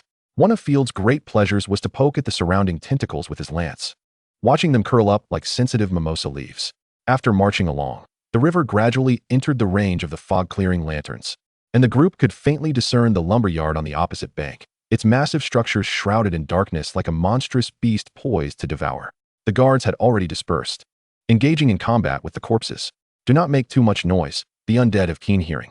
"Assist me," the guard captain, Lynx, instructed the nearby two in hushed tones, before swiftly crouching forward to locate a corpse resembling a woman. The Lynx grasped the center of the long spear, executing a minimal movement to plunge it into the neck of the decaying corpse. The nearby guard immediately rushed forward, seizing the corpse's hair to prevent its impending scream, and together with the Lynx, forcefully yanked the head off, displaying a grotesque scene that neither of them flinched at. Chapter 51, The Lumberyard, Part 1. Throughout the ordeal, they scarcely uttered a sound, save for the crisp noise of armor plates rubbing against each other. Yet, another guard beside the Lynx, distracted, inadvertently stepped on a writhing mass of putrid flesh, instinctively gasping in alarm. Roar! 3 corpses surged forth from the gray mist, claws bared and ready to attack. The errant guard attempted to shout a warning, only to have his mouth swiftly covered. The Lynx growled menacingly, "What are you shouting about? Such fuss." With that, the Lynx boldly confronted the corpses. He had transformed beyond recognition. Daily grueling battles had reshaped him from a frail and timid slave into a formidable warrior. With a sudden charge, the Lynx thrust the spear forward, feeling the resistance of iron sinking into flesh. The unarmored corpse was effortlessly disemboweled, its body almost folding in half. As 2 more corpses flanked him, the Lynx deftly maneuvered, seizing the right arm of one with his own, driving the spear into its throat without hesitation. In a swift motion, he used the small shield in his left hand to smash down the last remaining corpse. With a squelch, the Lynx stood atop the corpse, vigorously smashing it to a pulp with the edge of his shield. "Captain, I've witnessed the Lynx dispatch the corpses with precision," remarked the troubled guard who had caused the commotion. "Be cautious, continue forging ahead." The Lynx chose not to dwell on the incident. The remaining guards swiftly eradicated the scattered corpses. The large mass ahead must be the stone bridge. The Lynx scoured the riverbank and discovered the bridge, which was overrun with aquatic plants, with several corpses ensnared within, their vacant eyes gazing skyward. "Did you hear that sound?" inquired one of the guards. The group held their breath, discerning faint cries of "no, help," emanating from the mist across the river. "Are there survivors?" Excitement rippled through the group. Finding living souls in the night was a rare occurrence. "Let us hurry to their aid. Refrain from your curiosity. The Baron has commanded us to locate the stone bridge. I shall report this matter to him first." While the guards engaged in battle, Field was not idle. He practiced his horsemanship. "Giddy up," Field urged his steed forward, exhilarated by the wind rushing past his ears, akin to the thrill of a roller coaster. Spotting a corpse ahead, he readied his lance, aiming at the grotesque figure. Thud! The lance quivered as it severed the corpse's neck, a torrent of foul blood gushing forth. In combat, hesitation could lead to peril. Lord Field, trust your instincts. Ashina guided her dire wolf alongside Field, advising him to either strike decisively or avoid confrontation altogether while seeking an opportunity. Field nodded thoughtfully. "Slowing down would diminish our momentum." Indeed, once cavalry became ensnared among infantry, they risked being dragged down and slaughtered. "Report, we have located the bridge," the Lynx jogged over. "Additionally, we heard cries for help." Cries for help? Could it be a mistake? Field furrowed his brow, glancing at the mini-map. The opposite bank was densely marked with skull symbols. Ashina sniffed the air cautiously. "I do not sense any foreign life forms." Everyone heard it. "However, I did not send anyone to investigate." The Lynx scratched his head. "Apologies for the trouble. This child has always been astute." Field nodded in approval. "You did well. In the northern provinces, one can never be too cautious." Ashina, the upcoming battle will rely on your skills to carve a path to the lumberyard. A large-scale undead tide is beyond the guard's capabilities. It requires the intervention of the chosen ones. Field commanded. "Lynx, you lead the guards in protecting the slaves." On this expedition, Field had brought 10 slaves to transport supplies and collect some spoils along the way. Even the smallest of ants are still meat. They had gathered 12 copper coins and 2 bronze ornaments on their journey. Ashina commanded her drake wolf to approach the stone bridge, where it opened its jaws wide and unleashed a torrent of azure magma, transforming the gray lake into a brilliant blue. Sizzle! All aquatic plants were incinerated, revealing the original form of the obstructed bridge. Driftwood? No, it appears to be enchanted flora. standing atop the bridge and surveying the surroundings. Ashina's gaze fixed upon a brown wooden mass several meters away, covered in writhing moss, with a flower boasting purple fuzz standing tall, exuding a faint aura of the ethereal, its tip shimmering with delicate, beautiful glimmers. Indeed, it was a magical fluctuation, remarkably growing on driftwood, quite a rarity. Without hesitation, Ashina leaped to the nearby riverbank. Reaching out with her spear, just as she was about to touch it, the driftwood suddenly rose high, splitting open with a sinister maw, a chilling light gathering within, sending forth an immediate sense of danger. How cunning, to conceal itself in the water, masking its scent. This was not driftwood at all, but rather a second-tier corrupted crocodile. The crocodile burst forth from the water, its massive 6 to 7 meter long body reeking horrifically, baring its tooth-filled maw as it lunged for the attack. The drake wolf cast a fleeting glance at the creature, its limbs slightly lowering before it surged forward, easily evading the crocodile's strike. Crash! The colossal head collided against the riverbank, stirring up a cloud of gray dust. The corrupted crocodile felt no pain, swiftly twisting in an unnatural manner as it turned back. Its gigantic tail swung with tremendous force, crashing down where Ashina had landed. In an instant, a deafening thud resounded, creating a massive depression in the riverbed, causing the lake to churn and rouse numerous deformed corrupted fish. The crocodile's gray eyes scanned back and forth for a moment before gradually ceasing its movements. "Were you searching for me?"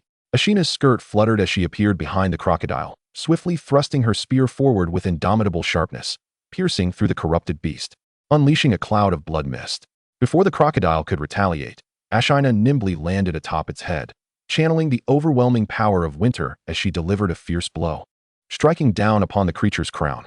Instantly, the hardened scales of the crocodile shattered, splattering its brain matter and blood into the lake and along the bank. Squeak! Corrupted fish with limbs or fins approached, shrieking as they licked up the blood. "Apologies, but you too fall within the realm of extermination." With that, the drake wolf leaped into the lake, dragging the crocodile's carcass ashore, then turning to unleash a torrent of flames, incinerating all weak creatures in sight. What a pity for such a large crocodile. If it were an ordinary magical beast, it could be consumed. Ashina plucked the magical purple flower from the crocodile's corpse, pouting in regret, but this hide might still be useful.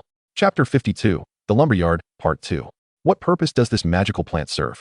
Field, having learned from previous experiences, refrained from recklessly handling it, instead craning his neck with curiosity. "Ashina, do you know?" Ashina hurriedly placed the magical plant into a jar. "Do not smell or gaze carelessly. What if you were to be poisoned?" "You're being overly cautious," Field replied awkwardly, recalling the previous incident that had left a significant impression on the young girl. "I do not know its specific effects. If only we had an apothecary. For now, let us take it back and nurture it." With that, Ashina placed the jar onto the small cart. The slaves, with a sense of purpose, stepped forward to dissect the carcass of the crocodile. "Help!" A woman's frantic voice pierced through the haze, reminiscent of a soul in desperate struggle, wailing in despair before the flames of death. Ashina's wolf-like ears perked up momentarily as she turned her gaze toward the lumberyard, her nostrils flaring. "I too hear cries for help, emanating from the direction of the lumberyard. Yet there is no scent of the living. It is certain, we are in the northern province, where the likelihood of human presence is exceedingly slim. Let us all exercise caution." Field remained unfazed, drawing his long sword with a vigilant expression. The sustained and robust cries for help suggested either a lack of imminent danger or that the voices were mere mimicry of some monstrous entity. "I shall be cautious." Ashina gripped her spear tightly, plunging into the fog, sprinting toward the lumberyard.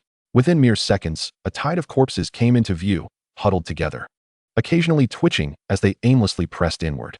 Creak! The heavy walls of the lumberyard groaned under the burden. The rotting corpses, sensitive to sound as the call for help within the building drew them closer. "Help!" The eerie cry intensified, abruptly resonating from inside the lumberyard. The source of the voice was indeed within the structure. Field was correct. There were no living souls amidst the pile of corpses. Ashina urged her giant wolf to leap to a higher vantage point, scanning the surroundings with a smile of delight. There was still an abundance of timber. The territory's resources were intact. The clearings surrounding the lumberyard were heaped with mounds of wood, most of which remained undamaged, while some were decayed or adorned with mushrooms and moss. Yet, compared to the monstrous trees, this timber was an invaluable resource. This lumberyard, part of the grand estate, supplied not only the manor but also Starry Night City, boasting a high yield. Thanks to the nearby river, lumber could be cast into the water and allowed to float downstream to Starry Night City, where it would be retrieved for use, significantly conserving manpower and reducing transport costs. Whoosh! A slender, spiked tail suddenly darted from the side of Ashina, slicing through the air with a sharp glimmer.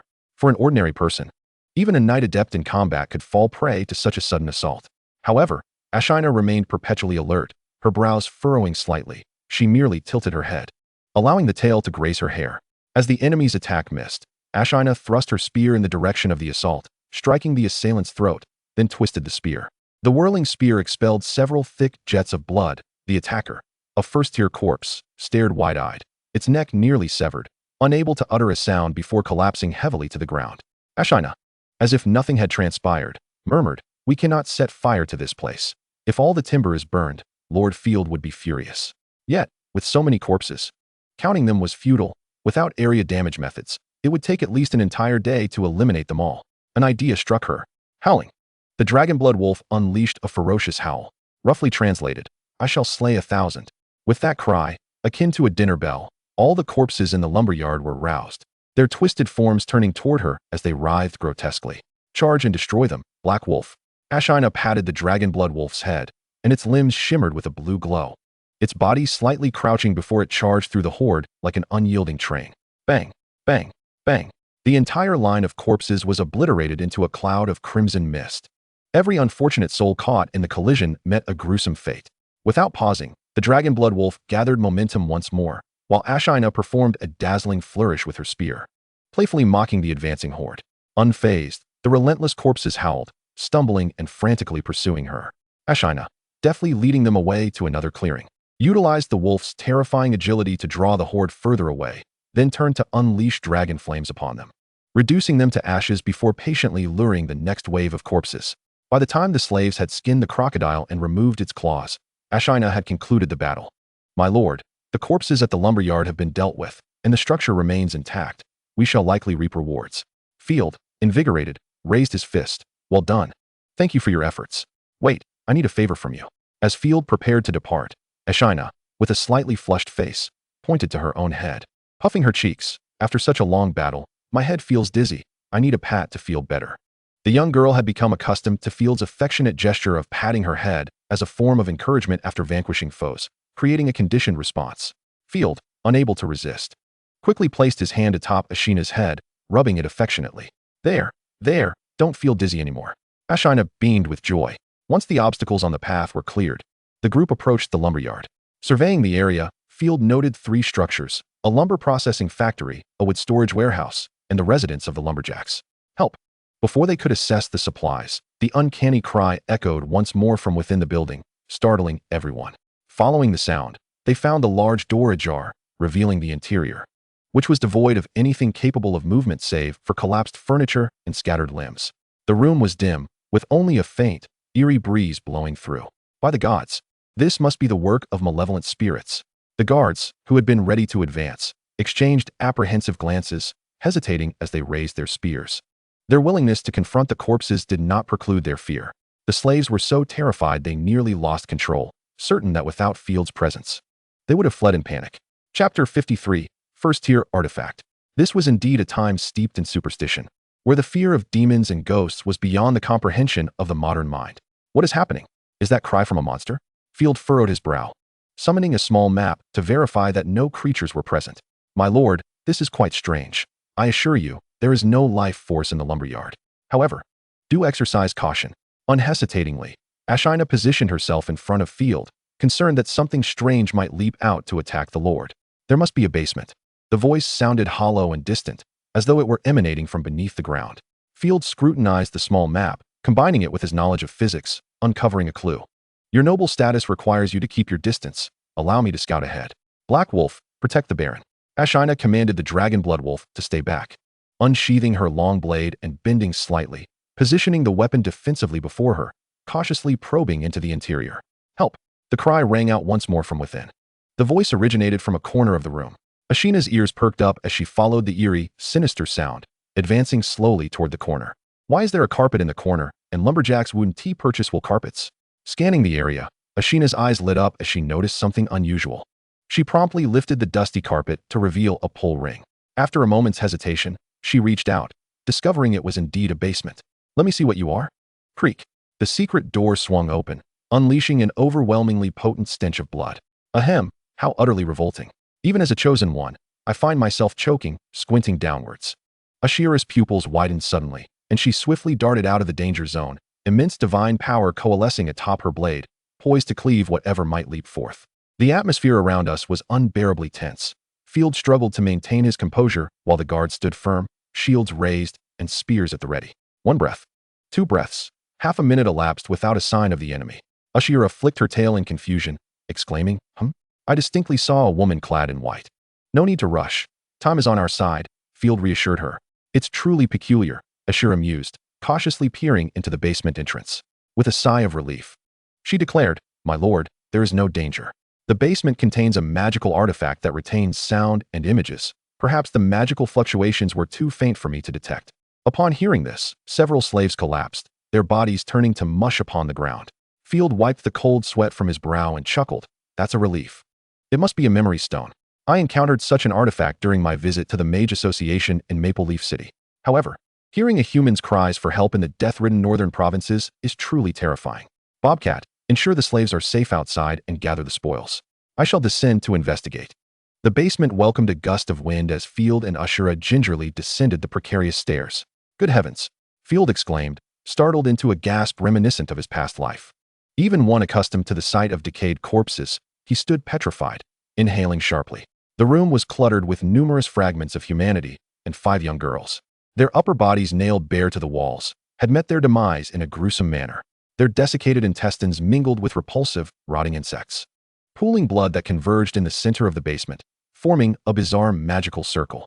At the heart of the circle lay another girl, likely deceased for over 3 years, nearly fused with the ground. Yet, her nun's attire made it evident that she belonged to the Church of the Holy Light. The most compelling evidence, however, was the incessantly replaying memory stone. A girl clad in white robes, her eyes filled with terror, screamed in desperation, "Help me." Soon after, an indistinct figure severed her limbs and discarded a worm. As the worm burrowed into her body, a profusion of blood mist erupted, accompanied by writhing tentacles, eerie incantations, and the girl's agonizing screams. Once the memory stone finished its haunting display, it paused for a moment before replaying. The bizarre imagery, coupled with the hellish scene, thoroughly terrified Field.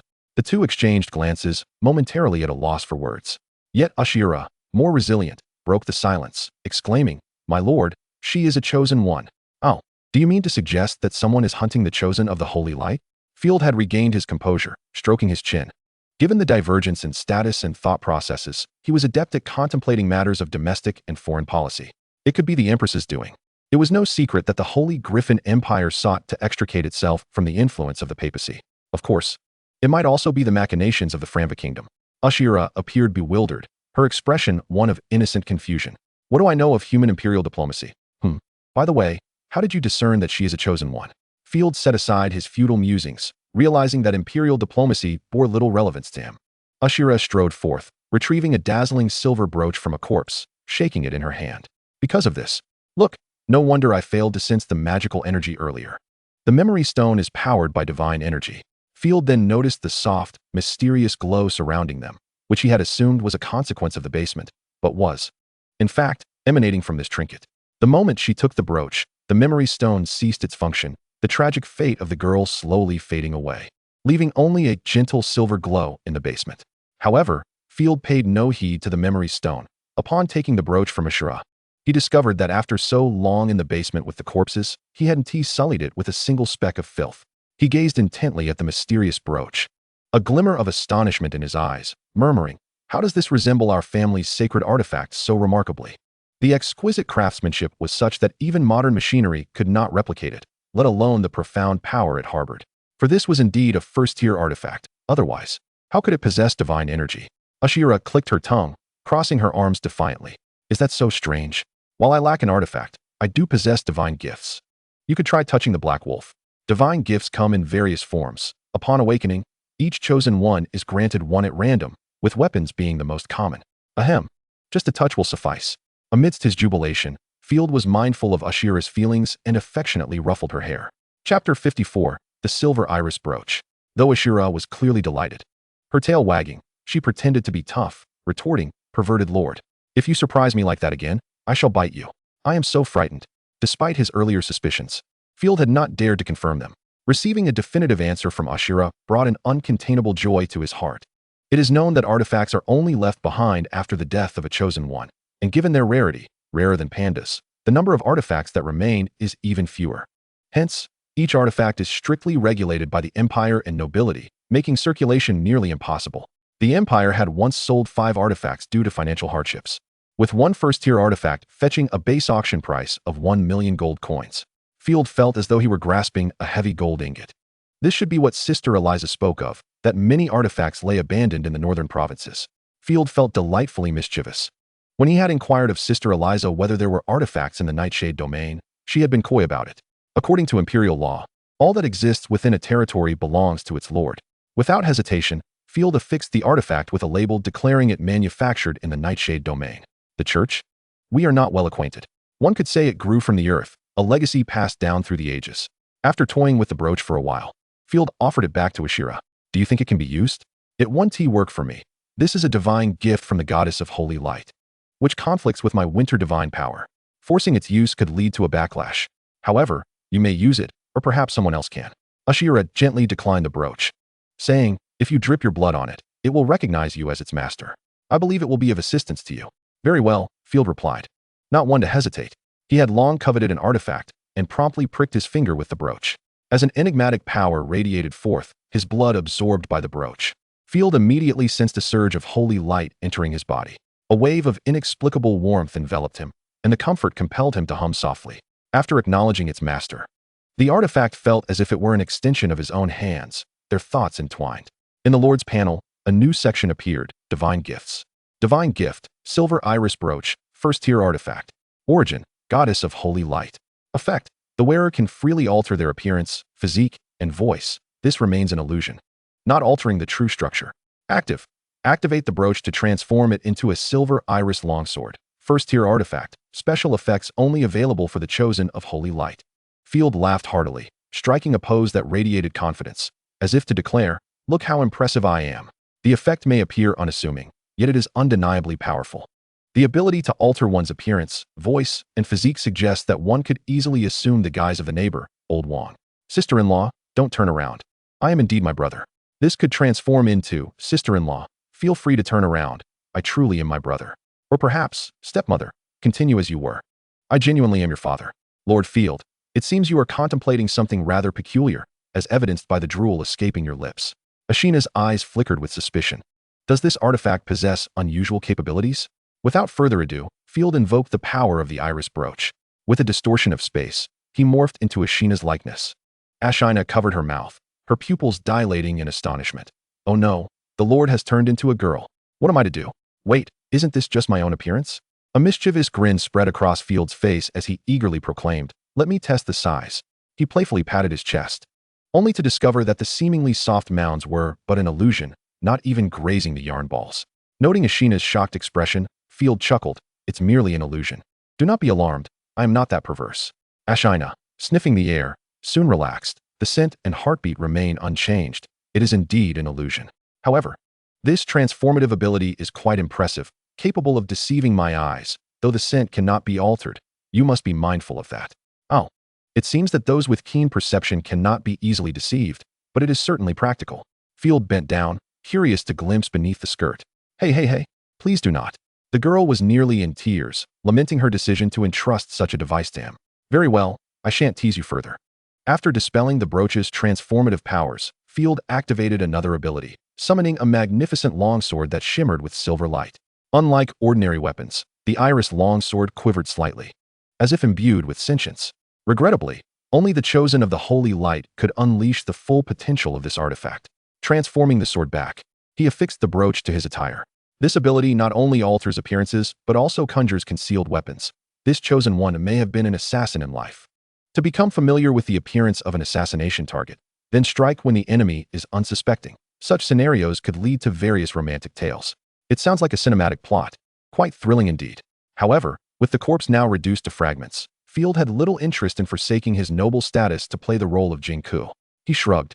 Let us take the recording stone as well. I suspect her demise is not as straightforward as it seems. Perhaps this footage could yield some benefit in the future. By the way, Ashina, make a note of this strange formation. It truly evokes a sense of unease. I share that feeling. Field emerged from the basement, stepping onto the creaking ladder, where the lynx had organized the slaves to search for useful supplies, piling them up in the clearing before the lumberyard. Most of the items were furniture with some tools for logging. Upon seeing Field, the lynx hurried over to report, "Esteemed Lord, the logs here are thicker than my waist. Transporting them will be a monumental task. Our manpower is limited, so perhaps we should first move the smaller planks and return for the logs later? It shall be as you suggest." Field surveyed the area. Many of the uncorroded woods were types he had never encountered in his previous life. Sturdy and durable enough to serve as main beams for large constructions, albeit exceedingly heavy.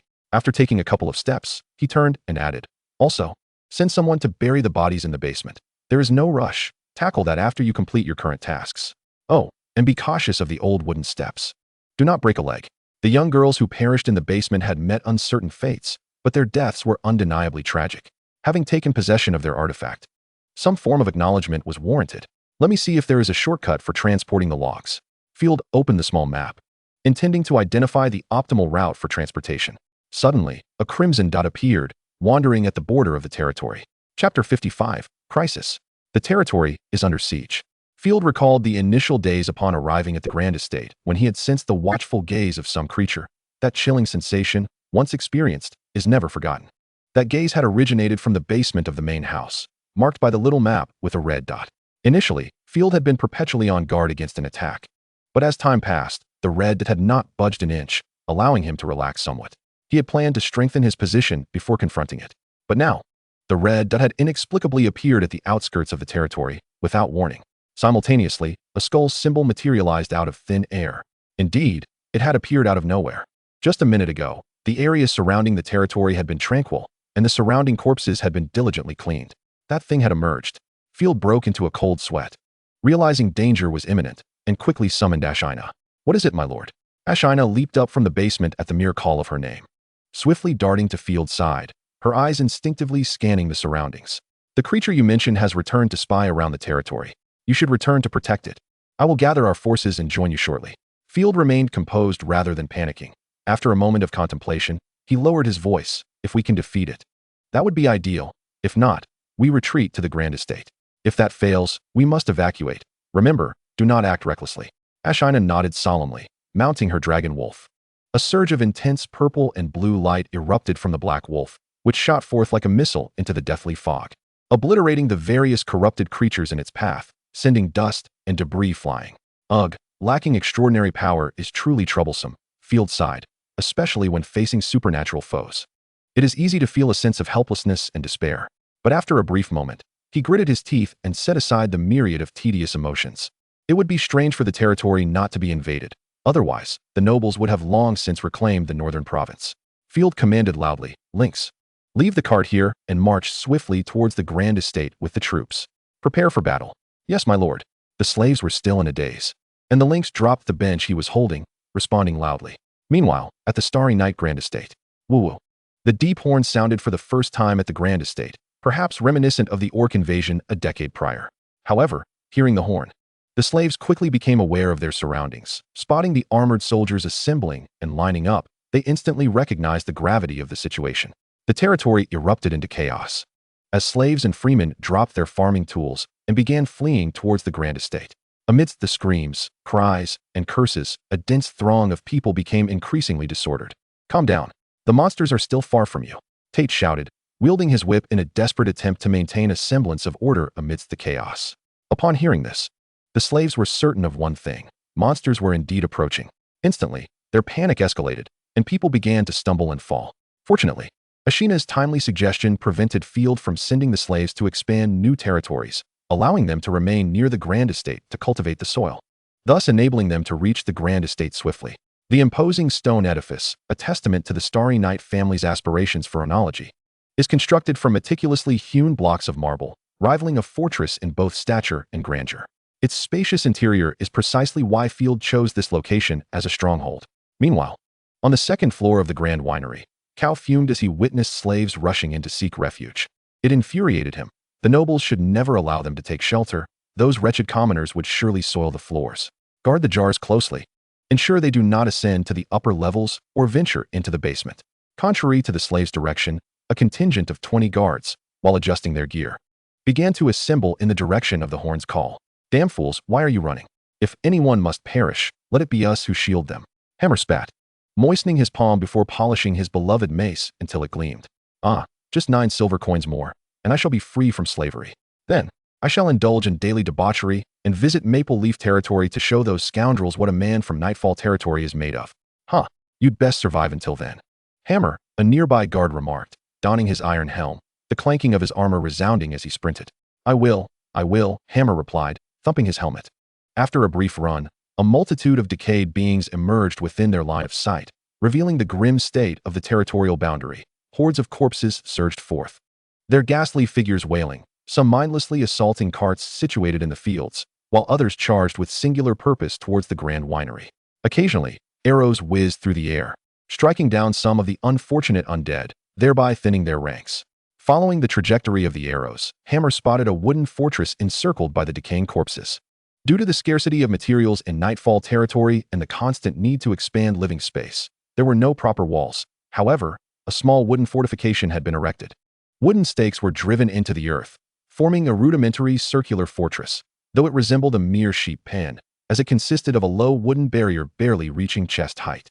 Behind this low wall, wooden supports created a triangular stable structure, upon which sharp objects or vines could be arranged. The area behind the wooden wall could only accommodate soldiers standing in 2 ranks to launch their assault, yet this also minimized the engagement area for the corpses. This makeshift wooden fortification was undoubtedly more suitable for the current territory than a solid wall. Reality is not a game. Constructing a solid wall is not as simple as clicking a mouse, but erecting a small wooden fortress is quite manageable. Field had incorporated the wooden fort as part of the soldiers' training, and he had fortuitously constructed several, now proving invaluable. Those fools thought they were dead, exclaimed a guard, nicknamed Sheep Dung, as he valiantly thrust his spear through the gaps in the wood, not needing to aim, merely stabbing mechanically to draw forth a mass of mangled flesh. Occasionally, other guards retrieved arrows from boxes, loading their crossbows and firing at the corpses climbing the wooden walls. Follow me, let us support Sheep Dung, Hammer bellowed, hefting his mace toward the wooden fortress. The corpses, now aware of the armored figures, abruptly accelerated from their previously staggering pace. One particularly robust corpse surged ahead, pushing others aside with ease. The soldiers understood instinctively that this creature was either an extraordinary undead or an exceptionally fierce opponent. Even while sprinting, its movements maintained an unsettling smoothness, with the muscles in its right arm undulating ominously. Without a doubt, it was preparing to unleash a devastating strike. Hammer strained his shoulders, gripping his mace, ready to confront this foe head-on, but a comrade held him back. Stop relying on your brute strength. Let me handle this. Don't forget to treat me to some barley wine later. The speaking guard straightened, retrieving a longbow from his back and drawing it taut, aiming at the approaching corpse. Releasing a resonant twang as the arrow sliced through the air, a piercing whistle accompanying its flight over 30 paces. The undead, with a glint of ferocity in its eyes, leapt nimbly to evade the arrow, while the unfortunate corpse behind it was not so lucky, the arrow embedding itself in its abdomen, pinning it to the ground. Cursed be it. It can dodge arrows. Give me another chance, and I'll slay it. Oh, spare me. Your feeble attempts are better suited for targeting roast chickens. They shouted as the undead surged forward. Form ranks. For Lord Field. For Nightfall territory. The soldiers roared in motivation. A small formation quickly took shape, their footsteps echoing like drumbeats against the earth, the guards clad in iron helmets and armor gripping their weapons tightly, straining forward, the friction of their palms against the metal producing a creaking sound. In the blink of an eye, the 2 sides collided. The clash of weapons and flesh filled the air as the seemingly unstoppable muscular undead was struck from 2 angles by long spears, staggering it and exposing its midsection. Whereupon a spear pierced its gut, causing it to collapse with a ghastly wail. What a wretched creature! Hammer exclaimed, wide-eyed, as he raised his mace high and brought it crashing down, flattening the undead's skull, the cold blood splattering everywhere. Even against monstrous foes, the advantage of armor and long weapons remained overwhelmingly dominant. Watch out! Before Hammer could revel in his triumph, a foul wind swept toward him, and upon hearing his comrade's warning, he hastily raised his weapon to block. A sharp clang resounded as his mace trembled under the force of the assailant's blow, the tremendous impact shaking his shoulder guard and causing his face to pale. Another grotesque undead leaped forth, its fists enveloped in swirling gray energy. Beware! It's an extraordinary undead. The sound of impact reverberated. Hammer's hands throbbed with pain as his iron mace bent under the force of the strike. Had it not been for his armor absorbing some of the impact, his hand might have been shattered. Yet, far from succumbing to fear. Hammer gritted his teeth and pressed forward. His left arm shield collided with the undead, which, being mindless, merely clawed at him. The shield was raised high, its edge striking the undead's nose and eyes, shattering its nasal bones and splattering foul blood and viscous fluids across its face. Howling in madness, the blinded undead began to thrash violently. The frenzied corpse, possessed by a spirit, unleashed a chaotic flurry of movements that forced the guards to maintain their distance. The monstrous strength of the undead toppled Hammer to the ground, threatening to crush him beneath its weight. In the next instant, a brilliant silver line sliced through the air, piercing the undead's throat with unyielding force, continuing to penetrate through several others. That was quite timely, the dragonborn wolf remarked as he halted, while Ashina rapidly drew her bow, unleashing silver arrows in various directions to eliminate the more threatening undead. The low-tier corpses were utterly incapable of withstanding the divine-enhanced arrows, and even the scarce second-tier undead, when struck, would be rendered incapacitated, no longer posing a threat. Ashina surveyed the battlefield. Where was that accursed creature? This time, it would not escape. The guards felt a sudden lightness, the overwhelming despair of being encircled vanishing without a trace, replaced by a ferocious counterattack. Reinforcements have arrived. Let us annihilate them. Send them to hell. The soldiers cursed as they charged at the undead. You cannot compete with extraordinary undead, nor can you contend with us mere scoundrels. As Ashina searched in vain for the observer, she resolved to first assist the guards in dispatching a wave of lesser foes. Black Wolf, unleash your breath. An invisible wave of energy emanated through the space, followed by a violent eruption of a cerulean flame that violently crashed into the throng of corpses, akin to an orbital weapon, sweeping the area indiscriminately. Instantly, the decaying bodies ignited in a brilliant conflagration, countless corpses sizzling and transforming into grotesque forms writhing within the flames, only to collapse into ashes moments later. A sudden thud heralded the arrival of a colossal scorpion creature, landing heavily upon the territory, rolling twice upon the ground. Its 5-meter-long body was particularly fearsome. Ashina furrowed her brow, for through the gray mist, she discerned that this giant scorpion had been tossed into the fray rather than having arrived of its own volition.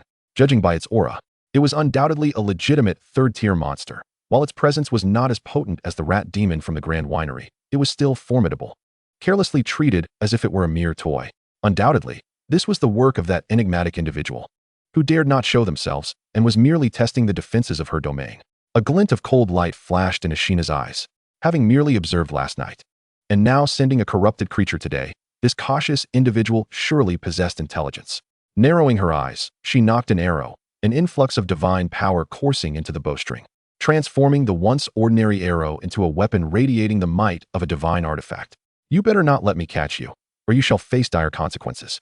In the next moment, Ashina clearly spotted a silhouette concealed within the woods, wielding iron chains to toss a dozen or so corpses into the nightfall territory, seemingly for sport. Now, she thought die? Accompanied by an overwhelming surge of divine power, her silver arrow flew forth in an instant. Ashina's wolf ears twitched slightly as she heard the sharp, piercing sounds of the arrow penetrating flesh, tearing through veins and shattering bones. It struck true. A pleasing arc graced Ashina's lips as she thought, "Let me see what you are, but not before preventing this third-tier monster from wreaking havoc upon my domain. If I can eliminate the corrupted scorpion, the scales of victory will swiftly tip in favor of nightfall. You all clean up the remaining corpses. I will pursue." Ashina instructed the guards before commanding her dragon blood wolf to unleash a torrent of flames upon the scorpion's visage, effortlessly drawing its ire. The corrupted scorpion, moving slowly, could only follow behind the dragon blood wolf, allowing Ashina to lure it away from her territory. Without a second thought for the scorpion behind her, Ashina hastened to the location of the silhouette. Chapter 57. A new chosen one, yet hostile. A woman with tightly shut eyes lay amidst the dense, corrupted underbrush, blood gushing forth. An arrow had pierced her heart, the icy divine power of winter obliterating it entirely, along with the left side of her ample bosom, rendering her once elegant black dress tattered and torn. Not a corrupted creature? Impossible. I distinctly sensed the stench of corruption, Ashina pondered, instinctively drawing closer. Her pupils narrowed as an overwhelming sense of danger surged within her heart. No, that is not human. Black Wolf, retreat. In a flash, Ashina and her dragon blood wolf darted backward. Almost instantaneously, a 2-meter-long, red-black great sword soared from the thicket, exuding a chilling aura that sent shivers down one's spine. Crashing down with devastating force. Boom. The great sword barely grazed the dragon blood wolf's cheek as it struck the ground, not making contact. But the scales on the wolf's face cracked under the pressure. The sound of chains rattled as the great sword was pulled away, and Ashina's crimson eyes revealed a rare seriousness. This sword, adorned with eyes along its blade, had a slender chain extending from its hilt, resembling a serpent of steel from a distance. Indeed, it is a divine artifact, a chosen one, Ashina thought, coldly observing the movements of the individual before her. No wonder she could not sense them. It was divine power at play. Correct, a demi-human chosen one, or perhaps a delicacy of demi-human origin. A voice, strikingly mature, yet imbued with a gentleness reminiscent of a neighborly matron, echoed forth. Countless threads of blood surged from the great sword, penetrating the chest of the black-dressed woman, whose flesh quivered as it rapidly healed the wound. An eerily strange aura, akin to awakening, slowly unfolded before Ashina. That arrow left quite an impression. I had initially intended to probe further, but it seems you caught me off guard, the woman remarked, casually pulling out the arrow and flashing a charming smile as she seized the floating great sword.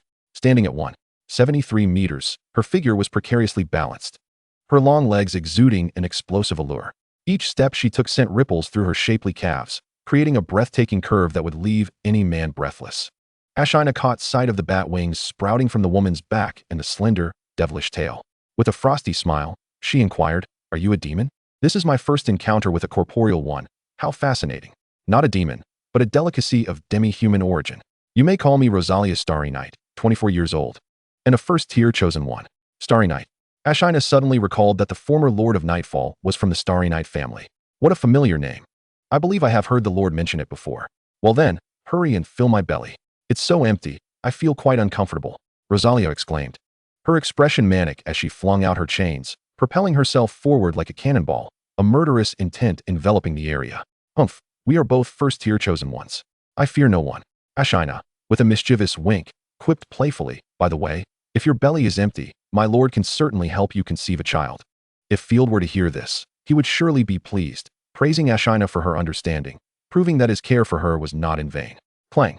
Ashina was not intimidated. The two figures darted past one another, their long spear and chains intertwining amidst a cacophony of abrasive friction, generating intense waves of energy. The woman advanced closely, swinging her great sword with ferocity. This great sword resembled the two-handed swords used by Imperial heavy infantry, capable of both defense and offense due to its formidable weight, especially as a divine artifact with unparalleled damage potential. The clash of spear and great sword erupted into a shower of sparks and piercing sounds, while the dragon blood wolf launched an attack from beneath, unleashing a torrent of dragon fire that forced Rosalia to retreat from the fray. With a whoosh, the chain swept through the air as Rosalia charged forward, wielding her great sword with a fierce swing. What a disadvantage. This drains my strength so quickly. Ashina gritted her teeth, aware of the rapid depletion of her divine power. The artifact in her opponent's hands vastly outclassed her spear, which merely had divine power added to it. Engaging in a direct contest would be detrimental. Moreover, the woman before her, despite appearing delicate, possessed strength far exceeding that of the monsters she had previously encountered. Her divine gift was the agile dragon blood wolf. There was no need to match her adversary's strengths against her own weaknesses. As their silhouettes crossed, Ashina opted for a different tactic, her spear carving an unusual arc as she struck at a sharp angle, slipping past the hilt of the great sword and plunging into Rosalia's snow-white shoulder. Thud! Blood gushed forth. What a cunning little dog, Rosalia chuckled lightly, only for threads of blood to surge from the great sword, mending her shoulder wound almost instantaneously. Ashina, incensed, protested loudly, "I am not a dog. I am a wolf." "No, wait, a white wolf demi-human. Same difference. My belly is so empty, I desire to eat." "Then go get pregnant. You are a dog, aren't you?" "I am a wolf." As the two continued to bicker amidst their battle, it soon became evident to Rosalia that something was amiss. As she discovered, she gradually found herself unable to encounter Ashina anymore. Only when Ashina was cornered would she come forth with brute force, striking once and retreating immediately. Once the distance widened, the colossal wolf beneath her would unleash flames or directly draw its bow to shoot arrows. Thud! An arrow embedded itself in Rosalia's snow-white neck, and without even a sound, she collapsed to the ground, blood slowly trickling from the wound. The black wolf, let it simmer slowly for 3 minutes. No, 30 minutes of roasting would be more fitting. Ashina raised an eyebrow. She would not approach to investigate further. There was no way such a formidable opponent could fall so easily without employing her divine abilities. The energy lingering in the air quickly compressed into the jaws of the dragon-bred wolf, as if the surrounding atmosphere had been drained. The overwhelming dragon flame swept forth, and as Ashina had predicted, the feigned death of Rosalia was short-lived, she sprang back to life. This time, it was too late to flee. She could only grit her teeth and raise her great sword in defense against the dragon flames, even as blood surged anew from the sword to mend Rosalia's wounds. Boom, boom, boom. The dragon flames raged for a full 3 minutes, shattering the earth and reducing the soil to dust. The dragon-bred wolf finally ceased its assault. 30 minutes was simply unattainable without exhausting itself. Ashina's eyelids flickered. She heard the heavy footsteps of an approaching entity behind her. The great sword remained, indicating that Rosalia was still alive. However, the corrupted giant scorpion had arrived, which posed a genuine nuisance. As expected, the eyes embedded in the hilt of the great sword shimmered with an eerie light, and countless strands of blood surged forth, weaving into a human form once more. Yet, unlike before, this time Rosalia had shrunk considerably, transformed into a girl of an age similar to Ashina's, clad in a black gown. Her face bore resemblance to her previous self, yet devoid of seduction, exuding an air of purity instead. Chapter 58. Repelling Rosalia and battling the giant scorpion. Ashina's eyes widened as she focused on Rosalia's chest, feeling an entirely different sensation than before. Now, the rabbit could only be considered average in stature. She actually shrank. This bothersome creature had failed to deceive her. Rosalia, frustrated after her feigned death, was exposed and scorched by flames for 3 minutes. Gripped the great sword with her delicate hands, her long, white legs crossing defensively. Even her tone had taken on a youthful quality. How amusing. However, such a foolish deception would not fool anyone of sound mind. With a charming smile, Ashina waved her hand, her left subtly reaching into her quiver to grasp an arrow. Adopting a persuasive tone as she inquired, "But tell me, why attack the Nightshade territory? Corrupted beings are the common enemy of all, are they not? Do I, as a noble, need to explain myself to a lowly subhuman like you? The Nightshade territory has always been mine. You are the intruders. Furthermore, not just you, but all invaders, humans, orcs, or mindless goblins, including whatever pathetic lord you speak of, deserve to be consumed by me." Why did she harbor such animosity towards her own territory? Ashina speculated wildly. This individual might be an assassin dispatched by the Ross family. Such a fate would be deserved, particularly given her disrespect towards Ashina's lord. In an instant, Ashina's beautiful eyes brimmed with lethal intent. She rarely felt anger, but hearing this woman explicitly state her intention to kill her lord ignited her fury. Thoughts of the crude words she had overheard in Maple Leaf territory surged forth, and she did not conceal her malice. If your belly is empty, the creatures of Nightshade territory can fill it. How has the treatment worsened? You just said you would summon your lord, and now it has devolved to mere animals? You would be better off summoning your lord. No, wait, no one would suffice. Ashina grinned slyly. You filthy, uncouth savage. Rosalia had a limited vocabulary for insults. After a moment of restraint, her delicate face flushed crimson as she seethed. I will slay every last one of you. Then come and try, Ashina replied, raising her hand and releasing an arrow without hesitation, launching an immediate assault. In her youthful form, Rosalia moved with increased speed, merely tilting her head to evade the lethal arrow, gripping her great sword to initiate a counterattack. The two figures collided like high-speed trains, unleashing terrifying waves of energy that warped the very fabric of space, shattering the surrounding corruption with their residual force. The great sword slipped from Rosalia's grasp as she seized the chain, extending the reach of her sword-s assault. The air crackled with a sharp impact, as if a blood-red comet had struck, piercing the hind leg of the dragon-bred wolf with blinding speed. Boom. Several black scales shattered away, accompanied by a torrent of blood. Divine power ruthlessly ravaged its body, and for the first time, the dragon-bred wolf emitted a pained grunt. It had withstood the full force of a rat demon's strike without so much as a whimper before. It hit. Let's see how you scurry about like that loathsome rat now. Rosalia smirked. You had best kneel and beg for my forgiveness at once, or you will find great suffering awaits you. That is certainly not a given. Ashina's melodious voice chimed. Black Wolf, charge. A surge of intense azure energy erupted from the giant wolf's limbs, a divine gift and a rare living artifact. Not something that could simply be incapacitated by a single strike. With a violent tremor, the dragon-bred wolf, in the blink of an eye, shot forth like a comet, trailing its azure tail light, crashing into the unsuspecting girl. Like a magnificent cannonball, Rosalia was forcefully propelled into the forest behind her, uprooting trees and obliterating corrupted plants, creating a vacuum of destruction in her wake. In but 3 seconds, a delicate, boneless hand propped up the great sword, her body rising as she pouted. You hurt me. I must get serious now. Listening to the voice amid the dust, Ashina felt a bit speechless. Truly resilient. Ashina's tone carried a hint of fatigue. The dragon-bred wolf's injured hind leg trembled slightly, Chosen by the gods were inherently tough, and this being seemed to have maxed out its toughness attribute. Boom. A massive figure crashed into the fray. The frenzied, corrupted giant scorpion emitted a bizarre insectoid cry, its gray eyes flickering with rage and agony. As its colossal pincers lunged towards Ashina from either side, as if wielding indestructible scissors, they clamped down violently towards Ashina. So, you've arrived. This is somewhat troublesome.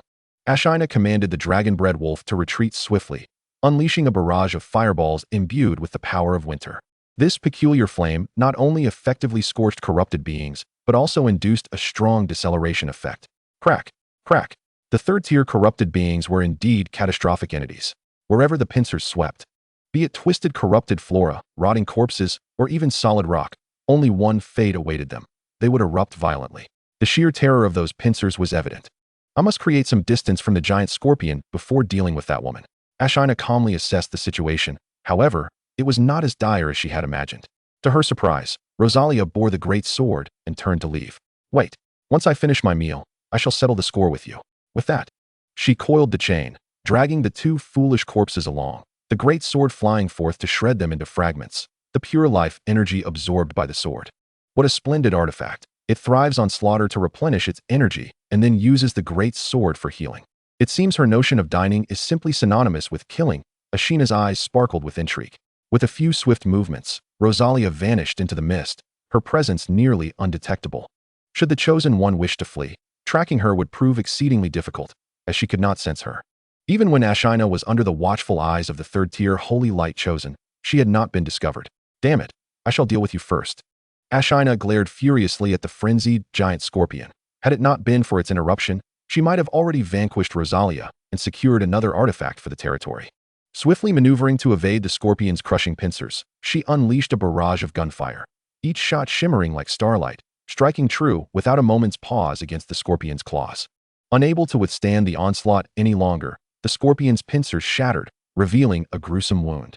Seizing the opportunity, the dragon-breed wolf lunged, its claws tearing into the tender flesh of the wound, forcefully pouring dragon flames into its maw.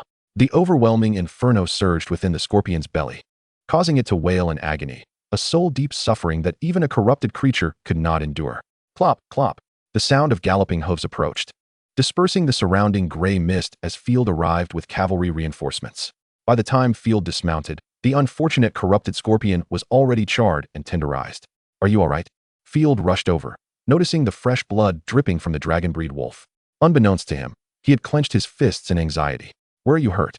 Ashina responded with a sweet smile. Thank you for your concern. Thanks to you, I am perfectly fine. The blood is that of the enemy. Oh, and the black wolf has sustained some injuries.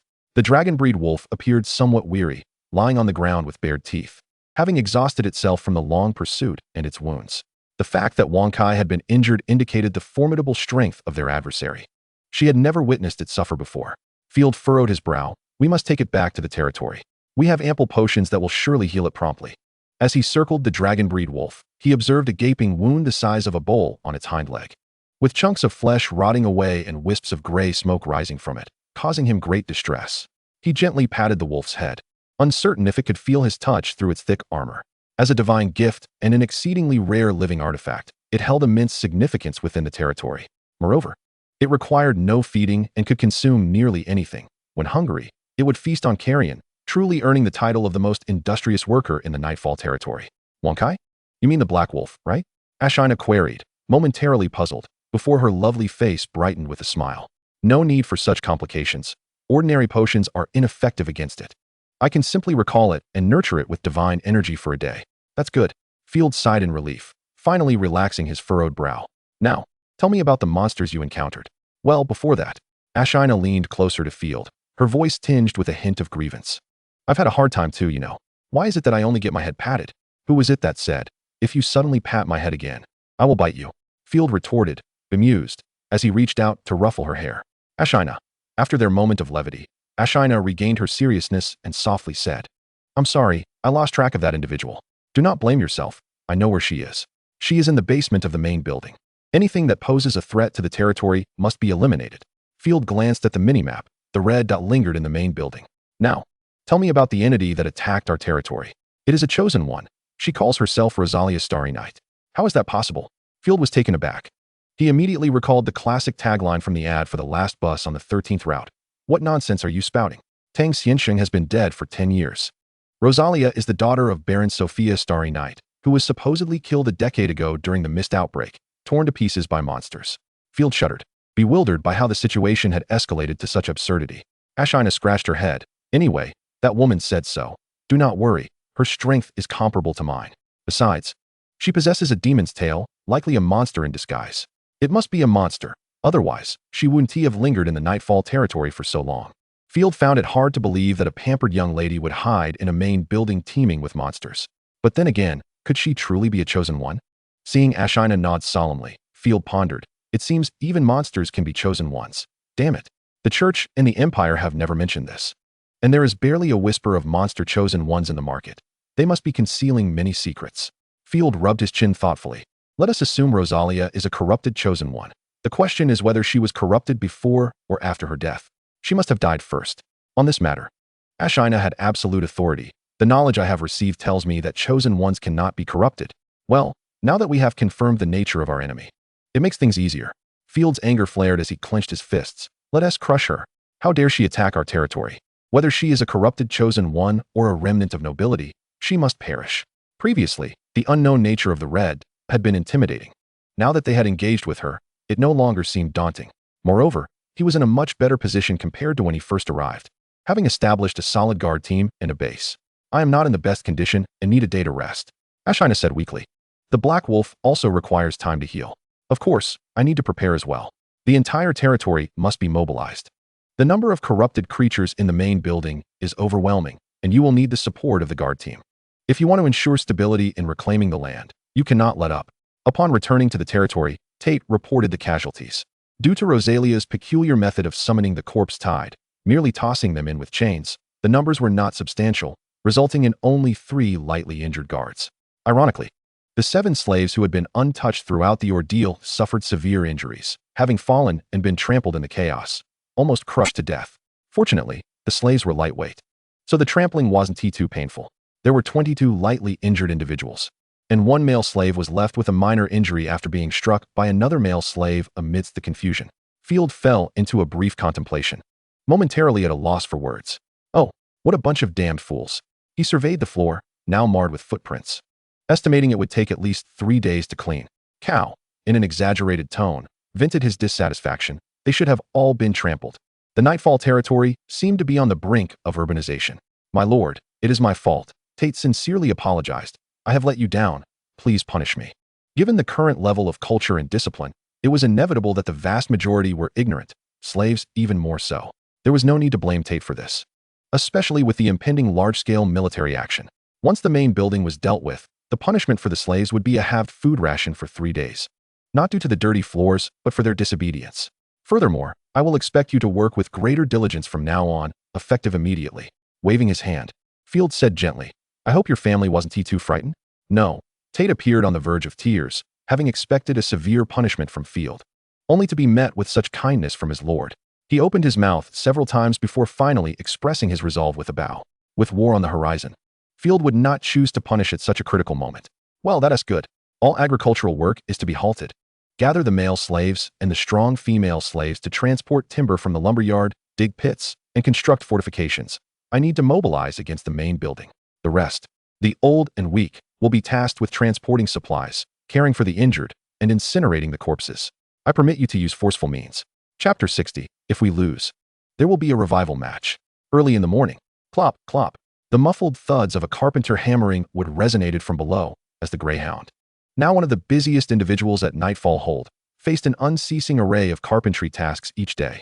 He was on the vacant lot beneath the Grand Winery, instructing the slaves in the crafting of rudimentary chevaux de frise. The craftsmanship was commendable. That woman had not exaggerated in her praise. Field pushed against the well-fitted window, which now emitted no dreadful creaks, and glanced down at the chevaux de frise being constructed throughout the night, feeling a wave of satisfaction. Scissors, please bring a serving of honeyed porridge to the Greyhound. We cannot allow the sole carpenter of Nightfall Hold to go hungry. Of course, my lord, Scissors replied, and upon noticing Field adjusting his attire, hastened to assist, expressing concern. My lord, are you also going? Indeed, this battle is of great significance. Field unsheathed his steel longsword for a brief moment, then sheathed it again, haunted by nightmares in recent days. He feared that without eliminating the monsters in the main building, restful sleep would elude him. As the territory expanded, so too did the areas of activity, yet the boundaries drew ever closer to the main building, making conflict with Rosalia inevitable. Field cast a glance at the mini-map, observing the crimson dot in the basement of the main building, slowly shifting, as if it could emerge at any moment. I will not permit anyone to hinder the development of the territory. Scissors opened his mouth to persuade the Baron against venturing forth, but the words transformed into, I wish you a victorious endeavor. I shall. Field responded with a light-hearted tone before departing the Grand Winery.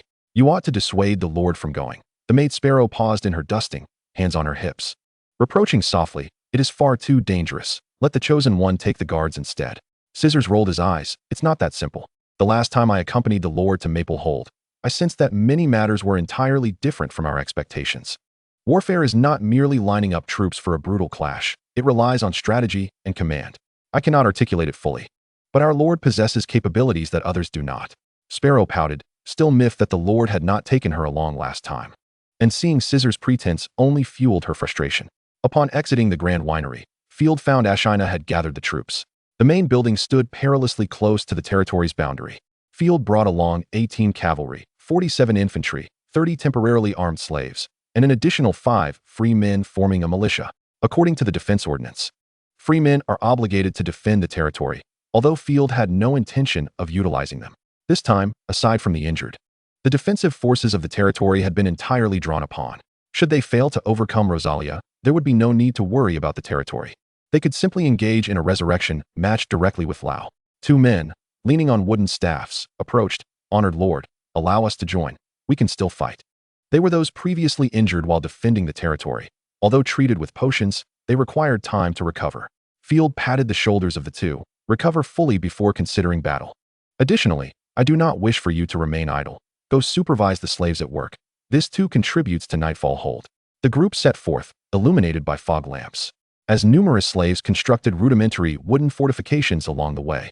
The construction of numerous cost-effective small fortresses, layered for defense and equipped with crossbows, was the optimal solution for a defensive counterattack. Regrettably, there were no firearms. Field lamented. He resolved to illuminate the path to firearm technology in the future. The main building of Starry Night Manor epitomized a blend of romantic and solemn architectural styles. The Starry Night family had toiled in the North Province for over 230 years, choosing not to erect fortresses or castles, but rather expending all their energy to create this manor steeped in artistic ambience. It was adorned with corridors, Roman columns, sculptures, and fountains, yet tragically, these lavish embellishments could not preserve the Starry Night lineage. The once thriving family ultimately fell under the joint rule and inheritance of distant relatives, the Ross family, before finally coming into Field's possession. Outside the main building, slaves bustled about, clearing a patch of land and driving wooden stakes into the earth. 3 rudimentary, semicircular wooden fortifications began to take shape. Additionally, wooden chevaux de frise were being placed. The greatest advantage of the undead lay in their sheer numbers and fearlessness. By utilizing a plethora of debris to diminish their numerical superiority, they could be managed. Moreover, the slaves were tasked with transporting purification potions, supplies, and crossbow bolts, storing them in the corners of the wooden fortifications. The guards donned heavy armor, shouldering long pikes that formed a formidable forest of weapons, with lynx and hammer each leading a squad. Despite their small number, each had engaged in battle multiple times, not merely decorative figures. In a moment, the pikes stood like a thicket, the military might palpable. The war horses fidgeted restlessly, and Field, gripping the reins, commanded, cavalry, clear away the wandering corpses. Animals exhibited a sensitivity to danger that seemed to surpass that of humans. The steeds were visibly uneasy, a situation unprecedented. Undoubtedly, Rosalia possessed formidable combat prowess, which she had entrusted to you, Ashina. Field's gaze was fixed on the crimson warning symbol on the minimap, his heart racing with anxiety. Leave it to me. Ashina's scarlet eyes swept over the building before extending her slender finger. She should be in the basement. I can sense various threats in the other rooms, but the basement exudes an eerie silence that feels highly unnatural. To think she could deduce this. Field gave her a thumbs up. Shall I charge and first to investigate? Ashina inquired. Field shook his head. No rush. Conserve your strength for now, before the enemy emerges. Let's clear the surrounding undead, to avoid a repeat of last time when we were interrupted by corrupted creatures. This battle must be resolved in one sweep. Ashina nodded obediently. Outside the main building, The corpses were in such disarray that many had lost their clothing, their garments fused with flesh and blood, creating a grotesque spectacle. The demi-human cavalry surged forth like a tempest from the left flank of the military formation, sweeping through the square. The horde of corpses was immediately fragmented into smaller clusters. And once these clusters posed no threat, Silverclaw led the cavalry to encircle them, the impact of their armor producing sharp, crisp sounds. A collision meant shattered bones, while a mere brush transformed them into rolling heaps, subsequently trampled into a pulp by iron hooves. There was no need for the cavalry to wield their lances. Simply brandishing their long swords sufficed to claim a multitude of heads. Ashina's training of the cavalry was exemplary, and coupled with the intense practical experience, the slave cavalry had quickly reached a level comparable to the knights of minor lords. These battle-hardened riders would soon eliminate the surrounding corpses. Chapter 61. The Assault. The main building had 4 stories, its stone walls cloaked in purple corruptive flora, through shattered windows revealing the chaos within. Upset furniture was coated with the secretions of corrupted beings, reminiscent of a spider's lair. A multitude of hollow-eyed corpses huddled together, most clad in burlap garments. With some donning tattered armor, Field even glimpsed a corpse draped in a mage's robe. Be cautious, the sounds of combat have roused them. No sooner had Ashina spoken than a multitude of grotesque, corrupted beings surged from the third-floor windows like a flood, accompanied by sinister, murderous laughter. A gaunt corpse landed and charged toward Field, offering no time for astonishment. 1, 2. Ashina began to count. There's no need to count. There are far too many. Impossible to tally. A glance revealed at least 100 emerging, and the numbers continued to swell. Witnessing such a horde, a grave expression crossed Field's face. Ashina shook her head. No, I am analyzing their ranks. There are quite a few extraordinary corpses among them. The extraordinary horde of the corrupted corpses was indeed formidable. Philip felt a twitch in his eyelids, yet he maintained his composure, signaling the cavalry to retreat and return. The polearm soldiers took their positions behind the wooden barricade, prepared to unleash arrows imbued with enchantments. The slaves blew their horns, and upon receiving the command, the cavalry hastily abandoned the fray, returning swiftly to the formation. Each one panting heavily, their long knives trembling not only from fatigue, but also from an overwhelming surge of excitement, adrenaline coursing through their veins. Slaves scurried back and forth, continually reloading the crossbows and dousing the arrows in the purifying elixirs. The enchantment Philip referred to involved soaking the arrowheads in this purifying potion, which, infused with divine light, proved exceedingly effective against corruption. The tide of corpses advanced at an alarming speed toward the wooden fortress where the bobcat lay in wait. The polearm soldiers formed a dense line behind the wooden wall, extending their weapons forward to confront the oncoming wave of corrupted undead. Loose, Philip commanded. As Ashina knocked her arrow, the silver shaft, imbued with the power of winter, soared forth like a magnificent comet, striking the foremost second-tier corrupted corpse with devastating force. The arrogant expression of the creature vanished in an instant, as a significant portion of its head was obliterated by the shot. With that, like a signal, the rear ranks of soldiers and armed slaves, upon witnessing the silver arrow, unleashed a volley of crossbow bolts. The sharp crack of the bolts echoed like firecrackers, creating a cacophony of sound. There was no need to reload. The soldiers simply passed their spent crossbows back to the slaves, who promptly reloaded and returned them, allowing the 30 or 40 soldiers in the rear to maintain a relentless barrage of arrows.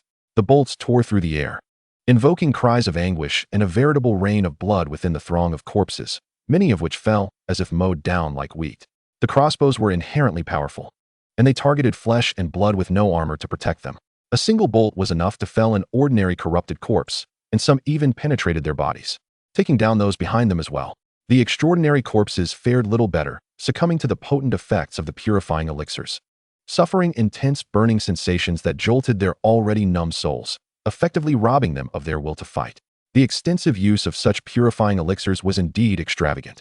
Beware of the enemy's ranged attacks, Ashina cautioned, instinctively positioning herself in front of Philip.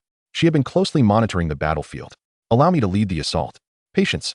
I have faith in the soldiers of Knight's Embrace, Philip replied through gritted teeth, casting a glance at the small map, where a red that still lingered in the basement. They were all first-tier chosen ones. Conserving their strength increased their chances of victory. Indeed, Ashina remarked, her crimson eyes scanning the battlefield. Be wary. The enemy may possess long-range capabilities as well. After enduring several waves of arrows, the soldiers found themselves within the range of the corpses. From the rear, grotesque monsters erupted, launching numerous bone spikes toward the formation. Thanks to Ashina's warning, Philip swiftly commanded, cease fire, raise shields. Prepare for contact. The soldiers immediately hoisted their iron shields to protect their heads. Almost simultaneously, the clattering of iron rang out as the bone spikes struck the formation, deflected by shields, iron armor, and wooden walls. However, many soldiers grimaced in pain from the stinging sensations. Alas, the slaves at the rear were not as fortunate. 3 were impaled on the spot by the bone spikes, while the remaining slaves, gripped by terror, faltered and contemplated fleeing. Yet, upon seeing the cavalry poised behind them, they feared being branded as deserters and found themselves in a state of indecision. Take cover behind the low wall and continue loading the crossbows, Philip ordered with a wave of his hand. Watch for arrows, Ashina commanded, twirling her spear with one hand. The rapidly spinning spear acted like a rotor, knocking down the incoming bone spikes. Philip, perspiring, maintained his stoic demeanor, refusing to show any signs of panic before his soldiers. The variety of corrupted creatures was vast. Those previously encountered, which merely howled, were but the most basic fodder. Fortunately, when they first approached the Grand Manor, they had not acted rashly. Had they charged directly into the main building, they might have been utterly annihilated. Boom. The corrupted creatures charged like mad dogs, heedless of the gleaming polearms that awaited them, violently crashing into the defenses. One creature's head was impaled by a spear, while its body slammed against the wooden wall, dislodging clouds of dust. Roar. More corrupted creatures poured forth from every exit of the main building, bellowing in a frenzied cacophony as they collided with the defenses. The wooden fortress strategy proved remarkably effective. The corpses had to breach or destroy the thick wooden walls to inflict harm upon the soldiers. Yet the soldiers could effortlessly crush the skulls of the corpses with their polearms and maces. In just a quarter of an hour, countless corrupted corpses lay at the base of the wooden wall, the air thick with a suffocating stench of decay. They're coming. Just as Philip intended to direct the cavalry for a flank attack, he suddenly noticed, amidst the wave of corpses, a red mingling within. A wave of dread washed over him, thankful that he had not let his guard down. Had he delayed even a moment longer, the entire defense could have crumbled. She is hiding among the corpses, Philip murmured. Leave it to me. Ashina responded with a newfound seriousness, her demeanor grave, her words now fewer. Feigning ignorance, Ashina maneuvered away from the left flank, appearing to aim for the side of the corpses, commanding the dragon-blooded wolf to charge forth. A massive surge of black and red energy rippled outward. Accompanied by a cacophony of explosions, the corpses along the path were obliterated, erupting into a cloud of blood mist. The echoes of the blasts reverberating endlessly. Humph, still so fond of underhanded tactics, Ashina remarked coldly, disdain evident in her tone. Prepared for this ambush, she deftly evaded the explosive attack with a mere sidestep. Chapter 62, Astonishment. A gesture from the corrupted beings, supplement to yesterday's missing update. Rosalia, having recuperated, had reverted to her commanding demeanor. How is it possible? She exclaimed, bewildered. How could you evade my divine technique? Her pupils quaked. Typically, a surprise attack from a chosen one was nearly impossible to anticipate, as divine power was neither martial nor magical, making it difficult to sense. In response, Ashina merely shook her head with a cold smile, opting not to engage in further dialogue, instead urging the dragon-blooded wolf to attack. A ghostly blue light flickered, appearing beside Rosalia in an instant. The dragon-blooded wolf opened its jaws to an alarming extent, its sharp teeth driven by a terrifying force, sinking into Rosalia's tender form. Due to the exertion from unleashing her divine technique, Rosalia found herself momentarily exhausted, powerless to do anything but watch as the foul maw descended upon her. With a sickening squelch, blood sprayed as Rosalia was devoured from the waist up. Black Wolf, swallow it whole. Though this tactic was grotesque, Ashina showed no mercy. Her voice cold. I refuse to believe that by consuming you, you could recover.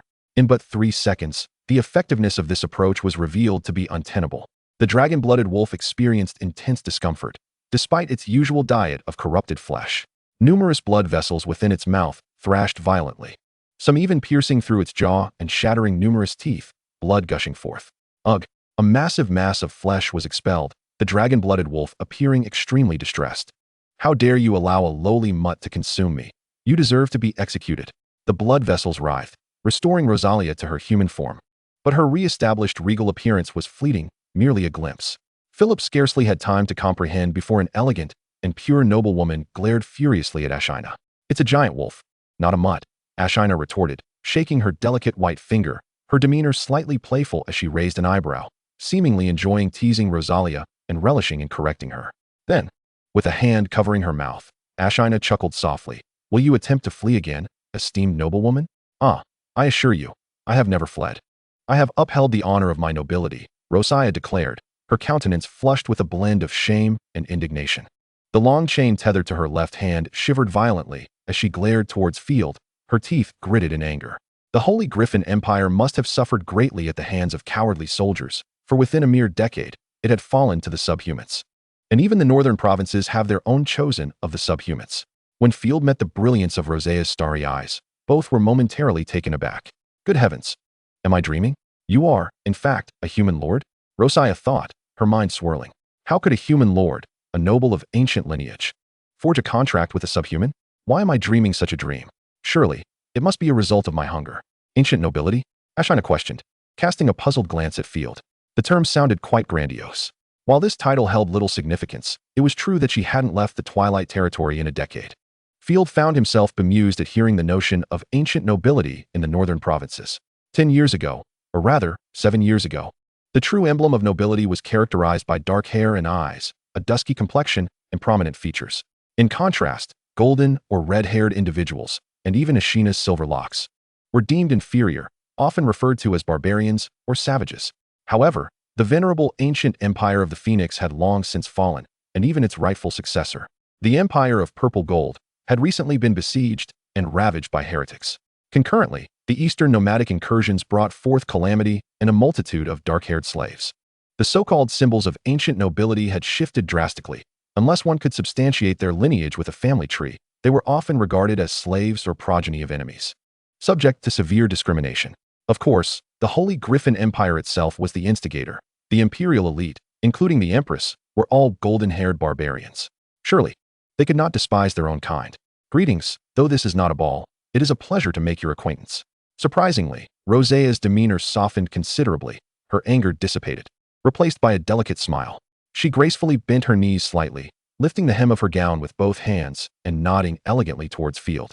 Amidst a land cursed with tainted blood and decaying corpses, she resembled a blooming golden flower, as exquisite as a work of art. Good day, fair maiden, Field replied, reciprocating the noble etiquette. After enduring countless disdainful glances in the Rose Territory, it was quite unexpected to find a beautiful noblewoman extending a greeting in the Twilight Territory. Life is indeed full of surprises. Of course, it would be even better if she were truly alive. The red dot on the mini-map transformed into a rudimentary panel. Name: Rosiah Starry Night Level. First stage, Corrupted Chosen. Type: Corrupted Hybrid Infantry Status. Confused, Extreme Desire for Slaughter Lord. None. Not defeated, Contract cannot be established. In other words, a contract could be forged upon defeat? Field rubbed his eyes, scarcely daring to believe the revelation. He decided to attempt a peaceful approach. Rosiah, perhaps we could engage in a discussion? That won't do, Rosiah replied with a sweet smile, her voice laced with a hint of a moan as she embraced herself. Trembling with anticipation. Though I do not wish to slay a noble, I cannot help but tremble at the thought of cleaving an ancient noble's body. That moment would illuminate my life. How disturbing. Indeed, corrupted beings possess an unadulterated lust for slaughter, even if they retain memories or intellect. Negotiations failed. Ashina, dispatch her. Field commanded decisively, initiating the attack. Whoosh. The silver arrow whizzed through the air. Clang. Humph. Do you think your little tricks will work a second time? Rosiah remained ever vigilant against the hidden arrows, and upon hearing the whistle of the wind, she swung her chain, deflecting the arrow. Her murderous intent surged as she swung her great sword, cleaving through the surrounding corpses, an immense surge of life energy flooding into her weapon. Divine technique, unending decapitation. The magical eye at the center of the great sword radiated a terrifying crimson light, and with a thunderous hum, several waves of destructive sword energy surged forth. The surface of the sword energy bore the ashen hue characteristic of corrupted beings. A mere glance was enough to ensnare one's mind, drawing them into a vortex of madness and despair. This time, there is nowhere for you to flee. The annihilating sword energy, as if tearing through space itself, swiftly sealed off all of Ashina's escape routes. Black Wolf, hold firm. Ashina resolved to forego mobility, realizing there was no direction to escape, and instead sought refuge behind the dragon-breed wolf. With its scales bristling, the dragon-breed wolf summoned its cerulean flames, as if donning a suit of armor. Chapter 63. Oh no. It seems I have brought the boss home. Part 1. The formidable sword energy, extending several meters, crushed and spread outward, obliterating all obstacles in its path. Corpses, trees, and structures alike turned to dust, vanishing into the ether. In the face of such terrifying ripples of energy, the guards defending the wooden fortress trembled, their faces ashen. What a terrifying divine technique, Field thought, his heart racing for Ashina. The dragon breed wolf's defenses surged, flames enveloping its scales as if they had been tempered in fire. Eventually, with a thunderous explosion, the two forces collided. The nearby corrupted beings, caught too close, were silenced before they could even utter a sound, annihilated utterly. A pitiful wail escaped as the dragon breed wolf was hurled backward, blood and flesh scattering. Ashina staggered back a few steps, finding an opening to escape the range of the attack.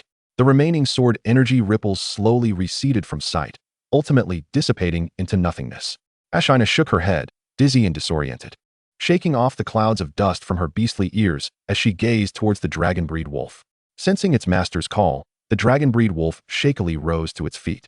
Though half of its once beautiful scales were now gone, broken shards and bone fragments embedded within its flesh, revealing deep, gruesome wounds that made it appear particularly fearsome. Huh. Did you think this was the end? Rosea's face was similarly pale, but she rallied her spirits, swiftly slashing through her fellow corrupted beings, continuously absorbing their life energy. When I say I will consume you, I do not go back on my word. Thud. A crossbow bolt struck Rosea's back, erupting in a dazzling flash of light. Ouch. That hurts. Like a cat whose tail had been stepped on, Rosea leaped up, hastily yanking out the bolt and shattering it in anger, furiously questioning Field. Where has your noble spirit gone? How could you resort to a sneak attack? Noble spirit, my foot. Let's survive first before discussing such matters, Field retorted pragmatically. Hurriedly reloading the empty crossbow while shouting at the dazed soldiers, "Stop dawdling, fire the arrows." Thud, thud. A flurry of arrows descended, drenched in purifying elixirs, proving highly effective against corrupted beings. With no other choice, Rosea ceased her harvest of her kin's lives, instead swinging her chain to deflect the incoming arrows. Yet many arrows still found their mark, piercing through the gaps in her chain, landing upon the girl, followed by hissing sounds of scorching. Rosea cried out in agony. Good. If this continues, she will surely falter. Field felt a sense of relief, realizing he needed to manage the damage carefully and avoid killing her outright. However, a horrifying turn of events unfolded. Rosea ceased attempting to block the arrows, allowing them to strike her unimpeded. The light of the Chosen is truly detestable. But do you think these feeble things can kill me? Rosea nonchalantly snapped an arrow in half, revealing a teasing smile. Although being struck for the first time might sting a bit, one soon becomes accustomed to it. Indeed, there's even a certain comfort to it. Damn, is this really necessary? You must be a masochist. Field, awestruck, gasped in surprise, but soon softened his expression, saying, Ashina, spare his life. I still have use for him. Field's assault merely served to buy Ashina time to unleash her divine skill. The divine technique, the spear of extreme cold destruction. Unlike Rosea, Ashina seldom employed her divine abilities, for failing to hit her target would render her unable to cast another for a considerable duration. Yet, its power was indisputable. A slender, yet remarkably swift spear of divine energy materialized before Rosea in an instant. Boom. Unlike her previous release at the Grand Winery, Ashina did not need to worry about collateral damage affecting the surroundings. This time, her divine power manifested at its full might. A deafening explosion echoed across the sky, as if the entire Starry Night Manor trembled violently, the ground torn asunder by the ferocious force. Ordinary folk found themselves in dire straits, their ears ringing, nearly deafened. The terrifying power erupted before Rosea, her expression still in shock as the color drained from her face, turning pale as she violently spewed forth blood, mixed with fragments of her insides. Before the blood could touch the ground, it was shattered and dispersed by the frigid divine energy, along with Rosea herself, vanishing into the void. Is it over? Field, his heart racing, gasped for air, realizing that even her ashes had likely been scattered. Well, it's a fitting conclusion. One he could accept. My lord, be cautious, she is not dead yet. Ashina interjected, positioning herself protectively in front of Field, delivering the shocking news, my lord. You and the soldiers should retreat. The ensuing chaos will be far greater. Indeed, there aren't many corpses left around, Field remarked, glancing at the minimap. Observing that the surrounding undead had nearly been eradicated by the relentless bombardment from the two Chosen Ones and the guards, leaving only a few survivors within the main building. Lynx, let us move to the second defense line.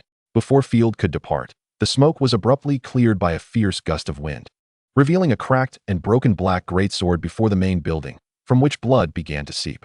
However, it was evident that the material was insufficient, slowly weaving into an adorable figure.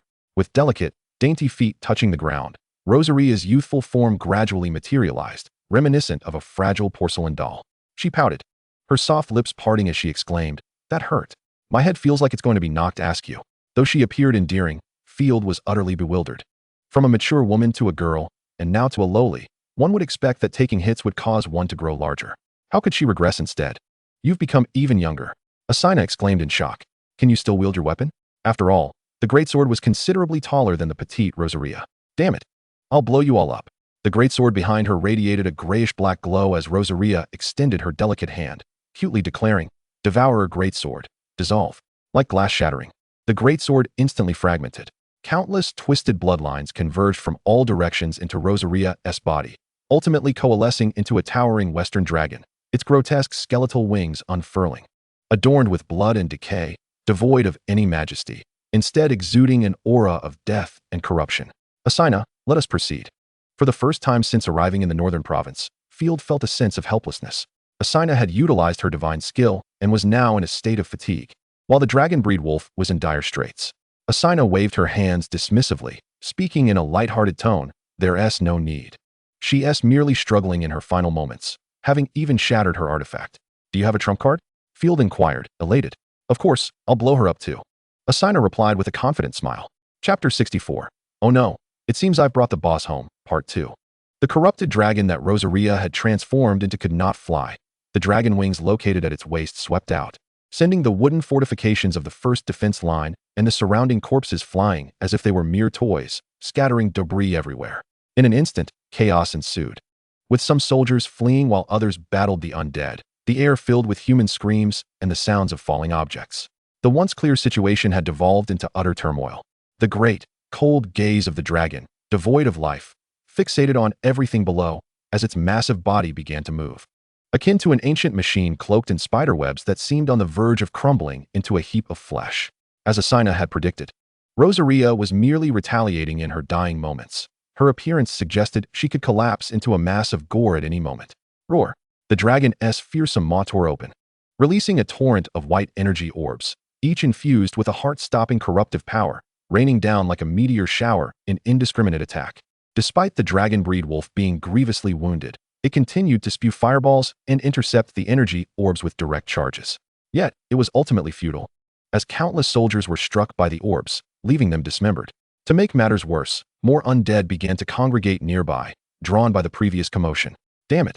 Even in her dying moments, she refuses to remain still. She must not be allowed to continue her slaughter. Asina's earlier nonchalance evaporated, her teeth clenched in frustration, and her path led directly toward the Grand Winery. If she reached there, all of my lord's hard work would be in vain. Damn it! I'll blow her up too. Don't you dare think of that. Field exclaimed in shock, dodging a flying crate and swiftly plunging his sword into the head of an approaching undead. My lord, you should hide. I can deal with that fool quickly. Asina urged, guiding Field to safety, her anxiety palpable. Black Wolf, come here, prepare to charge. Seeing Asina beckoning the dragon breed wolf, Field was taken aback and hastily pulled her back. There's no need to go down with her. I feel she's on the verge of collapse. Let her disintegrate on her own.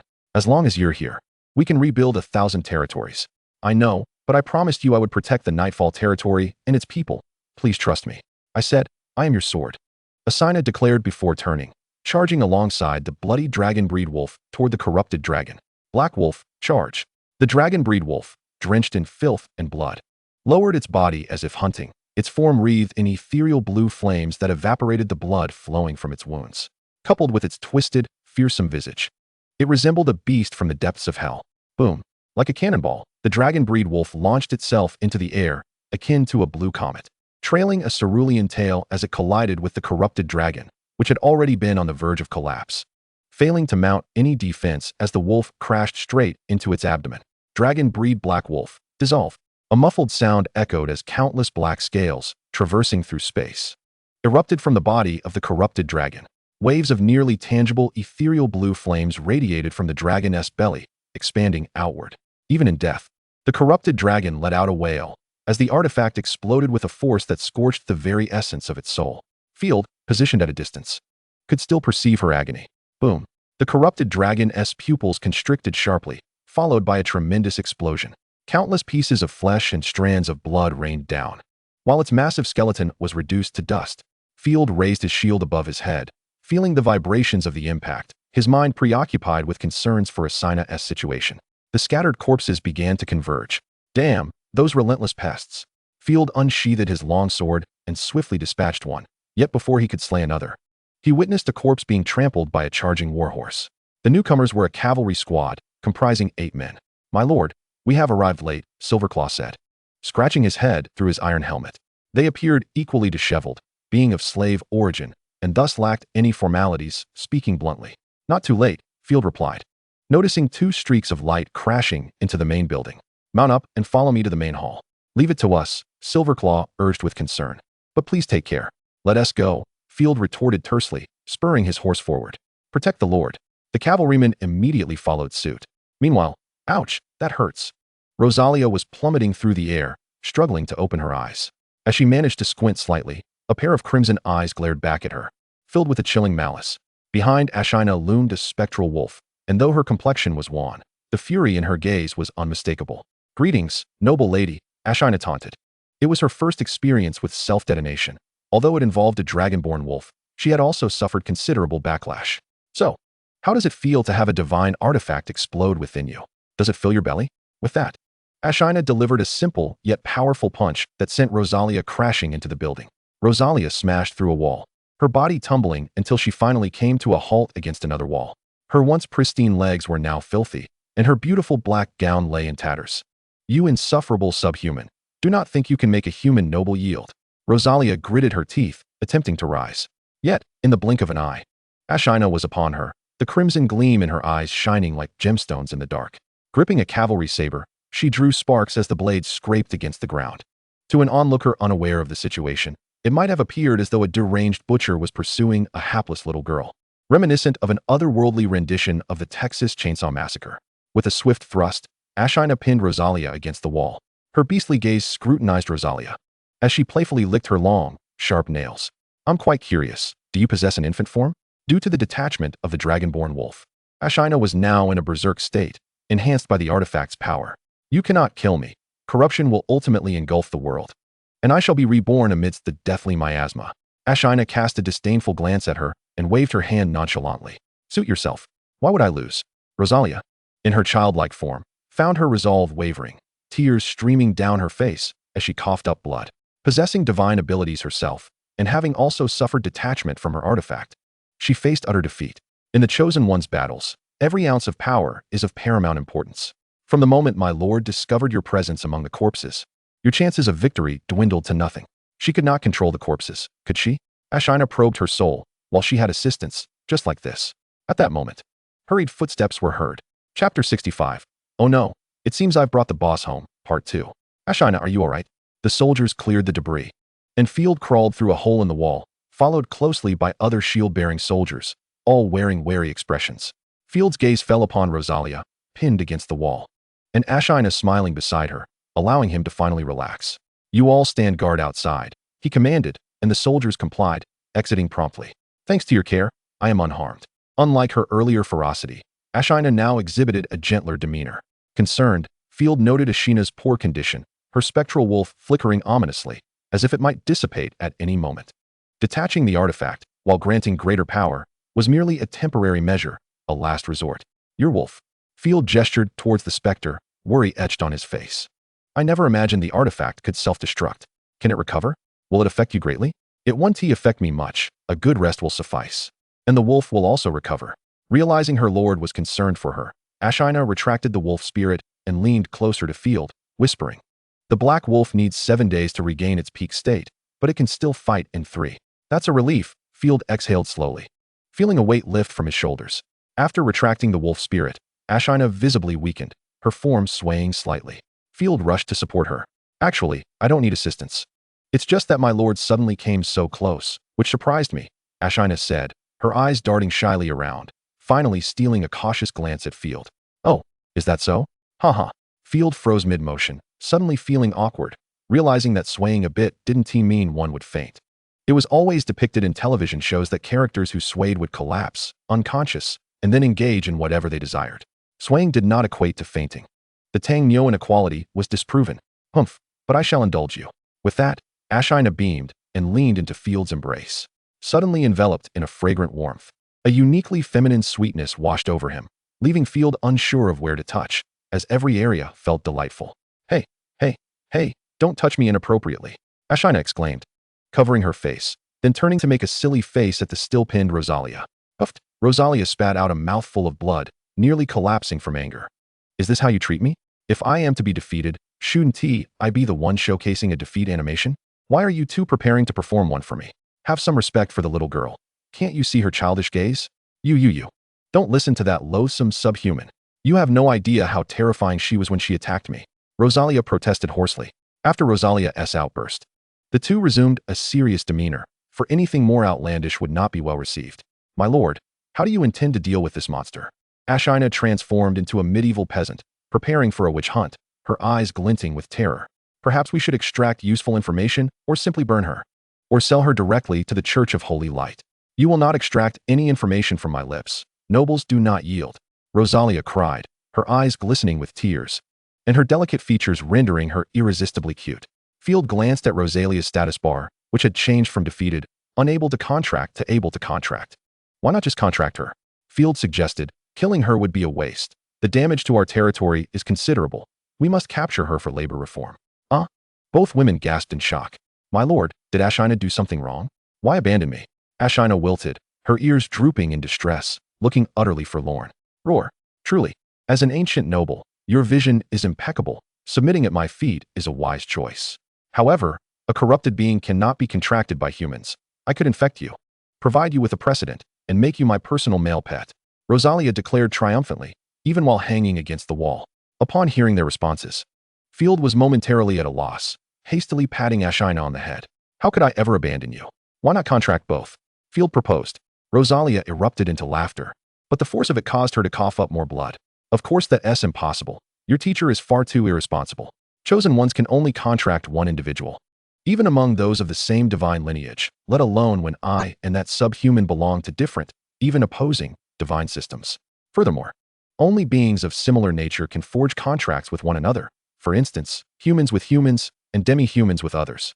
Why would you choose to contract with a demi-human divine selection? Are you masquerading as one? Is it truly so? A look of utter bewilderment swept across their faces. Nevertheless, let us proceed and see for ourselves, for knowledge is birthed from experience.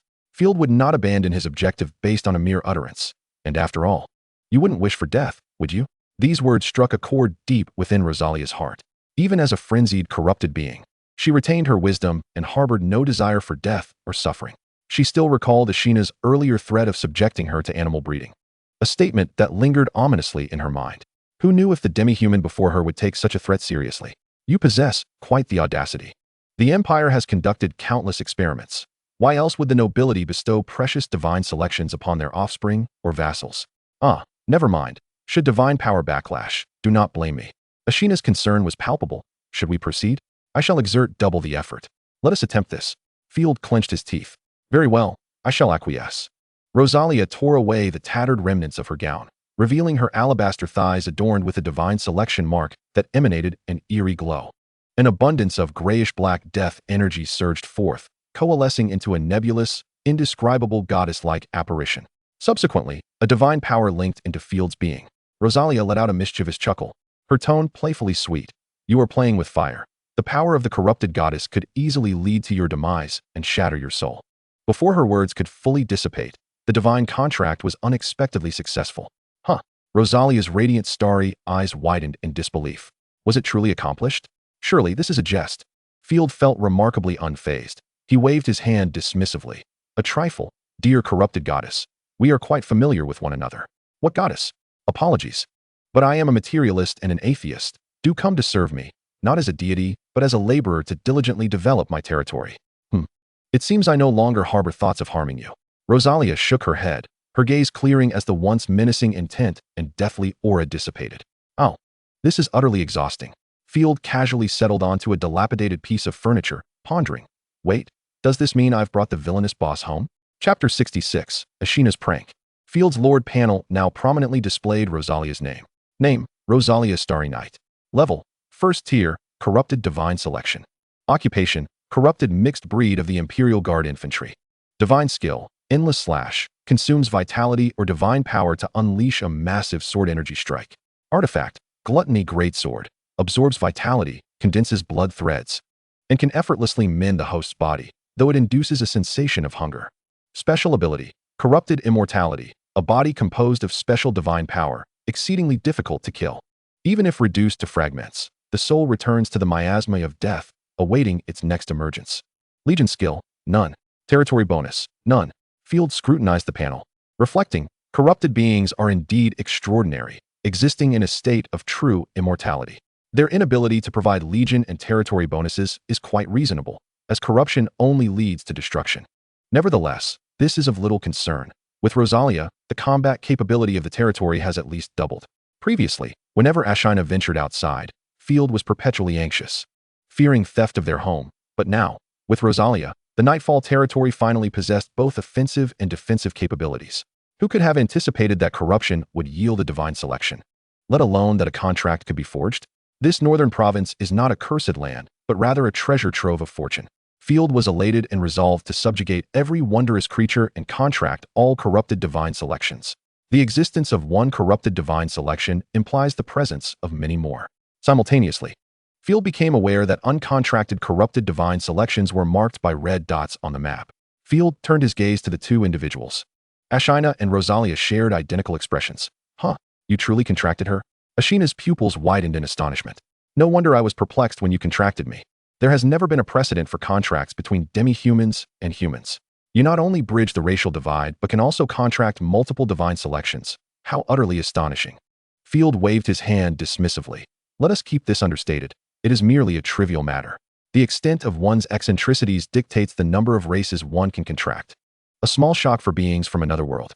Indeed, after all, I am a product of your nurturing, truly befitting of a lord. Ashina mused, recalling Field's earlier declaration that he would elevate her to a divine selection, granting her the strength she possessed today. Please, lower her. The contract with a corrupted divine selection is highly binding, so there is no need to fear betrayal. She gestured toward Rosalia, who was still impaled by a long dagger, blood flowing copiously. In the case of an ordinary person, such blood loss would have already led to their demise. Very well, but do exercise caution. Corruption is the embodiment of evil. After a moment's contemplation, Ashina stepped forward, extracting the dagger and sheathing it, not forgetting to bare her teeth in a warning to Rosalia. Do not think of harming anyone, especially Lord Field, otherwise I shall nail you to the wall a second time. The little girl lowered her eyelids, too exhausted to speak. Without the gluttony greatsword to heal her, she found herself unable to recover. Such grave injuries. Field removed his robe and pressed it against Rosalia's wound, rummaging through his pocket for a potion to staunch the bleeding. Although ordinary potions had little effect on divine selections, it was better than doing nothing at all. I am all right. I merely need to sleep. Rosalia blinked repeatedly, her lips mumbling incoherently. What? Field leaned closer to listen, only to realize that Rosalia had already succumbed to unconsciousness. She expressed her deep gratitude to the Lord. Ashina's ears perked up, yet her gaze darted around, her hands clasped behind her back, displaying an entirely innocent demeanor. Field smiled with satisfaction. The little girl is quite understanding. In truth, Ashina heard distinctly that the little girl had said, pregnancy, not now. During their earlier banter, he had threatened her, asserting that should he capture her, she would bear his child. Who could have foreseen that he would truly capture her? Now, another dilemma emerged. Should the matter of the corrupted divine selection be disclosed within the Nightfall territory? Field found himself in a quandary. This was no trivial matter, as it bore significant implications for both the Nightfall territory and his future direction. The decision could not be taken lightly, whether it pertained to the ability to contract corrupted divine selections or exposing their existence. It was a choice of both diplomacy and domestic policy.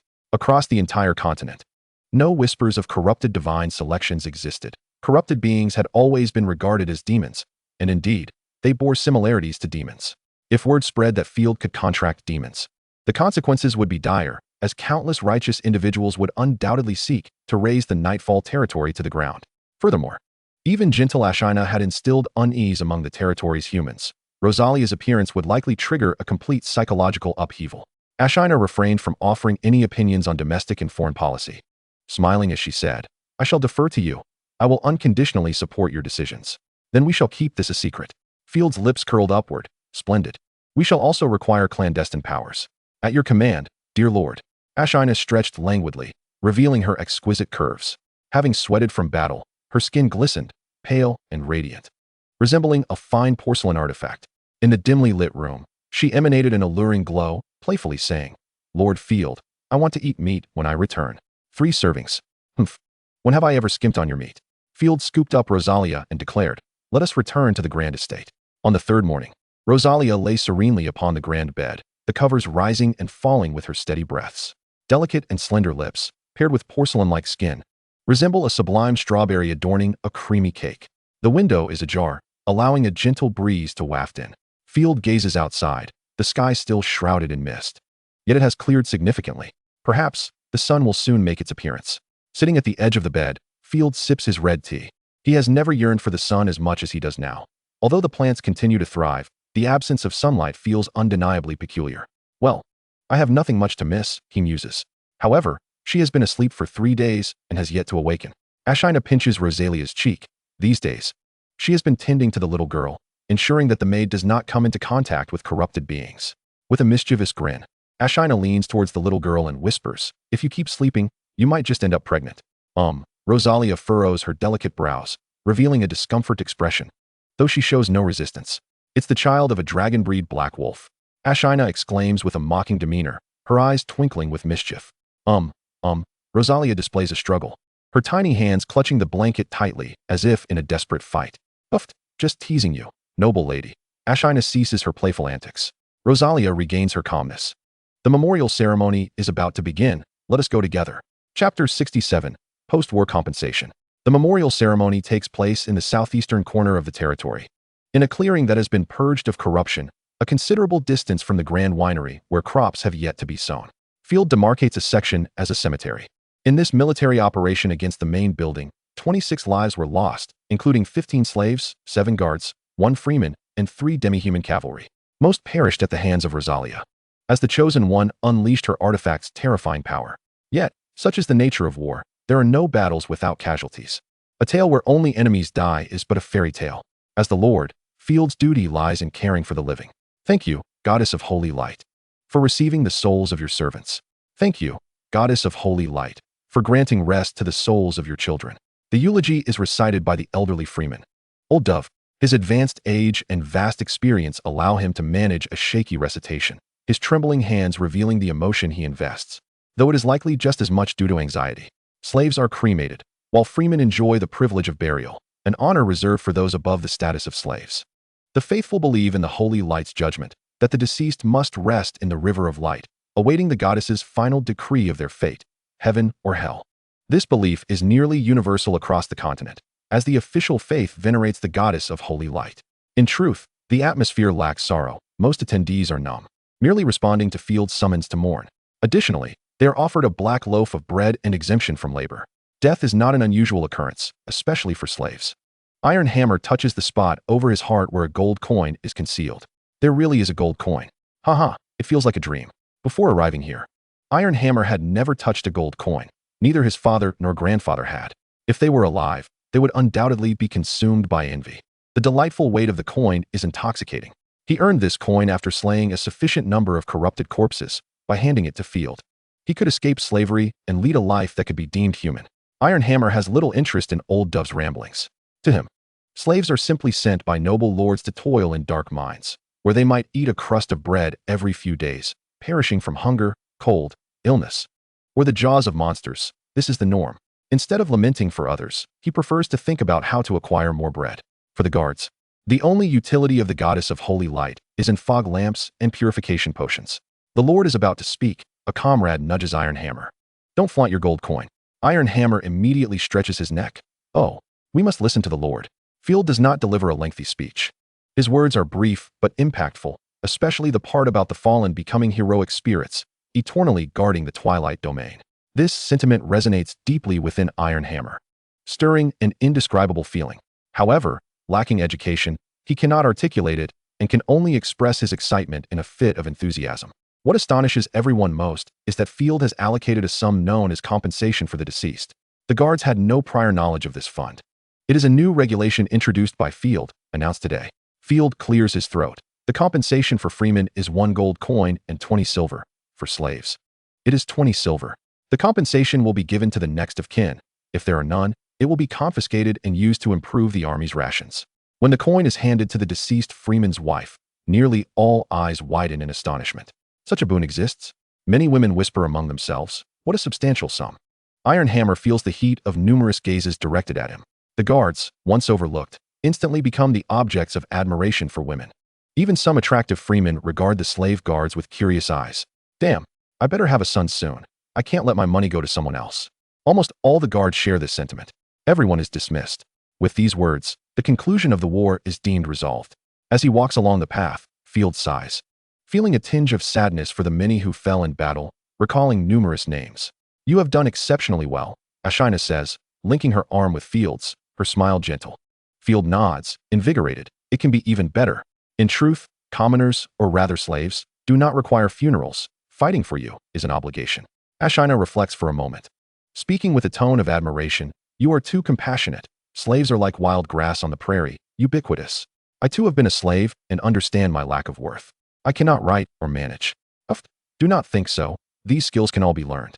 Field pats Ashina's head, smiling. It is the people who create history. Just as wild grass constitutes the prairie, nobles and elites are merely, what was I saying? Field intended to compare nobles and elites to exceptionally beautiful flowers or trees. Yet they too rely on the prairie for sustenance. However, such concepts are futile to express now. The productivity does not match, and voicing it would only add to the burden. It is akin to discussing AI with a primitive person. It is better to provide them with a peach. As long as he can ensure a good life for his subjects, that suffices. This is the Twilight Domain, a realm reborn. Field snaps his fingers, indeed. The compensation is beneficial in every way, bringing numerous advantages, the most straightforward being the uplifted morale, allowing them to focus without worry. Good day, my Lord Baron. Tate approaches, accompanied by over 30 slaves and 3 carts laden with chopped wood and 2 boxes of black bread. Good day, Tate. How is the cleanup around the main villa progressing? Nearly complete. We have about 7 more trips to make.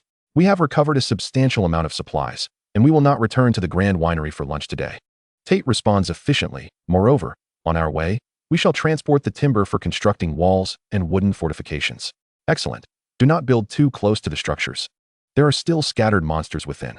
The recapture of the main villa is a foregone conclusion, with his chosen one in a weakened state. There is no need to take unnecessary risks at this juncture. Field cast a sweeping glance around, contemplating his future relocation to the main villa, thereby vacating the Grand Winery to serve as quarters for the slaves. The Grand Winery, situated at the very heart of extensive farmland, would effectively radiate agricultural endeavors across the surrounding fields. Thank you for your concern. I shall exercise caution, he replied. Tate, pressed for time, offered a brief report before hastily departing. By the way, Ashina, accompany me to inspect the little green sprouts. Chapter 68. Little green sprouts, Northern Divine Oil, and Degu. The little green sprouts that Field referred to were not the ordinary edible variety, but rather a magical plant from Rum Village, capable of instilling a potent desire for procreation. Field aptly named it sungrass. Though not particularly euphonious, it was simple and memorable. Oh, Ashina's tail has perked up, her charming face flushed, her toes, wrapped in white silk, fidgeting on the ground. Are we to engage in such grand exploits so early in the day? Field asserted matter-of-factly. Indeed, the nightfall territory yields no produce, and I am nearly in a state of distress. It is a rare opportunity to study a magical plant, and I must dedicate my efforts to it. Wiping the sweat from his brow, Ashina replied resignedly, Very well, but please maintain your distance for your own safety. The room designated for cultivating sungrass was located in a corner on the 2nd floor of the Grand Winery, locked with iron chains and adorned with a do not enter sign. Without the key, entry was impossible, though one could potentially climb through the window. However, should any foolhardy individual attempt to enter through the window, they would promptly be driven insane by the magical plant, leading to a frenzied assault upon the winery's stone walls. Or perhaps they might leap out, considering a dalliance with the nearby cattle, provided they were unafraid of being gored by an angry bull. The sungrass in normal soil was on the verge of withering. Inside the room, Ashina remarked, Yet the sungrass in corrupted soil appears quite healthy. Fortunately, a control group had been established at the outset. This plant was uniquely suited to a corrupted environment. Field pondered, life invariably seeks a way to flourish, even in the bleakest of places. However, it bore no toxins. Ashina bit into it without hesitation, her expression unchanged, noting a hint of sweetness. Impressive. The divine immunity of the Chosen One is remarkably potent. I merely inhaled its aroma and felt an overwhelming urge to engage in procreation. Despite Ashina being the only one present at the time, I shall try it on Rosalia next. Field observed Ashina methodically extract the wilting sungrass, crushing it into juice. Maintaining a safe distance, he instructed, Now add well water. More, please. Soon, A vial of blue potion, exuding a subtle fragrance, was completed. Let us test it on the sheep. In the pen, 11 sheep remained, 2 rams, 1 old and 1 young. The initial plan was to slaughter the old sheep for meat. But following the battle at the main villa, 2 war horses had perished, and their remaining provisions could sustain the other animals. Thus, the plan to kill the sheep was postponed. Thud, thud, thud. As the potion was poured into the old ram's mouth, even before Field could observe its reaction, the old ram erupted in a frenzy, bleeding wildly. Its once elderly gait vanished in an instant as it drooled and charged into the flock of ewes, wreaking havoc. The scene was nothing short of terrifying, as the ewes had never witnessed such madness. Before they could react, the crazed ram mounted them one by one. If only music accompanied the chaos. Grandfather is called Grandpa, and grandmother is referred to as. How brutal. Field licked his lips. Already contemplating trials on others. I must record the duration of the potion's effects to prevent any fatalities in the future. Quick, let us breed and produce more meat. Ashina, meanwhile, chattered away, her thoughts drifting to the potential for greater sheep production from the Nightfall territory, which brought her joy. By 4 in the afternoon, the ram was nearly a carcass, weakly collapsed on the ground, shivering and frothing at the mouth. The ewes fared slightly better, but huddled together in fear, unable to keep their eyes open. 6 hours and 32 minutes. Field rubbed his throbbing head. After nearly 7 hours of observing sheep, he had gathered the most accurate data. The potion needed to be diluted, at least 1,000-fold. If a normal man were to endure 6 hours without rest, he would undoubtedly perish. If even a sheep could not withstand it, one could only imagine the fate of a human. My lord, please enjoy some tea. This is the dessert you instructed for. Called egg tart, correct? The chef has prepared it. Do let me know if it meets your standards. Ashina approached with a tray laden with sweets and red tea, placing it on the low table beside Field's chair, then thoughtfully brewed the tea, flavored with apple. The egg tart resembled a pancake, its aroma delightful. This should not be a frequent indulgence. Cream, milk, and sugar are scarce resources. We shall savor such luxuries when the Nightfall territory flourishes. After tasting it, Field noted the apple chunks. The flavor is delightful, yet the presentation could use refinement. I shall reward the chef with this month's silver coins. I agree. Ashina blinked. By the way, that ram must have died, right? Well, it clings to life, but it is beyond saving, and there is no need for intervention. Casting a glance at the pitiful old ram, now presumably cradled in the embrace of the goddess, if she so wished, Ashina playfully licked her lips, revealing a mischievous smile. Let us slaughter it for meat. Field, well aware of Ashina's ulterior motives, knowing she eagerly awaited roasted lamb chops, chuckled indulgently. Very well. Instruct the chef to clean the entrails. Yea, long live Lord Field. Dilute the potion another 1,000-fold, or perhaps even 1,500-fold. We must ensure that mere proximity does not incite madness. We only need the effects to last between 10 to 20 minutes. I intend to sell them all in Maple Leaf City. That decadent place will surely have a taste for it. Field mused, at the very least. Baron Simon will certainly appreciate it. After all, he lay amidst a pile of women and showed no reaction, likely due to exhaustion. As you wish, my lord. But I prefer combat. Must I continually concoct potions? Ashina pouted. We merely need to establish a ratio. As long as the potion's aroma does not affect people, we can delegate its production to the peasants. Moreover, a single herb can yield a substantial quantity of potion, which should not prove too troublesome. Excellent. Ashina readily acquiesced. Though then pondered, what do you plan to name it? And how will you price it? Spending time with Field had broadened Ashina's thinking, making it more comprehensive. A common saying, one has become more astute. Good question. I must deliberate deeply on the pricing, but I have already settled on a name, Field declared proudly. A portion will be coated in flour, formed into pills, and called to go. Another portion will remain bottled, named Northern Divine Oil. Naturally, the bottled version will be reserved for nobility, as commoners cannot afford glass vials. The glass vials in the Nightfall territory are a contribution of the potions and purification waters. Didigo. Ashina was evidently taken aback by this nonsensical term, shaking her head, her beastly ears swaying in unison, joyfully exclaiming, I find Northern Divine Oil to be quite melodious, especially since I, Ashina, the Chosen of Winter, contributed to this product. Any product associated with the Chosen One will fetch a higher price.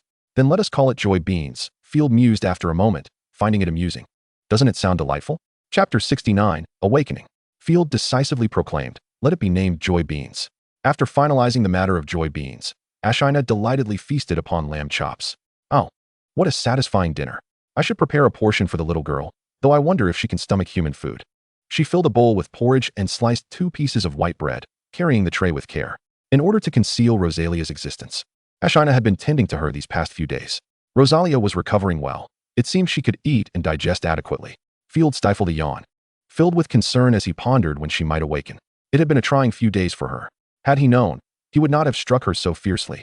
Ashina felt a twinge of regret as she lifted the plate and ascended the stairs. Following closely behind, Field's gaze was drawn to Ashina's long, graceful legs, which straightened and bent as she navigated the steps, accentuated by her white stockings, rendering her particularly alluring. The sound of her slippers echoed softly against the floor. Ahem. It's not your fault. It's likely to be akin to Sleeping Beauty. What is that? Ashina inquired, having never read fairy tales. Field chuckled. It's a story where only a kiss can awaken her. I shall recount it to you next time, and you will understand. Her ears perked up instantly, and Ashina shivered as if electrified, murmuring, what a peculiar tale. It's not entirely out of the question, but please refrain from sharing it during the day. The two exchanged playful banter until they reached Field's door, only to pause in surprise upon opening it. Where is she? The bed covers were thrown back, revealing Rosalia's absence. Oh no, she hasn't run off, has she? Ashina swiftly positioned herself in front of Field, her vigilance heightened as she scanned the surroundings. With a flick of her wrist, a dagger appeared in her grasp. Be careful, she may attempt a sneak attack. The memory of Rosalia's terrifying ambushes loomed large in Ashina's mind. No need to panic. The contract shows no anomalies. Allow me to sense her location. Field furrowed his brow, maintaining his composure. As Lord and Chosen One, they shared an invisible connection of divine power. Although the small map revealed no sign of the Chosen One, as long as she did not actively conceal herself, he could discern her approximate whereabouts. In the cemetery? Ashina's thoughts turned grim. Surely she isn't digging up graves for a meal? Or perhaps attempting to infect corpses? Corruption of the living poses great danger. Should we assemble the troops? We must prevent greater losses. That seems unlikely. If she harbored malicious intent, the corruption of the contract would lead to her immediate demise. Let us investigate first. The constraints of the corruption contract were extraordinarily stringent. Transgressors faced obliteration of their souls. The winter contract, however, was somewhat milder, inflicting severe injury on either party for a breach, but not death. Of course, the contract was reciprocal, and the Lord could not harm the Chosen One. Ashina took Field along as they swiftly approached the cemetery's periphery. A gentle breeze swept through, the shadows of the trees danced, and the tranquil night was imbued with serenity. The surrounding corruption had long been eradicated, as long as they remained at a safe distance from the gray mist. The grand winery appeared as a solitary retreat nestled amidst the fog-laden woods. Rosalia, still in her youthful form, stood in a black dress that billowed gently in the wind, revealing her delicate skin, which glistened like moonlight in the darkness. Despite her innocent appearance, the brilliance in her starry eyes was tinged with profound sorrow. After a long silence, Rosalia folded a black handkerchief into the shape of a flower and gently placed it before a tombstone. I'm sorry, she sighed deeply. After her moment of mourning, Rosalia turned to return indoors, only to find Field and Ashina staring at her in astonishment. Oh, I merely stepped out for some fresh air. How has the grand winery transformed into this? She laughed nervously, feigning innocence, arms crossed. The night is indeed lovely, wouldn't you agree, Field? Do not address the Lord by his name. Ashina's tone softened. Even if you are a chosen one, it is inappropriate. Rosalia puffed out her meager chest, hands on her hips, and proudly declared, Humph, I am a noble as well, and also Field's sister. Therefore, I can call him by his name. Very well, Lady Rosalia. Field chuckled internally, pleased to see her awake. Come inside and have something to eat. Field, as a noble with the spirit of a knight, one should not so casually tease a noble lady. I am still unmarried and cannot just waltz into a gentleman's quarters, Rosalia proclaimed with a sense of triumph. Though you, like everyone else, may be smitten by me at first sight, I still uphold the pride of a noble lady. However, now that you are my lord, I shall grant you a modicum of favor. In her previous life, Rosalia was renowned for her captivating beauty, with suitors aplenty, and her allure only intensified after becoming a chosen one. Yet Ashina held her own, and Field would certainly not be swayed solely by appearances. Besides, she currently resembled a charming little girl, exquisitely cute. Bang! Field playfully tapped Rosalia's head with a candied chestnut. Ouch! Field, that's unfair. You're a villain. Rosalia pouted, holding her head. I shall ignore you for 30 seconds. Are you hungry now, you little actress? Field chuckled, bemused, as he hadn't even struck her hard enough to cause tears. I am quite hungry, Rosalia admitted, looking forlorn. By the way, do not roam about recklessly in the territory. Ashina surveyed their surroundings. You will frighten the villagers. Being this adorable, meeting me is a blessing for them. They can boast about it for a lifetime. Boast? Are you referring to your devilish tail, or your little wings behind? Ashina laughed. From now on, you must conceal your face when you go out, and wear a cloak. If your existence is discovered by the church or other nobles, it will cause significant trouble. I hope you understand. That is a minor concern. I rarely showed my face in the past. What noble lady would parade around like a monkey for the common folk? Rosalia curtsied elegantly, shedding her playful demeanor. Her gaze grew mature as she addressed Field solemnly. Should you require my assistance, do not hesitate to command me. Though we may have had our disagreements in the past, I beseech your forgiveness. We are now in this together, sharing both honor and disgrace. That is for the best. Field replied with a sense of relief. By the way, as your chosen one, I must inform you that I am a corruption chosen one. Of no benefit to the territory. Rosalia placed her hands on her hips, wearing an expression of entitlement. However, I am a noble, well-educated, and proficient in internal affairs. Additionally, I have a gift for you. What is it? Field inquired, intrigued. You shall find out shortly, Rosalia replied with a mysterious smile. Do not be afraid, relax. And you too, Miss Ashina, please do not be anxious. Chapter 70, Rosalia's Gift. Ha! How has the gluttony greatsword transformed into this? Field couldn't help but laugh as Rosalia's artifact was summoned. Once a fearsome and imposing sword, it was now more aptly named the Gluttony Dagger.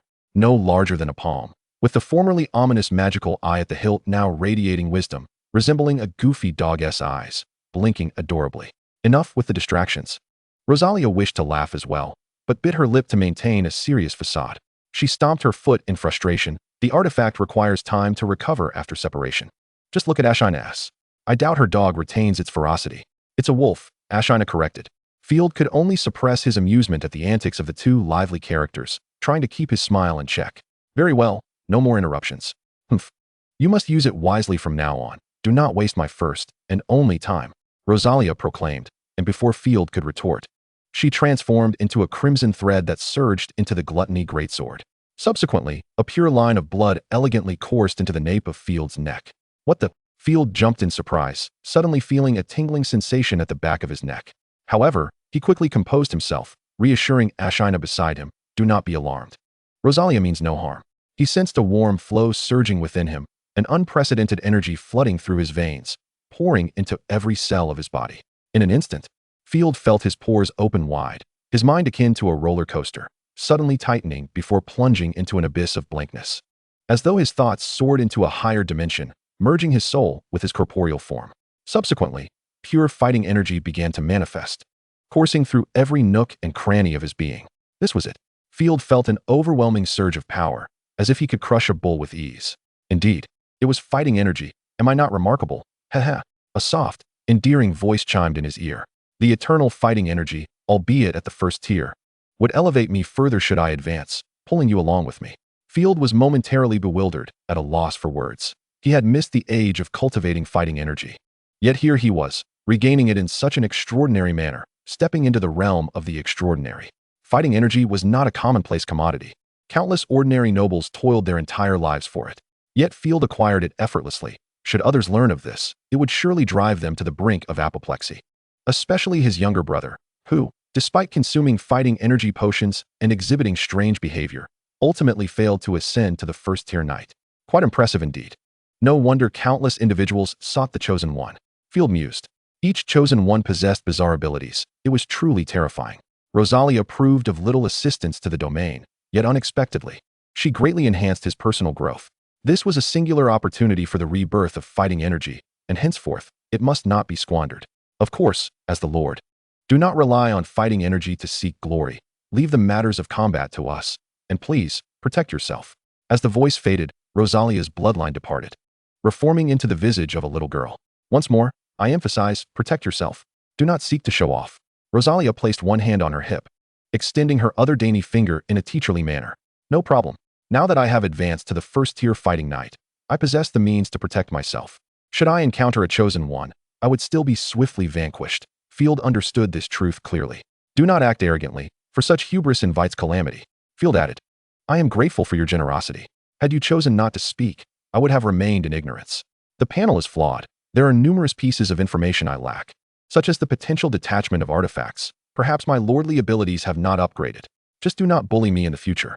Rosalia's mature gaze faded, replaced by a playful innocence, declaring, thus, Field, your bed shall belong to me from now on. Just after saying not to bully you, you turn around and seek to claim my bed? Such a leap in logic. We shall share a slumber. Have I conquered you with my fragrant allure?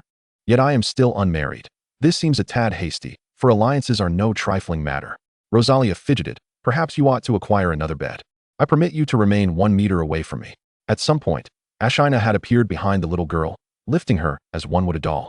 Pinching her cheeks, "Noble lady, you shall certainly share a room with me. Do not disturb the adult's rest. Welcome any interruptions. It would be best if you both joined me. I, a muscle-bound demon, can withstand it. Half-breeds are quite detestable. Quickly release your sharp claws. Baron Field, rescue me." Rosalia's pupils dilated in shock, waving her hands at Field. "My knight, will you merely observe the evil dragon wreaking havoc?" Ashina was not amused. "You are the true dragon. Should you misbehave, I shall have the black wolf bite you." "Bite me? That is out of the question. It must be in a weakened state." Rosalia wriggled free. "Boasting, behold your little dog." Field cast a curious glance toward the dragon-breed wolf, eager to see its appearance post-detachment. "I shall satisfy your curiosity." A flash of blue light revealed a small black pup, barely a month old, adorably clumsy. "Ha ha. Let us converse peacefully. Do not unleash the dog upon me." Before Rosalia could finish her teasing, the dragon-breed wolf began to chase her, prompting the little girl to dash about in fright, ultimately seeking refuge on Field's back. Field covered his face. The future promises to be lively. No wonder Ashina took such delight in teasing Rosalia. She had discerned the latter's playful essence. The following morning, ding! Rosalia snapped her fingers against the gluttony greatsword, producing a melodious chime. The 3-day period had elapsed, and the gluttony greatsword was ready for use. Although not yet in peak condition, it was serviceable. Following the artifact's detachment, it required 1 day to remold, 3 days for usability, and 7 days for complete restoration. Having slumbered for 3 days, today was perfect for its use. Field, I require carnage to restore my state. Let us venture forth and slay. Any creature that obstructs your path shall be cut down. The little girl struck a commanding pose, wielding the great sword like a seasoned leader, casually munching on bread. Field nodded. "Just so happens I wish to test my fighting energy. I shall rely on you today." "Must I truly be on duty today?" Ashina lamented, her beastly ears drooping, gazing mournfully at the duty roster. The roster was marked with dog heads and bone wings, representing the schedule for guarding the Grand Winery. Field quickly offered a reassuring pat on her head. "Tomorrow, we shall combine forces. The domain requires your protection." "Very well, Rosalia, ensure the Lord's safety. Should even a single hair be harmed, I shall unleash the black wolf upon you." Chapter 71, Dowry. In the Nightshade territory, within a concealed iron mine. Roar. A corpse, shackled and decayed, lunged at Field with a ghastly shriek. Thud. Field drew his iris longsword, stepping forward to confront the corpse, channeling his shoulder and elbow to unleash a resounding strike. There was no sensation of obstruction, as if slicing through tender tofu. The blade cleaved into the corpse's cheek, severing its jaw and sending shattered teeth scattering across the ground, the foul blood gushing forth like a torrent, before it collapsed with a horrifying wail. Field advanced, placing his foot upon the corpse's body, delivering a final strike to ensure its demise. Phew, the corpses in the mine are nearly eradicated. They must have been criminals in life. This location is not far from the Grand Winery. Once our territory expands here, we shall mine. Shaking off the slight tremor in his hand from exertion, Field glanced back at the 12 uniformly dressed corpses, a sense of accomplishment washing over him. Indeed, however, most criminals from Nightshade territory were sent to the front lines as cannon fodder against the orcs, leaving few behind. Speaking of which, have you adapted to the power of fighting energy? Rosalia rummaged through a nearby chest, expressing her discontent. If only soldiers could assist. Must I personally seek out the items? Chilled blood dripped along the blade, making Field's right hand feel sticky and uncomfortable. I have somewhat adapted. Fighting energy significantly amplifies strength and speed. If only there were a manual for faster cultivation. Rosalia dusted off her hands, shaking her head in contemplation. The matter of the manual is not urgent. Your talent should not be squandered on fighting energy. We must focus on developing the territory, as its prosperity will encourage the Chosen Ones to ascend. Furthermore, most fighting energy manuals originate from the Chosen Ones. They are not particularly remarkable. You possess the ability to contract various talents from the Chosen Ones, which I have never witnessed. Contracting more will greatly benefit you. You speak the truth. Combat is not suited for a lord. Possessing self-defense capabilities is sufficient. Field would not forsake his role as a capable lord to indulge in reckless barbarism. If things went awry, what would become of the ladies? Clang, clang, clang. I have found it. Rosalia triumphantly showcased a modest key, its simplicity shining brightly as she waved it. What is this? Field's eyes sparkled with intrigue. With Rosalia, the native noblewoman, the secrets of Nightfall hold are virtually non-existent. This concealed mine, marked nowhere on the maps sold in the marketplace, remains elusive. Even my own rudimentary map fails to depict it. Yet, Rosalia possesses an intimate familiarity with the mine. Follow me. There are treasures to behold. She giggles mischievously. Her delight palpable. Treasures? Is it a new game? Indeed. Come on. It's even more thrilling than a game. The two meander through the fog, ultimately arriving at a hunter's cabin. Upon entering, Rosalia smashes the floor with her great sword, revealing an iron cellar door beneath. Hee, inside lies my secret dowry. Rosalia beams with pride, having hoarded it for quite some time.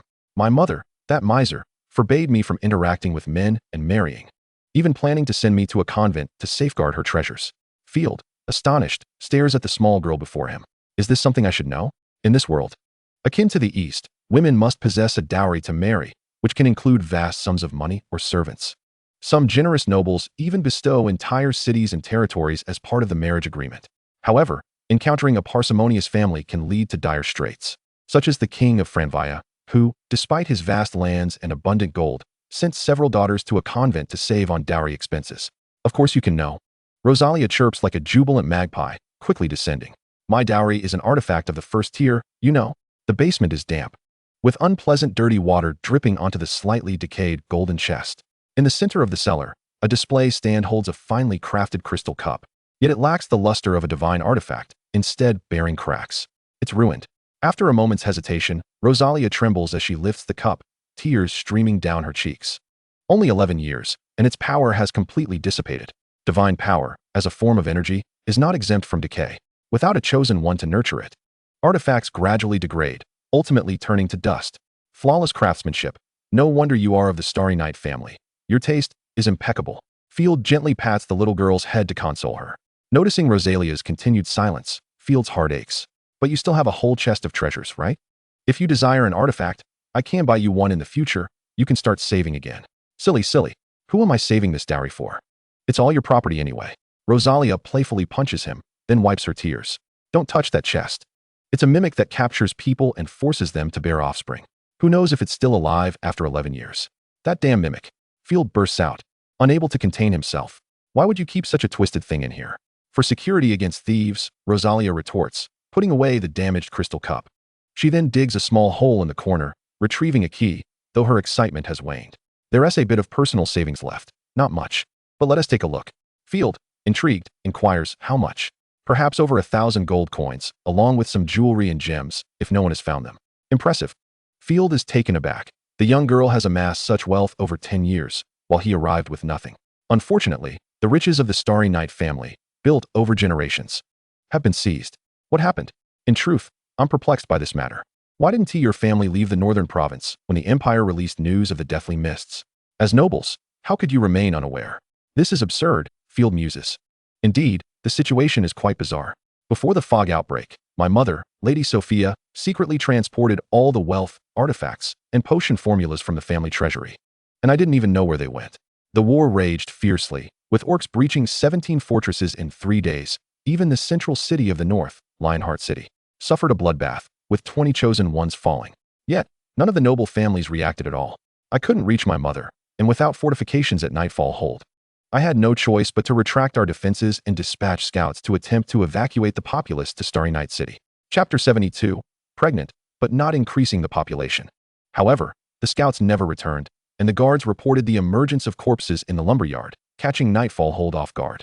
Soon, the corruption spread through the rivers into Starry Night City, infecting the entire city in an instant. Nightfall Hold took no action and fell into a corrupted state. I intended to gather my forces and defend from the main building. As you know, I was ultimately slain by the sudden appearance of a corrupted dragon, awakening to become a corrupted chosen one. Field recalls the bizarre runic array in the lumberyard, stroking his chin.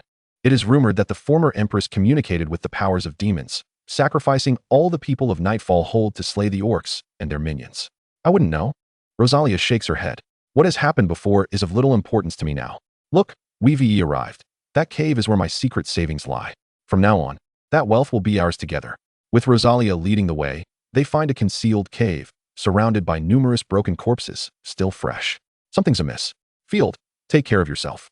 There have been living beings in this place recently. Rosalia frowns, summoning her gluttony great sword. There are indeed people stirring within the cave. Let us hope they are merely a few foolish thieves, and I can relish the taste of human blood. Are you sure they are humans and not goblins? Field draws his iron shield from behind and unsheaths his iris-long sword, adopting a defensive stance. Yes, I'm quite certain. The unique sweet and bloody scent of humans, along with the aroma of amniotic fluid? How unbelievable. Someone is giving birth amidst the fog. Upon mentioning pregnancy, Rosalia pauses momentarily, casting a furtive glance at Field, then licks her lips. However, my senses are nowhere near as keen as a sinus, so be cautious. Unimpeded, the two successfully enter the cave. Fog dispeller? Field spots a small, luminous fog dispeller illuminating the cave, dispelling the mist within. Indeed, it's amniotic fluid. Field is confronted by a shocking sight. Women lie sprawled on the ground, their bellies grotesquely swollen like balloons, impossible to gaze upon directly. This truly is a world akin to an H game, Field exclaims, crouching instinctively to assist the women. Yet, he halts abruptly, aware that the bizarre northern province does not permit indiscriminate interference. Is this the work of goblins? Not at all, Rosalia smiles, her gaze flicking toward a large stone in the cave, then nonchalantly continues. These women are beyond saving. Their brains have been destroyed, rendering them vessels for the monsters. The babies within them could be born at any moment. Field notices Rosalia winking at him, instantly understanding the little girl's implication. He adopts a nonchalant facade, yet cautiously moves toward a corner, gripping his sword tightly, nerves on edge. How tragic. I wonder who the perpetrator is. That would be a question for the master of this place. Before the words can settle, a shadow plummets from above, accompanied by a fierce rush of wind, crashing down on Field. Die? How cunning. Thankfully, having prepared for such an eventuality, Field slightly tilts back and raises his shield. Before the sensation of impact could be registered, a grotesque greatsword, tethered by iron chains and glinting with a formidable aura of lethality, descended from the air to strike the ambushing figure, cleaving it in twain. Blood erupted forth like the splattering of a burst watermelon, staining the surroundings, while several pure strands of life energy were ruthlessly siphoned away by the gluttonous blade. To dare ambush this lady's lord is to court death. Rosalia scoffed, her demeanor shifting to one of delight. The essence of a combat knight was quite delectable. Having already initiated combat, Rosalia felt no need for pretense. Turning to the massive boulder, she flashed a mischievous grin and hurled the gluttonous greatsword. A swirling aura of crimson and obsidian enveloped it as it sliced through the stone. Come forth and kneel before my lord. As the sword passed, the rock shattered, and two figures emerged simultaneously, both women. Damn it, we've been discovered. Truly, the Chosen One is no fool. With escape no longer an option, they resolved to take their adversaries down with them. The two exchanged knowing glances. Field crossed her arms defiantly, her voice commanding. Who are you, and what brings you here? Speak truthfully, and I may consider sparing you. I am not a villain. I am Baron Field, known as the Northern Lion. This was undoubtedly a fabrication from Field. From the moment they laid eyes on the Chosen One, their lineage mattered little. They would either become part of the Nightshade territory or be buried beneath the earth. The northern province was far from the innocent facade it presented. Field detected the scent of conspiracy. Huh, spare us? You should be more concerned for yourself. The red-haired woman cackled, lamenting. Regrettably, even the Chosen One can exhaust their divine powers. For your intrusion, you must pay with your life. The price of life? If you were truly formidable, you wouldn't resort to ambush. Despite her analytical thoughts, Field remained vigilant, advising, be cautious, Rosalia, and retreat if danger arises. Not a problem. Rosalia replied with a smile, confident in her control of the situation. The two women tore apart the scroll in their hands. The bound women emitted anguished cries. And in the next moment, grotesque monsters with spider-like limbs burst forth, blood spraying in a macabre display. As the creatures emerged, they crawled in peculiar manners towards the cave ceiling. The red-haired woman, resembling a fervent devotee, proclaimed in a lofty tone. Let me introduce you to the taste of the vengeful widow spider. Rosalia's lips curled into an adorable smile. I shall savor it. My stomach is quite empty. A chorus of 13 shrill spiders erupted in eerie screams, and in an instant, the mini-map displayed a multitude of red skull icons, nearly painting the entire map crimson. The spectacle surpassed the previous monkey carcass tide, as countless corrupted spiders surged towards the cave. Corrupted spiders, common aberrations, were the size of hounds and adept at ambushing their prey, while one or two posed no threat, easily crushed even by slaves. A tidal wave of them was another matter entirely. The cacophony of their scuttling legs sent chills down one's spine. Huh, do you hear that delightful sound? Countless spiders will engulf this place, and you shall be buried with us. The two women laughed maniacally, insanity sparkling in their eyes, prompting Field to take a cautious step back, fearful of contagion. Then, shockingly, they stripped bare. presenting themselves in a cruciform display. We offer our flesh and blood as a tribute to the divine's arrival. May glory shine upon us. Chapter 73, The Unrivaled Harvest. TSK. Such poor physiques, all clumsy muscle, likely soldiers of the Empire. Casting a calm glance, Rosalia neither struck down the widow spiders nor harmed the two women. Field. Please refrain from staring so intently. Believe me, my figure far surpasses theirs. The little lowly proudly placed her hands on her hips, exuding an air of superiority. After Rosalia's remark, Field maintained her gentlemanly composure, generously appreciating their performance art. What is your intention? By the way, could you perhaps bathe? The oceanic scent is detectable from 20 meters away. The two women, eyes closed, muttered incomprehensible prayers. They awaited their fate at the jaws of the insects. Clearly cultists mingling among the military. Rosalia grasped the gluttonous great sword, swinging it casually. However, their hopes might soon be dashed. Be careful. Field raised her shield, wary of the widow spider's assault. Within half a minute, countless corrupted spiders poured into the cave entrance, resembling a black tide advancing slowly. Before the smaller spiders could reach Rosalia, a widow spider the size of a motorcycle could no longer contain itself. In a bizarre, contorted motion, it twisted in the air multiple times before launching its sharp legs toward Rosalia. How dare a mere first-tier creature act out in my presence? As the two forces converged, Rosalia effortlessly seized the spider's leg with her delicate hand, then with a forceful toss, sent the widow spider crashing against the stone wall. Before the creature could utter a cry of despair, the gluttonous greatsword was already in motion, cleaving it in half with a spray of viscera. The remaining corrupted spiders had arrived. Merely food. Rosalia gripped the chain, maximizing her slashing range, and then abruptly swung the gluttonous greatsword in a fan shape. At the moment her palm moved, the air was cleaved by an overwhelming force, producing a deafening sonic boom. With a resounding explosion, the path where the greatsword and its chain traversed erupted into a cloud of blood mist, accompanied by the shrieks of countless spiders and the sickening sounds of severed flesh. The cave floor was soon littered with gore and dismembered limbs. Such a horrifying area of effect, akin to the dragon's flame of a dragonkin wolf. It appears Rosalia can effortlessly inflict damage on all. Field observed as the spiders were entirely purged, feeling an immense sense of relief. Yet recalling Rosalia's previous status as an enemy filled her with trepidation. What if Rosalia had disregarded Ashina and charged into the fray? Numerous strands of life essence surged into the greatsword, transforming into sanguine threads that returned to Rosalia's body. Just a bit more. The more I slay, the more exhilarated I become. Rosalia's pupils quivered with excitement as she unleashed several terrifying sword lights, employing her divine skill, endless slashes. 3 waves of greatsword energy, imbued with the essence of corruption and death, swept through the air, cleaving the cave's rocky walls. The sword energy collided violently with the oncoming tide of spiders, plowing through for miles, shattering everything in its path, be it spiders, trees, or stones. Using your divine skill now? You're truly courting death. The two madwomen ceased their prayers, replacing them with cold smirks. Field shrugged, calmly stating, "Why can't we discuss this? Perhaps our territories could engage in mutually beneficial trade. Weapons, artifacts, or slaves are all negotiable.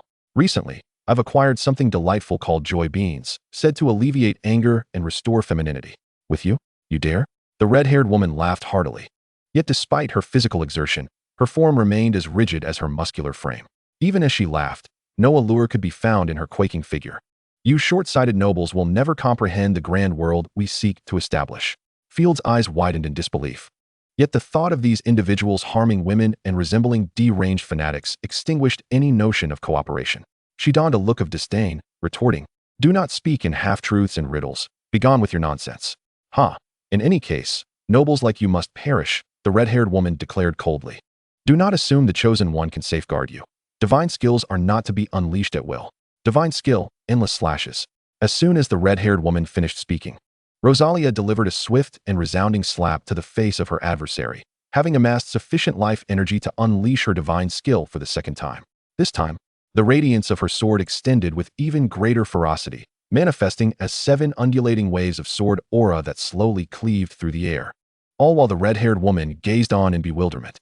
Wherever the sword energy struck, the spiders were utterly obliterated, their dismembered limbs and tainted blood scattering upon the ground, creating a grotesque carpet of flesh. "Barbaric woman, make your spider delicacies more formidable. Bring forth more. More." An abundance of pure life force surged into Rosalia's form, gradually transforming her petite frame into that of a young maiden, her voice maturing alongside her physical transformation. "What manner of creature is that? Both deranged women retreated a step in unison, taken aback by the spectacle before them. They had anticipated a swift depletion of divine power, followed by a hasty retreat, ultimately to be consumed by the spiders. Field, with his patience wearing thin, mimicked their tone, speaking coldly and arrogantly. Do you think you are worthy of knowing? Crawl away. Unlike ordinary divine champions, Rosalia's ability to burn her life force was perfectly aligned with her being, granting her the power to absorb vitality and grow stronger with each battle. Thus, confronting Rosalia directly was folly. A strategy of guerrilla tactics or overwhelming firepower was imperative. For instance, Asina's divine skill could directly obliterate one of her forms and damage her divine artifact. Within a mere minute, Rosalia unleashed her third, unending slash. Countless jagged sword energies nearly flattened the surrounding cavern. The corrupted spiders were annihilated completely. Inside the cave, the remaining widow spiders, their voices hoarse from futile cries, found themselves unable to summon any corrupted spiders and could only exchange blank stares. Field could even discern the glint of fear within the compound eyes of the widow spiders. Is the ball already over? I am but half satiated and still yearning for more. Rosalia elegantly turned, and then, with a surge of bloodlight and fierce momentum, her colossal sword shot forth at an astonishing speed, reducing the widow spiders to mere pulp against the stone walls. Upon witnessing the unfriendly gaze of Rosalia sweep towards her, the quieter of the two women felt her pupils tremble, yellow liquid streaming down her thigh as her eyes regained their clarity. Humph. Now you comprehend my might, do you? You were so haughty before. Field was nearly in stitches from laughter. Wait. Cease. What you mentioned earlier, we can discuss. I will reveal everything. We hail from. Chapter 74, The Imperial Investigation Corps. Perhaps due to overwhelming fear, the woman's deranged expression suddenly turned lucid. She clutched her hair in anguish, pleading, Please, stop. We are the Imperial Investigation Corps. Hurry to rescue Miss Cheryl Gassina. She is en route along Claudia Road towards Nightfall territory, bearing crucial intelligence regarding the corruption. Her words seemed sincere, as they were previously in a state of mental collapse. Rosalia nodded solemnly and instructed the two women, for the sake of the Empire's future, quickly divulge the vital information. I sense a force within your minds rapidly expanding. We were assaulted by terrifying corrupted creatures. Miss Cheryl Gass instructed us to retreat with the wounded. But at Nightfall territory, upon mentioning a particular keyword, both women's heads exploded simultaneously, yellow and white filth splattering everywhere. Rosalia swiftly darted in front of Field. Gesturing to shield him from the filth, they triggered a restriction. The spellcaster forbids them from thinking of or mentioning a specific matter. No wonder they appeared deranged. It turned out they had been mentally parasitized. Field furrowed his brow, his expression grave. After a moment's contemplation with his fingers interlaced, he reasoned that the Imperial Investigation Corps was primarily responsible for assessing the level of corruption. Logically, no humans should have attacked them. The spread of corruption was a matter of utmost concern for all humanity.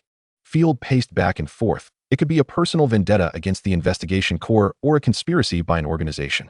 She almost uttered a particular term, but alas, failed to do so. It's truly vexing. Corruption, heretics, deviants, and cults are all intertwined in a chaotic mess. Field felt a sense of confusion, as various factions seemed to be stirring with unrest. The heretics' Western expedition has had such a profound impact. After a moment's deliberation, Rosalia shrugged her snow-white shoulders, stifled a yawn, and raised her hand gently. I am utterly oblivious to the current state of the Empire, but this matter is of no concern to us. Can it truly be worse than being amidst a horde of corrupted creatures? As Field's chosen champion, Rosalia displayed no regard for the corrupted beings, having become an outright scourge, mercilessly slaying the corrupted with abandon. Indeed, Rosalia's remark prompted Field to nod in agreement. As a mere baron, I am ill-equipped to manage the Empire's grand affairs. With no interests to pursue, all the major factions are simply trouble. As long as they do not provoke me, I have no concern regarding them. Field felt a sense of relief wash over him as he sheathed his Iris's long sword, transforming it into a brooch to pin against his heart. Flicking his wrist, I must ponder the Investigation Corps situation carefully. I shall return to the Grand Winery to deliberate further. I am pleased to see you at ease. Rosalia lifted her skirt, smiling at Field. I trust my hidden savings remain intact. In her youthful form, Rosalia appeared somewhat aloof as she tiptoed through the carcasses of spiders, unearthing an iron chest in the corner of the cave.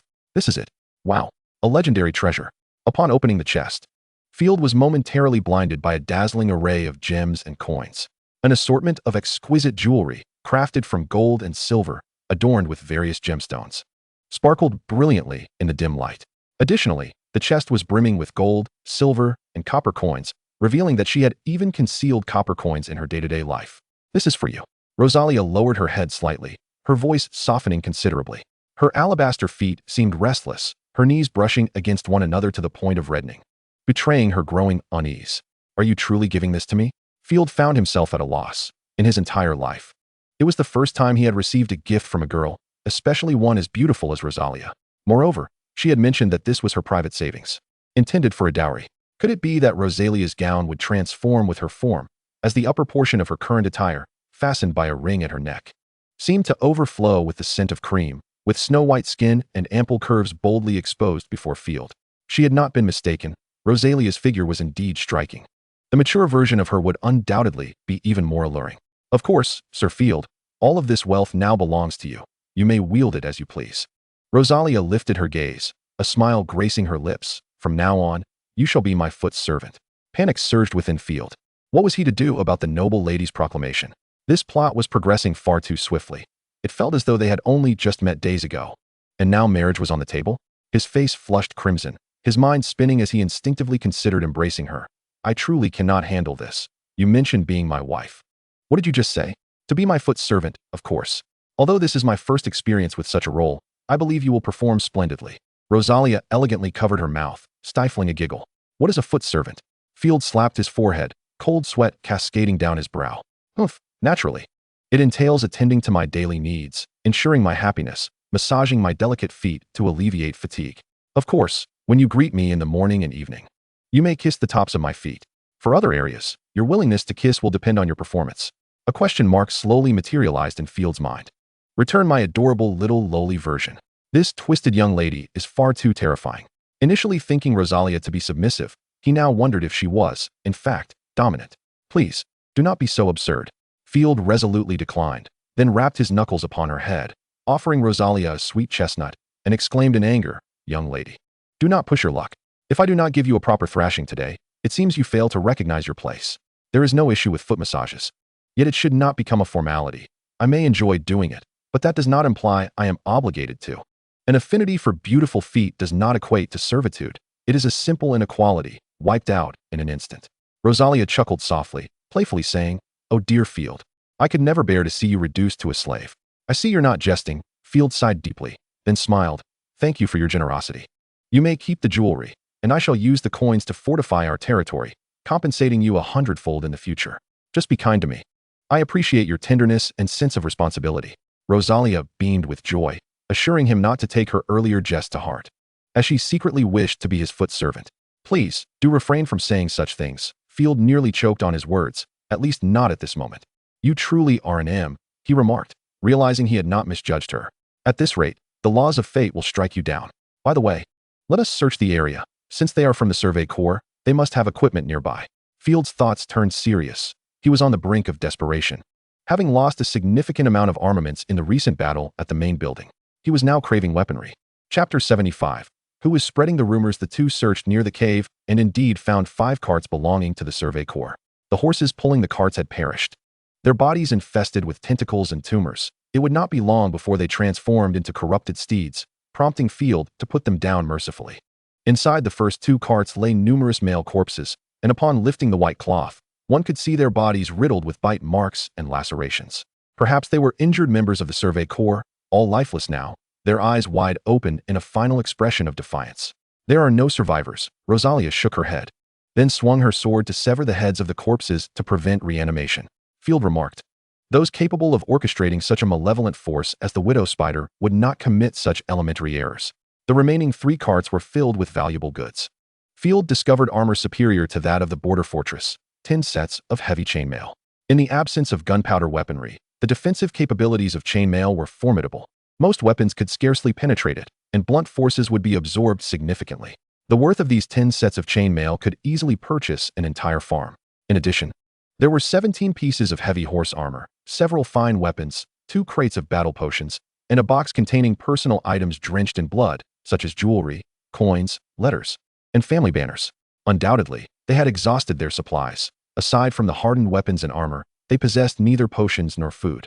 Field quickly identified the crux of the matter. He found only half a piece of gnawed jerky, hidden within a cavity. Even the retreating wounded are in such dire straits. I dare not imagine Miss Shelley's predicament. She has likely already been defeated, performing a defeat animation alongside corrupted creatures, he mused. For there had been no supply depots along their route, nor any villages to pillage. The knights of the Empire could not procure food. Rosalia, with one hand on her hip and the other spinning her meteor hammer like a propeller, cheekily remarked, even a chosen one needs to eat, though I, of course, am exempt from such trivialities. To her, killing was merely a means of sustenance. You shall earn my title, the foremost model worker of the Nightfall domain. Field was delighted to bestow her this honor. Henceforth, the dragonkin wolf, capable of surviving on decaying corpses, and Rosalia, who thrived by slaying the dead, would be jointly recognized as the foremost laborers of the Nightfall domain. Absolutely not. Rosalia protested loudly, imposing a punishment of 30 seconds during which he could not touch her feet, compared to titles like the Stunning Dancer or the Blood Rose. The title of foremost model worker was utterly ridiculous. Thus, our army must establish a comprehensive logistics system. Field disregarded Rosalia's rebellious comments. Unlike the Eastern philosophy of ensuring provisions before engaging in conflict, the noble class of the Empire placed insufficient emphasis on logistics, often resorting to pillaging for sustenance. Only in the kingdom of Franvia, influenced by mercantilism, had efforts begun to improve military support. Yet, the prevailing attitude on the continent remained one of seizing from the enemy. After chaining the carts together, Rosalia dragged them back to their territory and carefully wrapped her jewelry to hide it in a secret location known only to herself. She is like a hoarding mouse, so fond of stashing things away, Field quipped, returning to the grand winery ahead of her. Just as he commanded the slaves to store the spoils, he had barely settled into his chair when he heard, "My lord, Tate requests an audience." Vaken, holding a cloth, was busy cleaning the entire winery. Let him in. As Tate entered, he wasted no time discussing business. "My lord, I have discovered a serious issue of infighting among the slave community. How can slaves, being at the bottom, possibly engage in infighting?" Field straightened in his seat, gesturing for him to continue. "Well, the strong and robust slaves are using their physical and combat advantages to carve out territories and populations, forming gangs that engage in internal conflict, such as secretly uprooting the crops of their rivals. Wherever there are people, there are rivalries, and slaves are no exception. Moreover, within the gangs, there are hierarchies. The stronger slaves shirk their duties and delegate work to the weaker ones, employing force to rob them of food and money." Field exhaled sharply, his tone darkening. "So, a large amount of resources is accumulating among those who do not work, while those who toil earn even less. My provisions are continuously fattening the idle, while those who labor can only struggle in hunger." "Indeed, your analysis is spot on," Tate exclaimed indignantly, detesting parasites. "We must root out those scoundrels and hang them." "Ah, that seems rather extreme," Field countered. "After the Great Battle, Nightfall Domain's population stood at 427. We cannot afford such losses. Slaughtering them will not solve the problem, and will only diminish both the population and happiness of the territory. No one wishes to live in a place where they could be hanged at any moment. Even if we hang a few, others will emerge. Consolidating resources is an instinct of survival, and we cannot simply blame individuals. Do not expect everyone to be a saint, Tate. Otherwise, what is the point of management?" Field remained rational, gently drumming his fingers on the table. "Tate, I selected 30 individuals yesterday for new recruit training. Have them assist in suppressing and punishing gang members, temporarily serving as a security team." Turning to the curious Cow, Field added, "Furthermore, Cow, dedicate an hour each night to teach the soldiers and the security team. Just a few essential words and numbers will suffice." "Huh, why teach them to write? They could die at any moment on the battlefield," Cow protested, visibly reluctant. "And they are all thick-headed. They will never learn. Just do as I say." Field waved his hand dismissively. Cow, still resistant, replied, "Huh? Me? I have heard that someone is spreading rumors about me peeping at the female slaves while they use the restroom." Field sipped his tea leisurely. "Oh, I cannot believe which wretched scoundrel would utter such absurdities. The goddess shall surely curse his tongue." Cow trembled, his legs shaking like noodles. "I will teach the soldiers to write, I swear it. The honor bestowed upon me by you, my lord, is not a burden but a privilege. I will cherish it." "Excellent. Off you go." Field set down his teacup. Cow scurried away, and Tate, puzzled, rose to say, "My lord, I shall return to work now. Do not rush. I intend to devise a new working method, segmenting tasks down to the individual level. For instance, a laborer, upon cultivating an acre of land, will receive 5 copper coins, and after tending to a patch of decay, will be rewarded with 3 copper coins, rather than the chaotic method of collective labor and shared wages of the past. In Chapter 76, Mastering Accelerated Magic, I plan to abstract these copper coins, referring to them as labor points. One merely needs to perform simple arithmetic adjacent to their name. without the necessity of physical currency. After all, money is susceptible to theft, whereas labor points are not.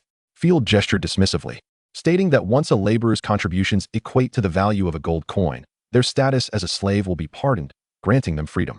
Furthermore, as the resources of the territory accumulate, labor points can be exchanged for additional bread, living necessities, or various other items, motivating them to strive for a better life. Tate's pupils dilated in astonishment. Indeed, as long as labor points are accounted for, robust slaves cannot abscond with them. Additionally, only those who personally complete tasks can earn labor points, preventing the strong from engaging in fraud. Just as Field was about to conclude the conversation, he suddenly recalled that the previous prohibition against indiscriminate defecation had lapsed. No, I have succumbed once more to my overly civilized and merciful tendencies. I have taken too great a step. Field tapped his head, resolving that the concept of labor points should serve as a long-term goal, to be advanced gradually and meticulously.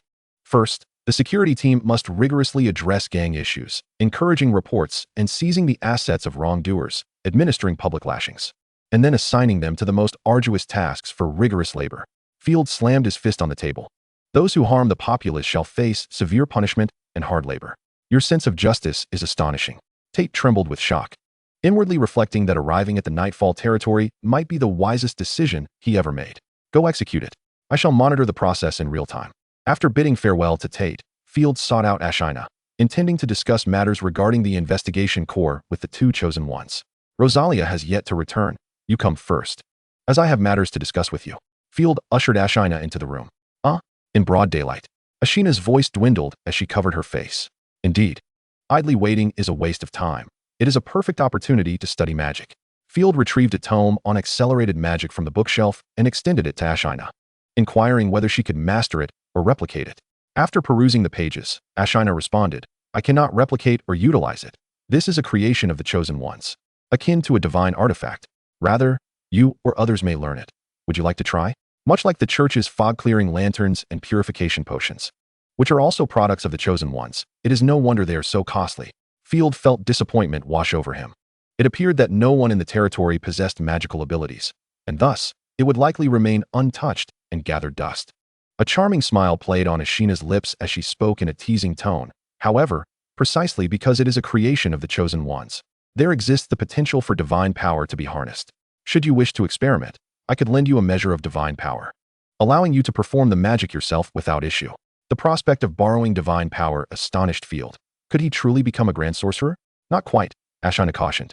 It is not that I am withholding it. Divine power can only be transmitted to a contracted individual, and its effects are particularly feeble, making it difficult to utilize.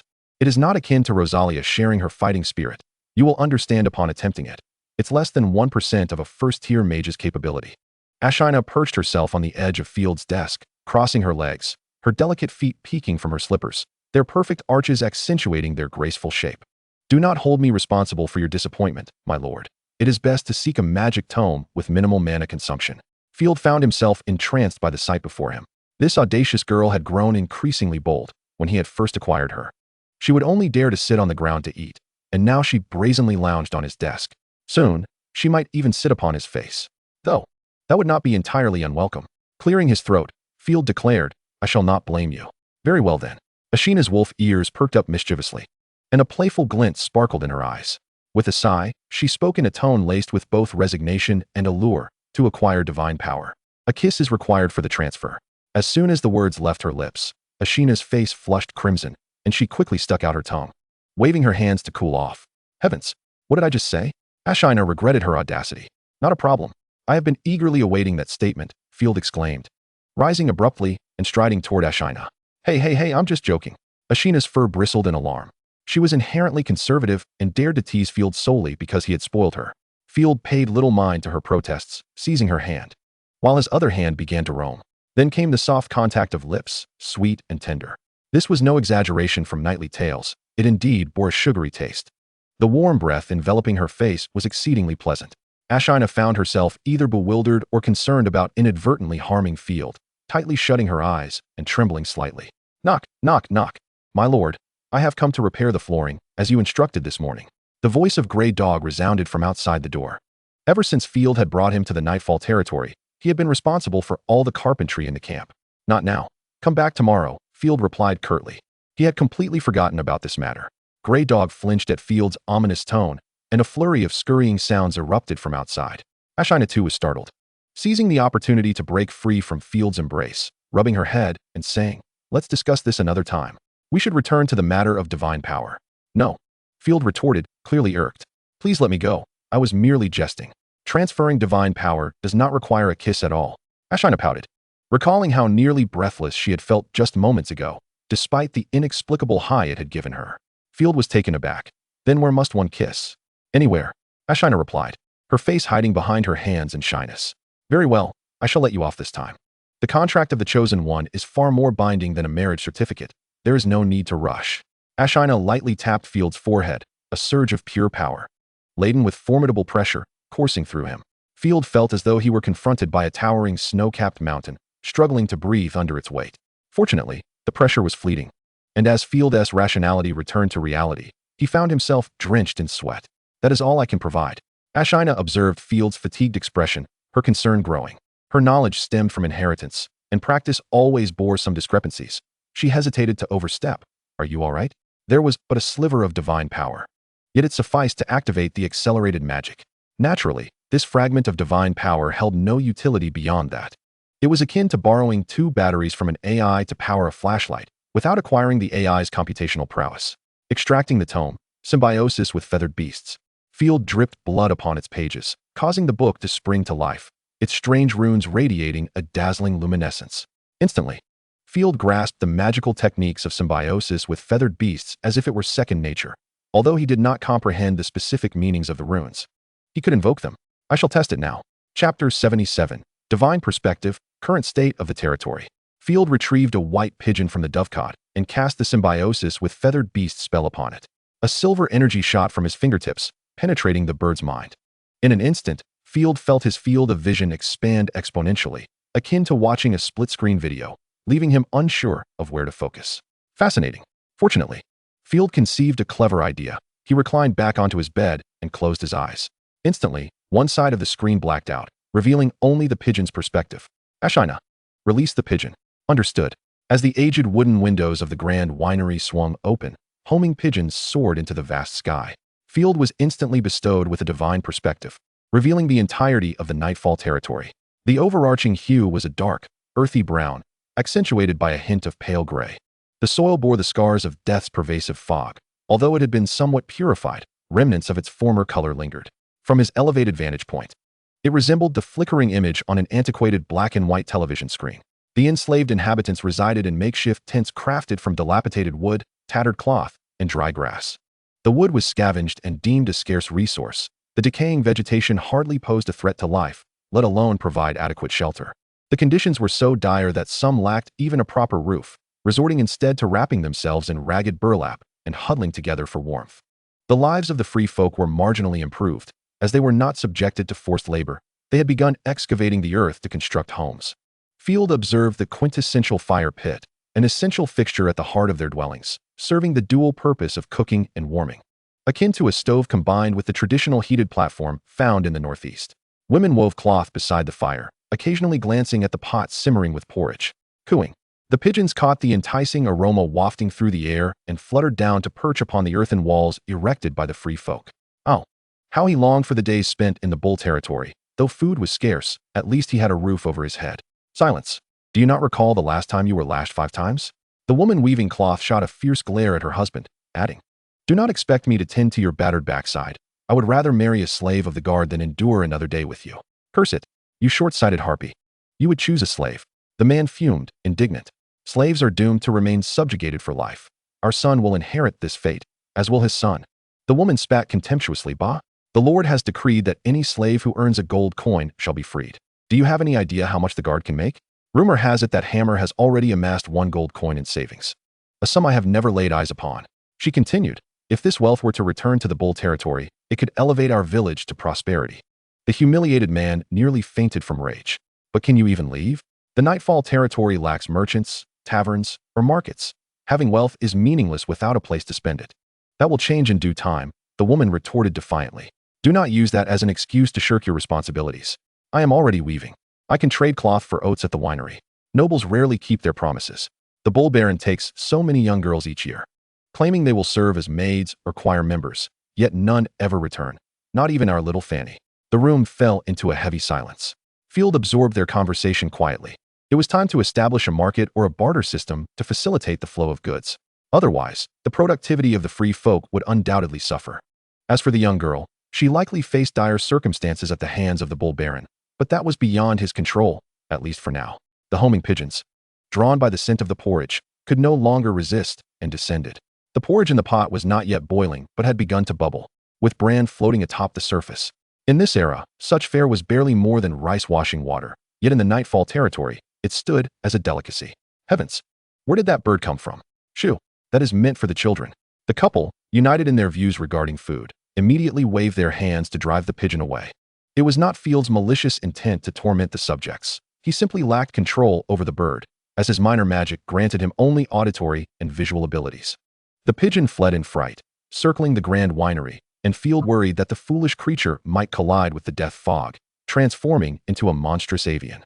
Fortunately, animals were instinctively wary of the miasma of death, and the pigeon ultimately settled in a field where slaves were toiling.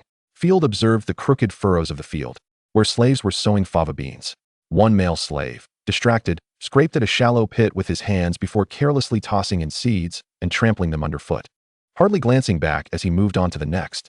This was a fortunate sight compared to another slave who had already succumbed to slumber amidst the furrows. Field even saw one individual consuming raw seeds. Good heavens, it is a miracle if they yield anything, he thought, nearly leaping from his bed to rush into the fields and administer a sound beating.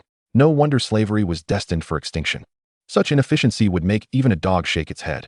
Just then, a voice rang out, "Get up and work, you lazy scoundrels."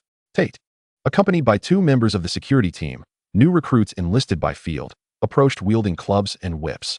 They swiftly administered a thrashing to several slaves. "You fools. Stealing seeds means having our food supply in 3 days. You there, get back to work. This plot yields no payment. As for the sluggard, off to haul wood with you.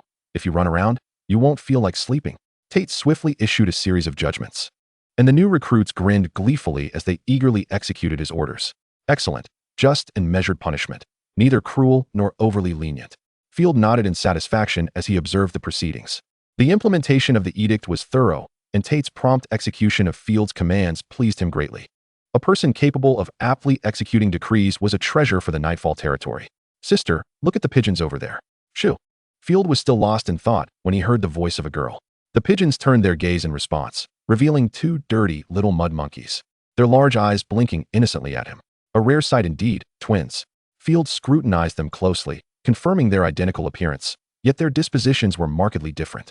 The one clutching a stone exuded strength and assertiveness, while the timid little girl crouching beside her wore an expression of anxiety and melancholy. Wait a moment, was that a stone? Field was taken aback. Bayou grasped the stone tightly, her mind racing with the bird-hunting techniques her father had imparted to her. She crouched low, her right hand gripping the sharp rock firmly. "Sister, don't do that." "Hey," you cried out in alarm, wanting to scare off the pigeons. But feeling her sister's gaze upon her, she shrank back, too frightened to act. Licking her lips, Bayou recalled the tantalizing aroma of meat, her stomach involuntarily churning, saliva pooling at the corners of her mouth. "Sister, don't fret. Soon we will have bird meat to eat." Chapter 78. The bird was struck. The pigeon, blissfully unaware of its impending fate, remained still, cooing innocently. Field could not control the pigeon, only silently praying that it would evade disaster. "Sister, don't." "Hey," you exclaimed in a panic as she watched her sister prepare to throw the stone. "Stop. That is the Lord's property." "Fool, the bird doesn't count as property." Bayou retorted, and without heeding her sister's warning, she hurled the stone with precision, striking the flapping pigeon. Field felt as though the world was spinning before him. And when the pigeon's vision cleared, he found himself staring into a pair of clear, large eyes. Such beautiful eyes, reminiscent of pure, crystalline blue gemstones. Yet, within them, Field discerned an unmistakable hunger. According to imperial law, all that exists upon the land belongs to the local lord. A core tenet of the Griffin Empire, land is the domain of the nobility. However, this law had its loopholes. It did not explicitly address the ocean and the sky. Thus, hunting birds was not deemed illegal, while poaching game, be it squirrels or rabbits, or gathering firewood without permission was a transgression. Nevertheless, lords could enact local decrees to amend imperial law, designating specific areas for firewood collection and issuing permits for hunters. Field's expression darkened as he contemplated summoning a servant to retrieve the pigeon. Sister, let us return the pigeon to the Lord's castle. Haku's teeth were chattering as he realized that the Nightshade domain was devoid of ordinary birds, only inhabited by flying monstrosities. Thus, it was certain that the pigeons belonged to the Lord. How perceptive! Bayu's eyes widened in shock, yet she stammered, what if? What if they are truly wild or a divine gift? Moreover, I have already been seen. The other slaves had witnessed their act of hunting the pigeon, and avaricious gazes were directed towards them from all quarters, each longing to partake of the spoils. Bayu understood that using the excuse of finding an injured pigeon would no longer suffice. They had hunted the Lord's pigeons. Someone should report this. Lord Tate had proclaimed rewards for denunciations. Surely, they were not wild? She had seen caravans transporting bird cages. Those were undoubtedly the pets of Baron. Pets and wild beasts were two entirely different matters. The noble lord would surely resort to cruel punishments upon discovering that his cherished pet had been harmed. Woe is me. Her sister had already crouched on the ground, weeping, her tears washing away the dirt on her face, leaving streaks of sorrow. I do not want my sister to die. Their father had been hanged for merely taking a branch from the Lord. Bayu, too, slumped despondently to the ground, torn between discarding the injured pigeon and holding onto it, as if it were a searing iron. If she were to perish, how would her sister fare at the hands of the brutes? She dared not contemplate it, only mustering the stubborn resolve to say, we will heal the pigeon. Poor child. Rubbing his temples, Field attempted to sever the divine connection of the feathered beasts. And after several attempts, he succeeded. As he sat up, he found Ashina curled beside him, slumbering peacefully, her delicate brows slightly furrowed. Her slender, rounded toes and the soft, pinkish hue of her toenails, reminiscent of elegantly polished varnish, were accentuated by her smooth, fair skin and perfectly arched feet, evoking a sense of tender admiration. Field unhesitatingly began to massage her delicate feet. How tragic, indeed, for the Lord to be reduced to such servitude. A soft, sleepy hum escaped the girl's lips. You lecherous Lord, she scolded, casting him a playful yet reproachful glance. It would be best not to resort to torturous measures against the young girl.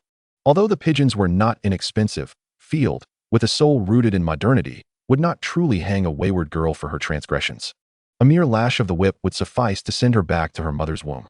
However, absolving her entirely, or imposing too lenient a punishment, was also unfeasible. Such leniency would paint the Lord in an overly merciful light, even rendering him feeble and saintly, inciting other slaves to follow suit. In the savage hierarchy of the Holy Griffin Empire, Field needed to maintain absolute authority.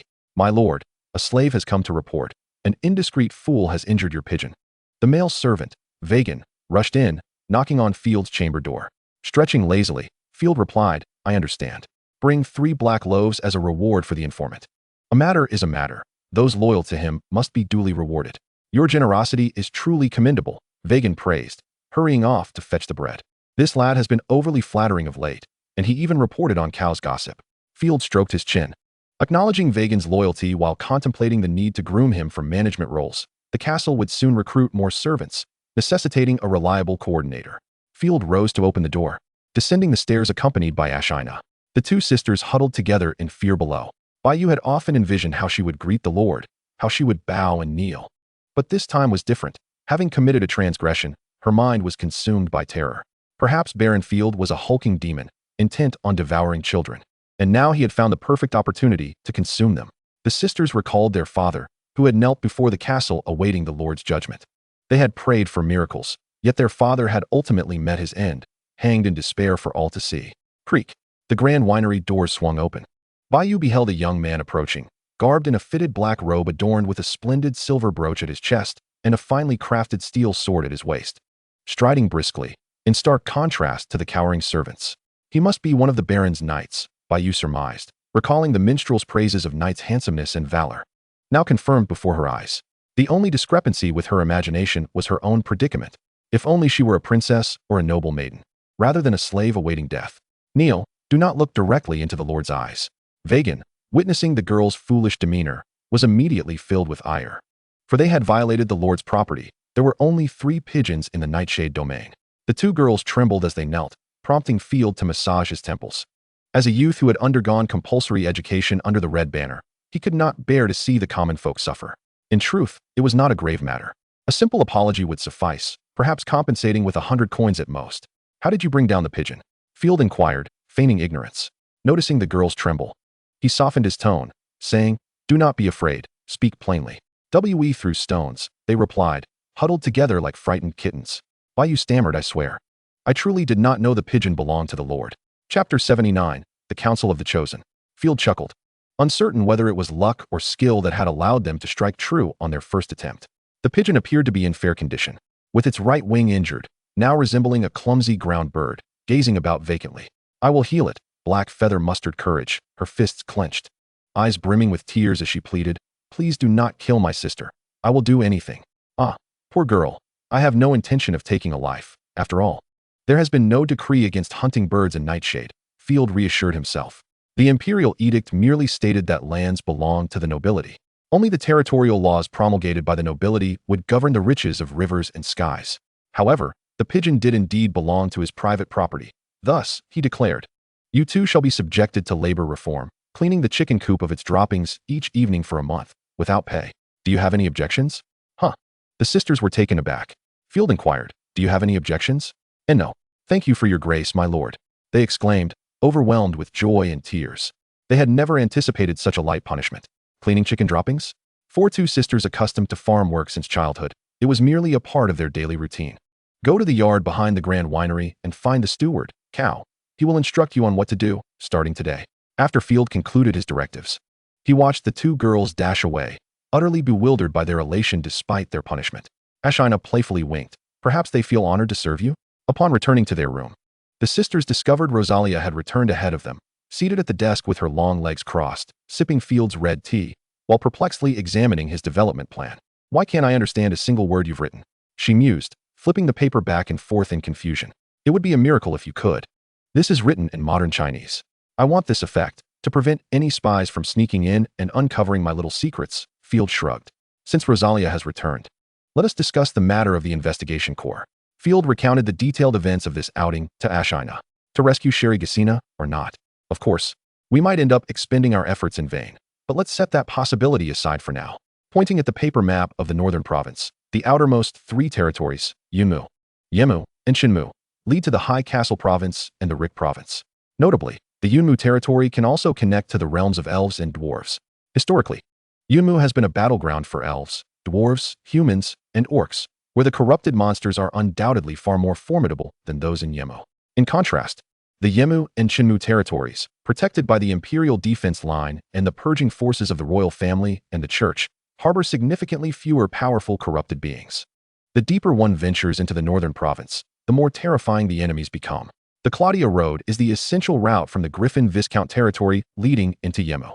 If they still possess mounts, they could likely reach Yemu within a day. Field found himself in a quandary regarding the matter of rescue. It wasn't out of benevolence or merely because he had heard a woman was involved that stirred his interest.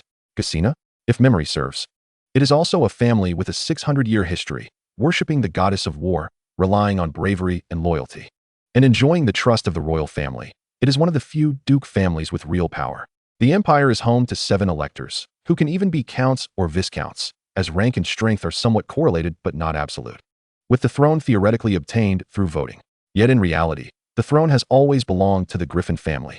Even though the previous empress turned the northern province into a corrupted land, the current empress remains a member of the Griffin family, and the nobles of the northern province did not voice any opposition, considering that all dissenters have perished.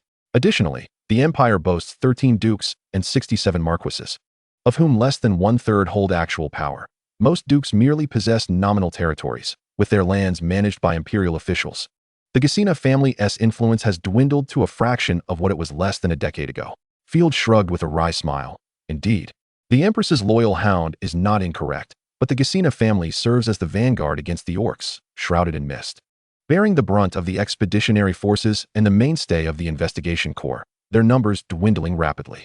In short, it is excessively competitive, to the point that all the work of the company has fallen to him. Rosalia nearly spat out her red tea, then dabbed her mouth with a handkerchief. Miss Sherry's value was about to plummet significantly. As a noble, Rosalia understood what Field desired: benefits. As long as the nobles swore an oath or made a legally binding agreement that promised benefits, they could indeed gain something in return. If they could save Sherry and negotiate a favorable agreement, Field would stand to gain substantially. Whether she would be alive was still in question. Field settled down, glancing at Ashina, who looked utterly bewildered, and then at Rosalia, sipping her tea. Surprisingly, apart from himself, everyone participating in the discussion were chosen ones. Field mused. Would there be more chosen ones in the future? Would they need to vote then? Yet, the overarching direction must remain under my command. It would be best if they perished. The equipment and treasures left behind would belong to us, causing no further trouble. Once viewed through the lens of self-interest, everyone's words turned frigid, and Rosalia was no exception. However, the likelihood of total annihilation was slim. The investigation corps would undoubtedly have chosen ones providing escort. At worst, in a dire condition. If their state were particularly poor, they could either capture the chosen ones or annihilate them. Field spoke coldly. However, if their condition was acceptable, providing timely assistance could earn goodwill and benefits, or they could simply negotiate terms with Sherry. Negotiating terms with other nobles was markedly different from the previous indiscriminate generosity exhibited by the original owner. This time, there were genuine profits to be made. Would that expose the territory? Ashina inquired. Field replied methodically, that is inconsequential. First, they would be willing to eliminate the corrupted beings along the way, which would alleviate our pressure. Second, the legal claim of Yemu rests upon me, preventing anyone in the empire from encroaching at will. Third, Yemu possesses little worth. To any discerning noble, it is utterly valueless. If it were otherwise, the northern province would have long been occupied by nobles. No one would willingly expend valuable resources in a corrupted land. The only concern lies with malice from the family. But Field had already revealed his survival when he ventured into the Maple territory. Yemu could not remain indefinitely isolated in the mist without development. Eventually, people would come to know. Of course, the most crucial aspects, such as the existence of chosen ones, must remain undisclosed, and I must arrange that carefully. Chapter 80. The Surge of the Dead Tide, Sherry's Chosen One. In the dead of night, amidst the impenetrable gray fog, the sound of hooves echoed ominously as 6 knights galloped southward with fervor. A piercing scream echoed, and the air was thick with the presence of corrupted corpses. The landscape teeming with corrupted entities, resembling a river breaching its banks. The corpses surged along countless narrow paths, forming narrow streams of black or gray, gradually seeping into this shattered world. At the forefront of the procession, a knight wielded a mist-dispersing lamp. Her voice hoarse and frantic as she shouted through her helmet. Push through. We are almost at Yemo. Do not let them encircle us. With that, she plunged a finely crafted dagger, strapped to her leg, into the flank of her steed. The agony elicited a desperate neigh from the horse, spurring it to gallop faster. Sherry's heart bled. This was a rare magical beast that had accompanied her since childhood, and now she was forced to extract its full potential through pain, rendering it utterly useless for the future. Keep up, my lady. The surrounding knights echoed her rallying cry, mercilessly squeezing the last vestiges of life from their steeds. This cavalry unit resembled a small fish courageously navigating a tumultuous current, barely keeping ahead of the throngs of corruption. Be careful. Just a few paces forward. A blood-soaked knight fiercely dug his spurs into his horse's flanks, howling as he raised his lance and charged. Careful of what? Sweat poured down Sherry's face, her forehead glistening, and she began to feel dizzy, unable to comprehend what her comrades were shouting. By the time she processed the situation, a grotesquely contorted corpse leapt high, seemingly ready to drag her down. With a thunderous crash, the long lance collided with the corpse's chest at a critical moment, splintering wood and sending a spray of foul blood as the corpse was flung back. Thank you, Knight Cabra. Sherry suddenly came to, cold sweat streaming down her face. But as her voice escaped, it was as if it was scattered by the bloody winds. Lifting her helmet, a handsome, youthful figure revealed a sunny smile. I aspire to be Miss Sherry's chief knight. It is my honor. Before Sherry's weary visage could muster a smile, it froze. A colossal wheel of radiant purple light appeared without warning, cleaving Knight Cabra from forehead to equine body, severing both man and horse in two. The young man's brilliant smile lingered on his face for a heartbeat before he and his steed collapsed to the ground like butchered flesh. Warm blood splattered onto Sherry, the sanguine liquid seeping through her armor, imparting a terrifying warmth that felt colder than ice. The same radiant wheel appeared again. She was determined to see what it was. Come forth and fight. An elder knight laughed maniacally, his sanity shattered as he charged towards the corpses. Though his battle cry was grand, he stirred no splash, being torn apart by the corrupted beings. Sherry's pupils trembled. She too yearned to charge into battle, but from the hillside behind, a flurry of dense black and purple light flickered ominously amidst the horde. Sherry, still dazed, shouted, "The corrupted beings are preparing a ranged attack." Indeed, in the next moment, a rain of black and purple spears fell upon them.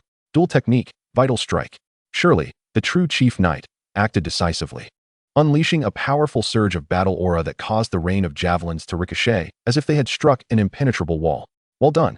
Shirley summoned another surge of courage, her voice resonating loudly to inspire her comrades, striving to maintain their spirits and prevent any further mental breakdowns. Each knight represented a precious legacy of their clan, and they could not afford any more sacrifices. Before her words could fully resonate, the flank of the undead erupted with 300 corrupted cavalry, some of whom were even former knight companions of Shirley. Damn it, I must engage them. The last female knight of the squad could no longer contain herself. Valkyrie, don't go. Your divine power is nearly depleted. I have rested long enough. The goddess of war will protect me. With that, the knight known as Valkyrie shouted, divine technique, breaking army armor. Streams of light quickly converged upon her, transforming Valkyrie into a veritable steel tank as she charged fiercely into the throng of corpses. In an instant, the tide of the undead faltered. Another cavalryman surged forward. I too wished to embrace battle and aid Lord Valkyrie. All of this was keenly observed by Field and his companions, who adhered to the philosophy of whether there are fish or not, one must cast the net, lingering on this path for 2 days. Field, Ashina, and 15 beastmen cavalrymen concealed themselves on a small hillside, while Rosalia operated independently from another location. Ashina, do you think that Chosen One can survive, or will surely endure? Through Ashina's explanations, Field, referencing the map, was aware of everything unfolding. I am certain they will survive, Ashina affirmed confidently. There is still a third-tier battle or a knight among them, even though Rosalia and I could slay Shirley. The ensuing rampage of their Chosen One would likely pose a significant challenge. Shirley's Chosen One has not yet severed her artifact, so she likely retains some hidden trump cards. Without severance, the artifact does not constitute a true crisis. Furthermore, the undead side also possessed a Chosen One, as evidenced by the recent light wheel. However, she seemed unwilling to depart from the Viscount's territory. In fact, there are two. Field gazed hungrily at the 2 red dots marked on the map, itching to seize them for himself. Yet, with so many corrupted beings assisting, attempting to capture 2 Chosen Ones amidst a sea of enemies was nothing short of a fantasy. Thus, he resolved to save as many as possible, exchanging lives for benefits, signaling to Rosalia. Field mounted his horse, proceeding with caution. Boom, boom, boom. Valkyrie charged into the horde of corpses, her fists, encased in heavy armor, striking left and right with cataclysmic force, no matter what monstrosity approached. It was obliterated with a single blow. In that moment, she stood as an impenetrable fortress. The warhorses neighed, and the corrupted cavalry raised their lances, initiating an assault against Valkyrie. Come forth. Let me demonstrate the weight of the breaking army armor. This armor, capable of mitigating 80 of physical damage, rendered the undead's attacks mere tickles. Not to mention, she was also clad in 3 layers of masterfully crafted armor. After shattering a third-tier corpse with a single-handed blow, Valkyrie faced a cavalry charge. Valkyrie, Shirley cried out, watching in horror as her contracted Chosen One was engulfed by the corrupted cavalry, her heart racing with despair. Do not worry about her, the chief knight shouted. Just as the two were momentarily distracted, Shirley's warhorse was suddenly seized from below by an emerging corpse, resulting in a fatal bite. No, damn it. Shirley was thrown from her mount, her eyes instantly reddening. Her beloved warhorse, which had accompanied her through countless trials, had become akin to family and now lay dead before her. Stumbling to her feet, she frantically swung her longsword, hacking the corpse to pieces. The chief knight was taken aback and quickly dismounted, exclaiming, "Miss, quickly take my horse." Clop, clop, clop. Chapter 81, Allies of Justice. Enemies? No, not at all. Just as Shirley was engulfed in despair, she witnessed the mist dissipating, and instant elation surged within her, her eyes gleaming with uncontainable joy. As the fog cleared, a squad of cavalry clad in black cloaks emerged. Before engaging, the knights raised their bows and crossbows, and with the sound of mechanical triggers, a multitude of approaching corpses fell. Field lowered his spent crossbow, then raised his long spear. With deft movements, he dispatched 2 more corpses. The beastmen cavalry surged forward, swiftly eliminating the nearby undead. Please help us. Upon recognizing the noble attire of their saviors, Shirley could no longer conceal her exuberance, waving her hands in Field's direction. I am Shirley Cassina of the Imperial Investigation Corps. Our mounts are exhausted. Before Field could respond, Shirley hurled an object towards him. Take this. We need horses.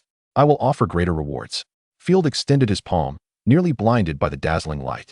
It was not a flashbang, but an artifact, the core of which was a conical frame woven with golden threads, reminiscent of the Millennium Puzzle from Yu-Gi-Oh!, albeit with a stunning red gem embedded in its hollow center. Goodness, such generosity. This is a tremendous profit. Field gasped in astonishment, marveling at the sheer wealth of this formidable woman. Truly, the old noble families were awe-inspiring. Without hesitation, he accepted the artifact, pricking his finger to let blood drip upon it. A warm sensation enveloped him as the red gem absorbed his blood, clearing his mind and flooding him with boundless wisdom. Subsequently, a magnificent aura washed over him, instilling a sense of awe. The artifact, now bound to him, felt as if he had gained an additional pair of hands. In the Divine Gifts section of his Lord's panel, a new item appeared. Divine Gift, Eye of the Fog Piercer, first-tier artifact. Source, Goddess of Wisdom. Effect, the bearer can pierce through illusions created by first-tier divine power.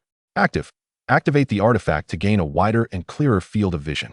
Special effect, exclusively for Wisdom-chosen users. A telescope, Field grimaced, pondering that once he taught the crafting methods for artisan glass, he could easily mass-produce telescopes. However, he quickly dismissed his discontent. This artifact would undoubtedly prove invaluable, and if it lost its utility in the future, he could always sell it for a handsome sum, potentially worth hundreds of thousands. Upon meeting Shirley's hopeful gaze, Field beamed a radiant smile and casually remarked, "Esteemed Miss Shirley, greetings. I am Baron Field of Nethernight, and you may refer to me by my title, Ally of Justice." Puffed, "Ally of Justice?" You threw your artifact to me without a moment's hesitation. Shirley nearly spat blood in frustration, had she not been cornered. She would never have exchanged such a precious artifact for mere horses. Yet, as she traversed this perilous journey, continuously besieged by the undead tide and now bereft of her mount, she found herself devoid of the courage to proceed. The relentless horde of corpses claimed her companions one after another. Ashina had asserted that the three of them would survive, but Shirley held a different belief. Her sanity was teetering on the brink of collapse. "Greetings, Baron Field. Please, we implore your assistance." The chief knight beside her knelt on one knee, pleading, "Baron, for the sake of our shared imperial kinship, please lend us your aid. May the goddess of war illuminate your path." Field had anticipated that the battle Aura Knight, emboldened by her third-tier prowess, would attempt to seize the horses directly. He had even instructed Rosalia to feign being a wild, corrupted creature, prepared to assist at any moment. Evidently, he had underestimated the darkness of his own thoughts. "Of course, we have spare mounts," he assured, determined not to be the kind of man who accepted payment without delivering service. Field resolutely offered 3 spare warhorses, courteously adding, "Such is the duty of nobility, to aid one another. Thank you for your generosity." The two unfortunate souls displayed weary smiles, their month-long reconnaissance mission having subjected them to relentless torment. Upon noticing Sherry's swaying form, Field contemplated offering his support courteously, but as he drew near, an overwhelming stench, an amalgamation of menstrual odor mingled with the foulness of decaying entrails, further tainted by the putrid scent of fish pickled for 49 days, assaulted his senses, nearly causing him to succumb right there. Good heavens! It was more nauseating than the 3-year-old, unwashed undergarments of an elderly widow. "Let us depart and leave this rotting corpse behind." Field's countenance darkened at the thought. Yet he suppressed the urge to retch. He averted his gaze and gently tugged on the reins, prompting the warhorse to change direction. Glancing at the small map, Field urged, "Follow me. I shall lead you to safety." "Where is Valtieri?" Sherry, now mounted, cast a worried glance at the distant chaos and called out loudly, "Do not linger. We have secured assistance from other nobles." "Understood. You go ahead. I will follow," came the distant reply, now imbued with renewed vigor. Valtieri steeled himself, smashing through the surrounding corpses as he strode forward. Indeed, her chosen one still possessed formidable strength. Casting a deep look into the distance at the 2 wild, corrupted chosen marked on the map, Field silently vowed, "Just wait. Once I gather my strength, I shall capture you both for training and subsequently integrate you into the maid squad." Rosalia and Ashina fought valiantly amidst the gray mist. Although Field intended to conceal them, it did not equate to rendering them powerless. He wasn't so reckless as to attempt a rescue with merely 15 riders. The great sword unleashed waves of sword energy while the dragon-breed wolf spewed forth dragon flames, as the two engaged in a frenzied defense against the oncoming horde of corpses. A hum resonated through the air as a flash of violet light surged forth, accompanied by a disquieting, tearing sound, swiftly targeting Rosalia. Ashina's wolf ears twitched, and she immediately nocked an arrow, releasing a silver bolt that shot forth like a shooting star, as though a blade shattering glass. Ashina's arrow struck and obliterated the violet light. "Beware of ambush. Who would have thought you would assist me?" "Thank you," Rosalia remarked, belatedly aware of her surroundings, hefting her great sword as she scanned for the source of the attack. "You, corrupted, human essence, strange." A rigid, twitching brown-haired woman emerged from the throng of corpses. Reminiscent of a nurse from Silent Hill or a life-sized porcelain doll, her posture distorted, yet captivating in its own right. An expanse of alabaster skin adorned her chest, where a mole on the left side only enhanced her allure. A crimson ribbon encircled her slender waist, and her short, slit white gown fluttered in the breeze, revealing her flawless figure. Ever since Rosalia forged a pact with Field, the corpses no longer regarded her as kin, attacking her without hesitation. Rosalia had grown accustomed to this, greeting her aggressor with nonchalance. "Hello there, I am a noble. From whence do you hail, sweet treat? Violet, corrupted, vampire, mixed breed, chosen of the first tier. Hello. I wish to kill you." Chapter 82. Pure White and Violet, the Conspiracy of Corruption. "How peculiar your speech is. It feels rather foolish," Rosalia chuckled softly, covering her mouth as she flicked her wrist, causing the gluttonous great sword to spring to life, radiating a cold, deathly aura akin to the harbinger of doom. "Killing you would be quite amusing." Violet licked her lips, displaying a deranged smile, utterly unfazed or hesitant as she lunged forward. Suddenly, a massive scythe materialized in her hand, its sharp edge gleaming with a purplish hue, accompanied by a sinister hum and eerie blood, fiercely clashing with the great sword. Yet, in an instant, Rosalia, utilizing her terrifying strength, overpowered Violet. "To dare engage with me head-on, how adorable. You ought to be devoured." Rosalia elegantly raised her chin, and then, with a mighty force, brought her great sword crashing down. The anticipated sensation of collision, or the smoothness of slicing through flesh, did not materialize. The great sword swept down, embedding itself into the earth. Did I strike emptiness? Rosalia pondered, her brow furrowing as she looked up, only to find that Violet had transformed into a liquid form, rippling with light and shadow before returning to her original state. Before Rosalia could react, Violet's scythe morphed into twin daggers that viciously plunged into her back, only to dissolve into a pool of blood that seeped into Rosalia's body. A divine technique, blood explosion. Rosalia's pupils dilated as she felt a torrential surge of blood within her, akin to a flood breaching a dam. Threads of blood, condensed by divine power, erupted violently, accompanied by a muffled explosion that shattered her meridians. Countless streams of purplish-red light erupted from within her, only to be absorbed by Violet. "Is the divine artifact a pool of purplish-red blood?" Ashina gasped in horror, patting her chest, relieved she hadn't rashly attacked. "Noble lady, have you learned your lesson? Do not always act recklessly. That hurts. How can such frigid words emerge from your breath of warmth?"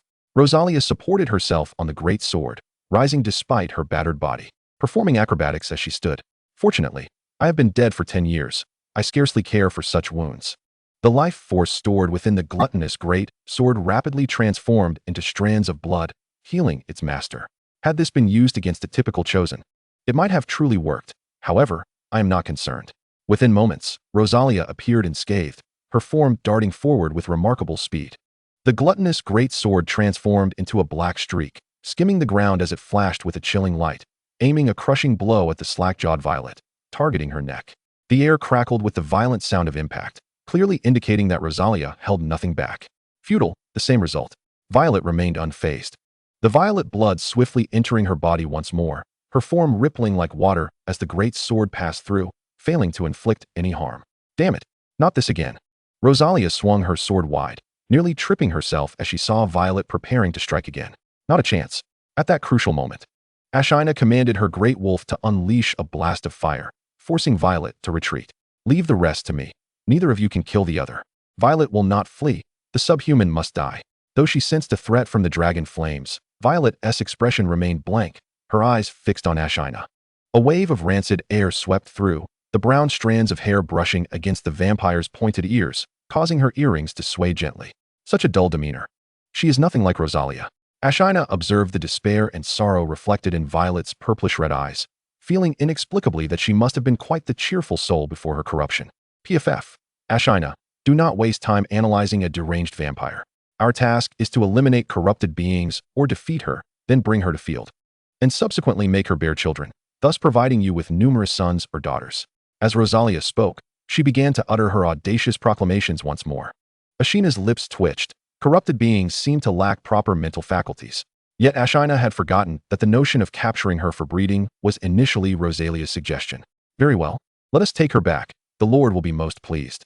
Ashina, invigorated, thrust her spear forward, unleashing 17 splendid blossoms of gunfire, while the dragon-breed wolf unleashed a torrent of dragon flames. Just as they prepared to engage, the ground trembled violently as an enormous corrupted worm erupted from the earth, stirring up clouds of dust and debris. Ashina instinctively dodged, watching helplessly as the worm swallowed Violet whole, vanishing into the soil. Hey, she was eaten. What could it taste like? I want to taste it too, Rosalia exclaimed, her face a mask of shock. Sniffing the lingering scent in the air, Ashina shook her head. She is not dead. She has merely departed from the Nightshade territory. We continued to fend off the other corpses, diverting their attention away. With that, the two of them ventured in opposite directions. The territory of Viscount Griffin is a truly legendary place. In fact, the Viscountcy itself is an anomaly. This title does not derive from the grant of an earl. The Viscount's rank is subordinate to that of an earl, yet there exists no hierarchical relationship. Akin to an imperial bestowal, sometimes allowing one to become a formidable lord in their own right. Of course, such distinctions matter little now, considering that all the inhabitants of the Viscountcy have perished. On a peak overlooking the Nightshade territory, countless corpses surrounded the area. A thick stench of blood and decaying matter permeating the air, with only a touch of white amidst the grotesque tableau, embraced by the corpses. A worm of decay emerged, writhing its head before expelling a person. Violet was not a well-behaved child, you see, and she was not to stray beyond the confines of the Viscountcy. The plan was to allow the Survey Corps to escape. Disgusting, worm, pure white, you are to perish. Violet raised her gaze to the girl before her, pristine and clad in white bandages, entirely uncharacteristic of a corpse. Her pure white hair flowed like freshly fallen snow, while her eyes, a clear azure, sparkled with a pitiable expression. On her delicate visage, a makeup adorned with divine power appeared elegant and serene. Do not scold me like that, Violet. We are companions.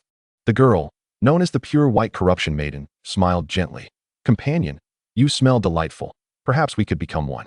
No sooner had she spoken than the exquisite music box in her hands opened, unleashing a writhing mass of indescribable entities that ensnared Violet with countless tendrils. With a sickening squelch, Violet's hands were torn away, blood spurting forth. She gasped in pain, but found her divine power firmly constrained, rendering her incapable of resistance. The nameless monstrosity devoured her arms with ease, thirsting for more. There, Violet, do not fret. I shall not truly kill you. I merely wish to punish you for being a naughty child. You are a lovely little vampire. Your hands will heal soon enough. No need for tears. Chapter 83. The first guest of Nightshade territory. This is my castle, he declared. It resembled a grand winery, though I mean no offense. Sherry glanced at the square stone structure before her, suppressing her urge to scoff, and forced out a compliment. It is quite unique. Yes, an artistically tasteful castle. I rather like it. Indeed, it's a converted winery, Field remarked dismissively. The two walked side by side, their horses' hooves splashing in the muddy road. Although they walked alongside each other, Field maintained a considerable distance, not out of chivalry, but simply due to the unpleasant odor emanating from Sherry. Behind them, the demi-human cavalry cloaked in black robes marched silently in two lines. Upon entering the territory, the silver-clawed leader gestured, and the cavalry turned in another direction. Wow, look at those cavalrymen. They rival the knights of the Cassina family, exclaimed Sherry's chosen warrior, Voltaire, his eyes wide with exaggerated enthusiasm. The chief knight, William, bore a massive sword and a long spear, the triangular flag bearing the family crest fluttering once more. In a steady voice, William proclaimed, yes. Lord Field is a noble of great respect, daring to root himself in Nightshade territory for the future of humanity. It is truly awe-inspiring. Haha, let us keep it low-key. Field replied, bashfully scratching his head. No wonder he became the chief knight. Who doesn't he enjoy a bit of flattery? He had only been compelled to enter Nightshade territory out of desperation. Otherwise, he would have faced assassination or the loss of his noble title. This place has so few inhabitants, Sherry thought to herself, adding that it appeared quite dilapidated. In the distance, the slave encampment was littered with rotting wood. While the winery was slightly better, yet its stone structures were choked with dirt and moss, meant for wind protection, but far from aesthetically pleasing. The only advantage was the air here, which, compared to the gray mist, was 100 times fresher, albeit still reeking of decaying wood. I have sent the slaves to work in the lumberyard. The crops here are nearly at saturation, and new farmland cannot be cultivated. The purification potions have run out. Field shrugged, not wishing to have a throng of slaves mingling about, for they were aware of Ashina's presence. Despite strict prohibitions against such knowledge, one could never be too certain they wouldn't spill the beans. Thus, most of the inhabitants of the territory were engaged in cleaning the main building and the lumberyard. All right, I was merely mentioning it. In truth, being able to lead people into the gray mist for exploration is quite impressive, Sherry mused, noticing Field intentionally keeping his distance, her eyes narrowing with irritation. Whether in her family territory or at royal balls, she was always one of the focal points, a dazzling golden tulip, as she was known. It was the first time she felt rejected by a man, even though she was currently in a rather disheveled state. Once I clean myself up, you will see what a proud noble lady truly looks like. Field smiled. Thank you for your kind words. Receiving praise from the most loyal and valiant family-s lady is indeed a delightful matter. There's no need for such formality, Field. Just call me Sherry. I believe our meeting has been quite pleasant. We are already friends, are we not? Although Sherry felt displeasure over Field's taking of the artifact, she still felt gratitude. Holding the reins with one hand, she turned slightly and smiled. I know of your father, Count Kurt, a valiant and fearless knight. You resemble him greatly. Field shot her a peculiar glance, ensuring this woman was not being sarcastic. More tedious pleasantries, he thought, sighing inwardly. Nobles do love their formalities. Indeed, his rather unremarkable father was a valiant knight, enjoying the company of his stunning stepmother to the point of resembling a gaunt mummy. Next time, let me ride. I too wish to be a valiant knight. Yes, for the future of the sacred Griffin Empire, the Ross family knows no weakness, Field responded politely. Just then, he caught sight of Ashina and Rosalia, who were sneakingly waving at him, signaling that they had completed their task, bringing him a sense of relief. Brave knights, I have prepared guest rooms for you. Please do not mind the simplicity of the territory. I have extended my utmost sincerity, Field stated, having already given them a heads up. For he held a deep-seated distrust of nobles. After all, none of the nobles he had encountered thus far had been remotely normal. Decadent Simon, the enigmatic bull baron, and a bunch of rascals from his own family. In comparison, Rosalia, who occasionally spoke out of turn, was becoming the most innocent noble maiden in his eyes. Field regarded them with the same vigilance as one would a thief. You are too kind. This is a perfect haven. Our cavalry has traversed the cursed lands for a month and a half, without the luxury of bathing, changing clothes, or even sleeping comfortably. It has nearly driven me to despair, Sherry lamented, despite her disdain for the winery's poverty, genuine happiness shining through. Rest assured, there will be ample food and clean water, Field assured them, silently adding that the quantity of food would depend on their orders. The chef of Nightshade Territory, Mr. Dish, was about to face his busiest day. Move faster.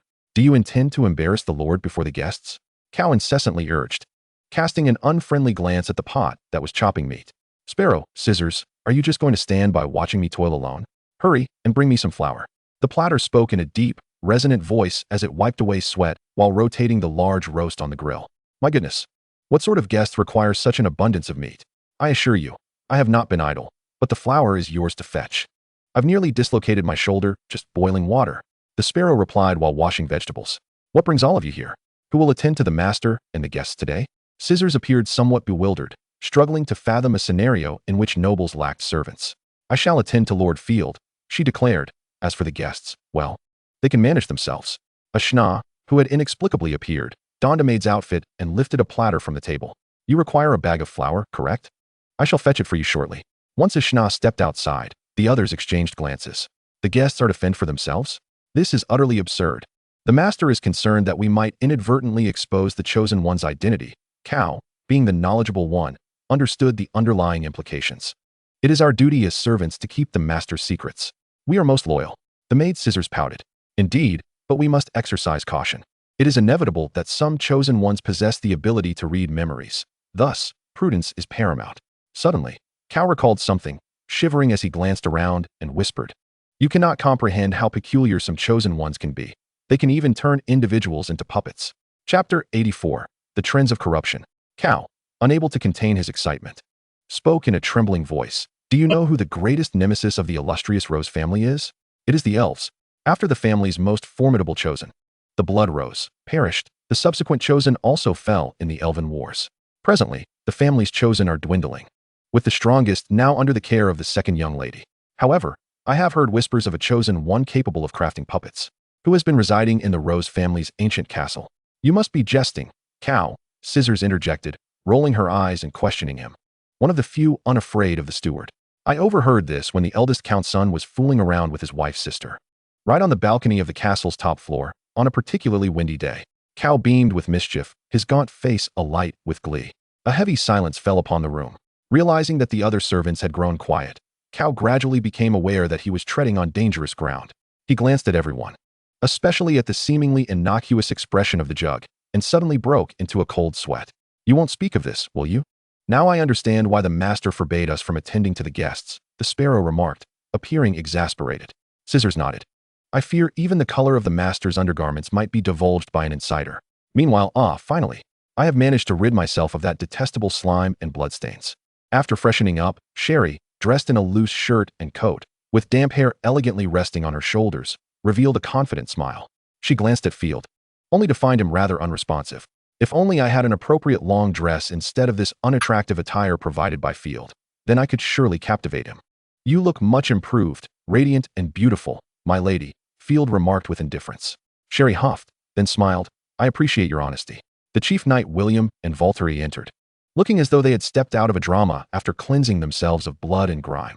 William, with a square jaw and a serious demeanor, exuded determination, while Valtteri resembled a female bodybuilding champion, his muscular physique complemented by a handsome face, a trait common among the chosen. A loud growl emanated from their stomachs, causing them all to blush. My apologies, dear Baron. We are simply famished. We have not eaten a morsel in 6 days. Valtteri laughed heartily, scratching his head and alleviating Sherry's embarrassment. Please, sit down. The food has long been prepared, and I was worried you might find it unworthy. Field gestured warmly, smiling gently. I believe we understand one another. This is a land of corruption, and the luxurious standards of nobility are difficult to uphold. I can only provide this assistance. As long as there's food, that's all that matters, Valtteri declared, unable to contain himself any longer as he sat down and devoured a piece of meat with great fervor. Sherry too found it hard to maintain her grace, resorting to her knife and fork, which was the utmost restraint she could muster. Field had intended to explain why he had not employed a maid to serve them, but it seemed unnecessary as Sherry and the others were indifferent, sparing him the effort. Perhaps nobles can be agreeable, Field pondered. He had been overly sensitive, treating them as if they were thieves. Ah, what bliss!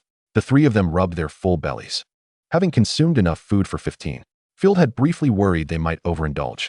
Observing that the guests had halted their meal, Field set down his teacup, dried his hands with a damp cloth from the washing basin, and then rang the bell on the table. A schna swiftly emerged, silently clearing the table. I didn't expect you to employ a demi-human maid. Sherry wiped her mouth with a napkin, her expression one of surprise, followed by a playful look that suggested, how peculiar you are, but I comprehend your feigned disdain. Field was amused by Sherry's exaggerated expression, aware that she bore no malice, and countered, she is quite endearing. Is she not? Indeed, everyone has different preferences, and I respect that. Sherry tilted her head, but then her expression shifted to one of seriousness.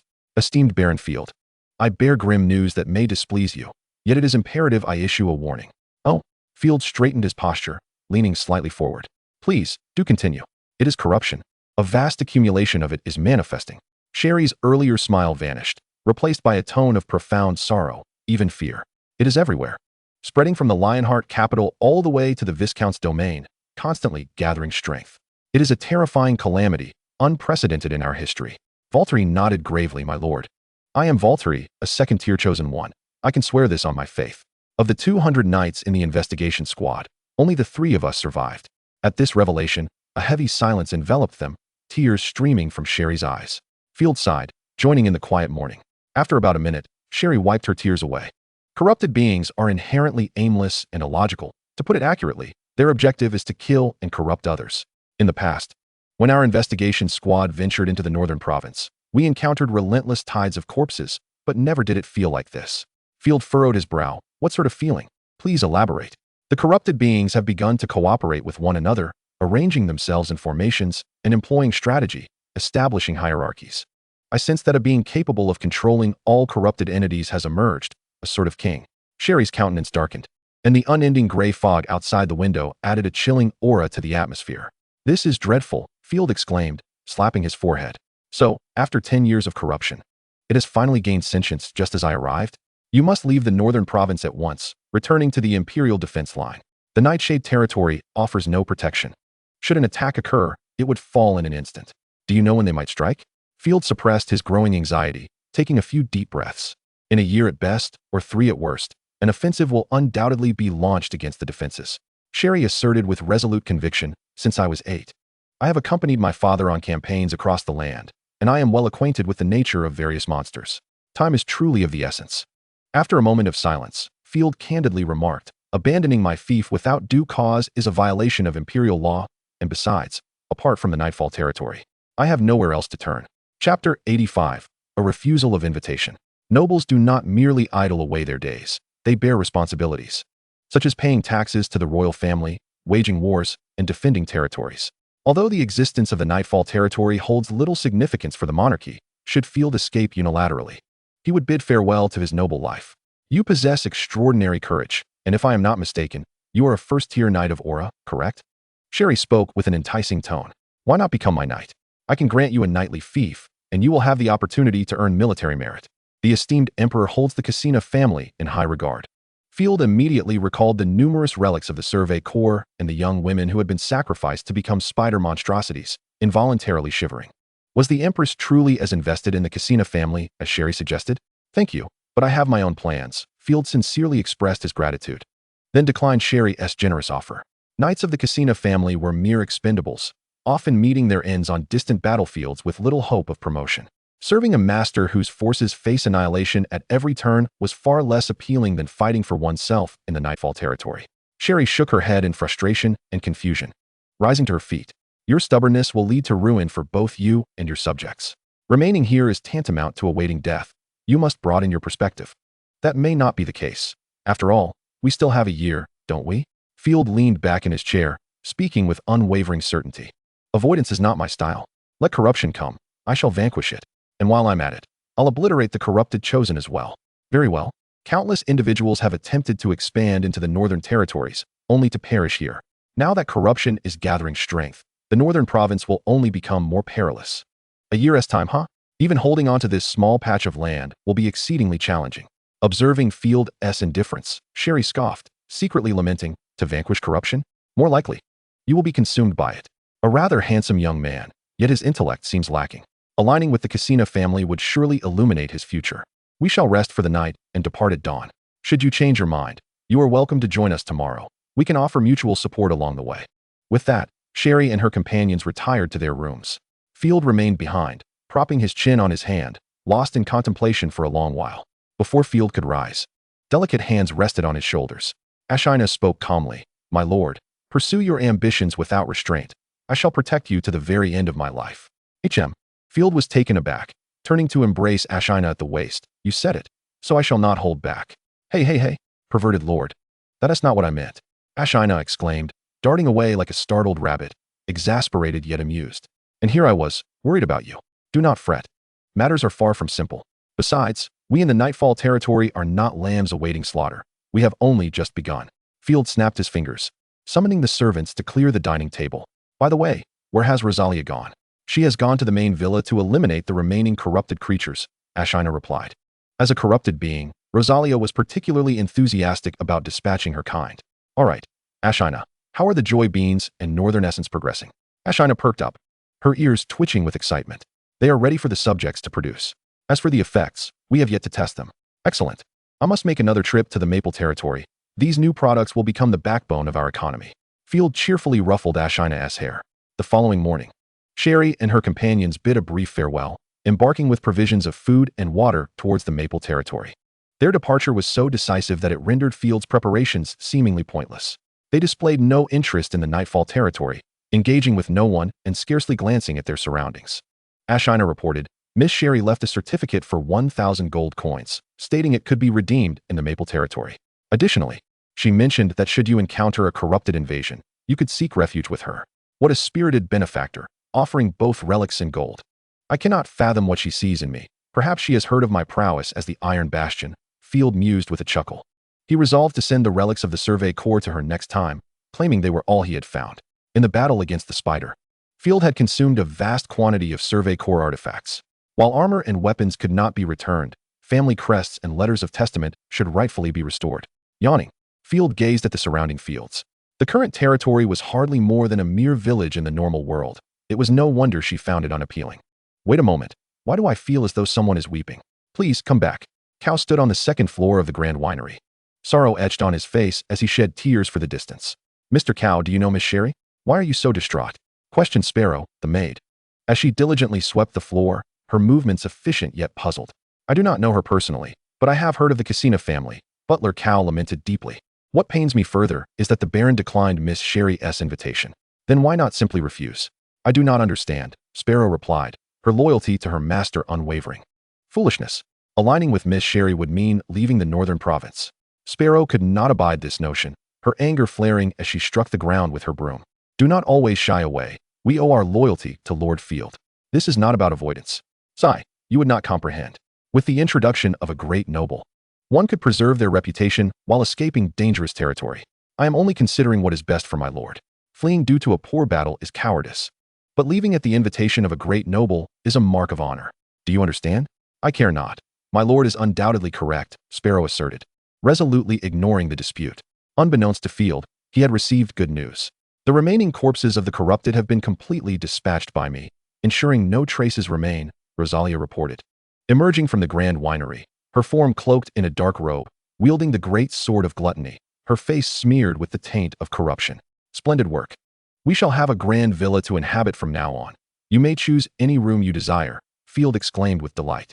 The grand winery, while decent, was not particularly comfortable, nor was it convenient, with only a limited number of rooms. Yea, I have long wished to avoid living with the beast folk. I shall reside beneath your bed, Rosalia cheered. Chapter 86. The rising wind of town and the starry night castle, the sunset of Fulon City. Beneath the bed. That is rather extreme. Field nearly lost his composure. How terrifying. Rosalia stifled a laugh, covering her mouth. Then I shall reside upstairs. Finally, a more reasonable suggestion. Field nodded in agreement. That sounds acceptable.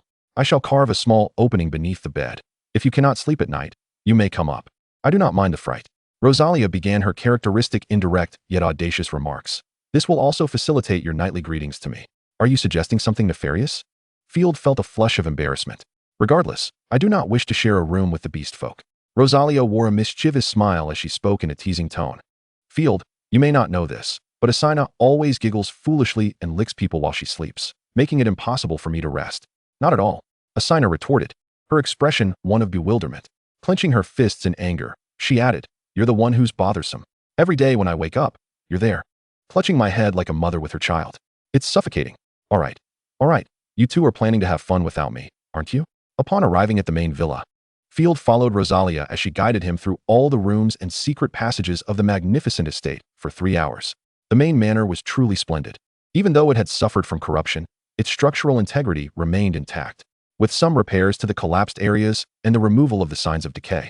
It could be made habitable once more. The main building covered approximately 6,000 square meters, mostly adorned with decorative sculptures, gardens, and walkways. After excluding the ruins, the effective living space was not extensive, yet this also indicated a considerable potential for renovation. The ornate artistic decorations held little value for Field. He believed it would be better to transform them into watchtowers and battlements. There were 120 rooms with varied functions, including 36 large bedrooms. Additionally, there was an enormous basement, which could more accurately be described as an underground refuge, complete with a study, bedrooms, and a living room. Prior to her enlistment, Rosalia used to hibernate in this very basement.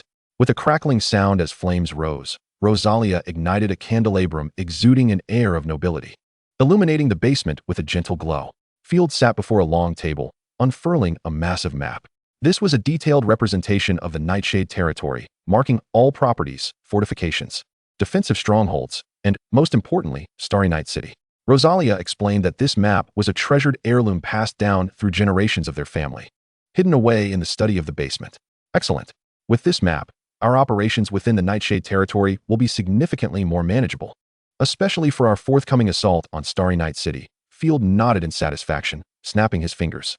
In addition, I intend to renovate Starry Night Manor. The villa and gardens are excessive. What we require are stone walls and towers. He traced a few lines on the map. It would be best to construct bastions and erect large towers to accommodate heavy crossbows and cannons. Cannons? Both chosen ones displayed expressions of confusion. That's not an immediate concern. We can't rush it. Our primary focus is on restoring Starry Night Fortress. The expansion will require the expertise of professional castle planners. After a moment of contemplation, Field added, As for the Grand Winery, we shouldn't let it go to waste. It will serve as a small fortress and refuge in the region. Moreover, the surrounding slaves and free people have already established a burgeoning village. Asina nodded in agreement. Indeed, relocating the villagers would be a monumental task. Then let's rename the area surrounding the winery to Windrise Town, and the main manor shall be called Starry Night Fortress. After coining the names, Field pointed to the quarry's location on the map. Next, we shall initiate infrastructure development. Rosalia, you are to eliminate the corrupted corpses at the quarry. Asina was tasked with security, ensuring the protection of every inch of land occupied. Yes, my lord, she affirmed. You still rely on me, don't you? The two accepted their orders. Furthermore, to achieve prosperity, we must first construct roads. Field gestured to connect the winery with Starry Night Fortress. We need to link these two locations. Fortunately, The damaged Starry Night fortress has produced a significant amount of stone debris. We shall crush the rubble and pave the road with it. While cement is superior to gravel, Nightshade territory does not permit me to use such excellent materials at this time, and with so much stone debris available, it would be wasteful not to utilize it. Now, let us all get to work. Field exclaimed with enthusiasm.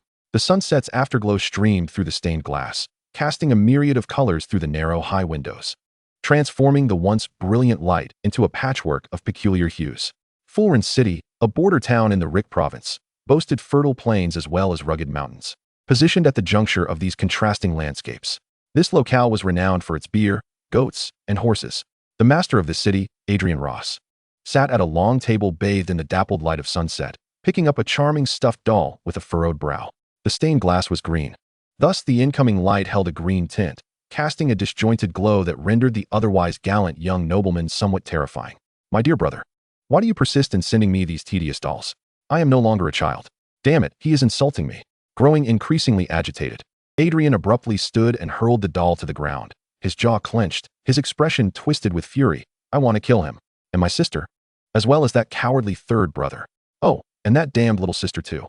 Standing nearby, the chosen one, Allison Marius, idly toyed with the rose ribbon at her waist, her alluring form accentuated by her elegant attire.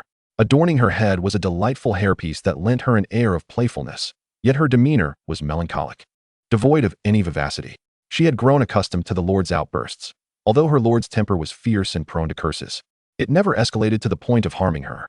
Adrian's madness, however, was completely irrational. Shall I burn them? At her words, his once gray hair transformed into a molten, wine-red hue, as if ablaze. Delicate red lace butterflies flitted about. A sphere of flame blossomed in Allison's palm, illuminating the entire hall as brightly as the sun. The servants bowed their heads, unwilling to meet her gaze. The flames seemed to dispel the gloom, and Adrian slumped back into his chair, wearily rubbing his temples. No need. Just place them in storage. If you have nothing else to do, you may leave. My lord, I have a request.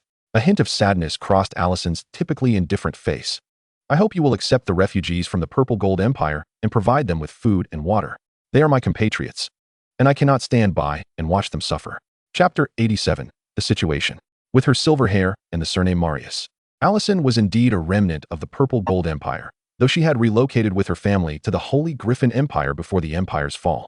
News of the last capital of the besieged Purple Gold Empire succumbing to enemy forces had reached them just a week prior.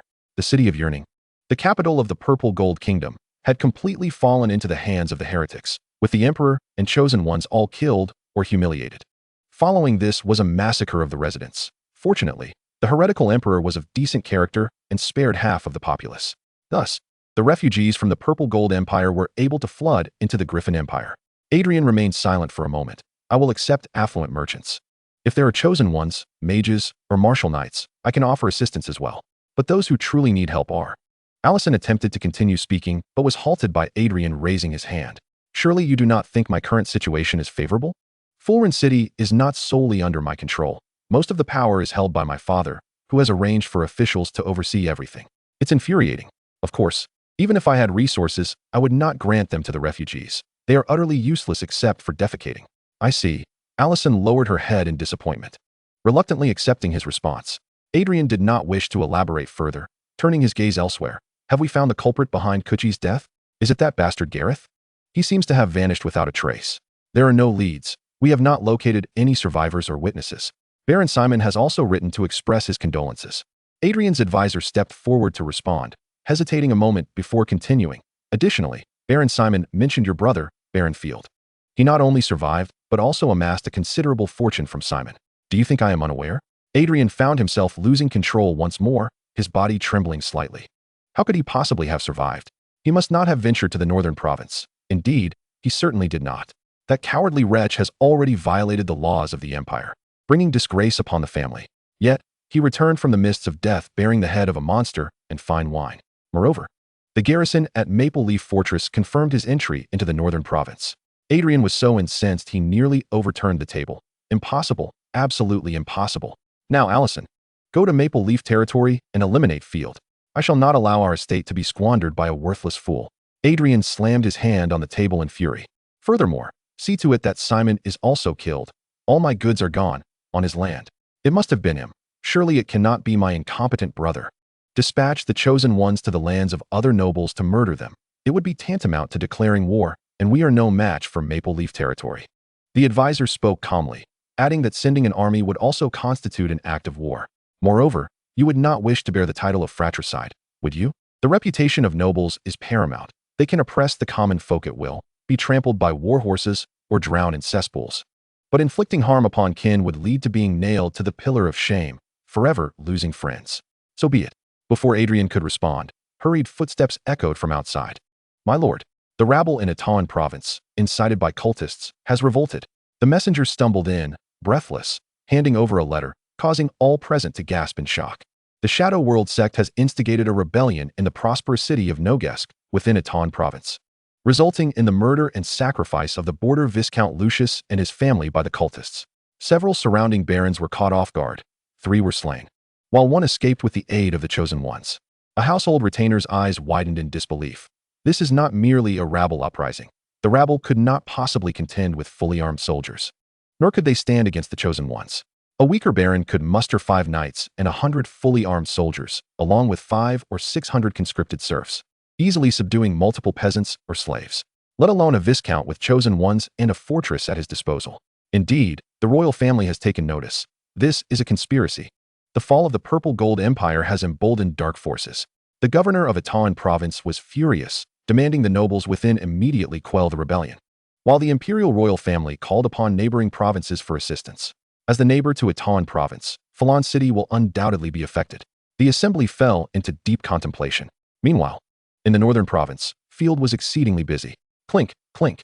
A large gray stone, intricately carved with exquisite patterns depicting philosophical musings on the starry sky and humanity, lay carelessly on the ground until a dragon-blooded wolf struck it with a paw, shattering it into fragments. The slaves took the smaller pieces, breaking them further into smaller bits to lay upon the compacted roadbed for the construction of a gravel road. After a week of labor, the road began to take shape.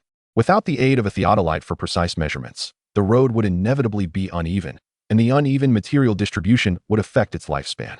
Yet, Field was quite satisfied. This road was merely temporary and would eventually be replaced with better materials, such as cement or magical substances. The raw materials from the quarry and lumberyard were continuously supplied to the territory. Poor quality scraps were purchased by slaves for the construction of shanties. Indeed, they were bought back. Field erected a makeshift market in front of the Grand Winery, selling various discarded items. For instance, wooden scraps could be purchased for a copper coin, enough to kindle a fire or construct a shelter. The market's profits were nearly negligible, and Field did not expect them to buy much. This market merely served to express his domestic policy direction, signaling to the people that their currency would eventually have a place to be spent. This initiative also invigorated the free citizens, who were eager to work for Field, transporting stones from the quarry or engaging in other labor. Once the first batch of grain was harvested, food provisions could be revoked. Field watched as the food supply dwindled, his heart aching. In the future, the free citizens would need to fend for themselves or purchase food. The entirety of the territory's food supply depended on Field, including that for the free citizens. After all, he could not allow them to starve. My lord, the first batch of joy beans is ready. Asina skipped over, exclaiming joyfully, having made an abundance of them. Sweet in taste. Do not mistake that for candy. Field replied in exasperation. Asina was far too gluttonous. How did the experiment go? Asina blushed. That was Cow's responsibility. I do not know. Chapter 88. The Unfortunate Pigeon. When Field found Cow, he was hiding behind a mud wall, peering with 2 free citizens into a room. Yes, just like that. I swear by the goddess, you are indeed strong. Muda muda muda. Ora ora ora. Inside the room, the 2 were engaged in a frenzied battle, with 1,000 words omitted in between. In any case, even the grand avenue had been obliterated. O goddess above, do not let me fall into the chaotic abyss. Cow's eyes widened as he made a gesture of prayer over his heart. The 2 free citizens were in utter disbelief, unsure where to place their hands. Good heavens!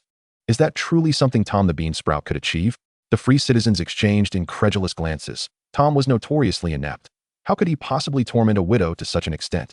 Just look at her state. It is unbearable to behold. Of course he can, for he consumed the magical potion crafted by Lord Field, known as Joy Beans. Cow could hardly bear to watch, silently noting the time. The potion's effects lasted an hour, proving effective and stable, with side effects of weakened condition. 5 data points had already been recorded in his notebook. Remarkable. The free citizens were filled with longing. No one would refuse the chance to become an invincible man. The Baron is a genius. a man who holds miracles. Indeed, the Baroness' research in that area is unparalleled. I heard from a maid that the Baron's bed always carries the scent of women, and not just that of Miss Asina. I suspect the Lord must have a mistress. The free citizens initially intended to gossip, but their eyes caught Cao's back, and they gasped in shock, signaling with their eyes while exclaiming, "The Lord is not yet married. How could there be another woman? You must be mistaken. Good heavens. If he behaves so frivolously while unmarried, what will happen once he is wed? Let me tell you. The Lord once spent an entire day observing goat reproduction. The Lord is truly a king among nobles, so full of variety."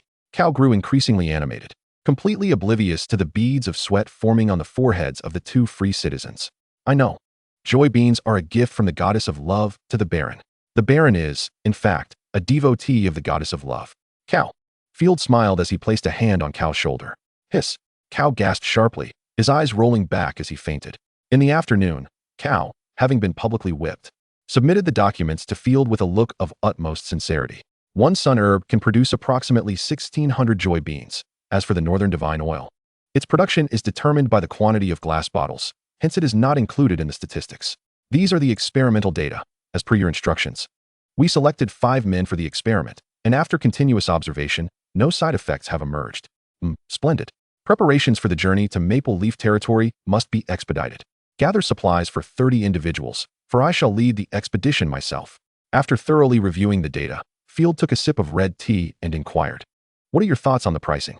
5 silver coins for a handful of joyful beans, and merely 3 gold coins for the northern divine oil," Cao remarked cautiously.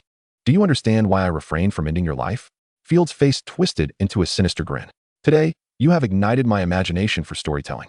These potions are no longer mere elixirs, but divine remedies bestowed upon me by the god of love. Let us never speak of sun grass again.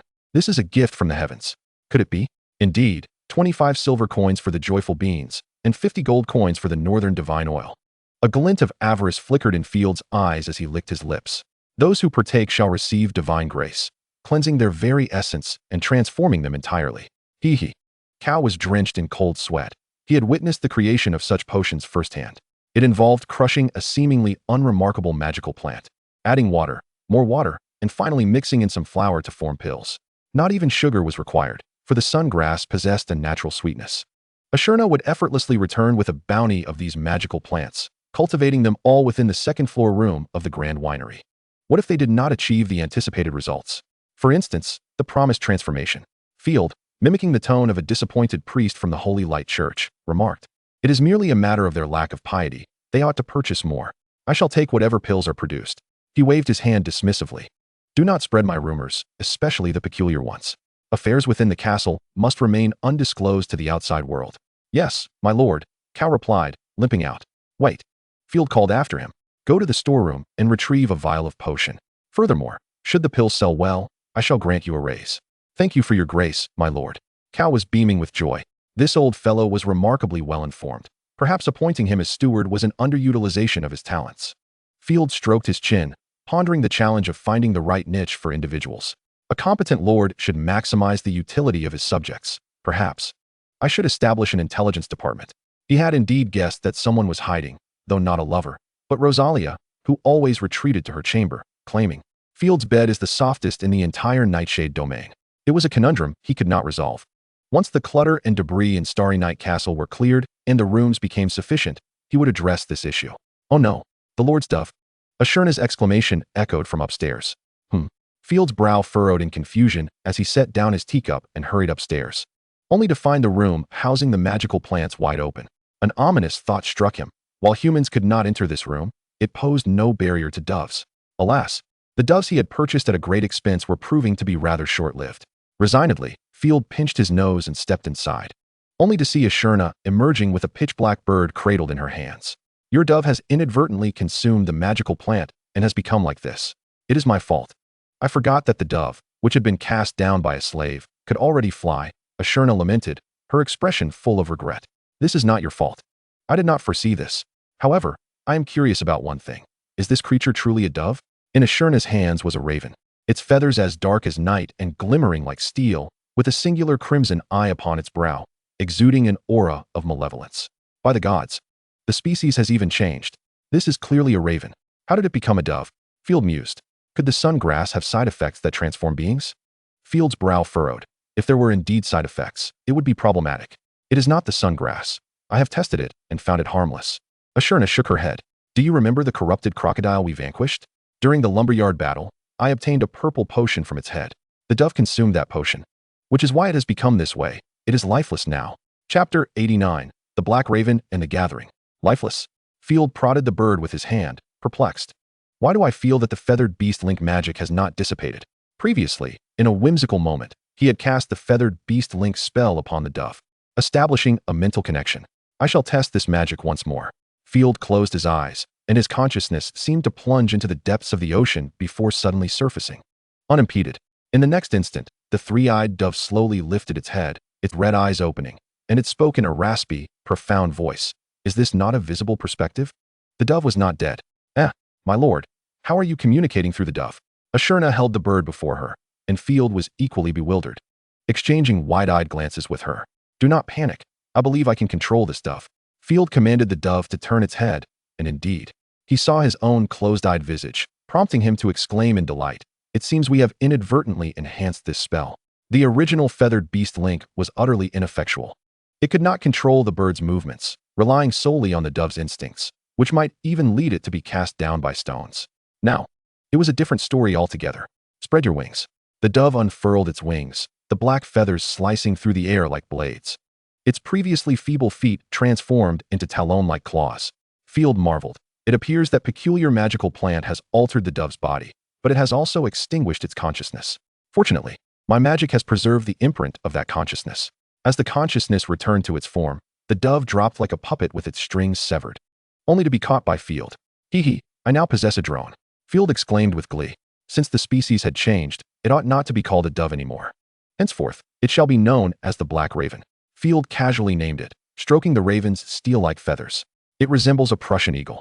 Perhaps its likeness could serve as a banner. Now, let us test its capabilities. Field, as if he had discovered a new toy, released the Black Raven to soar around his territory. Astonishingly, the Black Raven flew at remarkable speeds, akin to a peregrine falcon in full sprint. The slaves could only catch a fleeting glimpse of its dark silhouette. Moreover, it could plunge into the fog without succumbing to corruption, perhaps having already become a corrupted being itself. Every cloud has a silver lining. While Field was engrossed in play within the room, a knock echoed at the door. He straightened his collar. Enter. My lord, the assembly is about to commence. As per your command, I have gathered all the subjects in the open area.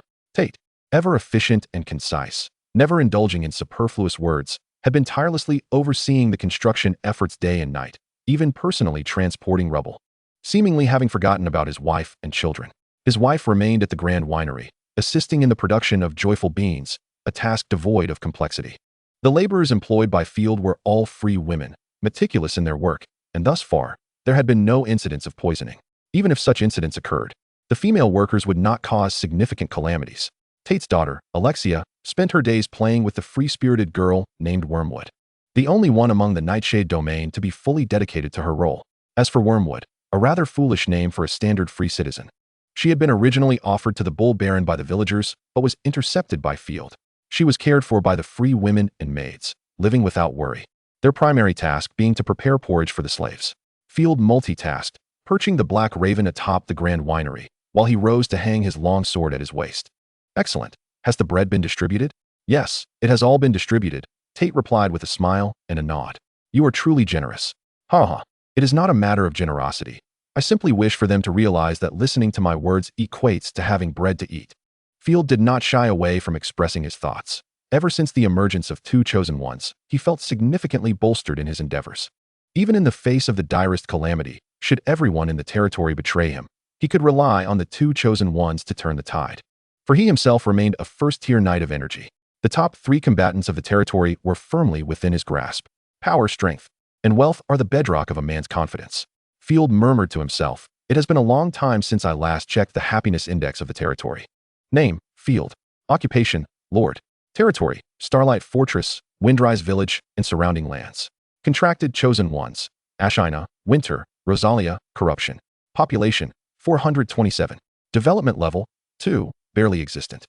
Happiness index, 3, somewhat oppressive. Environmental value, 25, dilapidated, surrounded by rampant corruption. Probability of chosen ones appearing, 9 in a trillion. By the heavens, it's improved considerably. Field chuckled. Even though the development level was rising slowly, both the happiness index and environmental value had seen significant enhancements. The probability of chosen ones manifesting had increased ninefold. Although it still approached zero, it provided Field with a glimmer of hope. Let us proceed to meet our subjects, he declared with renewed vigor. Outside the Grand Winery. Run. Whoever lags behind shall find themselves pilfering Mr. Cow's boots. Tate's daughter, Alexia, flitted about like a joyful lark, sprinting ahead of her friend Artemisia, eagerly making her way toward the crowd. The young girl, at an age ripe for mischief, was brimming with curiosity about the territory. In truth, upon her arrival at the Nightfall domain, she was gripped by fear, believing she had entered the lair of a witch or the den of swamp monsters, a place where only deceitful children would dare venture. The territory had been a scene of desolation, littered with remnants of corruption, writhing masses of flesh and tentacles, alongside slaves bearing expressions of utter despair. The frightened girl had spent days cowering beneath her blankets, too terrified to emerge even when drenched in sweat. There were no flowers, no companions, and no lively marketplaces. However, as of today, more precisely, several days passed, Alexia had gradually acclimatized to her surroundings and had borne witness to the territory's transformation. The corruption had been purged, and the miasma of death receded further from her sight. Knights clad in black cloaks frequently patrolled, and the heavily armored guards at the Grand Winery stood steadfast in their duties. Alexia's first step beyond the winery was alongside the maid sparrows, as they ventured to the freemen to prepare rations for the slaves. It was then that she met her companion Artemisia, a girl who had narrowly escaped being sent to the Bull Fortress. Hey, Artemisia, look. Uncle Hammer is on the stage. Are they about to dance? Let us join them. Artemisia recoiled slightly. I don't know. I only know how to make porridge. Alexia tugged at her friend's arm. Stop thinking about cooking. Come on. Dancing is so much fun. Wait. The adults are about to speak. Artemisia quickly interjected.